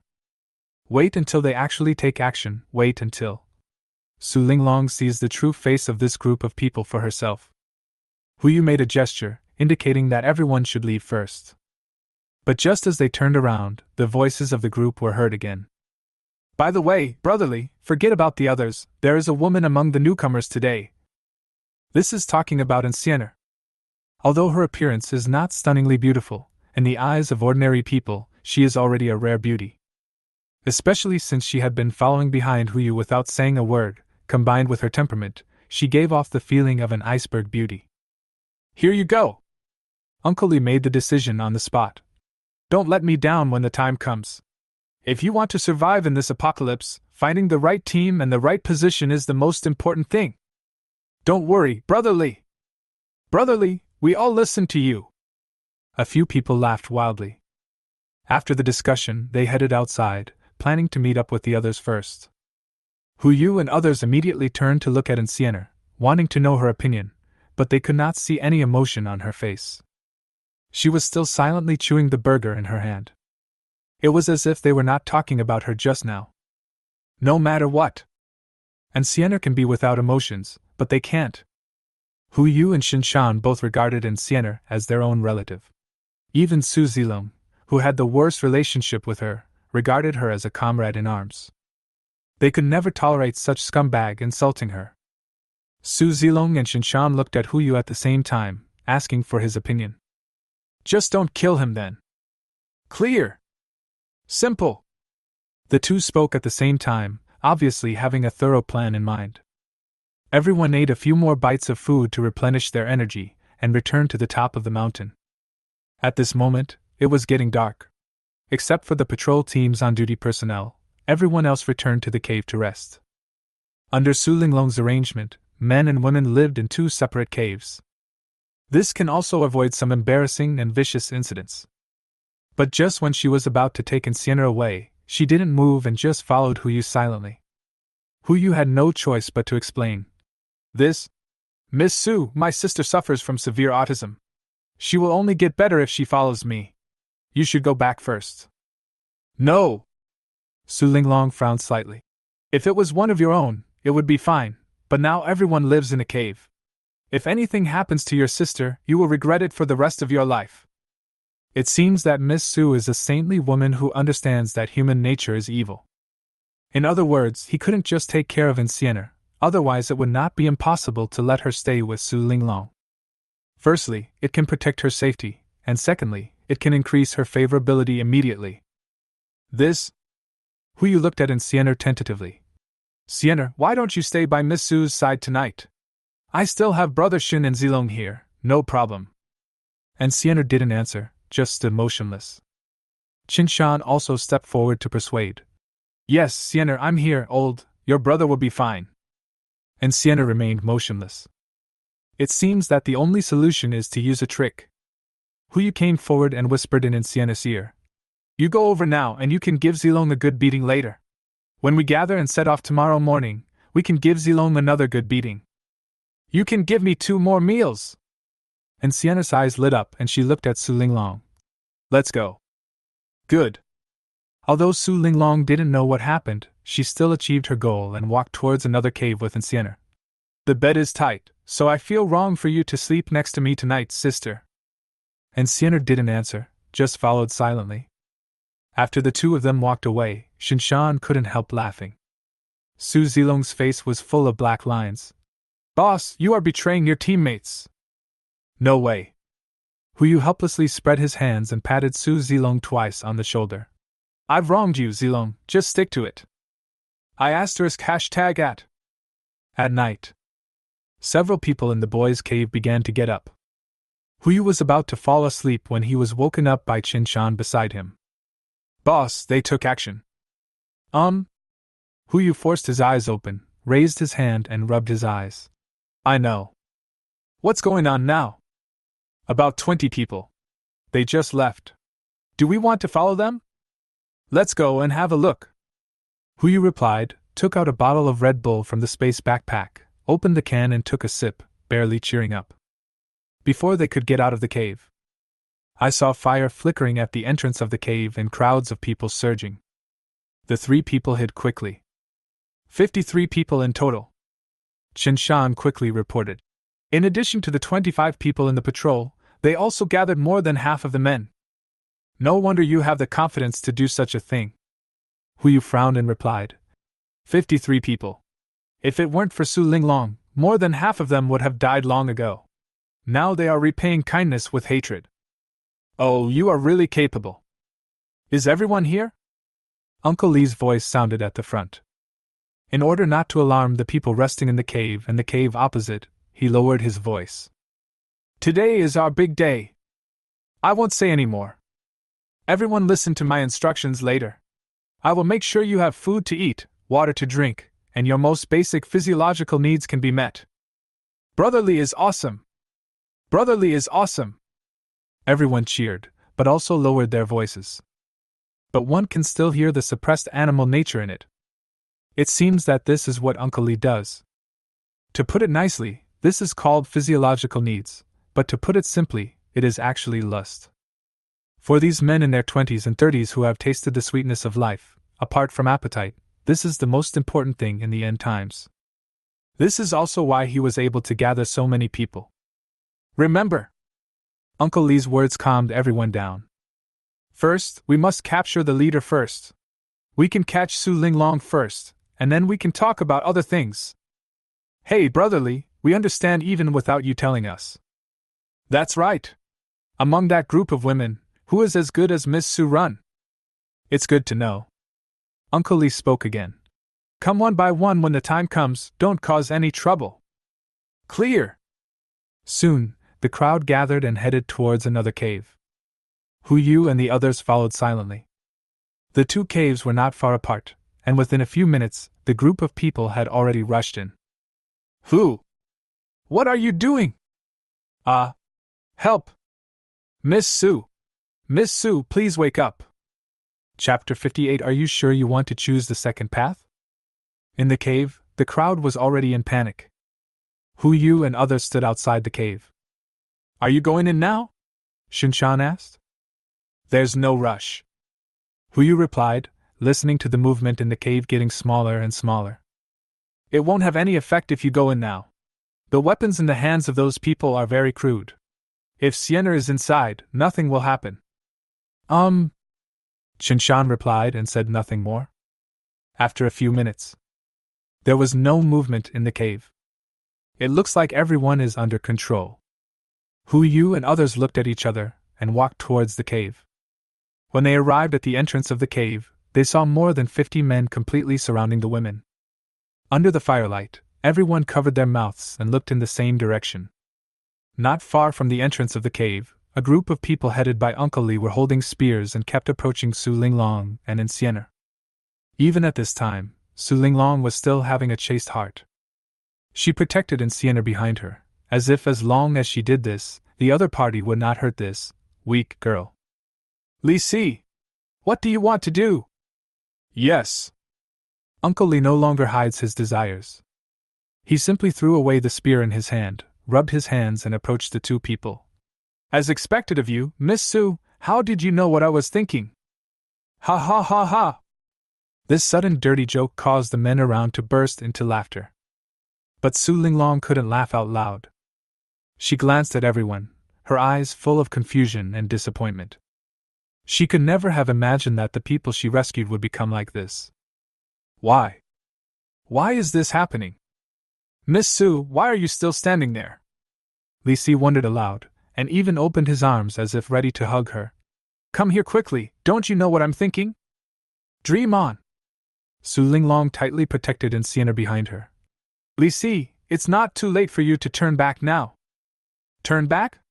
Turn back! Li Si cursed. He also knew what kind of person Su Linglong was. He immediately turned around and pointed at the group of women behind him. I won't waste my time talking to you. You only have two options now.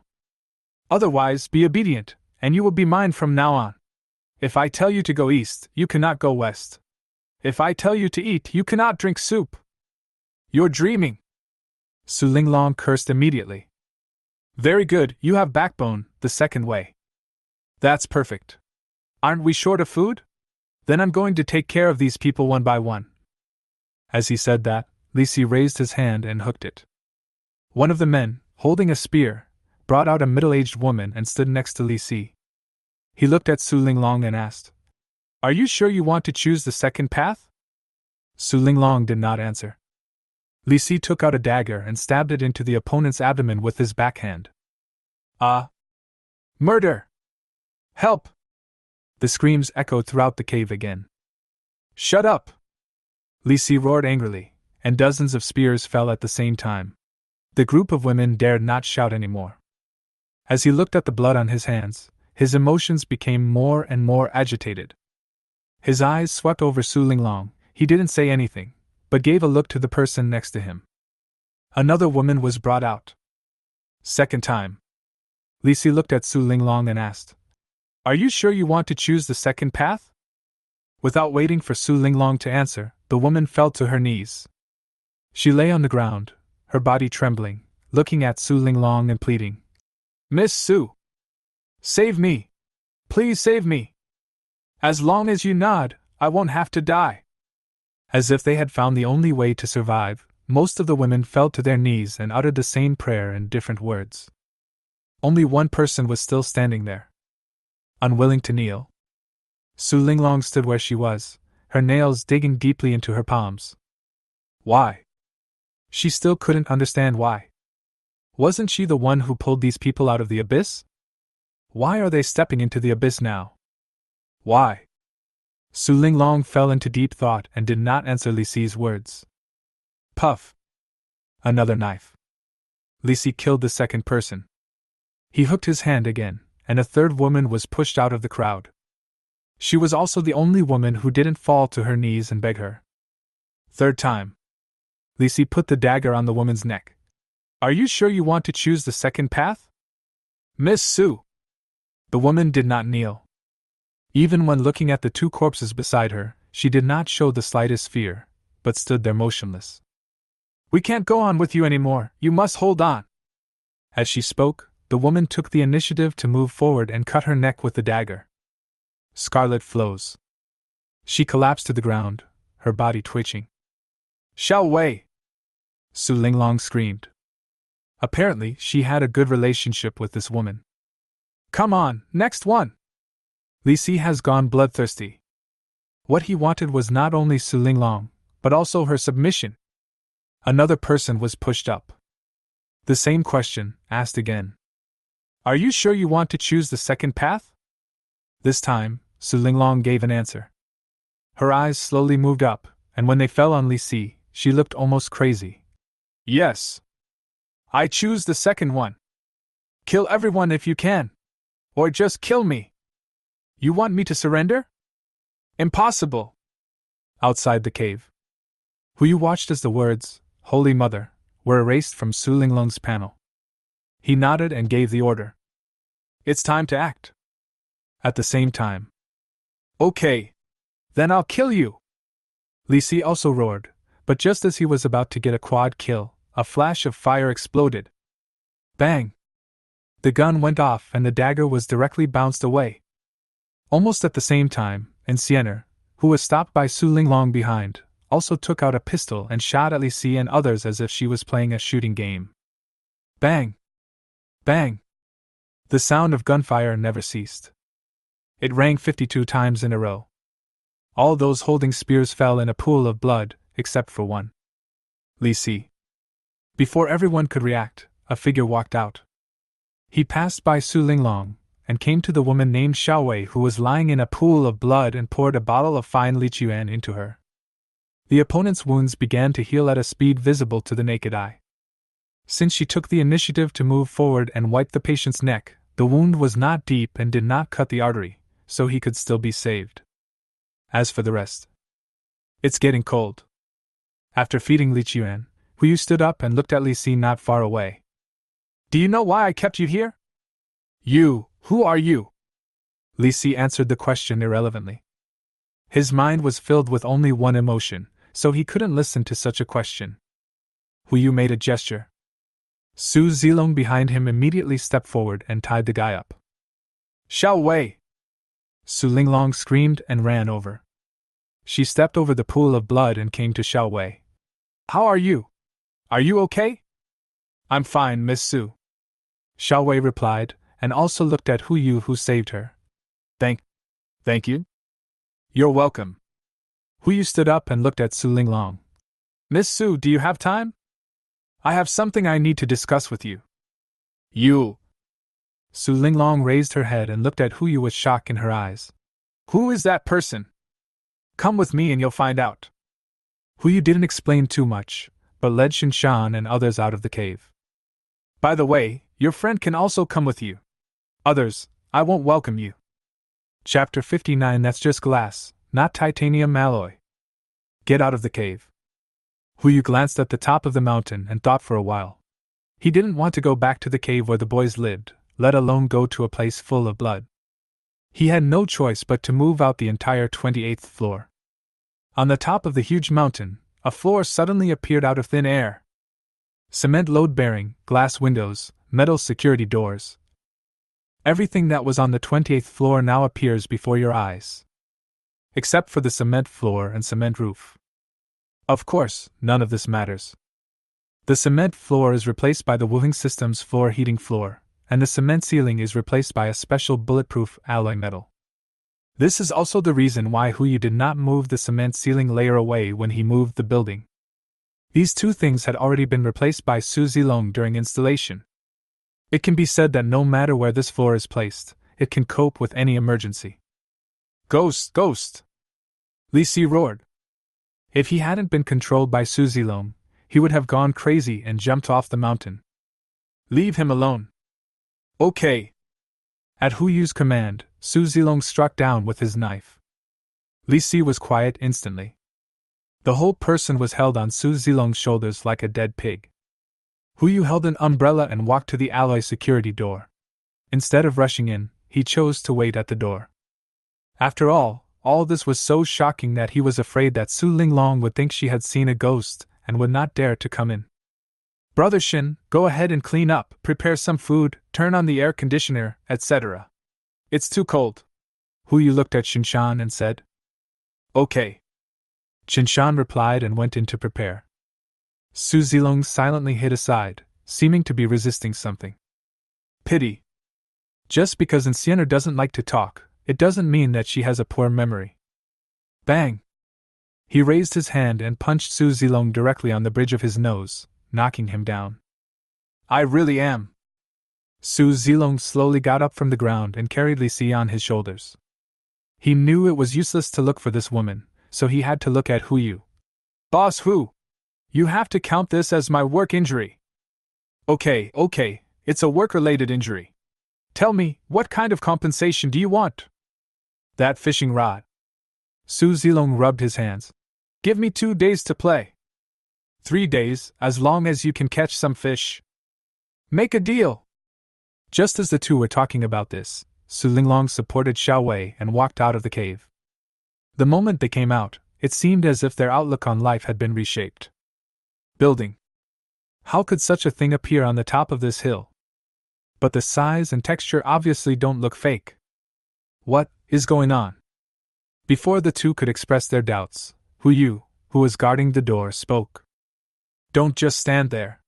If you have any questions, come in and talk. As he said that, he walked towards the alloy door. At this moment, the power supply system on the 28th floor began to operate normally. The lights illuminated the entire mountain.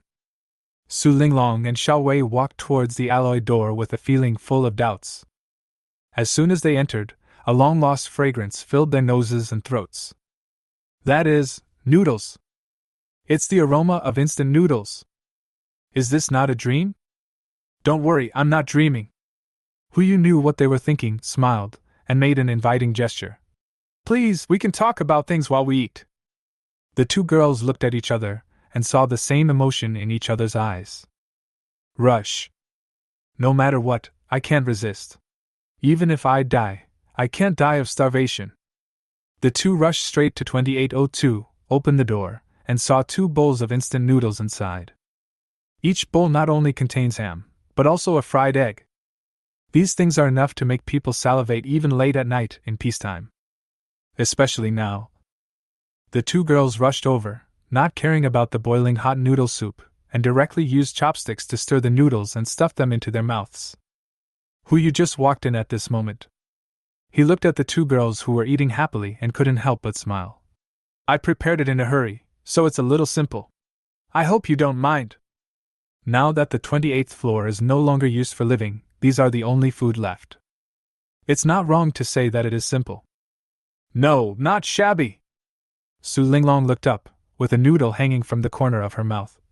It's good to have this to eat. No, who are you? What do you think? Huyu asked her the question. Immortal, Xiao Wei immediately said. You must be a god.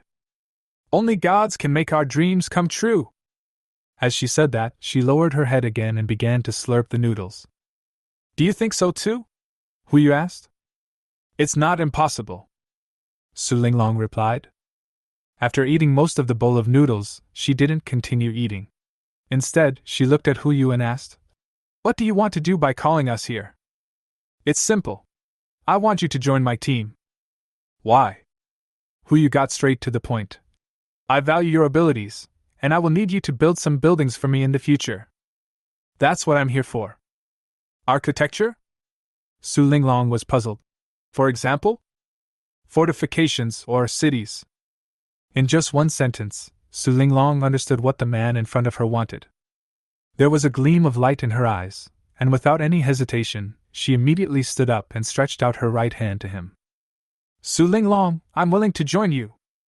Sure enough, the efficiency of talking to smart people is different. Huyu also stood up and held Su Linglong's hand. Why don't you ask about the treatment or anything like that? For a man who can conjure up a building like this out of thin air, I think nothing should be a problem for you. I like talking to smart people. Huyu replied and was about to let go of his hand, but Su Linglong held it tightly again. But I have a favor to ask. You say. Su Linglong raised her hand and pointed at Xiao Wei, who was still eating. She wants to come with me. No problem. Huyu agreed readily. It was not only because of Xiao Wei's previous actions, but also because of this woman's panel. Name: Han Weiwei. Gender: female. Age: 23.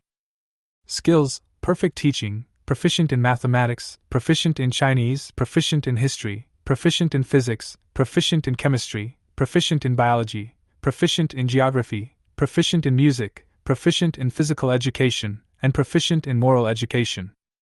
Personality: foodie, loyal, and would rather die than surrender. Favorability: 30. Purity: 100. What's this?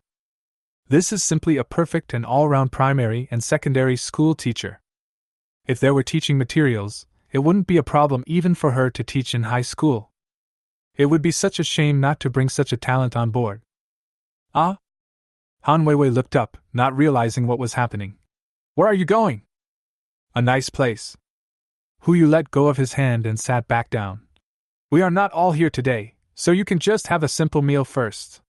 I will give you a welcome banquet when we get on the ship. As he spoke, he waved his hand and suddenly all kinds of delicious food appeared on the table. Family bucket, street food, steak and pasta. The table was filled with all kinds of things. Whether it was Su Linglong or Han Weiwei, the looks they gave Huyu were full of confusion. Are you telling me to eat less? Bang! Before the two of them could start, there was a banging sound coming from the window. It's those women. Seeing Su Linglong and Han Weiwei leaving with Huyu and the others, they also became curious. I followed him all the way out. You won't know until you see it, and you'll be shocked when you see it. They were no less shocked than Su Linglong and the others about this floor that appeared out of nowhere. Unfortunately, the alloy security door was closed, preventing them from getting in. I had no choice but to brave the heavy rain and go around to the lighted window. When I looked up, I saw the table full of food. They couldn't restrain themselves any longer and started knocking on the windows of room 2802. Food! They want food! The ferocious expressions make them look like zombies. Some people even ran back, probably to look for tools. This scene was also seen by Su Linglong, who was having dinner. What do you mean? Huyu did not comment but asked, What are you going to do with this group of people? They have nothing to do with me anymore. Su Linglong lowered her head and continued to eat her instant noodles. What about Li Si? I have never killed anyone. If possible, please help me deal with it. Understood. Huyu replied with satisfaction. He stood up and looked out the window. Before he could say anything, several women had already taken out spears from the cave and started poking the glass. Fortunately, this is special bulletproof glass. Not to mention spears, even RPGs may not be able to destroy it. Unless... Huyu glanced and suddenly saw the catapult in the corner. He suddenly felt unsure and looked at Su Zilong. Zilong, can this bulletproof glass protect you from catapults? Boss, that's just glass, not fucking titanium alloy. I understand. Chapter 60. You want me to die? Then you can't live well either. I don't know if it was guided by Huyu's eyes. When the women saw that their spears could not break the glass, they turned their attention to the catapults. As they were about to turn the trebuchets around and load them with stones, Huyu, come out. He didn't want the house he had built with so much effort to be destroyed by stones. Come out! That guy is out! When everyone saw this, they immediately gathered around. In addition to the women, the remaining men in the cave also ran out. They stand on the same front, and they seem to be brave men who have defeated the evil dragon. Just waiting for Huyu to negotiate with them. But Huyu didn't come out with the intention of negotiating. In addition to Shinshan and others, he was also followed by Su Linglong, whose eyes were red, and Han Weiwei, who was not yet full. Immortal! A living god! With an exclamation, most people fell to their knees. In their eyes, beings who can transport houses out of thin air are undoubtedly no different from gods. As long as you sincerely kneel down and worship this kind of being, you will definitely be saved. Please! Save us! We need food too. We need shelter. But some people don't think so. They thought that the reason Huyu came out was because he was scared. Fuck gods! That small group of people still remain arrogant. Whatever food you conjured from, conjure it for us again. Yes. We want food. If you don't give it, watch out for your house. Bold! Before Huyu could even open his mouth, the other people who were kneeling on the ground and worshipping had already started arguing with him. How do you talk to a god? Kneel down and beg for mercy now. Maybe the gods will spare you. Xianjia, please don't be offended. These people are troublemakers. We will punish them. That's what I said. But both sides were just talking and did not get to the stage of taking action. After all, those who were selected to join the patrol team and were brave enough are now lying in the cave, dead. The remaining people are either physically weak or mentally disabled. No one dared to lead the resistance. Huyu also smiled when he saw this. If it wasn't difficult to go down the mountain at night, he might have gone back to the yacht to take a nap. Why would he stay here to watch the show? But it's always good to have a show to watch. Quiet. Huyu uttered 2 words calmly. He took out a box of instant noodles and placed it at his feet. Without him saying anything, the group of people who worshipped him as a god had already started cheering. The others also quieted down at the same time, looking at the box of instant noodles in front of them as if they were a rare treasure. I have plenty of food, but I need you to exchange it for something. What the hell? Yes. You say. As long as we have it, we can exchange it with you. Now both teams have entered a state of near madness. No matter whether it's a god or not, getting instant noodles is the most important thing. Simple. Huyu got up and left, leaving the instant noodles at his feet. Endure. As long as all of you can wait until tomorrow morning without touching anything here, you will each receive a box of instant noodles. It would be a shame if any of you broke the rules. Not only will you not get food, you will also face punishment. As Huyu spoke, he led everyone through the alloy security door and returned to 2802. As for Li Si, he threw it next to the box of instant noodles. If he just killed this thing, it would be too easy for him. The curtains are drawn. The surveillance outside the house started running. The light shines through the curtains and onto the top of the mountain. Everyone looked at each other, and instead of rushing forward, they hesitated. They can still tell which is more important, a box of instant noodles or a box of instant noodles for each person. But not everyone's reason can overcome desire. Do you really believe him? A voice came from the crowd. 1 box per person. How is this possible? Who said it's impossible? He can conjure up a floor of a building, so what if he can conjure up hundreds of boxes of instant noodles? That's instant noodles! Another person asked in confusion. Even if he really had so much, why would he give it to us? Just because we don't take a shower? Okay, shut up. A big man came out. He looked at the box of instant noodles in front of him and said, "Do you really think that what he says is the truth?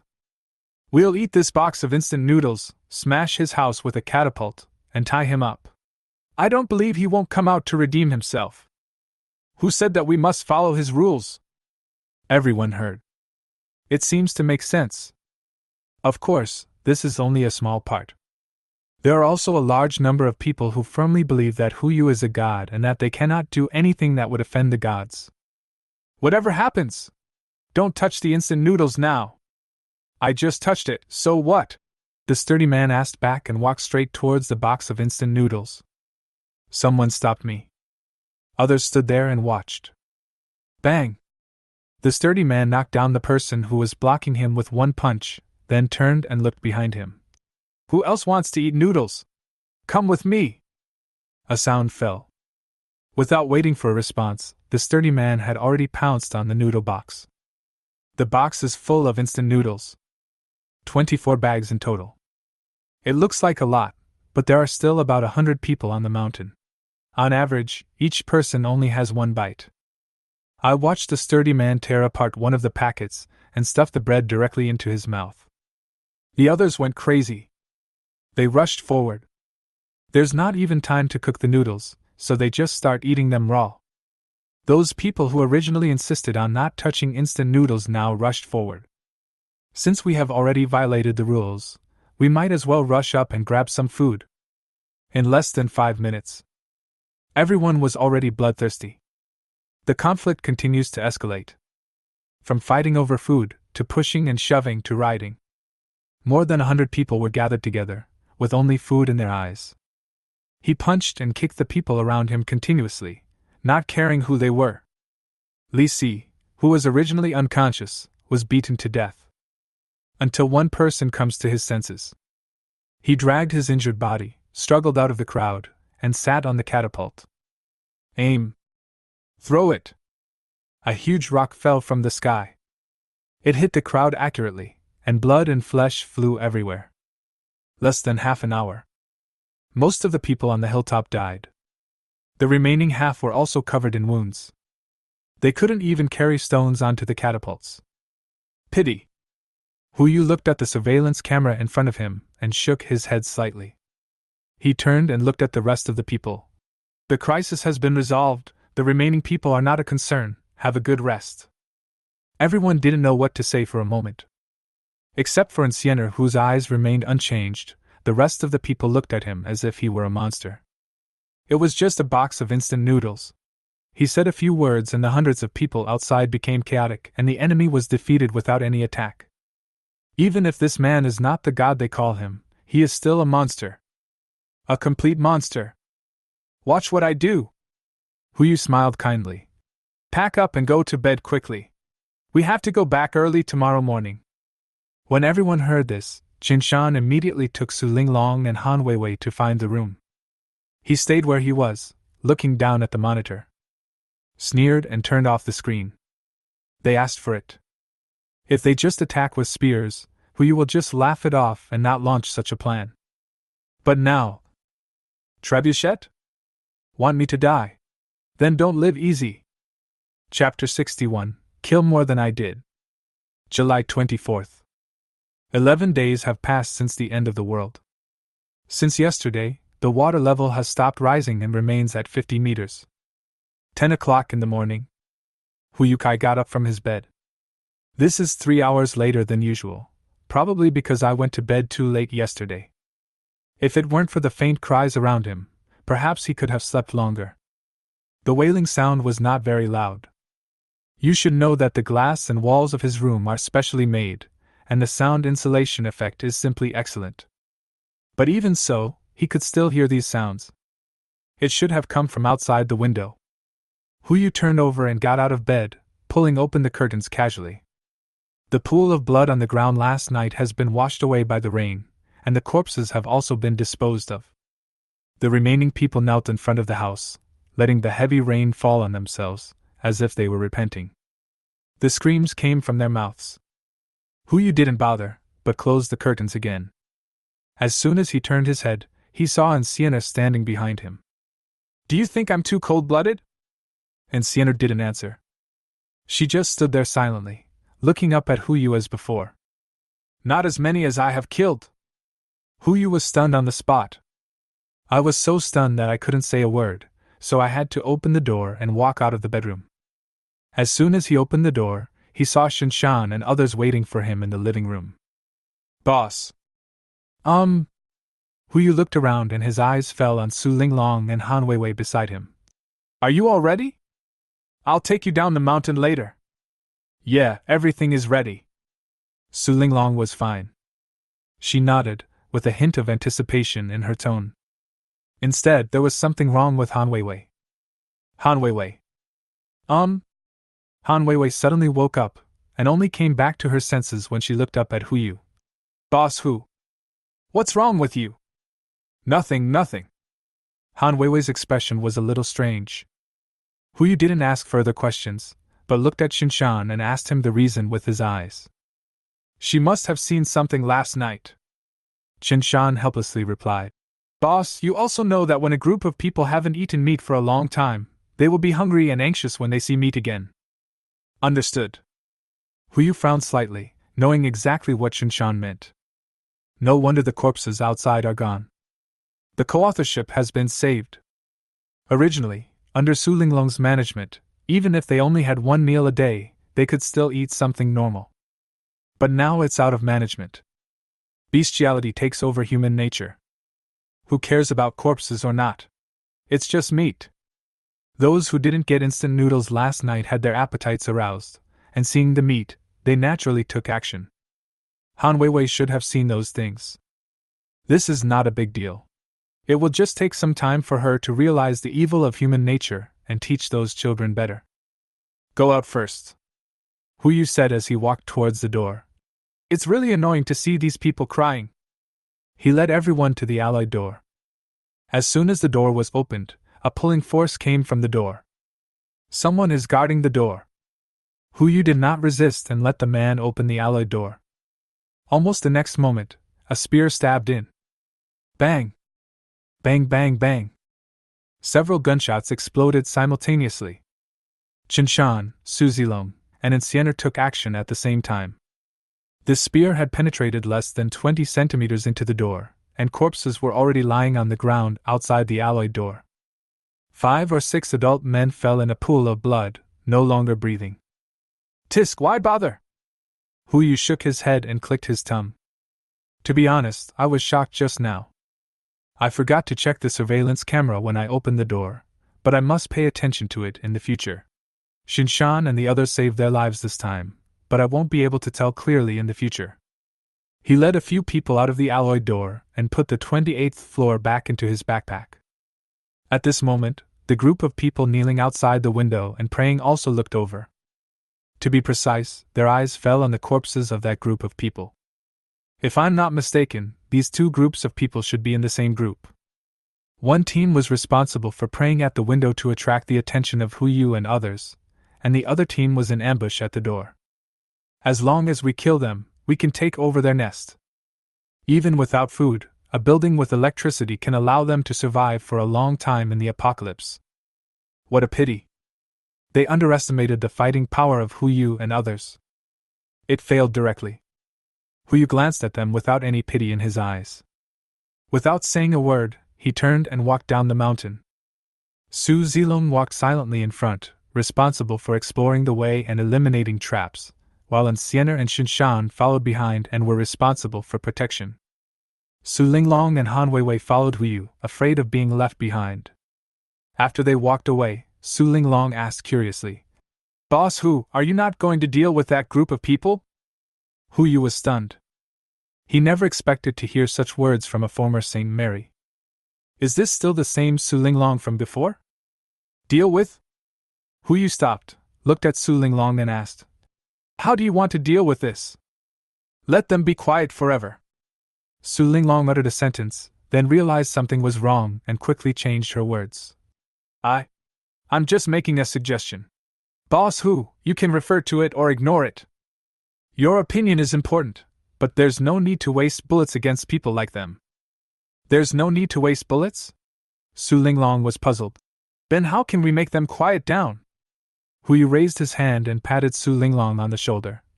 Go down the mountain first. You will understand later. Su Linglong and Han Weiwei looked at each other and saw confusion in each other's eyes. This is almost going down the mountain. How can we calm them down without bullets? You can't bring out a missile and flatten the mountain, right? With doubts, everyone came all the way to the foot of the mountain. To ensure nothing goes wrong, Huyu first took out his telescope and looked at the water. After making sure that the water snake was not underwater, he took out 2 motorboats. Qinshan and Su Zilong were still in charge of driving. He and Xianer sat behind Qinshan, while Su Linglong and Han Weiwei sat behind Su Zilong. Everything is ready. Huyu raised his hand and touched the mountain. Receive! The entire hill was put into the space backpack. Corpses and living people. At this moment, they all appeared in front of him out of thin air. After they met each other, the group fell into the water, splashing countless water. Help! What about the mountain? We have such a big mountain. It's him! I said he is God! God! Save us! The noise spread across the water. The 2 girls behind Su Zilong turned around at the same time, looking at the hill disappearing before their eyes full of shock and confusion. This person, could he really be a god? Listening to the noise echoing in his ears, Huyu did not intend to pay any attention. But it seemed that they were making too much noise. Under the water, a dark shadow slowly emerged. Ah! Screams rang out. A living person was dragged into the water. It's that snake. Go! Chapter 62 Snake Attack. The motorboat sped across the water. I don't know if there was something wrong with the snake. It ignored the baits in front of it and chased after the 2 motorboats. Of course, it is also possible that this guy recognized the motorboat. Who told them to use RPG to attack it last time? Xianer! Huyu exclaimed, immediately took out the RPG from his space backpack and threw it to Xianer, who was sitting behind him. The opponent caught it as quickly as possible and served it backhand. Boom! A splash of water nearly 2 meters high burst out. The shells hit the water snake, but could only slightly interfere with its speed, and there was no way to stop it. If it was yesterday, they could have easily escaped using this method. But now, there's one more on every jet ski. The speed has also slowed down a lot. Now it is about 2 kilometers away from the yacht. The water snake was less than 200 meters away from them. This is not a good way to go. In at most a minute, the water snake will catch up with them. Unless fishing. Huyu took out Poseidon's favor from his space backpack, aimed behind the water snake, and threw the pole with all his strength. This scene made everyone stunned on the spot. What time has it been? Still fishing here. Even if you catch Godzilla, it won't work. This time, not only Su Linglong and Han Weiwei, but also Qinshan and Su Zilong had confusion in their eyes. They looked at each other and were ready to jump into the water and fight the water snake to the death. Especially from a distance. When the people who were still outside the situation saw this, they couldn't help but burst into laughter. Ha ha! Look! Is this the god you worship? Are you still fishing at this time? I really thought you were Taigong Jiang. It's so funny! Even Jiang Taigong can't catch a snake. What a pity! I didn't expect that I would die together with such an idiot. The noise and laughter piled up together. There were suspicious looks behind me. But Huyu was extremely determined. Water snakes are also considered a type of aquatic creature. Currently, it is the only creature left in the entire water. As long as you cast out the fishing rod, this thing will definitely take the bait. In the next moment, the water snake that was about to catch up with them suddenly turned around and swam towards the direction where the fishing hook fell. What is going on? Everyone was stunned. Whether it was the people on the motorboat or those in the water, they were all stunned at this moment. What on earth is on the fishhook that can attract water snakes to such an extent? In an instant, even Qinshan and Su Zilong were stunned. What are you doing standing still? Twist the accelerator! Hu Yu shouted before the two of them reacted, gave up their plan to jump off the boat and fight the water snake, and continued to ride the motorboat towards the yacht. What's going on? The crowd also noticed this scene. There was a constant stream of surprises.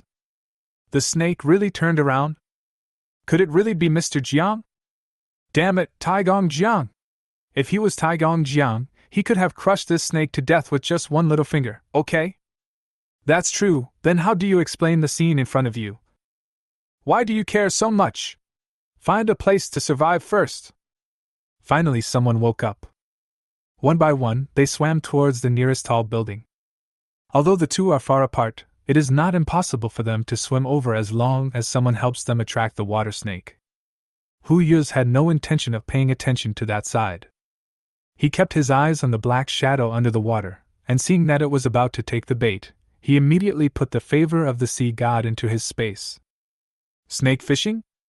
Given the size of this snake, if it bites the hook, it would probably drag him down with it. Although it was attractive, he didn't dare let it take the bait. The source of attraction disappears. The water snake stood there for a while, then turned around and rushed towards the motorboat. You are so persistent. Hu Yu took out the favor of the sea god again, and the fishing rod had returned to its best condition. He only needed to determine the direction and position before he could make the next cast. He looked at the group of people who had just laughed at him and threw them away without hesitation. Plop! The fish hook entered the water and landed right among the crowd.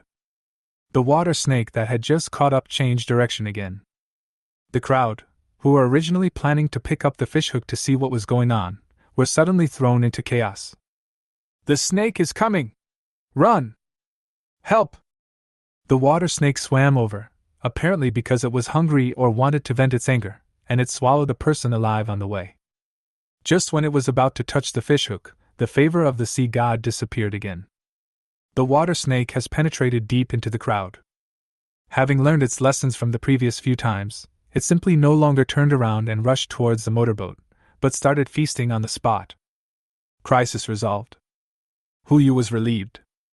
At least for a short time, the water snake won't chase him again. Full throttle. Less than 15 minutes.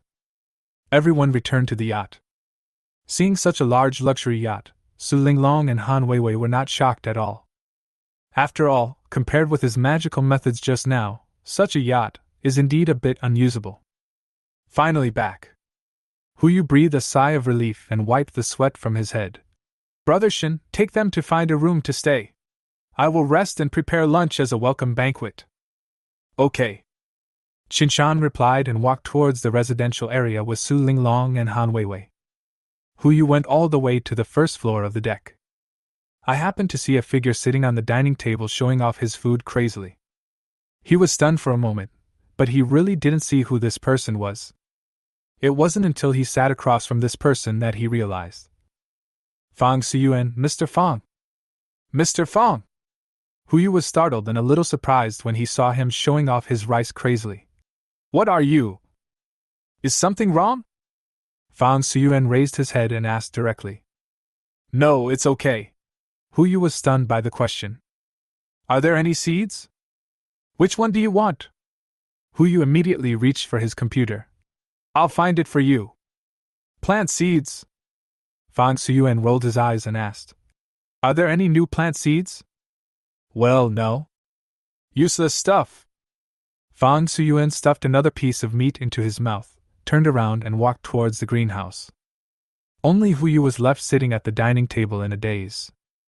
A little boy came over silently, cleaned up the place where Fang Suyuan had finished eating, bowed to Hu Yu, and then ran back to the kitchen to wash the dishes and clean up. Are you back? Xiao Zis's voice sounded from behind. She stretched herself and walked to sit next to Hu Yu. I heard that you brought back 2 more women? Well, an architect and a teacher. Hu Yu replied, then looked at the shed on the deck. Mr. Fang, what is this? He's almost going crazy.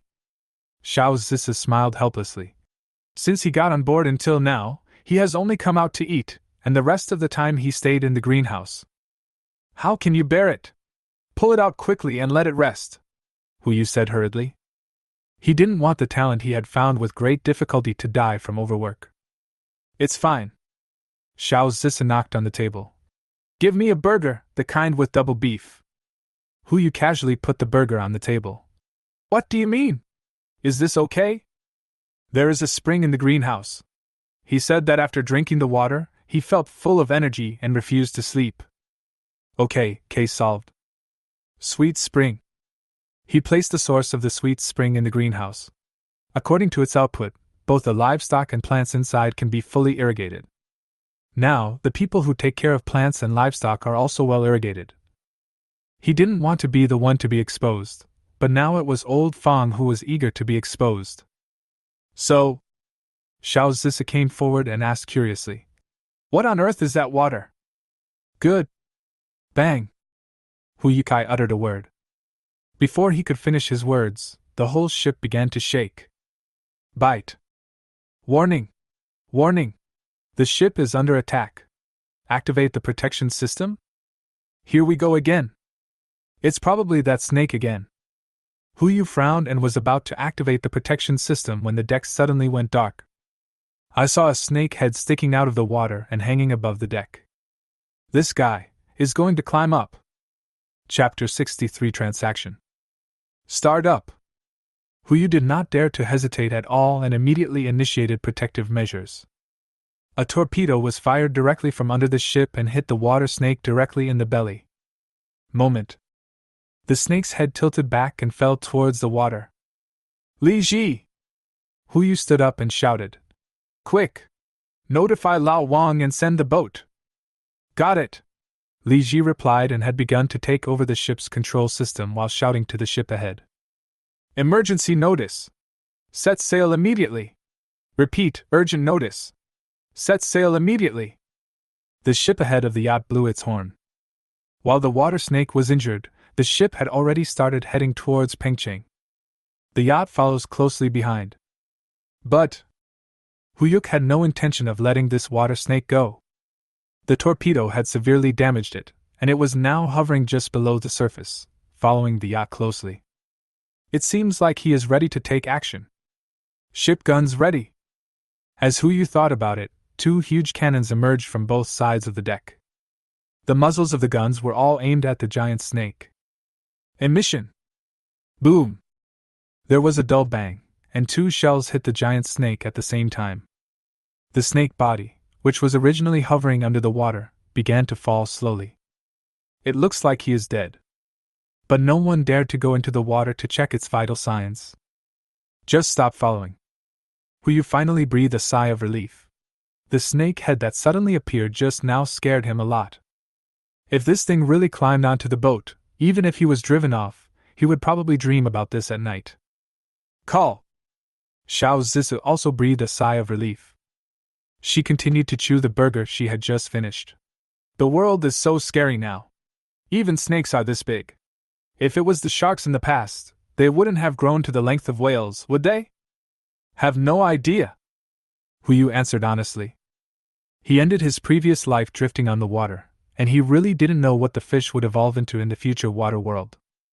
In short, it's better to be prepared. The defensive works need to be put into progress. Noon. Under the leadership of Hu Yu, everyone held a welcome party. Unlike the last welcome party, this one was a little simpler, but he still called Captain Wang and his brothers. I briefly introduced myself, and then started to eat. When Su Linglong and Han Weiwei saw the various delicacies on the table, their eyes almost popped out. They never dreamed that one day they would be able to eat these things. These are all shining pearls in the history of human cuisine. Just a bowl of Yangzhou fried rice made them burst into tears. Finish lunch. Captain Wang took Su Linglong to the ship for inspection. According to Hu Yu's plan, the heart of the ocean would not move, and those fortifications would be built on ships, allowing the ships to serve as frigates. If we can recruit other ships in the future, we will also convert them into frigates.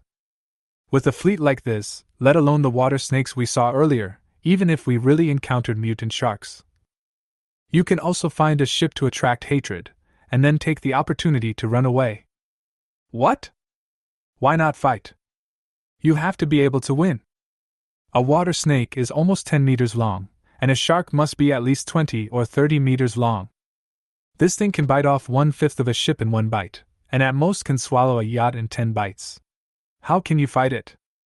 It's best to plan for the worst first. Afternoon. The inspection is over. Looking at the transformation report submitted by Su Linglong, Hui regretted it. He stockpiled a lot of supplies, but forgot to stockpile one thing. Building materials. Weapons are in sufficient supply, but steel and cement, these two things cannot be created out of thin air. The construction of fortifications came to a standstill. Fortunately, it's not all bad news. 5 o'clock in the afternoon. The two ships finally arrived in Pengcheng. Because Pengcheng is located on the coast, the water level is higher than that of Jinling, reaching nearly 60 meters. Fortunately, the water level still did not rise. There are still survivors in buildings above the 20th floor. Yu quickly found the building according to the coordinates given by the radio. A certain information building. The entire building is nearly 200 meters high, and a large part of it is still above water. When the ship approached, the people inside were instantly in an uproar. Countless people were banging on the windows and shouting, trying to attract the attention of those on the boat. Yu ignored it. He is here just to do business. Soon, the radio station received a new message. Is that you? Yu also sent a message back. Yes, how to trade? Let's talk in detail when we meet. I'll be downstairs soon. See you on the 19th floor. Good. The building's floors are taller than average, especially the first floor, so even though the water level is close to 60 meters now, it has only flooded the 18th floor. It is normal that the man made an appointment on the 19th floor. The yacht began to approach. Just like the last time I went to the Uton Hotel, the yacht was directly attached to the facade of the building. But this time, no one jumped from the building. They seemed sensible and restrained. Yu had no intention of going upstairs, and he didn't even release the gangway, but waited for the other party to come downstairs. Less than 5 minutes. A voice came from inside the building. Who is the ship owner? The real boss is here. Yu shouted with a megaphone. You know what I want. Now give me your price. If it's suitable, I will come up to discuss further details. If it's not suitable. Sorry, I'm leaving now. This is a means of lowering prices. It's like what parents always like to say when bargaining. That's the price. If you don't sell it, I'll leave. I want to get on board. At least 50 people. I can give you anything you want except the server information. Get on board? You wish. Yu gave Li Ji a look, and the latter immediately understood and started to turn around. This is the sign of a breakdown in negotiations. You don't have to get on the boat. The other party quickly said. I want supplies. The ship stopped. Yu also took out a megaphone and shouted to the other side. How much? Instant noodles, instant rice, 1 box each. So easy to negotiate? Yu was stunned for a moment. Just as he was about to go out to discuss how to deliver the goods, the other party's voice sounded again. 40-foot container! Yu. What the hell? A 40-foot container is nearly 3 meters high and wide, and nearly 13 meters long. It is equivalent to the loading capacity of a semi-trailer. Not to mention that Yu doesn't have so many instant noodles and instant rice in his storage space. Even if he did, it would be impossible for him to take them out and exchange them. Sail! Seeing the boat moving again, the other party became anxious. The quantity is halved. Or if you have something else, you can exchange it for something else. It doesn't have to be this. Stop. Yu spoke again. He looked at the information building in front of him, and suddenly an idea came to his mind. A certain information building is divided into 2 buildings, east and south.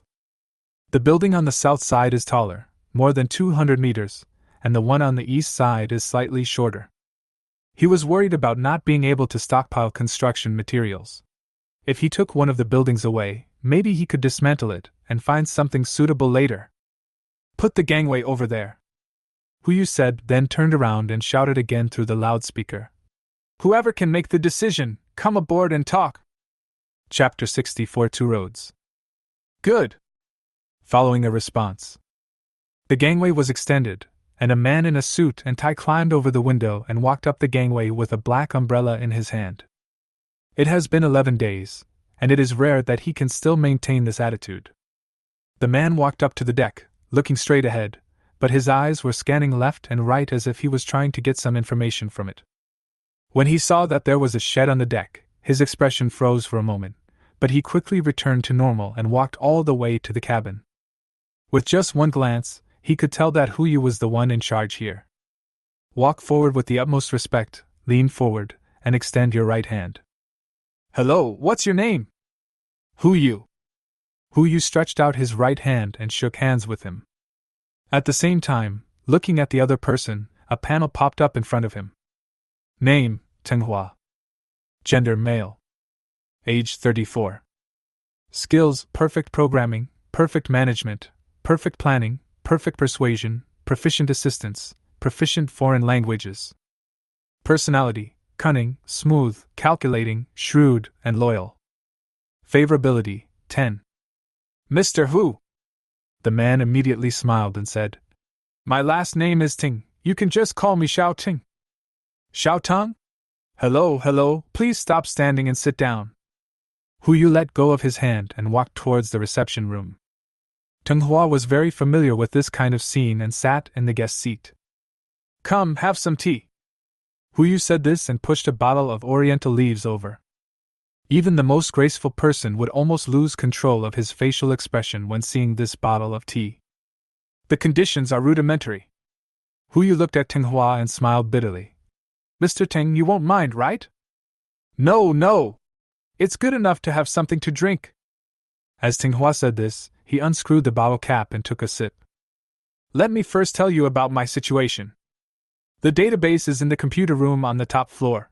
There are 24 storage devices in total. They can be moved down to you right now. I wonder how Mr. Hu plans to trade? I was planning on getting something else besides the database. What? Tenghua's eyes suddenly lit up. Mr. Hu, please feel free to speak. Building? Tenghua was stunned for a moment. Mr. Hu means... Huyu raised his hand and pointed to the building to the east. Well, I want to move away. Ha! Mr. Hu really knows how to joke. I sounded like I was joking. There was an instant of silence in the cabin. The smile on Tenghua's face gradually disappeared from the stiff one, and was replaced by an extremely solemn expression. He didn't know why this man would say such a ridiculous thing, but based on his many years of negotiation experience, he didn't seem to be joking. After a long while, Tenghua took a deep breath and asked slowly, I wonder how Mr. Hu plans to move out. Don't worry about this. I don't intend to accept the conditions you offer. Huyu did not intend to answer him, and then put forward his own conditions. I will only give you two choices. First, I don't care what you do. Bring the database down to me and I'll let you get on board. Second, give me the things and I will show you a clear way. A clear path? Tenghua was stunned for a moment, not quite understanding. What clear path do you mean? A clear way to survive. Whether you want to survive by yourself or want to live with others is up to you to decide. Huyu casually explained. It's up to you how to choose. Tenghua frowned and stood there in a daze. After a few minutes, he looked up at Huyu and said with some embarrassment, Mr. Hu, can you let me think about it? Can. Huyu replied. Give me your answer before 10 o'clock tonight. Then I. Tenghua uttered two words and showed no intention of getting up. It was obvious that he wanted to stay here and investigate the environment of the ship. If it's really good, there's nothing wrong with staying here. But before he could finish his words, Huyu stood up first and raised his hand to see the guest off. Then we won't keep you here. Once you make a decision, tell me and I'll come pick you up. Okay. Tenghua forced a smile and stood up from his seat. Holding an umbrella and with all his elegance, he walked up the gangway again and returned to the building. Inside the cabin.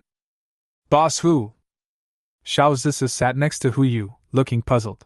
Why did you go to so much trouble to build a database? Will this thing be useful? Food for the soul. Huyu looked at Tenghua's back as he left and began to explain. We are now a collective and can fight together for survival. As long as we have enough real food, it doesn't matter whether we have spiritual food or not. What about later? There is enough food and resources, and more people are depending on us to survive. When they are well fed and clothed, they will want to eat better and wear warmer clothes. In order to protect our own rights and interests, we have to provide them with spiritual food. Only when their spirits are full can we enjoy our lives. Some people understood. For example, Xiao Zhisu and Su Linglong, but some people are confused, such as Han Weiwei and Mu Lingxiu. In their opinion, as long as they are full, what is the need for spiritual food? Hu Yu knew that they didn't understand, so his eyes swept across and fell on a figure in the corner. Guanli, please explain it to me. Oh. Guanli, dressed as a waiter and wiping the stains on the table, replied casually. To put it in a complicated way, it is fake gold given by those in power to the people at the bottom. To put it simply, put a pacifier in the mouth of a crying baby and he will stop crying. This pacifier is a treasure to the baby, but to adults, it is just a means to achieve their goals. After that, Guanli also wiped the table, looked at Han Weiwei and asked, Teacher Han, is the class schedule ready? What will we learn in the first class tomorrow? Not yet. Wait for me. Han Weiwei screamed and immediately ran back to her room. Her professional skills are good, but unfortunately, she is still a trainee teacher and has never been officially employed. If Guanli hadn't reminded me, I would have forgotten about this matter. Everyone watched Han Weiwei run back to the room to prepare, and just chuckled and said nothing. Xiao Zhisu watched and went to help. She prepared a ready-made class schedule last time, but it was based on what she knew and was not perfect. Now that professionals have joined, it will naturally be more appropriate to reorganize it. Boss. Chen Shan walked to Hu Yu. Tell me, which path will he choose? If I were him, I would not choose either path, but the third path.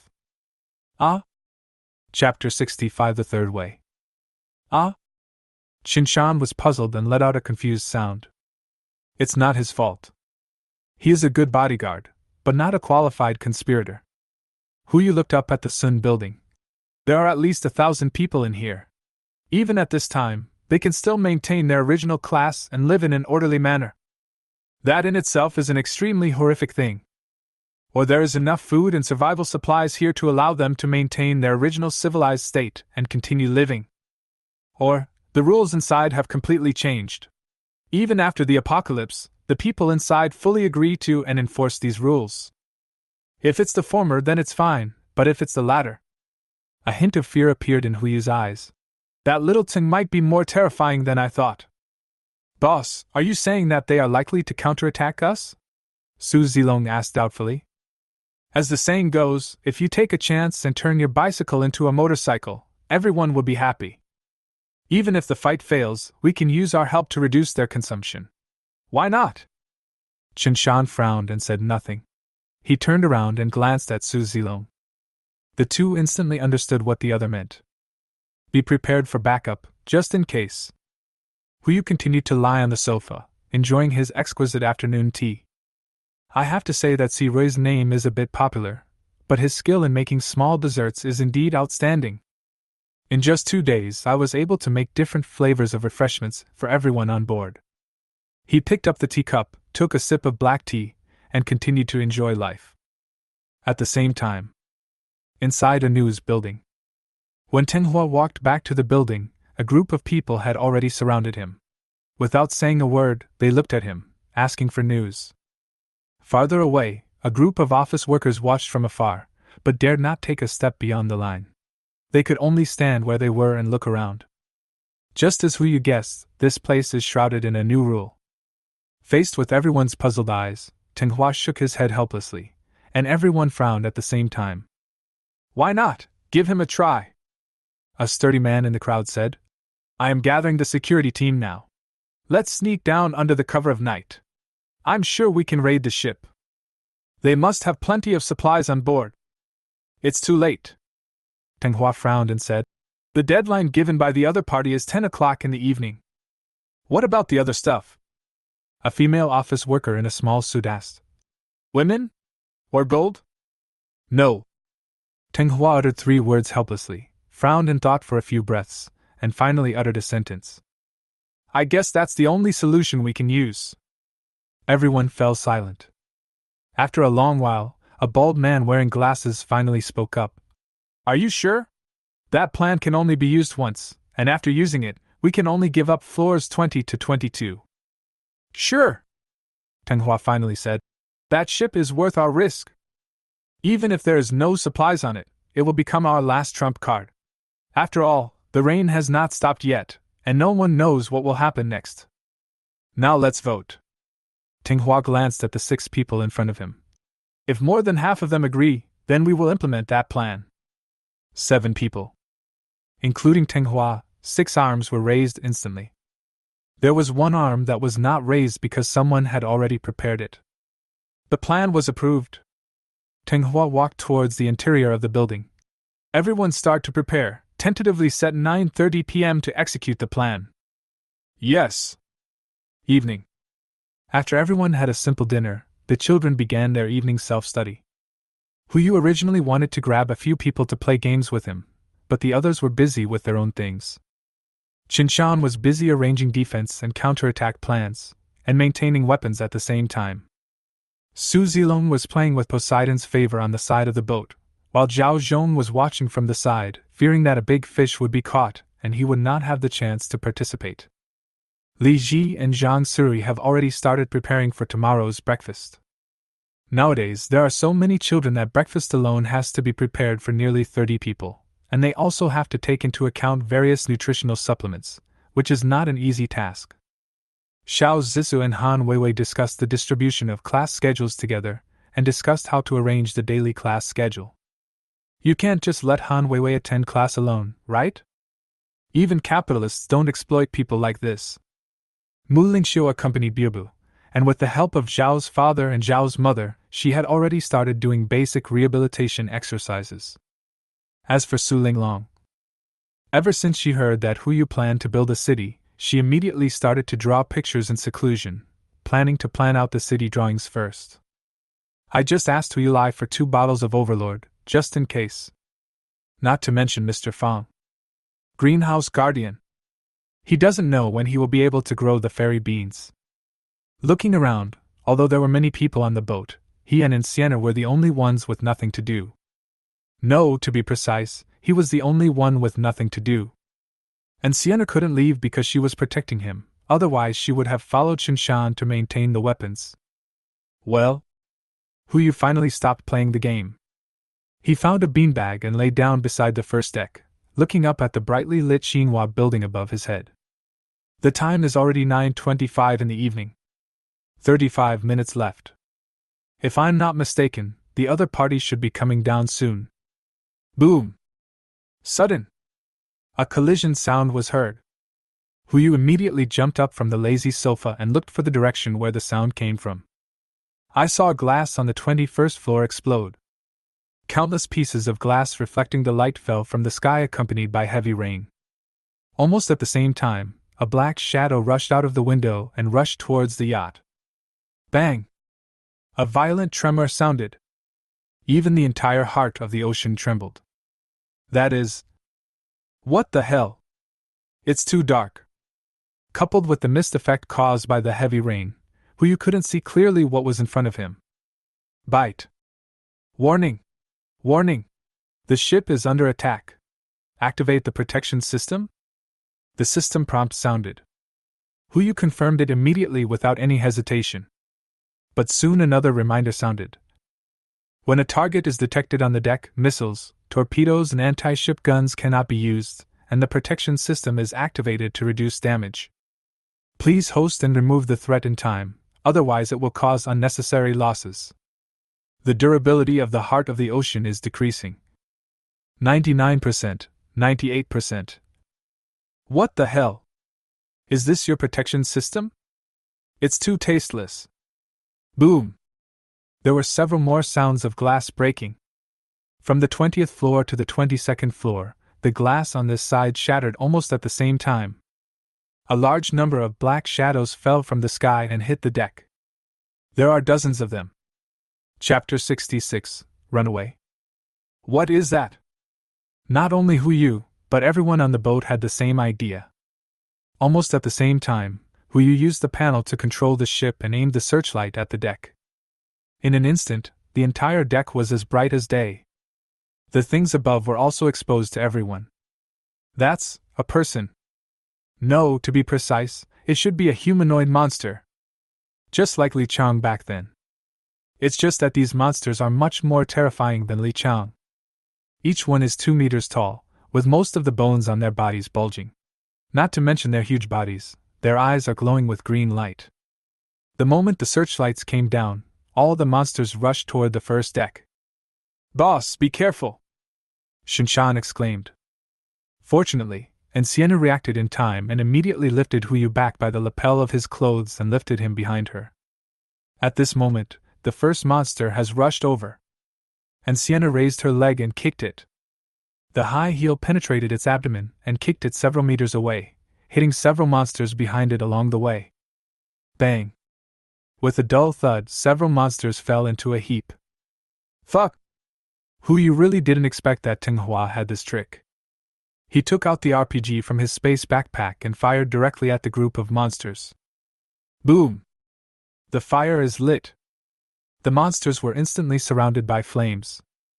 Hu Youfu suddenly came to his senses and casually took out a barrel of fuel from the space. Originally he wanted to throw it over directly, but after trying it a little, he found that he seemed to be unable to lift it. He had no choice but to hand it to Enciender. "Throw it over!"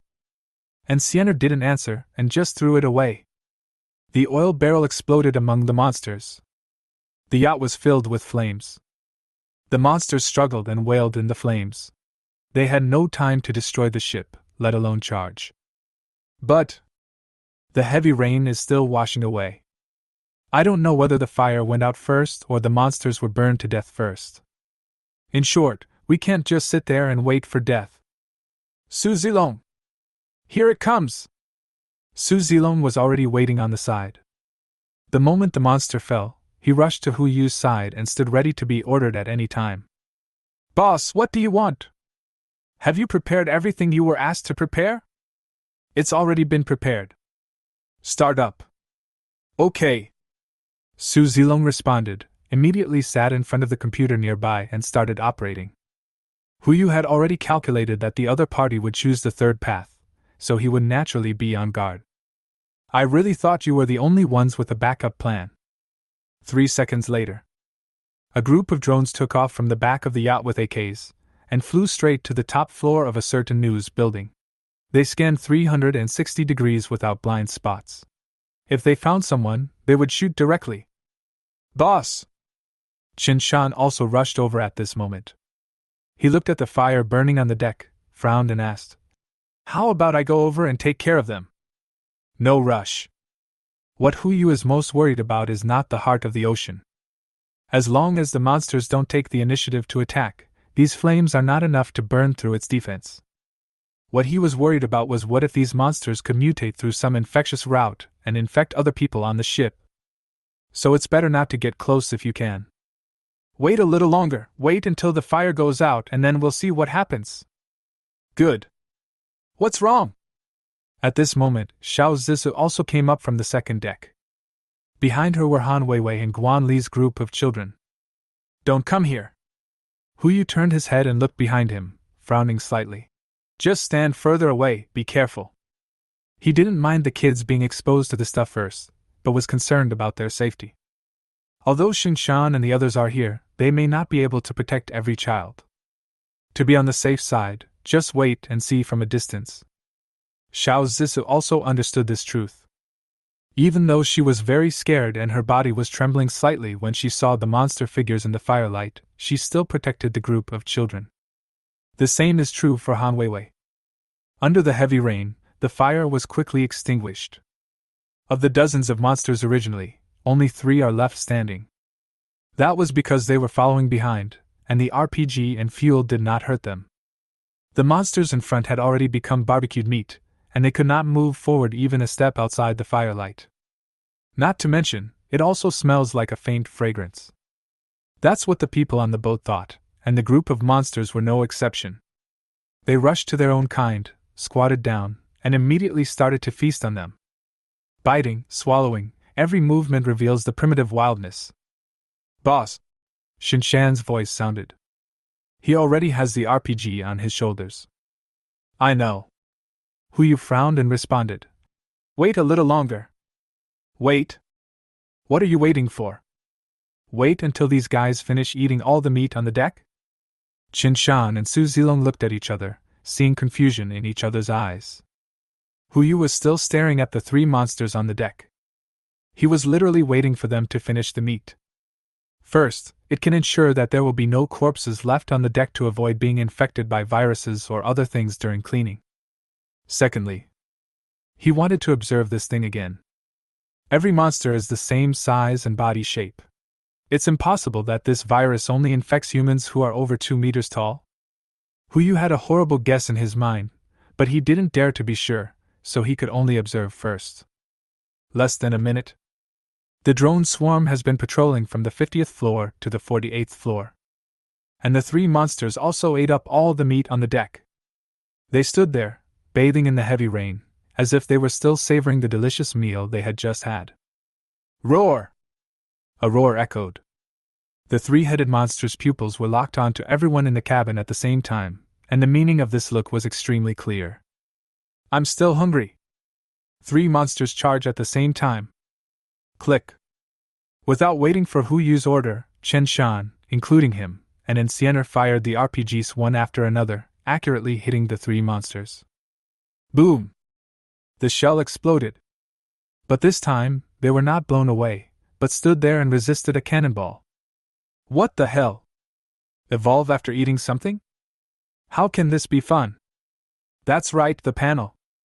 The previous few times he met monsters, they were either separated by a screen or the time was too short, so he didn't even look at the other party's panel. Maybe the method of restraint lies in it. Huyu looked at the monster at the front, and in just a moment, the other party's panel information appeared in front of him.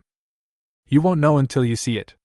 Once he saw it, he was completely stunned. Name, Rampage, Variant 2. Species, Human. Status, Injured. Description, a second-stage deformed creature mutated from humans. Scientifically speaking, it can no longer be called human and is more appropriately called subhuman. Note: what? Is there reproductive isolation between it and humans? Why don't you try it? Phase 2. In other words, there may be 3 more stages. Oh no! This guy has eaten so much of his own flesh, will he? Roar! Another roar was heard. The body of the three-headed monster that had eaten the most suddenly crawled down, and the various muscles and bones in the body began to combine in a strange way, making bursts of sounds at the same time. Quick! Kill it! Chapter 67 Now, who can make the decision? The moment Huyu shouted, the monster named the Rampage turned around and pounced on the other 2 rampages behind him. Start gnawing! Qinshan and Enciener also raised the RPG at the same time, pointed it at it, and pulled the trigger. There were explosions one after another. The Berserker was originally suppressing the other 2, but due to the explosion of the RPG, it was gradually suppressed by the other 2 Berserks. After all, it has not completed its 3rd round of mutation, and is only partially stronger than the other 2 Berserkers. The 2 runaways counterattacked it, pinned it under them and kept biting it. Huyu and others also took this opportunity to fire multiple RPGs in succession, killing the 3 runaways together. After a few minutes, the deck finally became quiet. But it became lively upstairs. More and more people are discovering the existence of drones. They ran from upstairs to downstairs. Panic and screams instantly swept through the entire Sun building. Huyu looked up at the building and a smile appeared on his lips. Now they are the ones who should be panicking. I just don't know if Tinghua is still there. Maybe it will be another person who comes to negotiate with him later. A few more minutes passed. The screams and roars finally reached the 24th floor. Boss Hu! Boss Hu! It's a misunderstanding! It's all a misunderstanding! Tisk! Huyu uttered a smacking sound. He was not very happy, after all, the person who just spoke was Tinghua. This guy is not dead. Misunderstand? Farting misunderstanding. Hu Yu ignored this guy and the drone's swarm sweep continued. Boss Hu! We were wrong! The deal can continue. Whatever you want, just ask. Trade? Hee hee. Is it still a transaction issue now? Hu Yu was still smiling, looking at the light on the 24th floor of a certain information building and smiling. He knew that even if something like a telescope was not readily available, it could be easily made with the resources of the information building. The other party could obviously see him. So, he did one thing. He lay back on the lazy sofa, crossed his legs, looked up at it with an expression as if he was looking at a pet, and uttered something with his mouth. Get down on your knees and beg me. The words fell. There was indeed a figure on the 24th floor who knelt down and began to kowtow frantically towards the people below. Please stop right now! Please! The sound of kowtows was drowned out by the sound of rain and gunfire. Hu Yu turned his head and glanced at Su Zilong, who immediately understood and stopped the drone sweep. The wailing finally stopped. Teng Hua's voice sounded again. Thank you, Boss Hu. Boss Hu is righteous. Zilong. Hu Yu did not reply, nor did he open the hatch and walk out. Instead, he turned to look at Su Zilong and said, Control a drone to go to the greenhouse and tell Mr. Fan not to come out for the time being. There was so much noise outside, he was afraid that if Mr. Fan came out, he would be infected for no apparent reason. Okay. Su Zilong replied and immediately controlled the communication drone to report the news. Hu Yu's turned on the ship's communications system and spoke directly to the entire communications building. The transaction can continue. As soon as the words were spoken, the voice was transmitted through the loudspeaker to the entire building of a certain information center. Everyone suddenly became excited. Especially Teng Hua. He now realized what he had missed. If he could board this ship, he would no longer have to worry about his livelihood, let alone spend so much time trying to control power. In the face of life, power is totally insignificant. These words instantly aroused his desire to survive. As long as he could get on this ship, he would be willing to sell everything in the entire building, including everything he owned or didn't own. But a trailing sound. Obviously, there is a prerequisite for the transaction to continue. You have to clean up this mess. Everyone knows who this you refers to. Inside a certain information building, everyone's eyes were on Teng Hua. He quickly knelt on the ground and kowtowed a few more times. Thank you, Mr. Hu! Thank you, Mr. Hu! Don't worry, I'll take care of it right away. After saying that, Teng Hua stood up and turned to look behind him. His eyes fell on a few strong young men, and his expression had become completely different from just now. You and you, both groups of you, get on the boat now and throw all those things into the water. 20 merits each. The two groups looked at each other without answering. If it were in the past, they would have scrambled for these 20 merits. 10 points of merit can be exchanged for a full meal, and 20 points of merit are enough for their food for 2 days. But now, they dared not move, nor were they willing to move.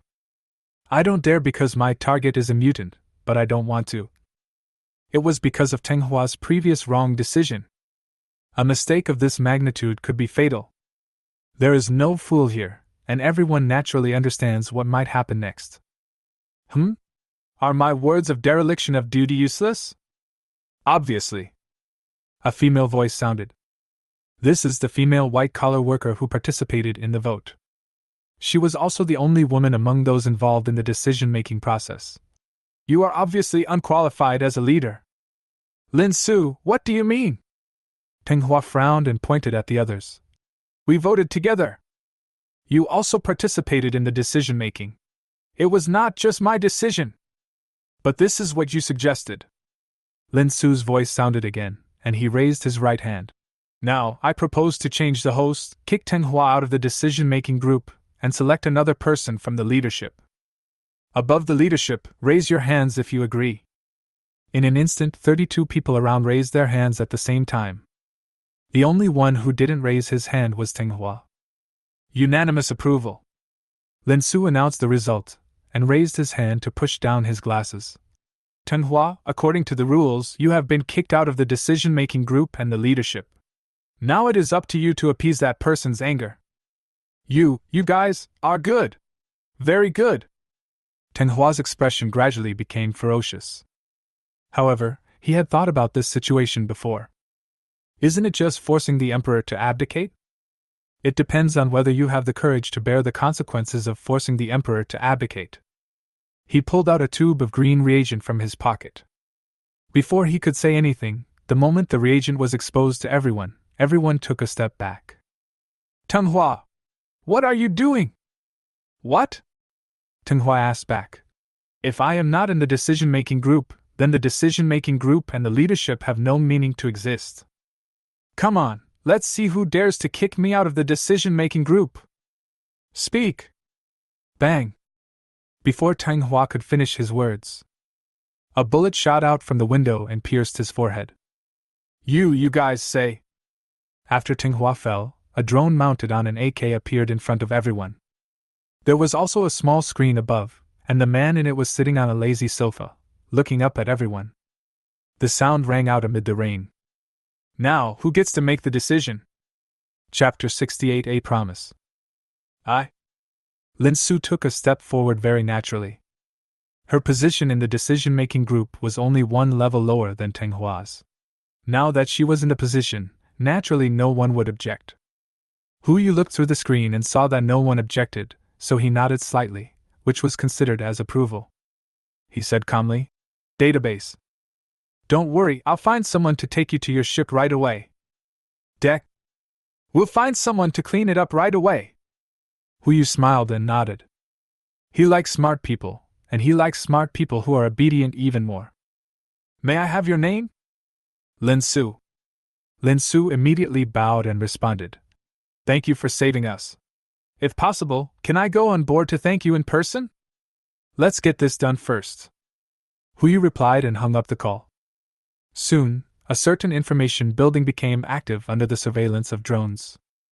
12 young women were sent to the 20th floor, holding writing boards and applying to go on board to clean the ship.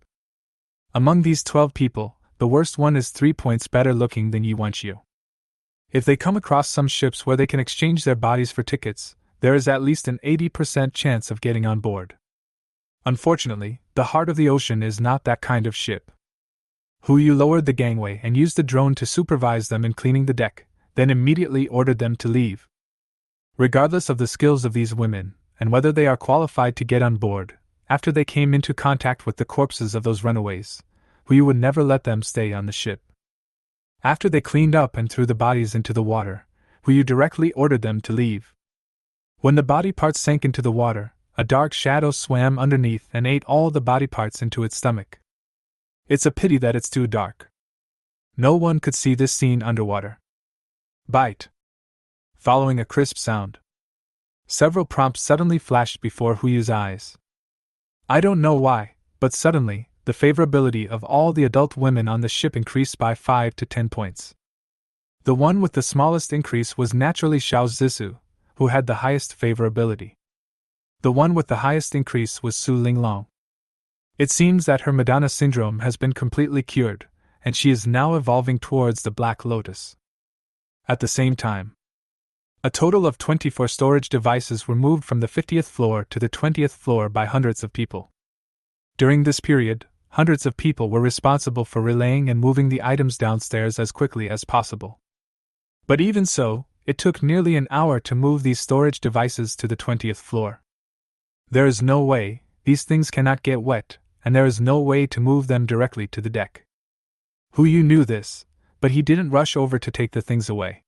Instead, he opened the cabin door and signaled Lin Su that she could come over. In less than a minute, Lin Su came over from the gangway wearing a pair of patent leather high heels and an OL suit.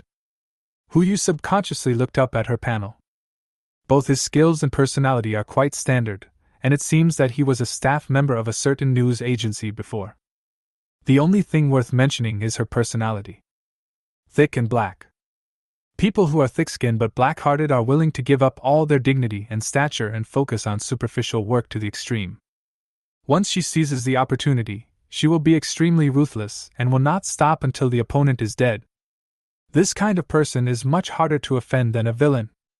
Coupled with her thunderous move just now, It seems that this matter is not easy to handle. Mr. Hu? Lin Su walked into the cabin, and the first thing he did was to bow and apologize. I'm sorry for causing you trouble. It was our fault before. To express our apologies, we can provide you with anything you need free of charge, except for the database. We can accept any conditions. Interesting. Hu Yu was still lying on his lazy sofa and asked, Do you know the terms I negotiated with Teng Hua at that time? Please give me your advice. In addition to the database, I also want another building for a certain information. For this, I gave him 2 paths, but he chose the third one. Lin Su lowered her head and said nothing. Even when she heard something horrifying, she did not ask any questions. In this respect, he is much better behaved than Teng Hua. Want to know what those 2 roads are? I'm all ears. The first way, I can take him away with me. That was his sorrow. As for the second way, I can tell him how to survive the apocalypse with the group of people behind you. He deserves to die. Lin Su spoke angrily. Neither of these 2 paths would have led to the current situation. If she had been there, she would never have taken the risk of trying to seize the ship. Unfortunately, it was Teng Hua who was in power at that time, not her. I won't give you either of these 2 paths. Hu Yu's voice sounded again. Lin Su's eyes flashed with regret, but she immediately lowered her head. Of course, whether it is the database or the certain information building you want, they are all our apology to you. You don't need to trade with us. But I do have another deal. I wonder if Ms. Lin is interested. You say? Lin Su immediately looked up, with a glimmer of anticipation in his eyes. A promise. Hu Yu looked at Lin Su. If we can meet in the future, I hope we can be friends. Lin Su was stunned for a moment, then quickly replied. Of course. Regardless of whether there is such a deal or not, we are friends. This is the only solution. The database is still in the building. To protect it from the rain, Hu Yu has to go there by himself. To ensure everything is safe, he cannot kill Lin Su. Therefore, the only way to get the database is to trade with them and show some goodwill. Even if it means paying for something insignificant, it doesn't matter. But there was no way he would bring such a hidden danger on board. Therefore, making a deal with her is naturally the most cost-effective option. Okay then. Hu Yu said and got up from the lazy sofa. You clear out the people on the 20th floor, and I will take someone with you. You'll know what the deal is in a moment. The 20th floor has been cleared. Lin Su said and walked towards the cabin door, holding an umbrella in his hand and waiting quietly at the door.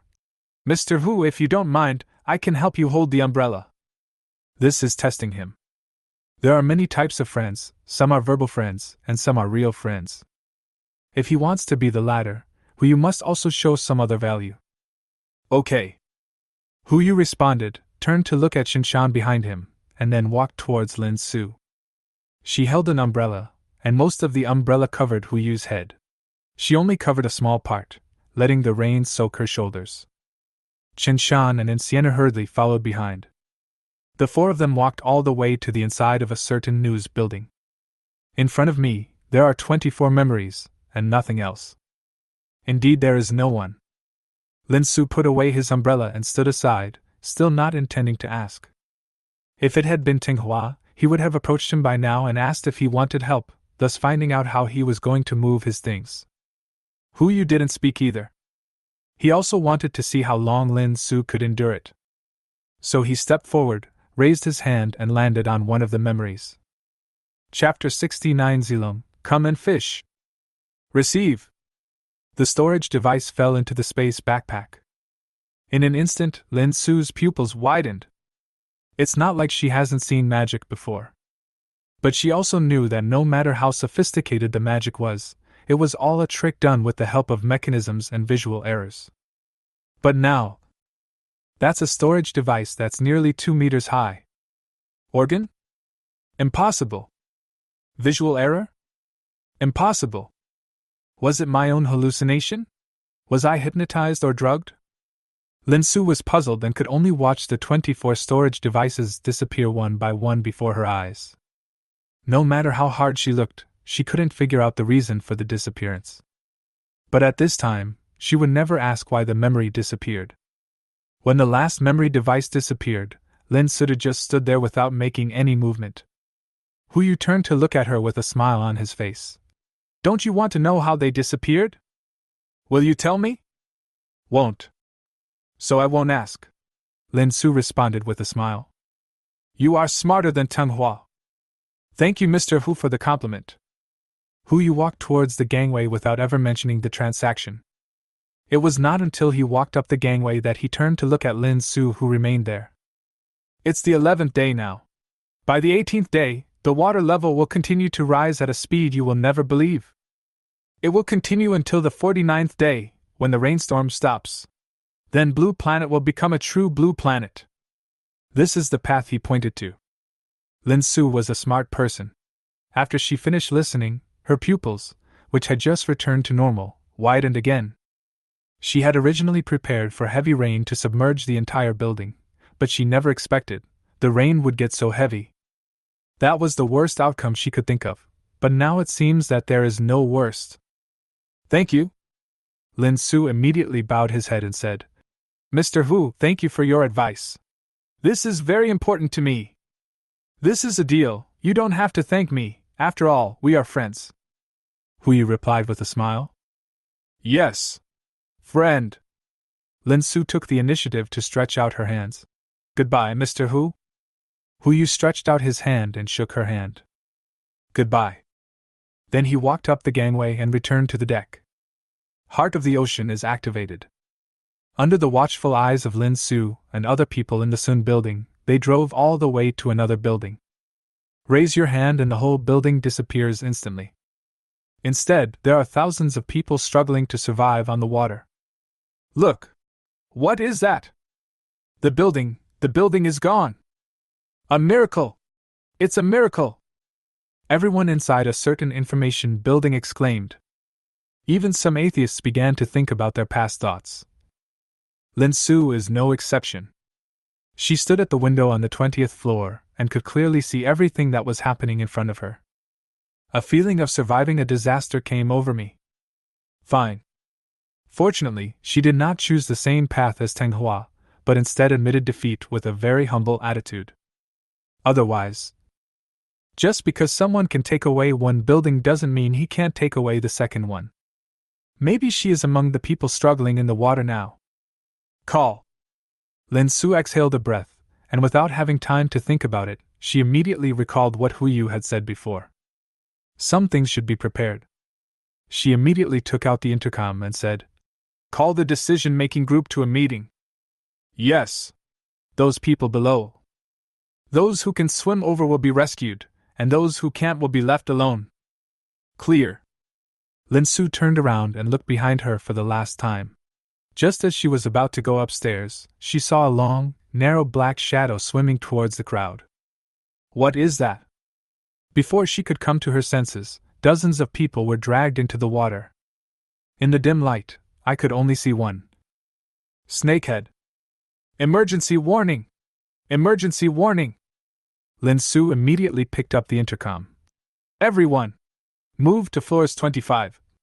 No, 35 and above. Quickly! Everyone in the news building immediately took action. But the giant snake didn't seem interested in them.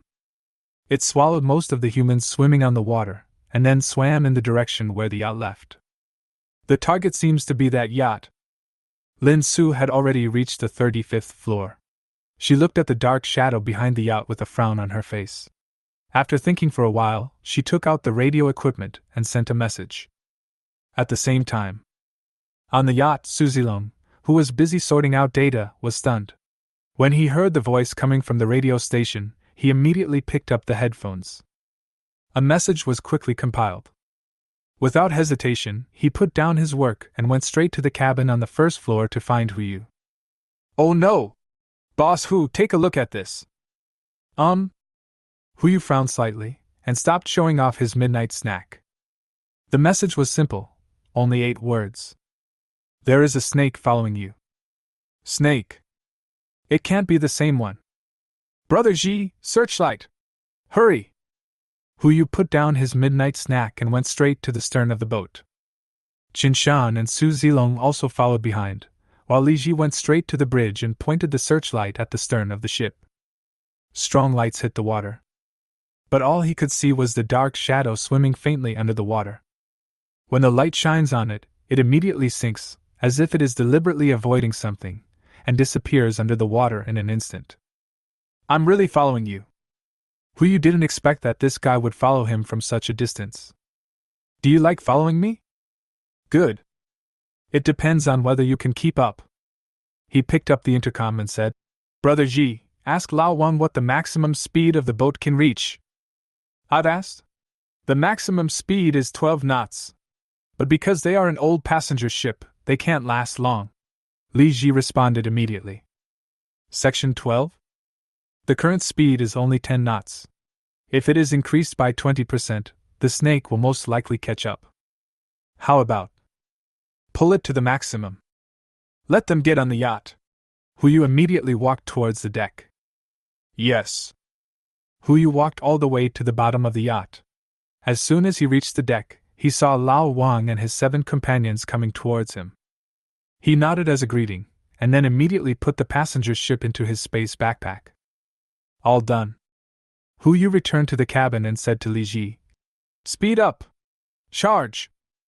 10 sections? Not even half of the performance of the heart of the ocean has been utilized. Now there is no need to worry about the ship problem, just increase the speed to 20 knots and see if you can keep up. Yes. But, boss, where are we going? Yujing. Hu uttered the 2 words without hesitation. There is not only the headquarters of TikTok and Kuaishou, but also a legendary place. If you can stock up there, that would be a real enjoyment. Yes. Li Ji responded and immediately started navigating, heading towards Yujing at full speed. The heart of the ocean instantly created a ripple on the water. But the people sitting on the boat seemed to feel nothing, as if everything was normal. Hu took the opportunity to stuff the favor of the sea god into Su Zilong's arms. Not only does he want to shake off the snake, he also wants to walk it. See if it follows. Zilong, come and fish! Su Zilong? Chapter 70 Last Night's Harvest. July 25th. 12 days have passed since the end of the world. The water level remains at 50 meters.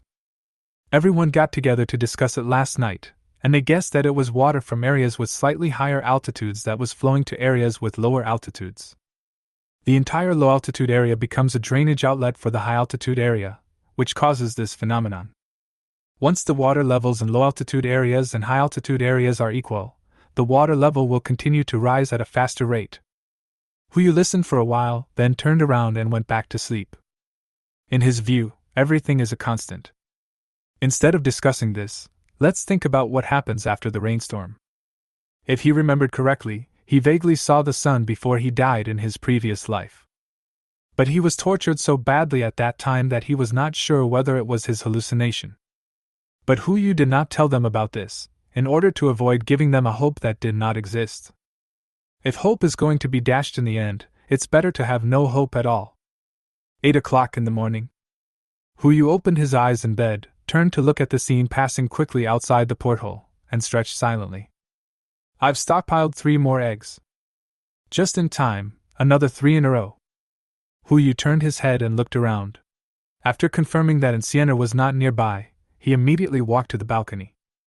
Get ready to crack the eggs. Last time, it was also in this feng shui treasure land that 3 good things appeared at once. I don't ask for any legendary items this time, but at least a few skill books would be nice. 3 black eggs were lined up on the porthole. Hu raised his hand and knocked on the black egg on the far left. Following a flash of white light, he obviously sensed something was wrong and guessed that it might not be a good thing. But when he looked down at the porthole, Hu suddenly became stunned. No! There was nothing on the porthole except the disappearing eggshell. What is this? This black egg is still available. Bite. As if to answer his question, a prompt sound rang in his ears. Congratulations to the host for getting Fresh Air *1. Name, Fresh Air Normal. Type Item. Effect, provides oxygen for survival. Note, does the air seem to be bad? No, someone is farting secretly. Who you? Fresh air. How dare you put this thing into a black egg? Why don't you put a drop of fresh water in it? Huyu's face was dark, and he calmed down. It's okay. We still have 2 left. Just use them as pads. Knock again. The second black egg shattered, and white light flashed again. Huyu's heart sank. As long as it's not fresh air. He looked down and saw grass on the table. It is green and lush, as if it had just been picked from the Helumber grassland. Bite. Congratulations to the host for obtaining fresh grass *1. Name, fresh grass, ordinary. Type, plant. Effect, can provide nutrients for herbivorous organisms. Note, if you want to use this as chewing gum, I can't stop you. Okay. I got black face twice in a row. Huyu left the third black egg unopened and went to the bathroom with it. The feng shui of the porthole is not right today. Try somewhere else. He first washed up briefly, then placed the black egg in front of the mirror, put his hands together and bowed, then knocked it open. This time, purple light burst out. Huyu looked down and saw a skill book floating in front of him. It's finally shipped. Bite. Congratulations to the host for obtaining the Universal Perfect Skill Book *1. Name, Universal Perfect Skill Book. Type, Skill Book. Effect, after use, you can randomly upgrade one of your own skills to the perfect level. Note, look, the player coming towards us now has perfect shitting skills. This thing. This is too much about appearance. It seems that after changing to a new place, Europe has become more European, but it has not completely become European. Just like what is described in the notes, if you get some embarrassing skill randomly, it would be the same as not having it at all. You might even have to worry about being discovered. But, as the saying goes, now that you are here, you can't not learn, right? Take a gamble. Huyu silently recited it in his mind. The skill book turned into a purple light and merged into the body, and a prompt suddenly sounded. Bite. Congratulations to the host for obtaining the skill, Perfect Fishing. Note, your physical fitness and fitness will automatically increase to the level you master the skill. Not bad. At least not randomly to some perfect shit. Huyu washed his face with cold water and just walked out of the bedroom. He heard the sound of children reading in the morning not far away. That location was a classroom that had just been designated. It seems that the curriculum is gradually getting on the right track. It's such a good feeling to be full of energy. He walked all the way to the cabin and saw Xiao Zhong squatting at the fishing spot. Where's Zilong? Boss who? Xiao Zhong raised his head and greeted him, then smiled helplessly. Zilong was too tired yesterday, so I'm here to take over. He really fished all night long. Huyu was stunned for a moment. He asked Su Zilong to go fishing just as a joke. It would be fine if he just took a short walk. It wasn't all night. He stopped fishing around 4 o'clock. But I guess he never wants to touch this fishing rod again in his life. Huyu was stunned. What do you mean? You'll find out if you go to the warehouse, Zhao Zhong said as he glanced at the fishing rod. Should we still fish now? Don't fish yet. Huyu casually put away the favor of the sea god and walked straight towards the warehouse. To be able to make Su Zilong into this state, there must be some big surprises in the warehouse. He subconsciously glanced at the panel of the Heart of the Ocean and was stunned. Experience slot. It's still 10 o'clock. In other words, there are only 10 fish left before Heart of the Ocean can be upgraded to legendary quality. Su Zilong, what did you do last night? Huyu went all the way to the warehouse and found that the people guarding the door were actually Lao Wang and Xiao Luer. Good morning, boss Hu. Lao Wang immediately greeted him. You got up so early? Go to bed early and get up early. It's good for your health. Huyuk replied in a disguised manner. What are you? Guard the warehouse. Lao Wang responded quickly. Mr. Shen said that the things in the warehouse are very important. It would be bad if a child ran in. My brothers and I happen to have nothing to do, so we came here to keep watch. Thanks for your hard work. Huyu raised his hand and patted Lao Wang on the shoulder. Let's have breakfast together later. Hey! Old Wang smiled naively. They were all tired of eating fish on the ship and did not expect to actually board the ship. It would be great if they could improve their food occasionally. Little Lu also bowed quickly. Thank you, Boss Hu! It's just a small matter. If you do well, you still have a chance to get on the ship. Hu Yu drew a pie in the sky and walked towards the warehouse. When he opened the door, the scene in front of him stunned him. Now he finally understood why he had such bad luck opening eggs today. It turns out that all the luck was used on the fishing rod. Chapter 71. I'll show you a magic trick. Book. Skill book. More than a dozen skill books were piled on the table. Although he couldn't tell the quality, Hu Yu could be sure that it was a skill book. I didn't expect that I could catch these things even though I didn't catch the fish myself. He immediately stepped forward and walked into the warehouse with Zhao Zhong, closed the door, and locked Lao Wang and the other man outside the warehouse. Just to be on the safe side. Right now the favorability between Old Wang and Xiao Luer is only around 20, so we can't let them know about the skill book. After making sure the warehouse door was closed, Hu Yu immediately turned to look at Zhao Zhong. These were all caught by Zilong? Zhao Zhong nodded in response, with a slightly strange expression. Boss, do you know these books? This is not difficult to judge from Hu Yu's reaction. Only if he knew these books would he look so surprised. Of course, wait, you don't know what this is? Hu Yu was stunned. The name of the skill book is written on the cover. Just one look and you'll probably know what this is. Look at what you said. We don't recognize the symbols on it. We just know it's a book. Don't know? Could it be that the system also has a built-in camouflage function? Does that mean they will not be able to use the skill books produced by the system? Hu Yu picked up a skill book and took a look at it. Ordinary singing. He looked at Zhao Zhong and asked, Brother Zhong, can you sing? This? Zhao Zhong smiled bitterly and shook his head. I have been tone deaf since I was a child. I can only roar a few times when singing war songs. If I sing other songs, they will say I am howling like a ghost. It's settled, it's your turn. Hu Yu casually slapped the skill book onto Zhao Zhong. A flash of white light passed by. It was exactly the same as when he first used the skill book. It should be done. To be on the safe side, Hu Yu took a look at Zhao Zhong's panel and found that there was indeed an additional, normal singing, after the skill column. Hu Yu looked at him with a little excitement. Brother Zhong, try singing. Boss Hu, this is not good, right?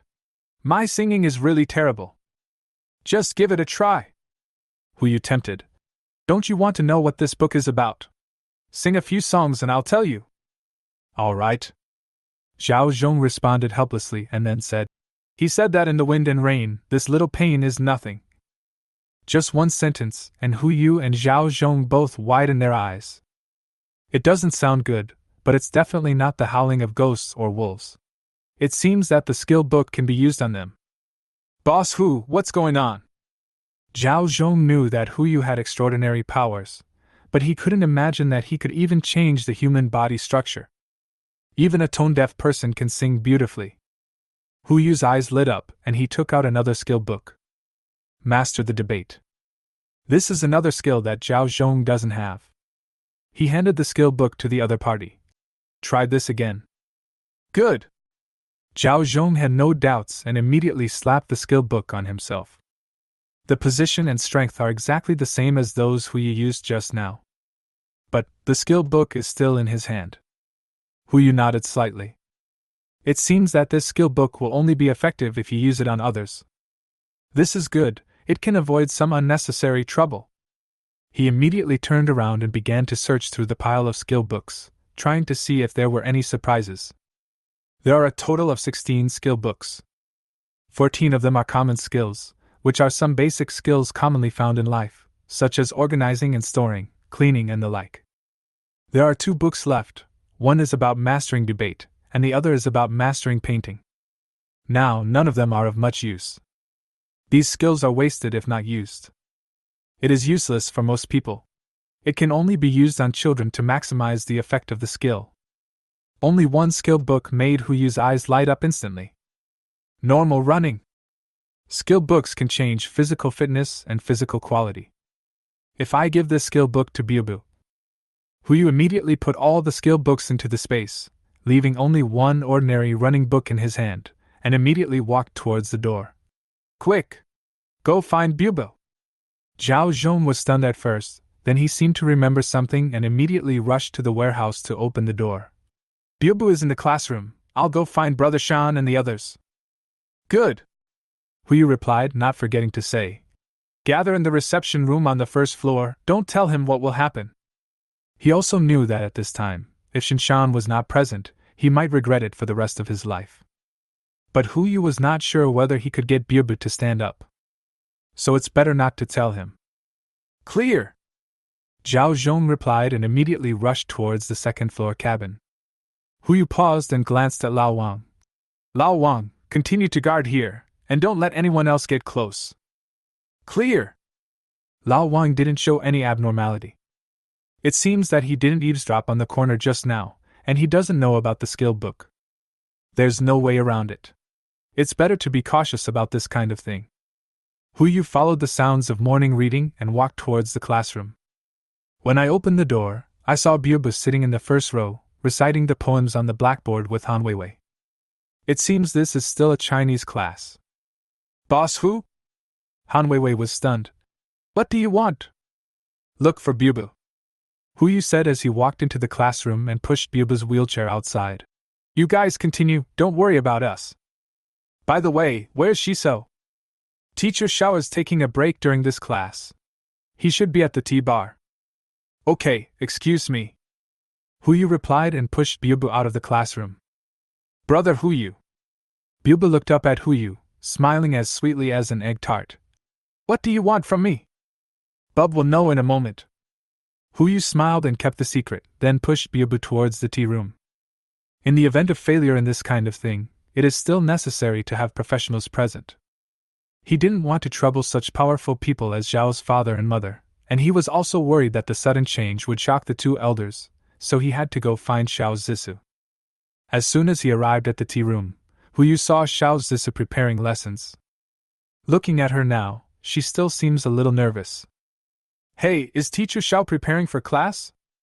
Xiao Zissou turned to look at Huyu. What are you doing? Byabu?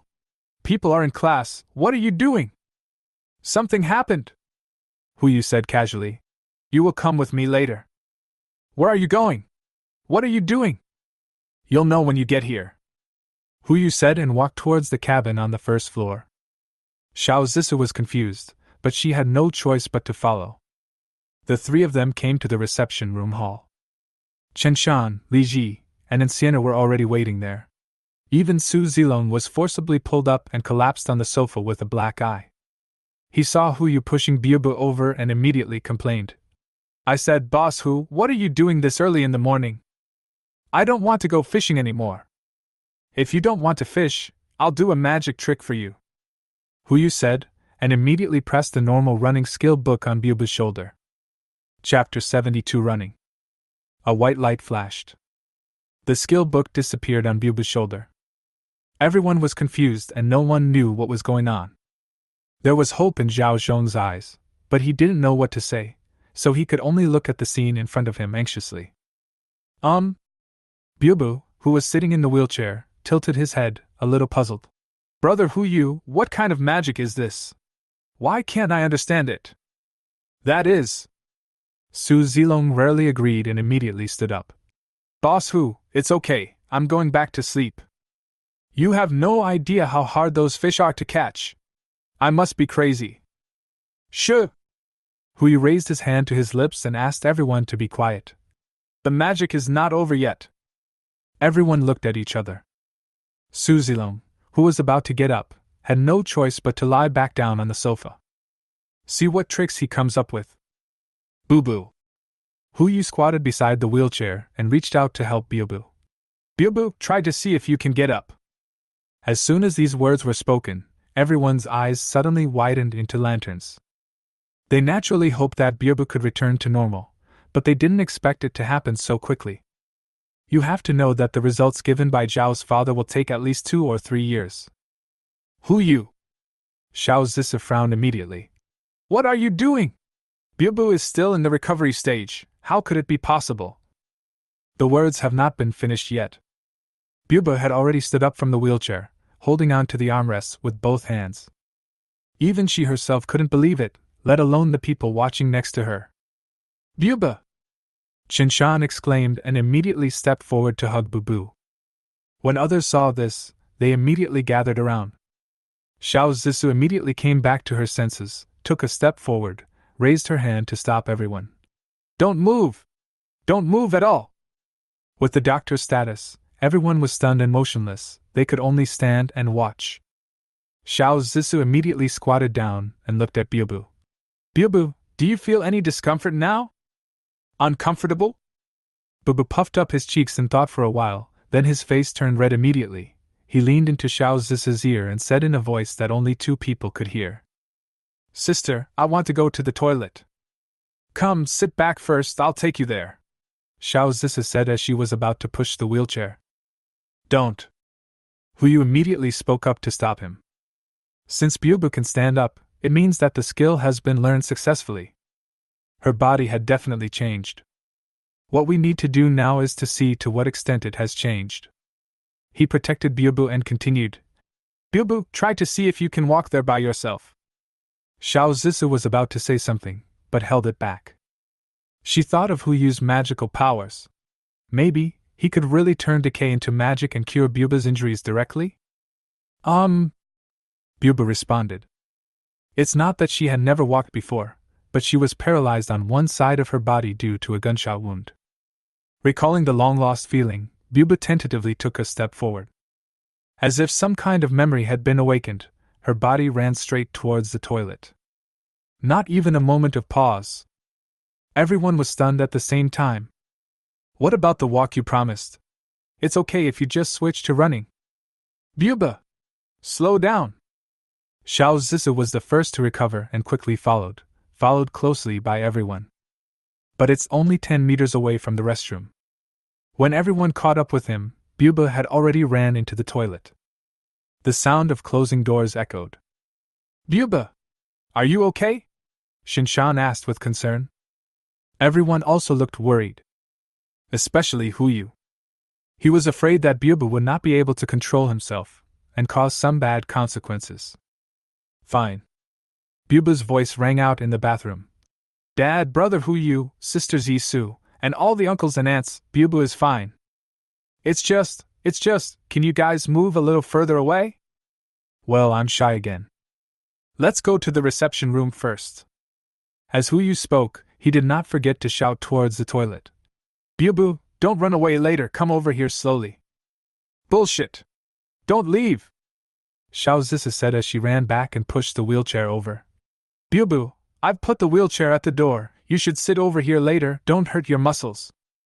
I know. After hearing Bubu's voice, everyone went back to the reception room. None of them spoke, but everyone's eyes were fixed on Huyu. Silence is better than sound at this time. Although no one asked, it seemed that questions were surrounding his ears. Come one by one.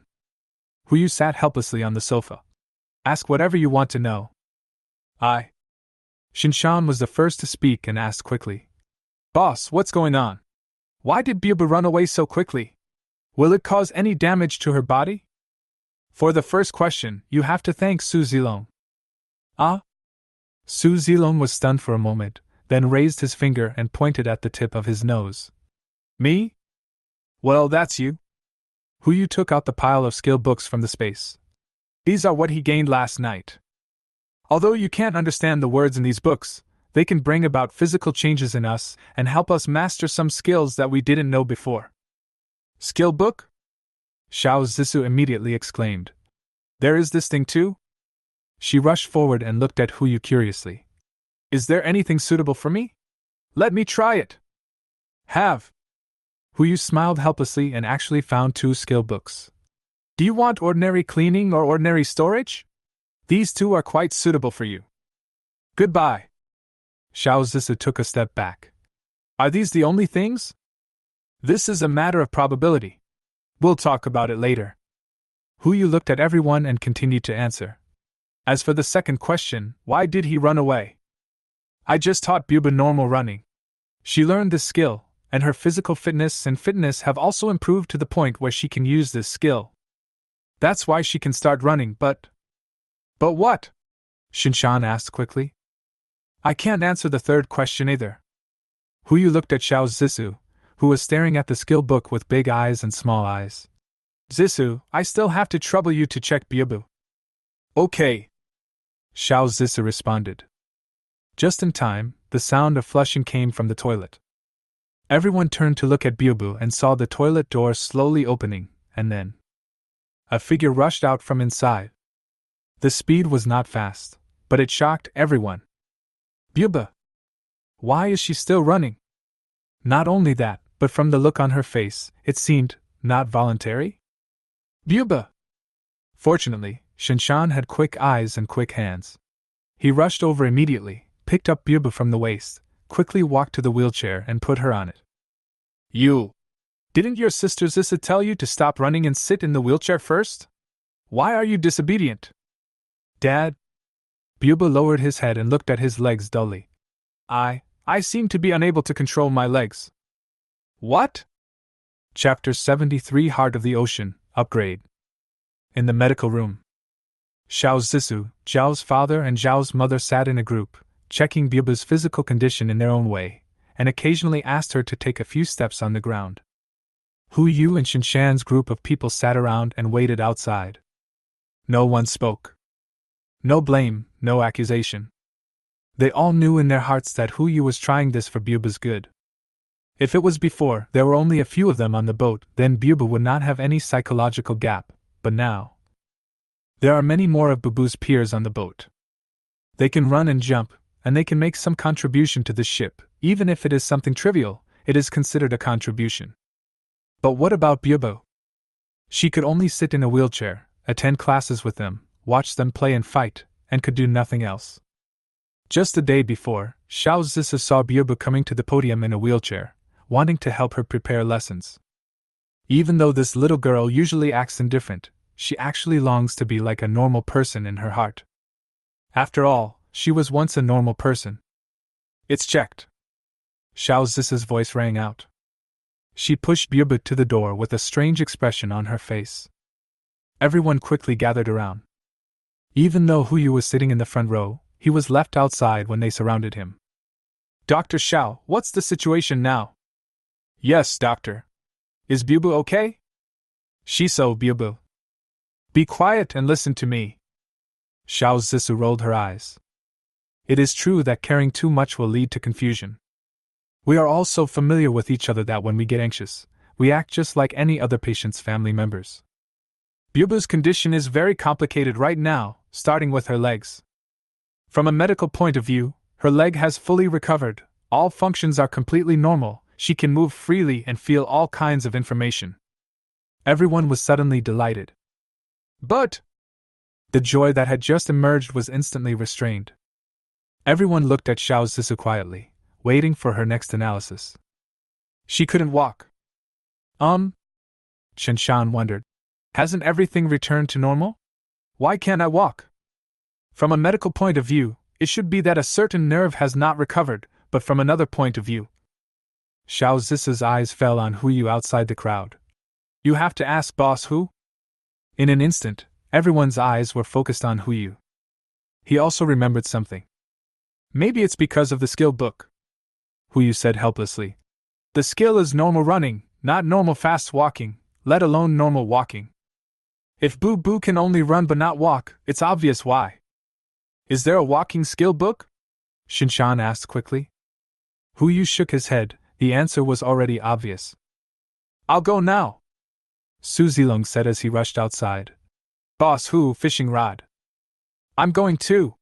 Zhao Zhong walked out at the same time. Huyu casually took out the sea god's favor and gave it to the two of them. At the same time, he turned to look at Xiao Zissou. Zissou, in this situation, Buba still can't stand up? Of course it's okay to stand up, but... Xiao Zissou looked around for a while. She can only run now, the cabin is not too big, and there are so many children. I am afraid something unexpected will happen. It's okay, Sister Shiso. Bubu raised his head, smiled, and said, I'm used to sitting here. It's okay even if I can't stand up. This girl is always so sensible that it makes people feel distressed. Isn't it just that the boat is too small? Simple. With 10 more fish, the experience bar of the heart of the ocean will be full. By then, with an upgrade, the size will be enough. Be good, Bubu. Huyu squatted down and rubbed Bubu's head. Don't worry, since brother can let you stand up, he will give you enough space to move around. Bubu nodded obediently, looked up at Huyu and smiled. I believe in brother Huyu. That's not a bad thing. Xiao Zissou rubbed Bubu's head as she spoke. Now that your body has recovered, you don't need to take those medicines anymore. Just slowly adapt to the rehabilitation exercises, and you will be back to normal soon. I'll tell Xiaomu later to be more careful. Just make sure Bubu doesn't get into the water. Right. Huyu said and quickly found a skill book. Here is a common breaststroke, learn it first, just in case. After dealing with Bubu's matter, the most lively place was the fishing window. Xinshan and Li Ji, who were originally not interested in fishing, both got in front of the fishing rod and took turns fishing. I wish I could grow it on that fishing rod. In other words, only Poseidon's favor can catch the skill book, otherwise the cabin would be full of fishing rods by now. Huyu has also been standing behind the window, like an old NPC man, waiting there to evaluate whether the skill book is useful. But an hour passed and not a single skill book was caught. But the 10th fish finally takes the bait. Bite. It has been detected that the heart of the ocean has reached the evolutionary level. Should it start evolving now? Note, during evolution, the ship will need to stop sailing for 72 hours. Please be prepared. 72 hours. 3 days. Huyu frowned slightly. Who would have thought that it would take time for this thing to evolve? Fine. In addition to the heart of the ocean, there is also a ship available. Although the facilities above are not as good as those in the heart of the ocean, this is the only solution. Not to mention that Bubu needs a larger space to move around. Just looking at the current situation under the water, no one knows to what extent those fish will evolve. Water snakes can't overturn the heart of the ocean, so what about sea snakes? What about sea pythons? God knows how long the global flooding will last. The sooner we evolve within these 72 hours, the better. After thinking for a moment, Huyu made the decision immediately. Convene the meeting. Lunchtime. Huyu finalized the ship change plan, which would last for 3 days. For 3 days, everyone will live on the ship. Although everyone had doubts, no one raised them. After all, this one hasn't missed it so far. Except Mr. Fang. He was worried about the treasures in the greenhouse. After getting Huyu's assurance, and the promise that he would soon find him new seeds, he still left the greenhouse. Afternoon. The heart of the ocean came to a stop on the water's surface. Huyu released the ship again and was the first to board the ship. Everyone simply packed up their belongings and followed him. After Xinshan confirmed that there was no one on board and was the last one to get on the ship, Huyu immediately clicked to confirm. The heart of the ocean was instantly taken back into the space backpack and began to evolve. A countdown also appeared in front of him. Boss. Su Zilong held the fishing rod, approached Huyu and asked, Should we continue fishing? This little broken ship is no better than the heart of the ocean. Not to mention catching a water snake or something like that. Even if you catch a slightly larger mutant fish, the entire ship may be blown away. Forget it, don't make it self-defeating then. It's only 3 days, you should rest and recharge your batteries. Okay. Su Zilong replied and returned the fishing rod to Huyu. The ship continued sailing. Nightfall. After dinner, Huyu was just about to go to bed when he suddenly thought of something and became stunned. What the hell? This ship is a passenger ship and has no rooms. That means everyone has to squeeze into the cabin. If it were calm water, everything would be fine. But because the heart of the ocean had been running wildly last night, everyone had now entered the sea. The sea breeze is much stronger than the river breeze. Chapter 74 Storm. On the sea. 10 o'clock at night. Fortunately, Huyu was well prepared. Among the stockpiled goods was a truckload of mattresses. This was originally used to keep warm, but now it comes in handy ahead of time. He first put the seats and unimportant things in the cabin into the space, and then moved out some wooden boards to partition the cabin. They managed to make a room large enough for everyone to rest, and then distributed mattresses to each room. The ship became a simple dormitory. It's certainly not comparable to the luxurious room in the heart of the ocean, but it's much more comfortable than just now. If we can hold on for another 63 hours, we will be able to return to the heart of the ocean. But just when everyone was getting ready to go to bed, something strange happened. The whole ship began to sway, like a baby in swaddling clothes, being rocked constantly by the mother sea, trying to lull it to sleep. Vomit! Huyu climbed on the side of the boat and emptied the supper he had just eaten. He was in a daze after vomiting. Boss, are you okay? Shinshan protected Bubu and looked at Huyu with a worried look. No. No. Yuck! Huyu stuck his head out again. There's no way. This ship is sailing on an inland river, and it cannot withstand the strong winds and waves in the sea. Whether it's Lao Wang and the other people who run boats all year round, or those children, let alone falling asleep, if they can hold back from vomiting, they are considered to be born sailors. Where's Huyu? Xiao Zis's voice sounded in the distance. Have you seen Huyu? Hearing her voice, Shinshan immediately raised his hand. Dr. Xiao here! Coming!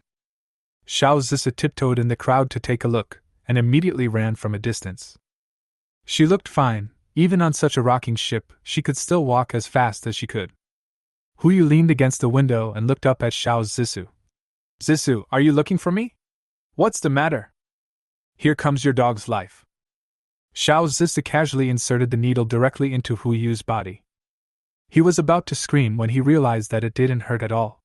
On the contrary, his head was much clearer, and he no longer felt like vomiting. How's it going? Do you still want to vomit? Huyu shook his head and was helped by Shinshan to stand up. It's okay, Dr. Xiao has rejuvenated with his wonderful skills. Stop boasting. Xiao Zisu frowned and asked. Are we still going to stay on the ship in this situation? Why don't we go back to the heart of the ocean first? Yes. Shinshan frowned and said. We can hold on, even the children. There's nothing I can do about it. Huyu explained helplessly. The heart of the ocean has evolved, and it will take another 63 hours to resume sailing. They didn't ask about the reason for changing ships before, so they didn't know the specific situation. What? Evolution? Shinshan was stunned, with a confused expression. Can it still evolve? Absolutely, you should have told me earlier. Xiao Zisa could understand, so she turned around and walked towards the crowd. Hey, what are you doing? If you stick me with an acupuncture and vomit it like this, I'll be completely dehydrated. While talking, Xiao Zisa did not forget to shout at the top of her lungs. Dad! Mom! Stop the vomiting first. We can't change boats yet. At this moment, Huyu felt that his decision was correct. Sure enough, there still needs to be a doctor on board. Less than 10 minutes. A total of 48 children all returned to normal. Although they were still unsteady on their feet, at least they did not continue to vomit. But there is no way to go on like this. No one knows when the storm will stop. Unless... An idea flashed in Huyu's mind, and he immediately looked at Shinshan. Brother Shan, who's got the sea map? Li Ji, he is watching from the cab. What's wrong? It's okay, just look at Biobu. I'll go to the cab. Huyu said and walked towards the other end of the cabin. Okay. Shinshan was not worried about his safety. After all, ever since boarding the ship, Anciener has become inseparable again. Huyu had just walked over when he met Xiao Zisa walking towards him. Hey, where are you going? Go confirm one thing. After hearing this, Xiao Zisa paused for a moment, but still followed him to see what he wanted to confirm. The three of them made their way to the cab. Li Ji was steering the ship, Old One next to him was observing the sea chart, and Little Lu was using a telescope to observe the weather. Brother Ji, where is the sea chart? Huyu asked. Here. Old Wang responded with a wry smile. Boss Hu, look at the current situation. How about changing the boat first? No need to change boats. Huyuk had no intention of revealing his cards to Lao Wang. He walked to the chart and asked in the dim light. Where are we now?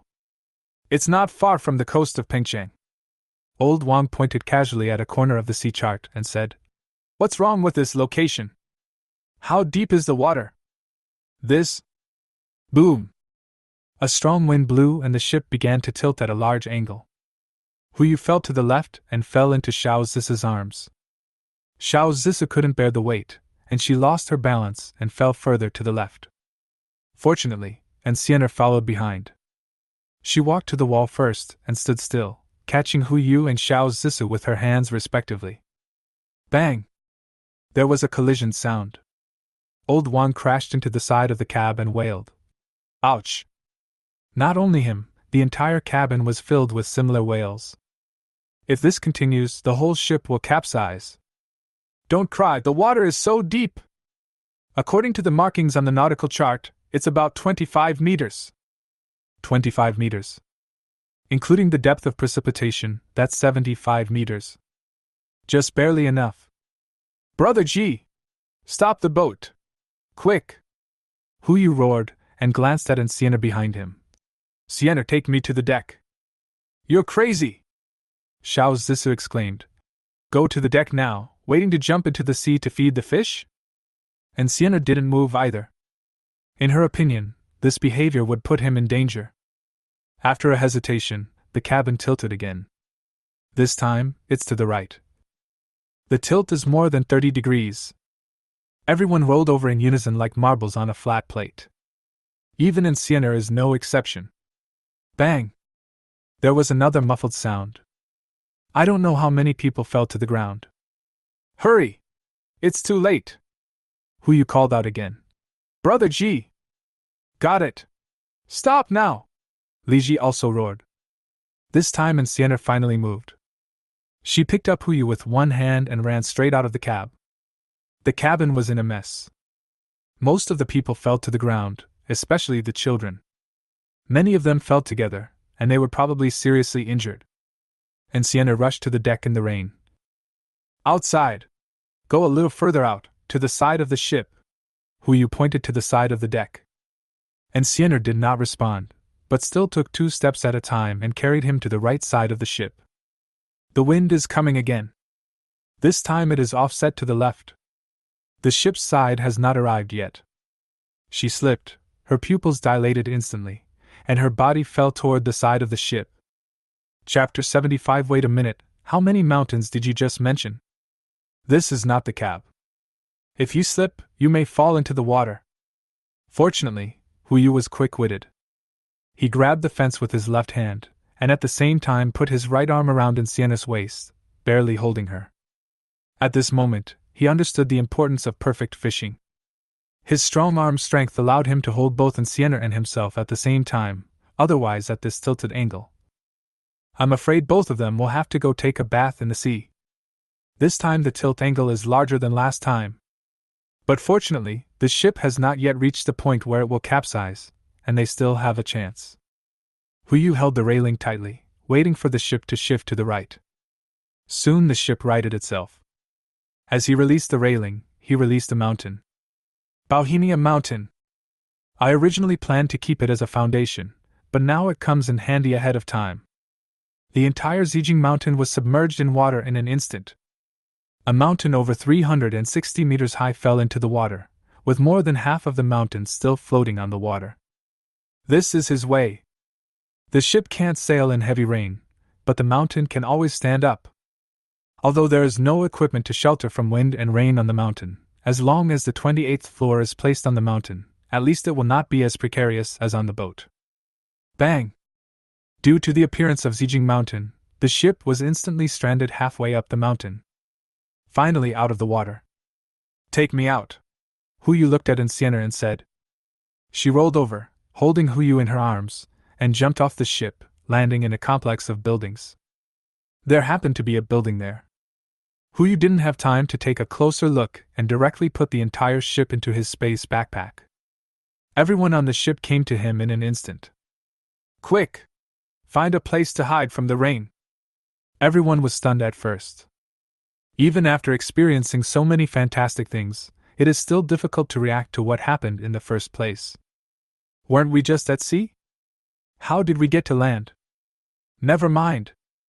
The best way is to hide from the rain first. Those who were still able to stand up supported the injured and walked towards the nearest buildings.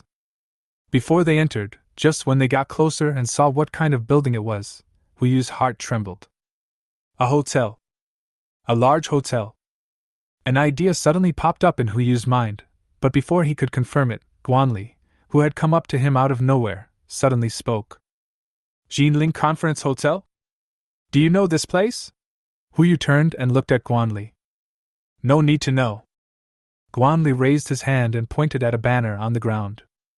Although the text above is blurred, the 6 words, Jinling Conference Hotel, can still be clearly seen. Isn't it written here? Have to. It really is here. Huyu took a breath of cold air, but kept rushing towards the interior of the hotel. At that time, he, Shinshan, and others stopped near the Zijingshan cableway. I originally thought that taking away the mountain would only take away part of the mountain peak, but I didn't expect. Now I can actually see the Jinling Conference Hotel.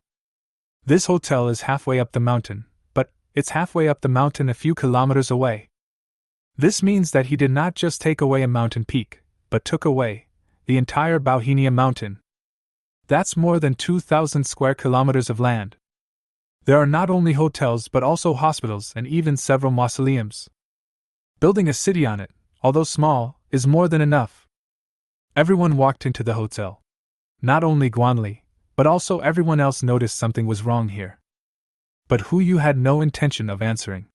Instead, he took out the power generation equipment on the 28th floor and distributed flashlights and trolleys to Shinshan and others. Brother Shin, please take care of the power generation. Si Su, please take your uncle and aunt to see if the children are injured. Ling Long, you are responsible for arranging accommodation, and Wei Wei will assist you. Lao Wang, you brothers will go check if there is any danger inside the hotel. Also, search for supplies. Bring any useful ones to the lobby. John Sui, when the time comes, take a look at the supplies and classify them. Mr. Fang, please stay where you are and don't wander around. Injured people stay where they are and don't act rashly. Yes. Good. No problem. Everyone responded in unison, but not quite.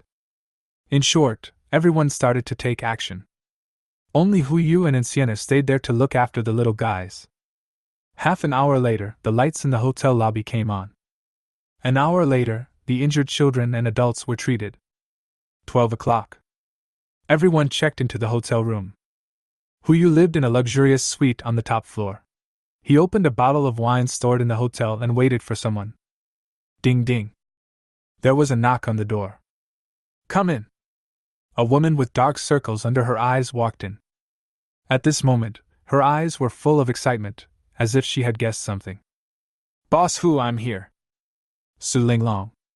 She walked straight to Huyu, and without waiting for him to speak, she asked, Could this be? Well, Jinling Conference Hotel. You are from Jinling, so you should know it. Of course I know. Su Linglong became more and more excited. So this mountain. Zijing Mountain. All the Bauhinia mountains? At the moment, it seems so. Hiss. Su Linglong took a breath and said, So, Boss Hu, what you said before about building a city is based on this. It seems that you have guessed why I called you here. Huyu smiled bitterly and poured her a glass of wine. I'm sorry, you have to redraw your drawings.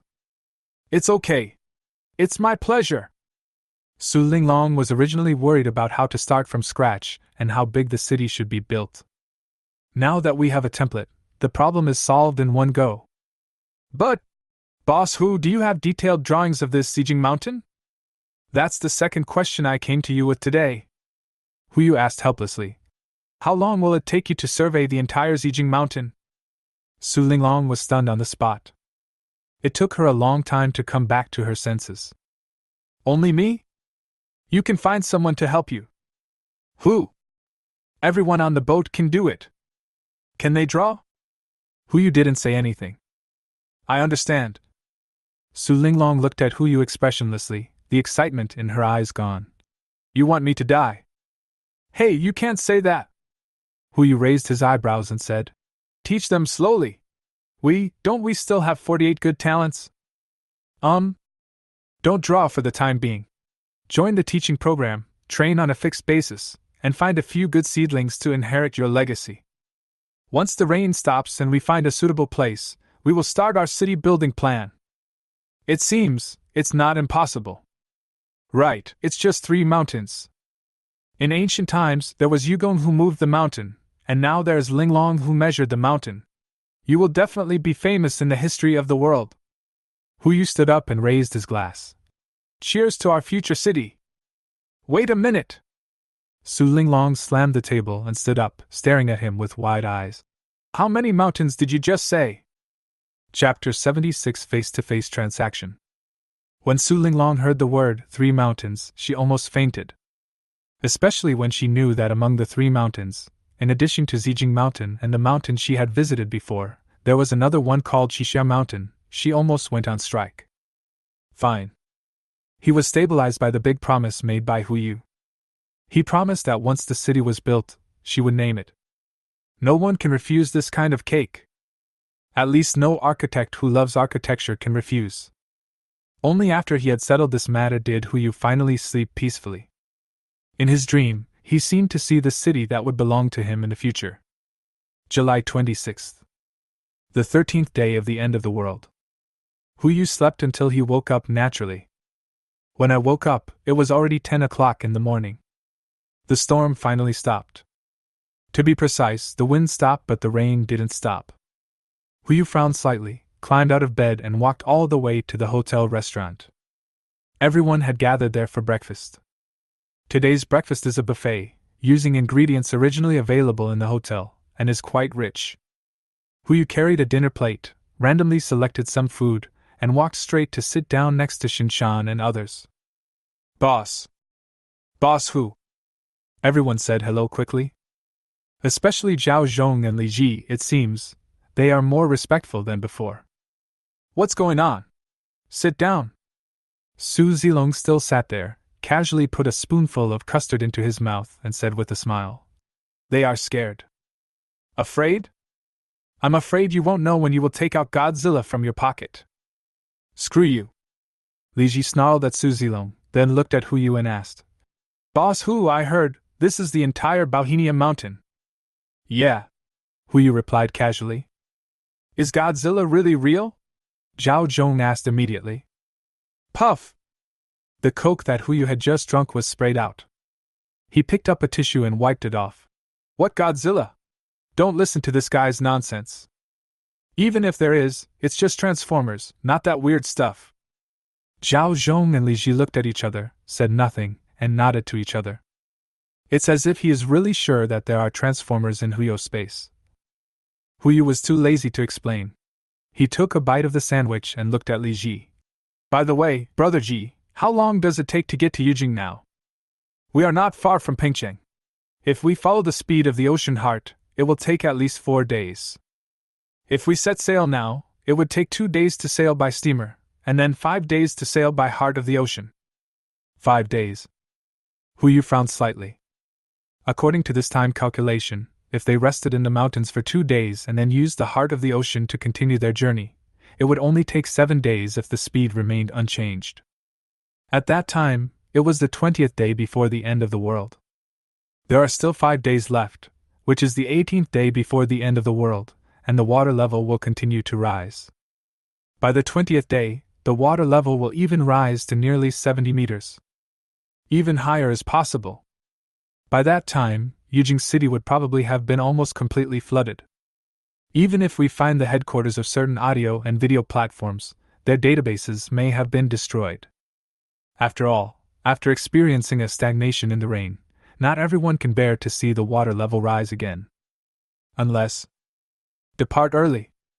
If we set out now, first by ship and then by boat, the journey will only take 5 days. When we get there, it will be the 18th day. At that time, the water level had not continued to rise, and they still had a chance to find those databases. Let's go now. Huyu looked at everyone, without any intention of negotiating. After breakfast, everyone gather on the ship, and we will continue sailing along the coastline. Everyone looked at each other, and no one raised any objections. They all heard Hu Yu talk about what happened afterwards, and they understood why he did it, so they had no questions.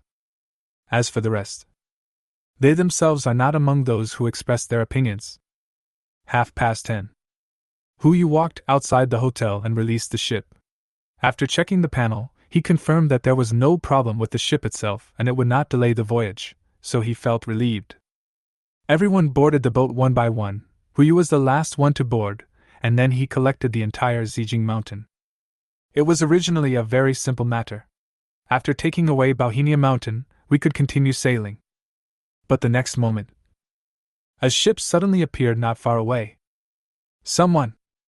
No, to be precise, a boat was approaching Zijing Mountain. When Hu Yu took away Zijing Mountain, they and their boat appeared 100 meters ahead. It was probably during the storm last night that they discovered the existence of Zijing Mountain and chose to stop there instead of going up the mountain. Otherwise, the person should appear in front of him now, instead of staying on the ship. The other party was a small yacht. It is called a small yacht, but that is the result of comparison with the heart of the ocean. In terms of size, this boat is much larger than the ship that everyone is riding on. The length is at least 50 meters and the width is nearly 30 meters. When Hu Yu saw the ship, he was stunned. This ship looks familiar. Etc. Could it be that? It's that ship. Brother Ji, ask about the other party's background and don't expose our information. No. Li Ji replied and immediately rushed to the control panel. Brother Shen, I'll leave it to you to make arrangements here. I'll go up and take a look first. Hu Yu gave Qingshan instructions and quickly ran up with Li Ji. When they arrived at the bridge, before they could send the message, a sound came from the communication radio. This is the Saint Rubia. Please answer if you receive it. Please answer if you receive it. Repeat. Santa Rubia? If I remember correctly, that was the name of the ship before it was renamed, right? It's really her. Hu Yu's thoughts couldn't help but drift back to his past life. In his last life, he almost became a two-legged sheep. If it weren't for her, he would have been eaten and wouldn't even survive the day when the rainstorm stopped. It's a coincidence. In his previous life, he was on the Holy Light of Savior and was robbed by Lao Wang and others on the ship. He had no choice but to escape by boarding a lifeboat. But in this life, he was sitting on this ship, looking at the Holy Light of Savior. Sometimes fate is so strange. Boss, what should we do? Li Ji turned around and asked. Just reply normally. Hu Yu withdrew his thoughts and replied calmly. Good. Li Ji responded calmly, then immediately picked up the intercom and said, Yangtze River Cruise received the message. What do you want? Did you see that mountain just now? That's what you were asking about. Yes, such a huge mountain suddenly disappeared, and everyone would find it strange. It is normal for the other party to have doubts. Li Ji continued to respond. I saw it. You also discovered it? How could that mountain suddenly disappear? Did you go up the mountain? No, what's wrong? It's okay, it might be a mirage. Do you have any extra food on board?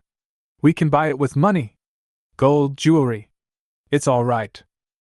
Hu Yu snorted softly. This tone doesn't sound like the person he knows. Excess food? At a time like this, who would complain about having too much food? The person he knew was extremely shrewd. How could he ask such a brainless question? Li Ji turned to look at Hu Yu. Boss, what's going on? Tell him yes and deal face to face. Chapter 77. Are you the only one who owns the ship? Li Ji quickly responded. The other party also responded immediately. Okay, we're coming to you now. Hu Yu immediately walked to the cabin and put the mattress inside and some other unconventional things into the space backpack. When Qingshan saw this, he couldn't help but walked up and asked, Boss, what's wrong? Someone will come over to trade later. You pretend to be parents and follow orders. By the way, old Wang, Hu Yu said and looked at Lao Wang standing aside. Come here for a moment. Come on. Lao Wang smiled and rubbed his hands. Boss Hu, what are your instructions? Someone will come aboard later. Use your identity as the captain to discuss the deal with him. Trade? Food. Yu said quickly.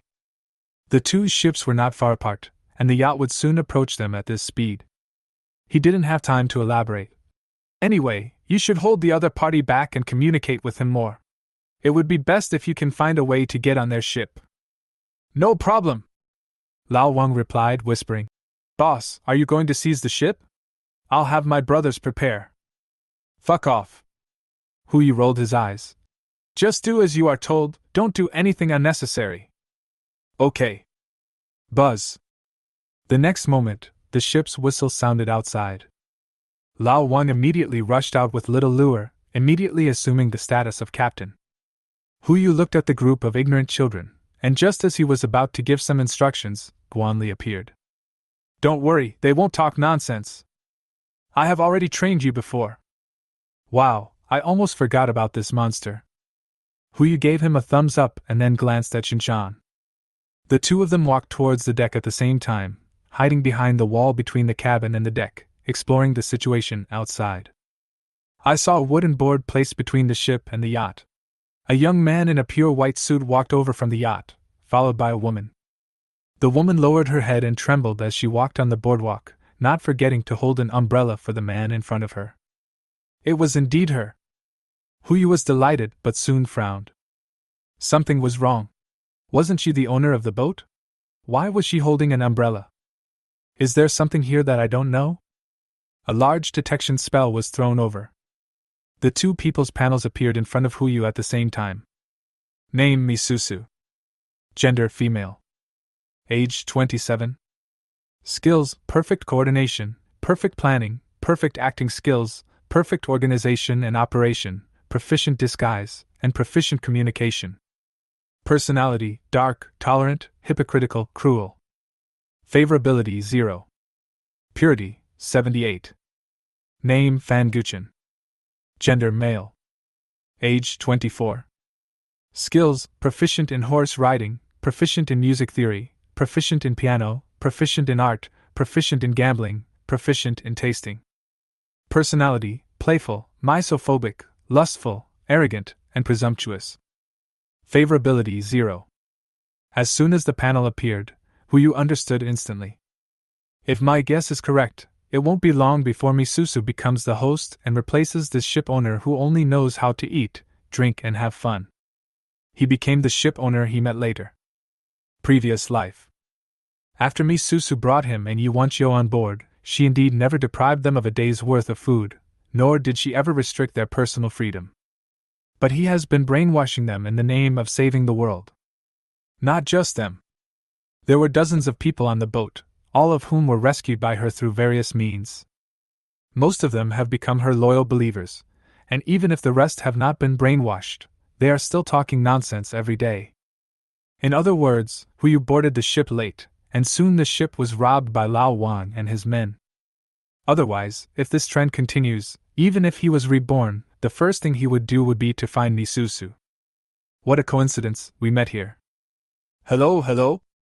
On the deck, Lao Wang immediately came forward, hunched over and greeted him. What's your name? Are you the ship owner? Fan Gu-chen ignored old Wang who came over to say hello, but looked up and asked. You have food here, right? How do you sell it? Fish.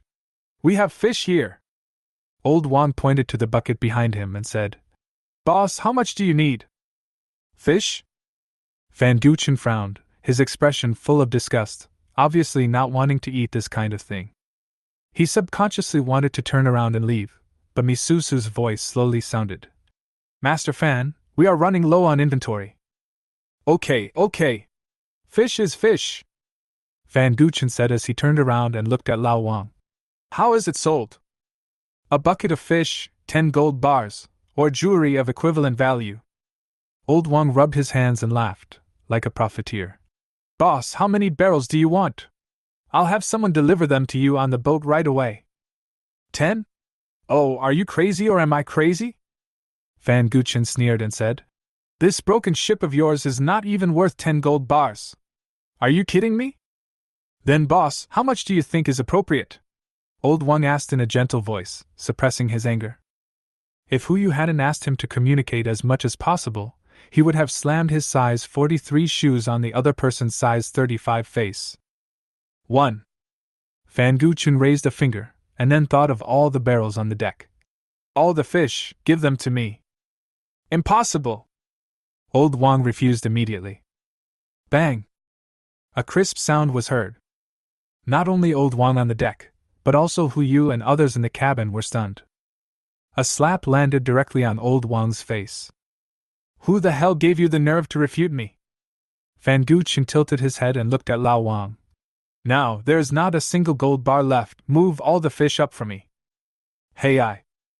As Xiao Luer said this, he rolled up his sleeves and prepared to rush up to teach the other person a lesson. But in the next moment, bang! Gunshots rang out.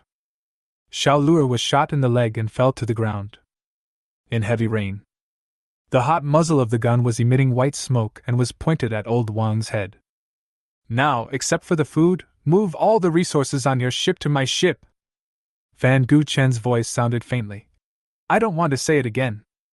What bad luck. Old Wang is so unlucky. Since I came out of the mountains, I have been robbed twice. I won't talk about the first time when I met Hu Yu, but the second time I met a bad guy with a gun. This is no longer just ordinary bad luck.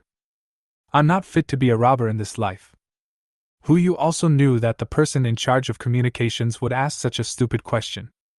Regardless of whether there is food on the ship or whether they will trade, their goal is to get on board and then robbery. Food, resources, everything are their goals. After all, there are guns. No wonder there were so many resources on the ship when he was rescued. I'm afraid all the ships along the coast had been robbed. Hu Yu turned to look at Qinshan and gave him a look. The other party understood immediately, silently took out his pistol and started taking aim. On deck. Lao Wang had no choice but to raise his hands and smile helplessly. Okay. Boss, I listen to you. You put down the gun first, and I will move the fish for you right now. Heh, that's pretty much it. As Fan Guchen said this, he pointed his gun at Xiao Luer. Hurry up or else you, this little brother will. Bang! There was another gunshot. Chapter 78. Perform the mission, remember it once. The bullet hit the gun in the opponent's hand and knocked it away, but did not hurt the opponent at all. Fan Guchen's pupils trembled, and he subconsciously wanted to pick up the pistol that had fallen aside. Can. Misusu next to him took a step forward, kicked her foot up, and the pistol fell into the water. Ah! Misusu exclaimed, pretending to be surprised. Young Master Fan, I didn't mean it. You bitch! Fan Guchen slapped Misusu directly in the face with his backhand. Her face began to become red and swollen at a speed visible to the naked eye. Qinshan frowned and was already ready to step forward to solve the problem.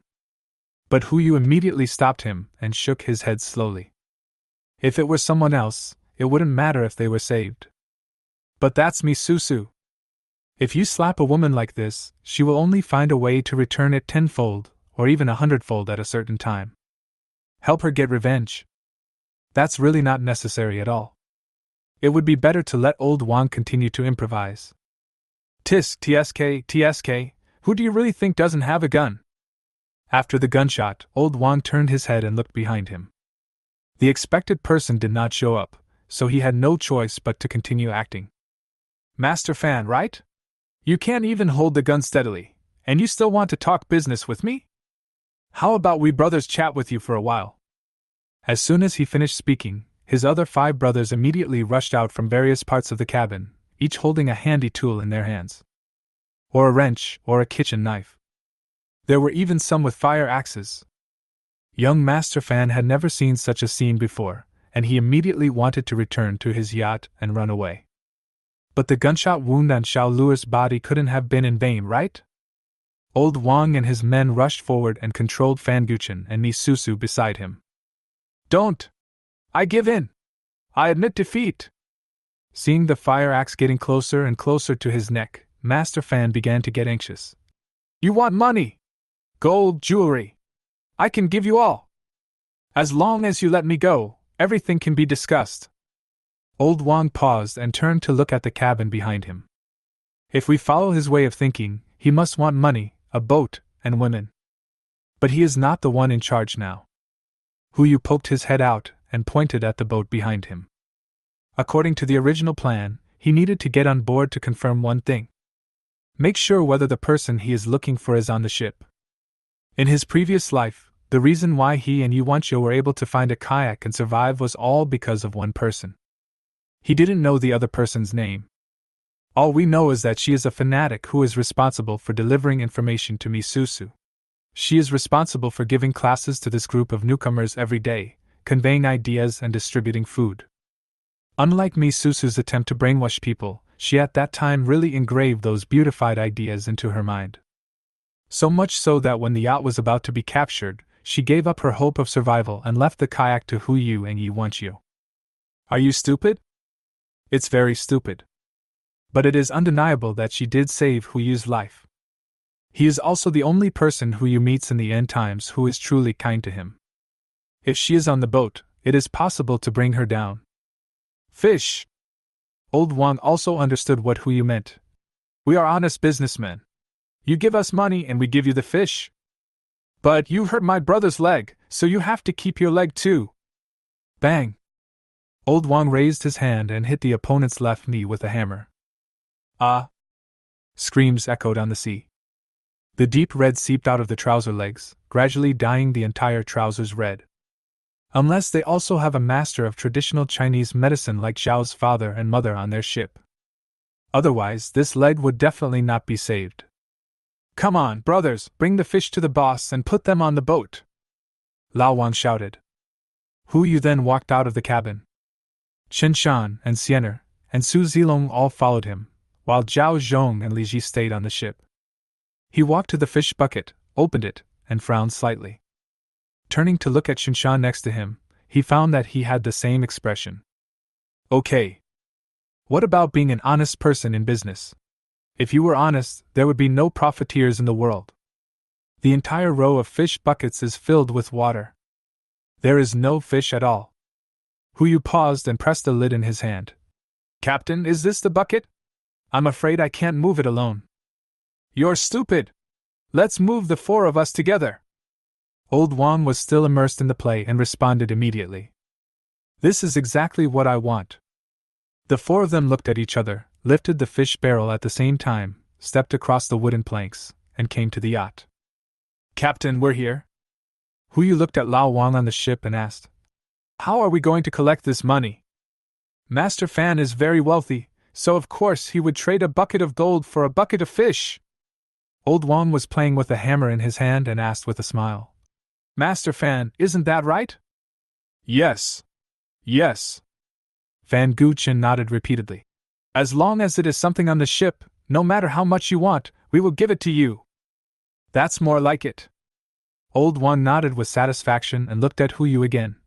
Just look around on the boat and take down whatever you want. Okay.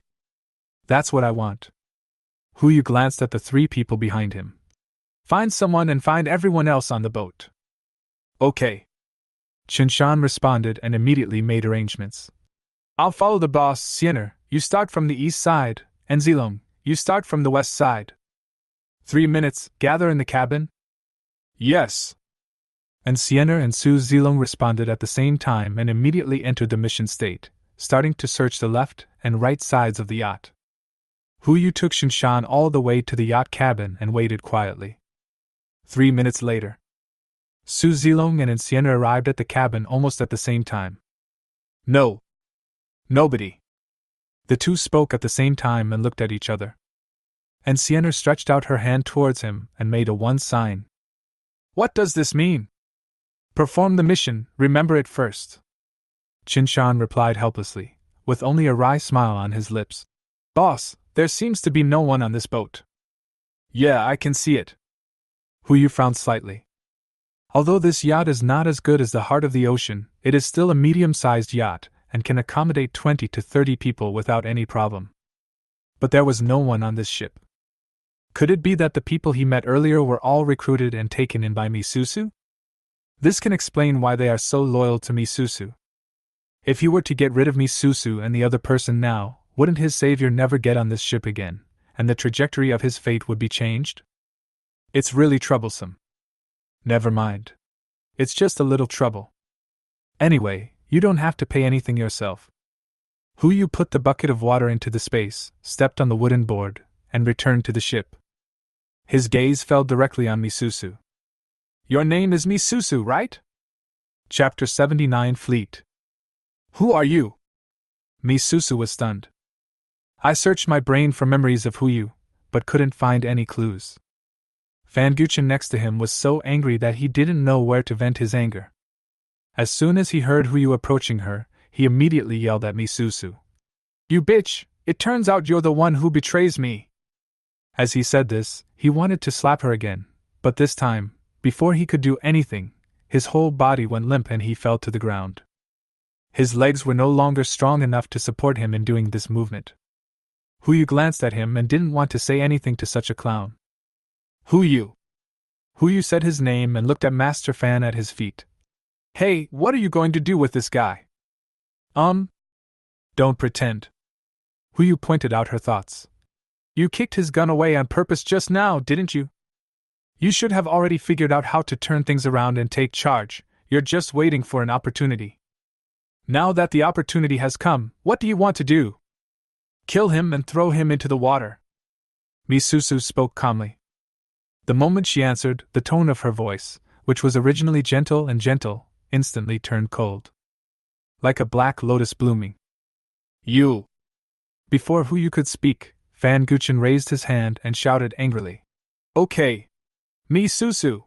Don't forget who it was in the beginning. It's noisy. Yu frowned slightly and interrupted the other person. He looked at Lao Wang and said, You should have heard what Miss Me wants to do, right? Understand. Old Wang replied, and turned to look at Xiao Luer. Xiao Luer, come, send Master Fan on his way. Yu is a very protective person. Since Old Wang and Little Luer have already boarded the boat and eaten his food, they are already his people. Even if I cannot gain his trust now, I will never be bullied by others. Therefore, no matter what Misusu's answer is today, Fanguchen will have only one outcome. Die. Don't! Fanguchen immediately panicked. He stretched out his hand and tried to pull Huyu's sleeve, as if he wanted to say something. But he no longer had the chance. Come on! Little Luer crawled over from the side of the ship and stabbed Fanguchen's chest with the dagger. Looking at the fountain of blood gushing out, he did not show any fear, but instead there was a kind of excitement in his eyes. Joining hands with Old Wang, they worked together to send Fanguchen underwater. Yu looked at Xiao Luer's back with his eyes slightly lowered. This guy is so cruel. Ordinary people would need several days to recover from even seeing a corpse, let alone killing someone. He actually crawled over and killed the man directly with such a strange look in his eyes. But judging from the panel, he is just an ordinary crew member. Could it be that the end of the world has really come and people's hearts have changed? Let's deal with the matter at hand first. Nailed it. Yu looked at Misusu. Miss Me, what are your plans for the future? Everything is at your command. Misusu lowered her head again as she spoke, her tone obedient and gentle, like a harmless kitten. If Yu couldn't see her panel, he would probably be confused by her appearance. Both the ship and me. Misusu looked up, her eyes full of cuteness. It's all yours. Miss Me, I think you may have misunderstood. Yu smiled and shook his head. The boat is still yours, and you don't belong to me. I just helped you do what you can do a while earlier. Misusu snorted, obviously not understanding what Yu meant. No boat, no people? A problem that you are asked to solve for no reason? Are there such strange people? In exchange, I want you to agree to one request of mine. Really? There is no such thing as a free lunch. Misusu boasted that she was mentally prepared and immediately asked. Please tell me. Jinling. Yu said calmly. I will go to Jinling later. I hope to see you there. At the latest, it cannot be later than August 4th. Can it be done? Can. Misusu pondered for a few breaths, and then gave the answer. Can I ask the reason? Can't. Yu smiled and refused. Then he looked at Shinshan. Brother Shin, gun. Shinshan was stunned for a moment, then removed the magazine as quickly as possible and handed over the pistol and magazine respectively. Huyu handed it to Misusu. Here for you. Misusu was completely stunned. She held the pistol and magazine in her hands, her mind full of question marks. You are. This is a deposit. Huyu raised his hand and placed it on Misusu's shoulder, patting her twice. When you see me in Jinling, I will ask you for something. Yes. Misusu was completely confused. But she understood one thing: with this man's methods, no matter what he wanted, she could not stop him. There were only 3 things she could do now. Obedient. Obedient. Still be obedient. Okay, go ahead. Huyu waved his hand and walked towards the ship's cabin, shouting to the cockpit. Brother Ji, get ready to go. Okay. Li Ji's voice sounded in the cab. Misusu stayed for a while, then returned to her yacht as quickly as possible. She did not rush to sail away, but watched the ship go away. She looked down at the pistol and quickly put it away. Jinling? She answered quickly, but how could she know where Jinling was? Never mind, let's find someone to ask first. At the same time, the ship was sailing towards Yujing. After Ancienne confirmed with Qin Shan that the mission was over, she threw Su Zilong over his shoulder, which settled their score. Father Xiao treated Xiao Luer's wound. The bullet did not damage any important parts. After removing the bullet and simply bandaging it, as long as he recovers slowly, it will not affect his daily life. Children will start classes according to the normal schedule. The sound of reading aloud echoed in the cabin.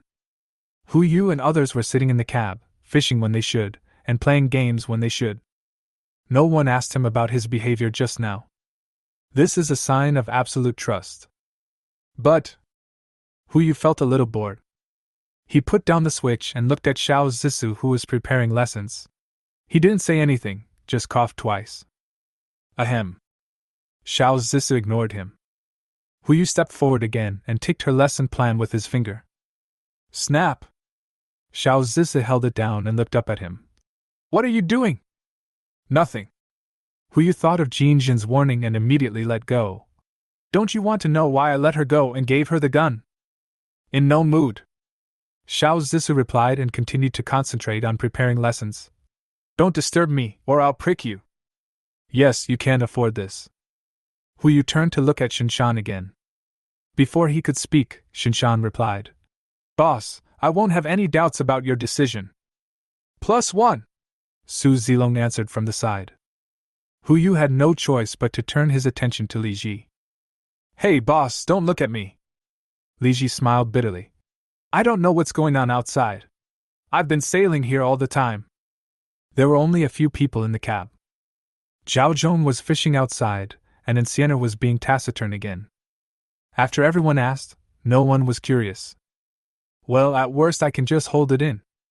Next time I see Misusu and Jinling, I don't believe they won't ask. Huyu picked up the handheld game console again and played the game. 10 o'clock at night. After dinner, everyone discussed the night shift roster and prepared to rest. Suddenly, a strong light came from the distance. Call the boss! Call the boss! Huyu was about to go to bed when Li Ji's voice suddenly came from the intercom on his waist. He pressed a button and responded. I'm in, what's up? Ship fleet. There's a whole fleet out there. Chapter 80, Sea Kingdom. Fleet. Huyu's pupils trembled, and his heart was filled with surprise. Being called a fleet by Li Ji means that the other party has at least 3 ships, or even more. Now it's at the seaside. In this situation, there are still groups of ships appearing, and there is only one possibility. Cargo ship. Container cargo ship. This is the coastal area, and there must be many ships outside the port preparing to leave or enter the port. Each ship carries cargo worth billions. If I can get it. What fleet? Huyu asked immediately. I don't know. They haven't entered the radar detection area yet. According to my guess, they are most likely container ships, with at least 10 of them. Really? Huyu was delighted. It looks like today is going to be a sleepless night. He walked out of the room, pressed the intercom button, and shouted in the channel. Brother Sean, Zilong, Brother Zhong, there is a meeting in the conference room. Okay, boss. Everyone responded in unison and walked towards the cab. Xiao Zisu was originally planning to go to sleep, but when she heard Hu Yu talking about the meeting, she jumped up. Her room was right next to Hu Yu's. When she opened the door, they looked into each other's eyes. She blinked her big, beautiful eyes but said nothing. Without asking, Hu Yu knew what she meant. Don't you just want to attend the meeting? He also wanted to call Xiao Zisu at that time, but he was afraid that she had fallen asleep, so he didn't think of calling her. I didn't expect this guy could still be squatting at the door. Let's go, don't just stand there. Okay. Xiao Zisu responded and immediately followed Hu Yu towards the driver's cab. As for the rest, whether it was Su Linglong or Lao Wang, he had no intention of calling them. Their favorability levels are not even above 50. Not completely one of our own. Naturally, they don't need to get involved in this kind of thing. Everyone gathered in the cockpit, and through the ship windows, they could clearly see lights lit up in the distance. Hu Yu took out the telescope and took a look, frowning slightly. It's a container ship, yes. You can also see goods piled up on it. But it seems a little strange. From the telescope's perspective, only about 3 container ships could be seen connected end to end. Some lights can still be seen behind these 3 container ships. There is obviously a boat behind. It's a container ship, but we can't be sure of the exact number of the other side, nor do we know how many people are on it. The average number of seafarers on a container ship is around 20. Su Zilong said from the side. They are all equipped with some anti-piracy measures. Except for a small number of cargo ships that employ armed personnel, most cargo ships do not have guns. So are we going to rob the ship? Xiao Zisu rubbed her hands excitedly. Take me one! Here you go! Who said we were going to rob the ship? Hu Yu rolled his eyes and wanted to knock this guy on the head to see what was inside. Aren't you going to rob? Li Ji also hesitated. Boss Hu, those are all resources. Chen Shan and Zhao Zhong did not speak, but looked at Hu Yu with doubtful eyes. Let's go and take a look first. Hu Yu looked at the light outside the window. I'm afraid it won't be simple there, so it's better to be cautious. This is the coast. The thing that is most abundant along the coast is ships. Now is the end of the world. At night, some ships would rather stop sailing, for fear that they would be targeted by some people with ulterior motives. But other ships are different. Just like Fan Guchen, whom he met this morning, he would take the initiative to approach those ships and try to gain benefits by using his own military advantage. But this was the first time he had seen a container fleet like the one outside, with headlights on at night to attract other ships. Otherwise, the people on the boat are all fools. I don't know the harm of doing this. Or, the danger above is far beyond everyone's imagination. At times like this, it is better to make a democratic decision. Just vote. Hu Yu looked at the crowd and said, Let's not talk about robbing ships and resources for now. Which fleet dares to light up its lights at night probably has a lot of tricks. Let's decide first whether we want to contact them. Those who agree to contact raise their hands. The words just fell. Su Zilong, Li Ji, and Xiao Zisu raised their hands at the same time. Shinshan hesitated for a moment, but still raised his right hand. 4 votes. There were only 7 in total, so Hu Yu didn't need to ask for the second choice. Okay, let's get in touch. Hu Yu glanced at the countdown. There are still 38 hours until the heart of the ocean is unblocked. Please mark it down. I'll call Lao Wang and the others in for a meeting later. If we need to communicate or anything, Lao Wang should come forward. No one knows what's on the container ship. If by chance, there really are some armed men above with a sniper in their hands, and if they come forward to negotiate, wouldn't they put their heads under the gun of the other party? It's better to be careful. Chen Shan and others all agreed. Hu Yu then called Lao Wang and others in, briefly communicated the identity information they would need to play later, and then Li Ji continued to take the helm and headed towards the group of container ships. Wan Shan is a dead horse. This sentence is more vividly reflected at sea. Looking at the light, it didn't seem that far away, but just sailing to a position where the radar could detect it took 4 hours. Fortunately, Hu Yu was well prepared. He did not waste time in the cockpit, but went back to the cabin to sleep first, and called Li Ji after he entered the radar detection range. July 27th. 2 o'clock in the morning. Huyu was sleeping soundly when he felt someone poking his face. At first I thought it was a mosquito, so I subconsciously raised my hand and waved it away, but I still had that feeling. He was so annoyed that he opened his eyes and found it's Sienna. At this moment, she squatted in front of Huyu, raised her hand and poked his cheek again and again, as if she was poking a doll. Sienna, what are you doing? Information. And Sienna uttered 2 words calmly and pointed at the walkie-talkie on his waist. Oh yes. I almost forgot about this. Huyu immediately picked up the intercom, but before he could speak, a voice came from it again. Boss, this is the driver's cab. Please reply if you receive any. Receive. Huyu pressed the enter key and replied. What's the situation now? The other side has sent a message. You'd better come to the bridge to take a look. Good. What news can't be said on the intercom? Huyu frowned slightly, immediately put on his coat and walked towards the cab. After more than 10 days of heavy rain, the average temperature has dropped to more than 10 degrees. If you don't wear a coat, it will be unbearable at night. He took Sienna all the way to the cab. At this moment, looking out the window of the cab, one can vaguely see the appearance of the container ship under the light. But the distance is still very far. Brother G, what's the news? Can't you tell it on the walkie-talkie? Huyu stepped forward and joked. Everyone's expressions were solemn. Boss, you'll know just by looking at it. As Qinshan said, he handed over a piece of paper with only 2 short lines on it.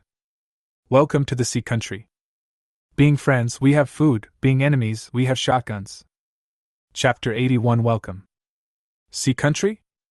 Okay. Our city has not yet been built, but someone has already built a kingdom. Huyu became interested immediately. Not only because of the other party's tone, but more importantly, I wanted to see who he was. In this situation, he could survive in 14 days. No, to be precise, it should be 13 days. What can a country established in 13 days be like? Boss, what do you say now? Qinshan asked from the side. It's probably as you predicted. I'm afraid those people are not simple. We should wait no longer. Although he didn't say what exactly he was waiting for. But Huyu also knew what he meant. After the heart of the ocean finishes evolving, it will naturally be better to get closer to them. But there's not enough time. Going to explore now is already a detour. If we stop for another day, we will not have enough time. It's not a big problem, Huyu said calmly. Proceed as planned. Brother Shin, answer the other party and say that there are many children on our ship and want to ask for help. Let's see how the other party responds. This is to lower the opponent's defense while showing weakness. In order to better inquire about the information. Okay, boss. Qinshan immediately turned on the radio and started operating. After a while, the message was sent. The other party also sent a telegram immediately. The message was brief, only 2 words. Welcome. My dear brother, sail at full speed. Okay. Old Wang. Hey! Old Wang responded immediately and came forward with a smile. Boss, what do you want? As for acting, I won't tell you much. Just remember to act according to circumstances and put the lives of everyone on board first. Don't worry, boss. Old Wang smiled and replied. I'll do the job, don't worry. Well, I leave it to you. Huyu didn't go back to sleep, but simply sat in the cabin, watching the ship approach the container ships little by little. Another 3 hours passed. It was already dawn. Huyu took out a telescope and was shocked. The sun shines through the rain. Let him see clearly the huge monsters in front of him. The length of each ship is nearly 200 meters, even 50 meters longer than the heart of the ocean. What is the concept? The 3 container ships were connected end to end, which was equivalent to a nearly 200-story building placed horizontally on the water. It is also filled with various containers, each of which is a standard 40-foot container, 13 meters long. Just from the surface, there must be at least thousands of boxes like this on a ship. 3 ships, that means 3,000 containers. These are just the surface numbers. God knows how many more ships are behind these three. Boss, look underneath the boat in the middle. Huyu lowered the telescope and was able to see the situation clearly. A door opened on the bottom container. There were 3 people standing inside the door. One of them was wearing a suit and tie. He didn't look like a sailor working at sea, but rather the owner of these ships. They just stood in front of the container, as if ready to welcome them. It's quite formal. Huyu replied with a smile, put down the telescope and looked at Li Ji. Brother Ji, how long will it take to get there? 1 hour at most. Okay, everything is going according to plan. Huyu said as he walked towards the cabin. I'll go pack my things and tell the kids what to pay attention to. When they heard that they didn't have to go to class today, the group of children were instantly ecstatic. Sure enough, no matter what the time is, no matter what the situation is, as long as there are no classes, it is enough to make the children happy. The ship quickly approached the 3 container ships. Before the ship stopped, a man's voice sounded not far away. I thought they were just some idiots, but they were just some guys driving a shabby ship. The man's tone was full of disdain. It seems like he is not very happy to be sent here. He looked down at the people on the ship from a high position and gave an order like a superior. Hey, how many people are on your ship? How much food? How many resources are there? Report them all. If you meet the specifications, you can join the Sea Kingdom. Everyone looked at each other, and a question popped up in their minds at the same time. This guy, is his brain okay? Who said we want to join this maritime kingdom? As soon as they come up, they ask for numbers, food, and resource information. You must be kidding. Old Wang didn't know what to do, so he turned to look at Huyu. The meaning in his eyes was very clear. Why don't you show off your magical powers and just take these ships? Not only him, but everyone else looked at Huyu with almost the same eyes. What are you looking at me for? Huyu said helplessly. I've said it so many times, what's the most important thing now? What a talent! Let's go up and see what the situation is in this so-called maritime kingdom first. If we miss any talented people, you have to compensate me. That's true. After all, if it weren't for Old Wang, they would have missed Old Fang. As long as he is given certain resources, he will become the god of food for millions of people in the apocalypse. Then what should I do? Old Wang asked puzzledly. It's normal. As for food, we caught a lot of fish. Huyu said as he walked towards the warehouse.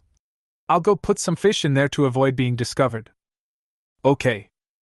As Lao Wang spoke, he picked up the megaphone and shouted upwards.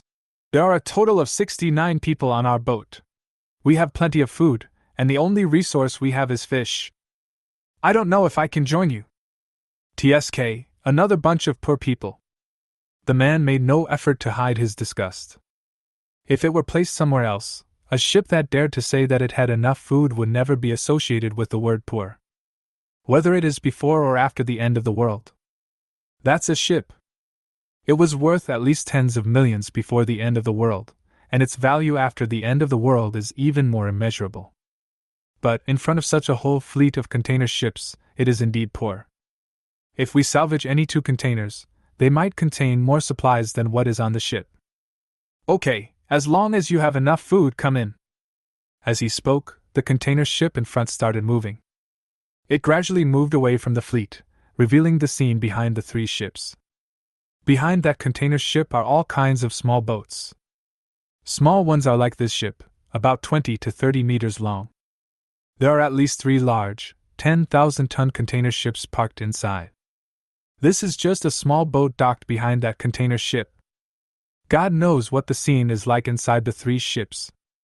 Perhaps even the resources that someone has painstakingly stockpiled are not as abundant as what is before us. Huyukai just came back from the storage room and came to the driver's cab. Just one glance, and I was stunned by the scene before me. This is so. Could it really be a country?